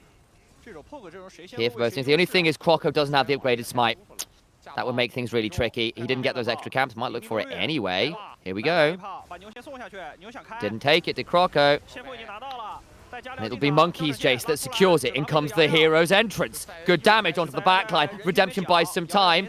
Where is Karis against Sheer and Croco? Buying some time is Bulldog, but will likely die. Oh, the equalizer taunt combo is brutal. Oh no!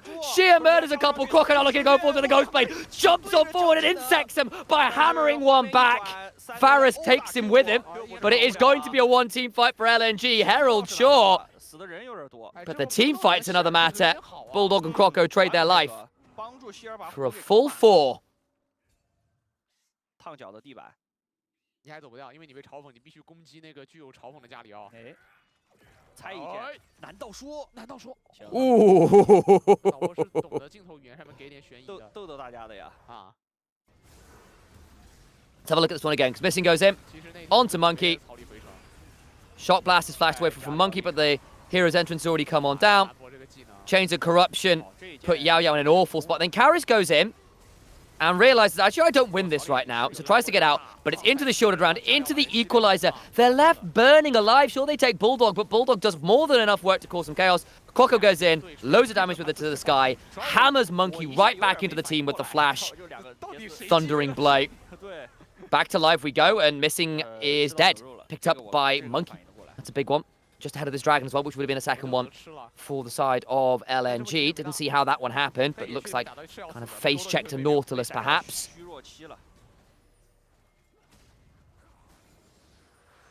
I'll actually give a second objective over to WE for them. Problem is it's going to cost them first turret topside, and feats of strength go the way of LNG.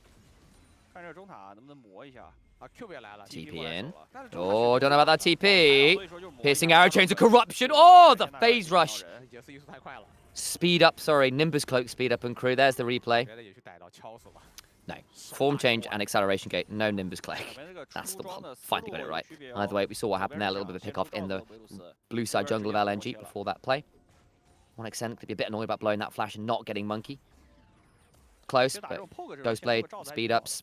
Always tricky to get that judgment right. Still important summoner to be down versus a lot of poke and the likes of an Akali aiming for your head.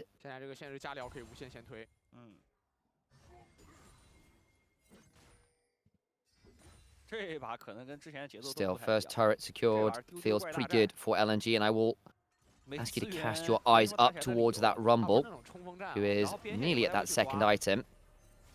Second item for both Jaces. But I feel like this Rumble in particular is not making the lives of the Scion and the Akali very easy from this point when they're trying to go for those executes. The Flame Spitter is roasting them alive right now. Trying to navigate that and the Alistair and the Galio. It's a little tricky. Extend though, of course, having blown the flash. Ends up on the worst end of the trades versus his opposite number at the moment. Does he get to stick around? No, not really. Jace goes in to help ward off about, who does end up taking pretty low himself, actually.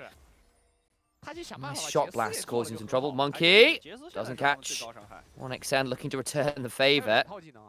All right, all you Jace junglers, that's how you do it. Bit of a lane gank into a shot blast from downtown could be pretty nasty with an opportunity. Keep it in mind. Cube will even up the tower score, bring the goal back to a lot closer than it was.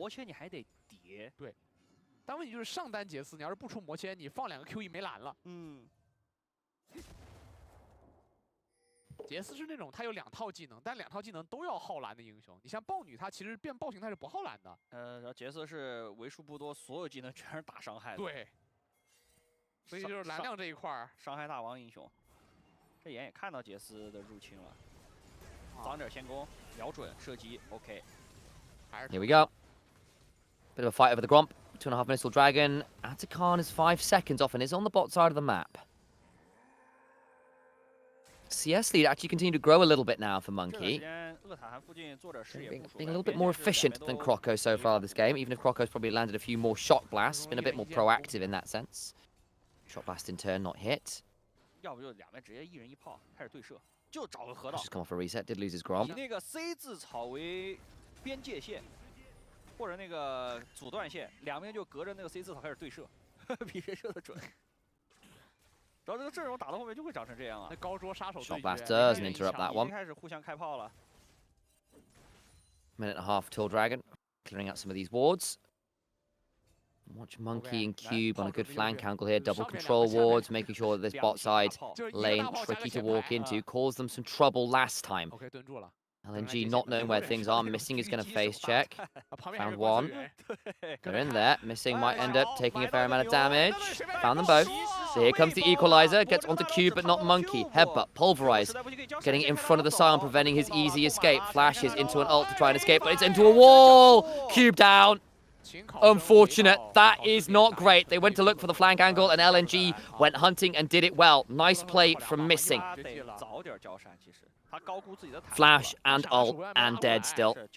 Bulldog, of course, able to join with the ultimate. Shit. Just threatening here. Karras is in that bush. Shot blast didn't land onto anyone. Shot blast to Crocco's own. Potentially to fire here at Karras. Lands it. Nice accuracy. 30% of Karras' health bar just disappears. Dragon, 40 seconds.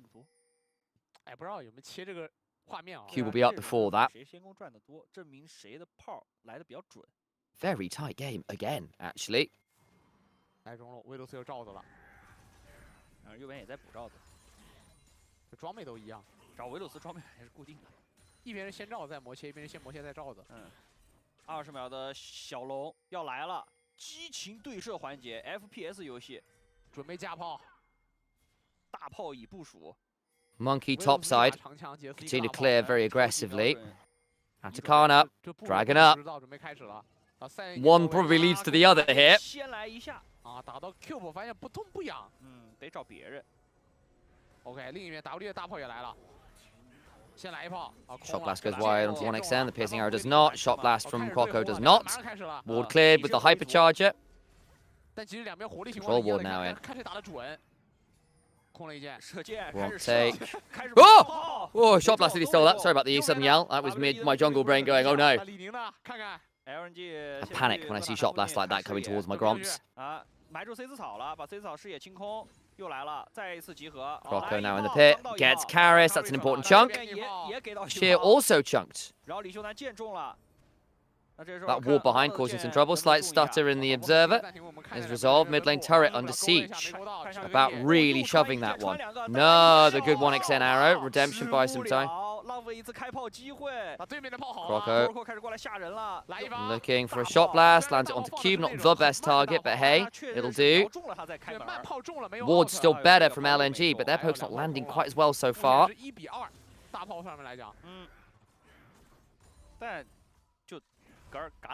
Mid lane turret stands. Neither team willing to pull the trigger on this. 也做不了下一步的动作，打来打去只发现先锋加了一点，就你得 poke 出那种血量巨大的差距，你才能进攻。但其实两边的开团都不硬，就会导致你打完大不了残了跑了。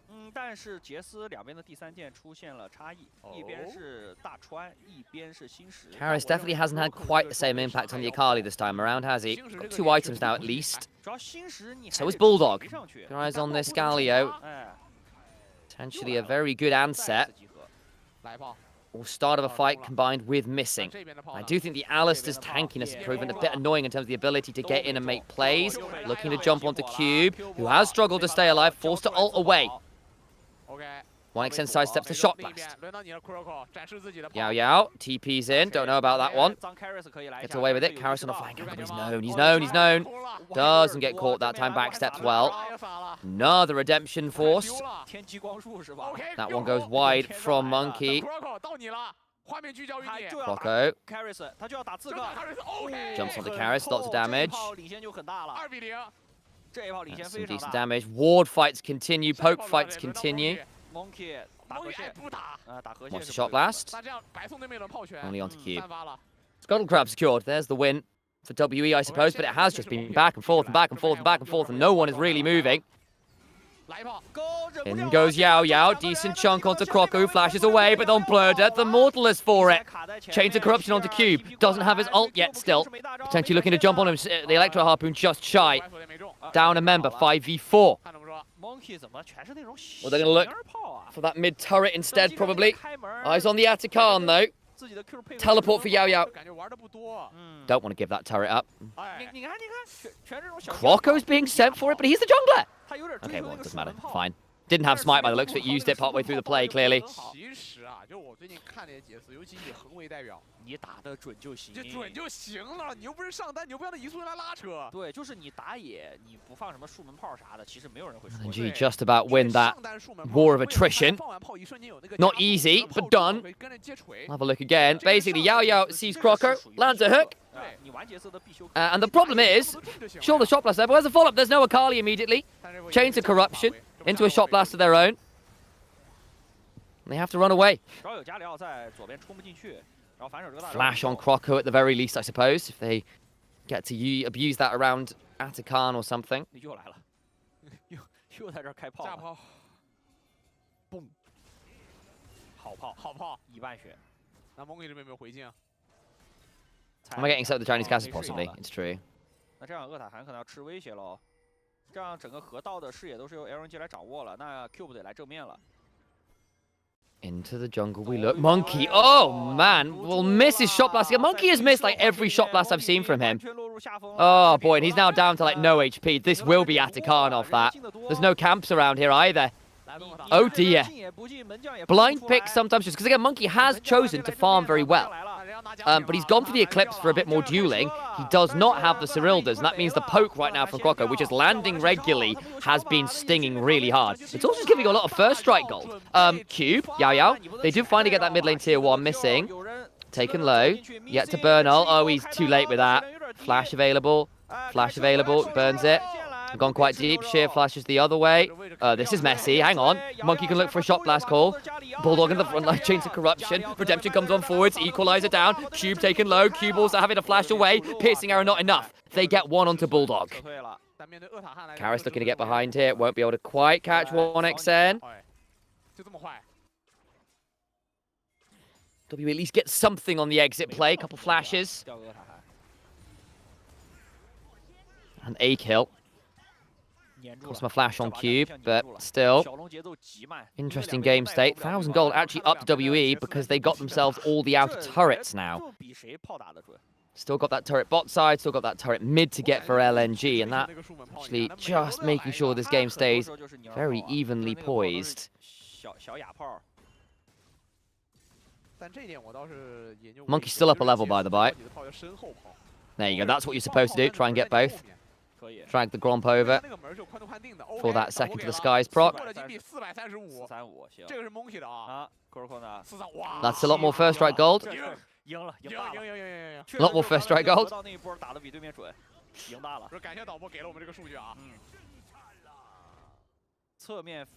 Monkey at least now ends up 600 gold ahead because he got a couple kills. There's that. Changes the grand scheme of things tier too much. Oh. Why did Croco miss a shot? I guess he was checking that bush just in case, because if he jumps over and there's someone waiting, it would have been a bad time. Burned all his cooldowns on the Krugs. Cube doesn't get the interrupt with the Roar of the Slayer. Shot blast lands onto Cube, who has got a Soul Furnace to work with. Karis v Bulldog at this point in the game, I don't know. Missing the Justice Punch sucks. Is he going to refollow that? No.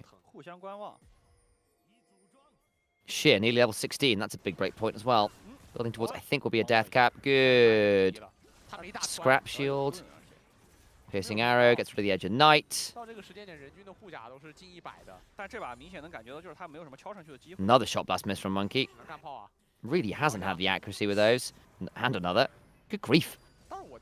Monkey. What's going on? Get the accuracy in.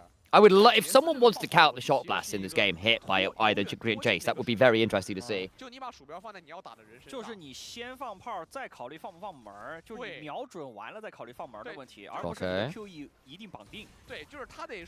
Nice first strike gold.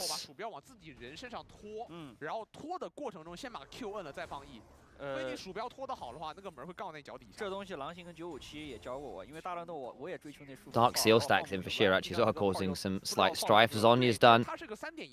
For Bulldog, trying to take a hold of this Scuttle Crab, should be able to, and that'll also clear out a lot of these wards. All the hard work undone. Hail of Arrows will claim the Edge of Night. Ghostblade to run away. Oh, missing. Definitely got hit by that shot blast. Youch. Cyrilda's picked up, by the way. 追求这个门放的华丽，他的鼠标就是由近及远，就是从自己身上往远地方投。哎，比如说我就是这样放的，那就你刚好讲到我的痛点了，所以我基本上命中率极低。Oh no, Missing's got interrupted. That's big. He's not going to be here for the dragon. That will be dragon now for WE. Really good poke. Really good poke. 不肉又没远程手段，这被 poke 4了呀。Monkey hits the shot blast that matters. 小龙粘住了，好黏啊，这把大粘特粘，直中极黏，那过年了。还有点远，反正今年过年挺晚的。比比谁是年王，对吧 I feel like Croco probably going to be not far off his own 4th item on this reset. See what he gets. Got a Dirk in inventory, few options for him. Edge of Night, not a bad idea. Serpent's Fang, valid. Yeah, Serpent's Fang at this point I think is probably pretty good. Nautilus has shield, Sion has the shields. 都在对轰，又来中落轰了。这俩维鲁斯，他俩皮肤不一样还好，就怕那两个一模一样。Especially if you are hitting those front lines, finding some ways to deal some meaningful damage to them, I think I see the value. Especially 4th item. 然后这样的话，两边阵容打大龙也都不快啊，都很 Yeah. 慢啊，也不是说很慢吧，反正不快。而现在有个问题是谁先落位打到龙，谁吃 Cube 亏。 potentially going to face check into 你吃那个 the rumble there. 然后再吃 poke Baron a consideration now though. 然后大龙吧也是可以叠减抗的。 Monkey scouting. Doesn't find anyone to hit with that shot blast. Crocker does the same. 都在用炮来试探。 Ward's better for WE right now, missing. Definitely ran into some issues last time. We're getting chunked out before that fight multiple times. Had his backs interrupted. Tricky. Ooh, shot blast just shy that time. 来一炮，来一炮，没 Good 中。 dodge from Croco. 就那歪门斜门。 Lilac! This is the one objectives. I agree, Chinese casters. 要玩这一套。 It has been such a standoff. Everyone just throwing poke after poke after poke. It's been a while since I've seen mirror matches like this. 这时候啊，给谁发个100 Pick up that Gromp. 2 dragons apiece, so we might well be waiting on the next dragon before any real action happens. Now we're on to the question of like who scales better. 如果那个数真加进来，感觉 AD carries, junglers are matching. I think Sion will hit a point where he's going to take a very long time for this team to kill. I think Akali will still struggle, but if she does get access, will be very, very dangerous. 排视野，但这种就是给你装模作样一下。 I think it will depend on how good if the equalizers are still very good, she will be fine. But I do think in a battle of being able to tank poke, having the shields on the Nautilus versus Missing having to press R is a little bit problematic. Though if you do need to all in, I think Missing's got the better angle. And you got Sion as well to tank poke. And we have really seen this devolve into just shooting galleries. Nice chunk. 舒服 ，Monkey 你能不能舒服呀？准备瞄准。Monkey 感觉很久没有舒服过了。那就是难受。 I don't know whether you can go that way, Yao Yao. Yeah, ow. 有点痛了。 Yep. 瞄下，主要没视野呀，他只能猜啊。炮姐打墙里去了，这冲击波。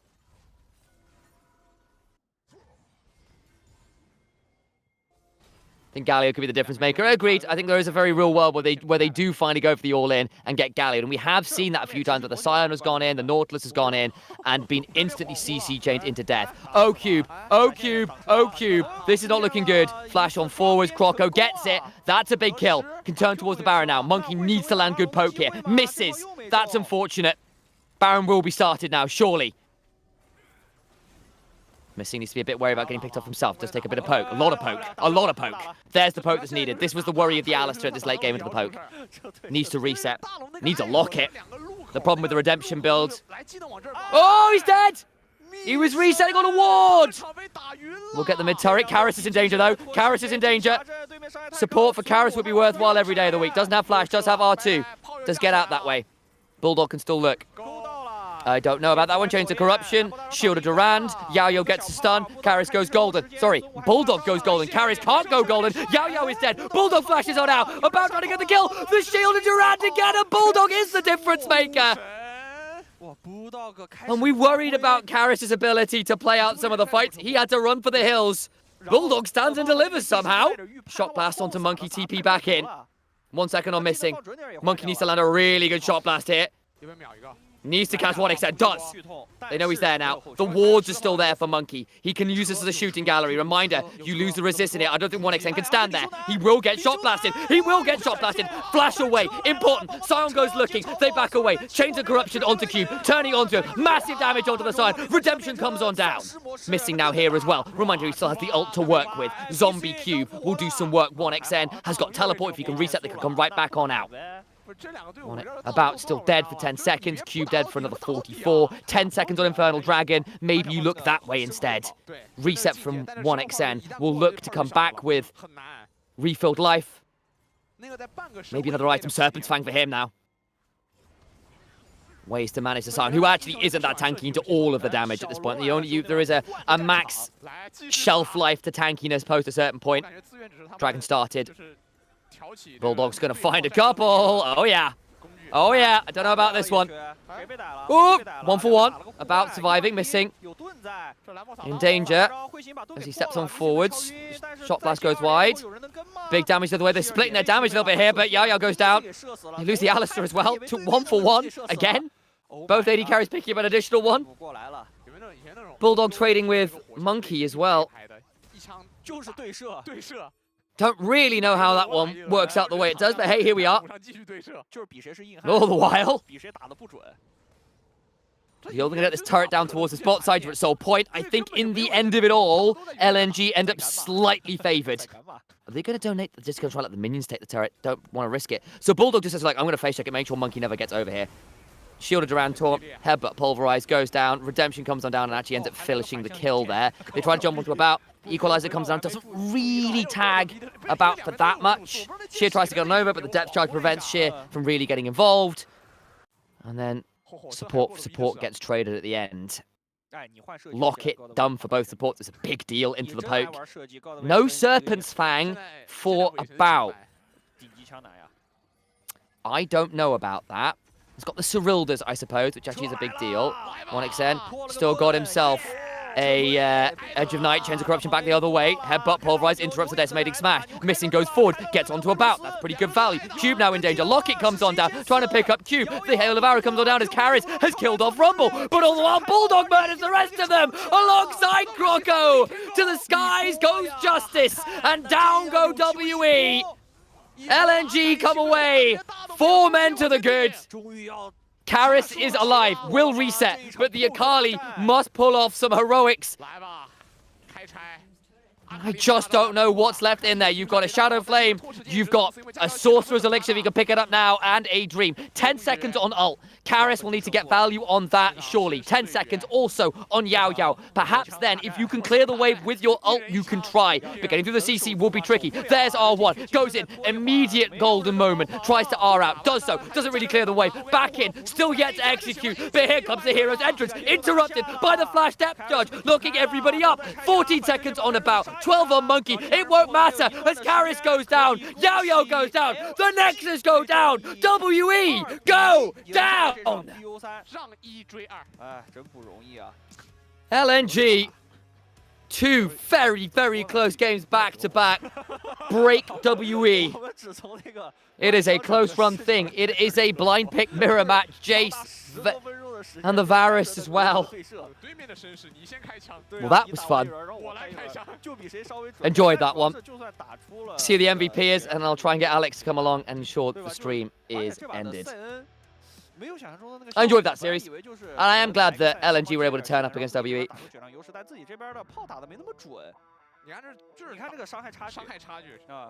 Yeah, the gold graph is not all that extensive, right? 1,300 gold lead at one point is about it. The difference I want to point out here is absolutely in the jungle.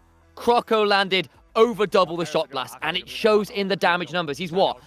1,500 damage higher than his opposite number, despite being down a significant amount of CS. That's big. That's big. 但这玩意儿 VP 有点想给 Croco 呀，我说实话，因为这玩意儿杰斯对位打出 gap 了，就是这个杰斯对位太严重了，你知道吗？那个命中率差距有点大。Oh, dear me. Yeah, this was a good moment actually, because LNG were in danger of snowballing ahead here, and then they managed to get a bit of a pick.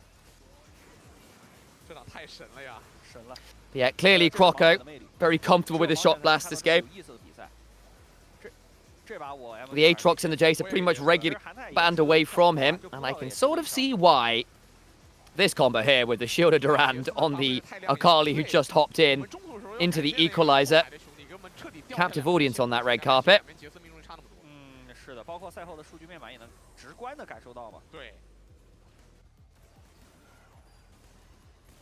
This one was interesting. Yao lands like, aha! Oh no! Missing actually was doing a really good job of keeping Karis away there, who was looking to get on top of it by just headbutting away and saying absolutely not. In the end, it was LNG who just had the slight extra edges. This was one of those big fights again as well. Equalizer splits off Karis and Monkey. Sheer goes in, goes golden, takes a lot of health bars with him. Bulldog tries to go looking for that kill. About flashes over the Winds of War, can't blame him, but immediately gets fried for it. This is the sole point fight. Bulldog and Missing Go, you're coming nowhere near this dragon. Trade 1-for-1. And then 1-for-1 again, go both supports. MVP is probably Croco, I imagine. Difficult for it not to be with the amount of shot blasts he was landing. But I could see it being Bulldog, who I actually think also had a fantastic Galio game. Not bad from Sheer. 1xM was the quietest member of the team, realistically, but he was just kind of doing his job right, landing some Chains of Corruption, firing up piercing arrows.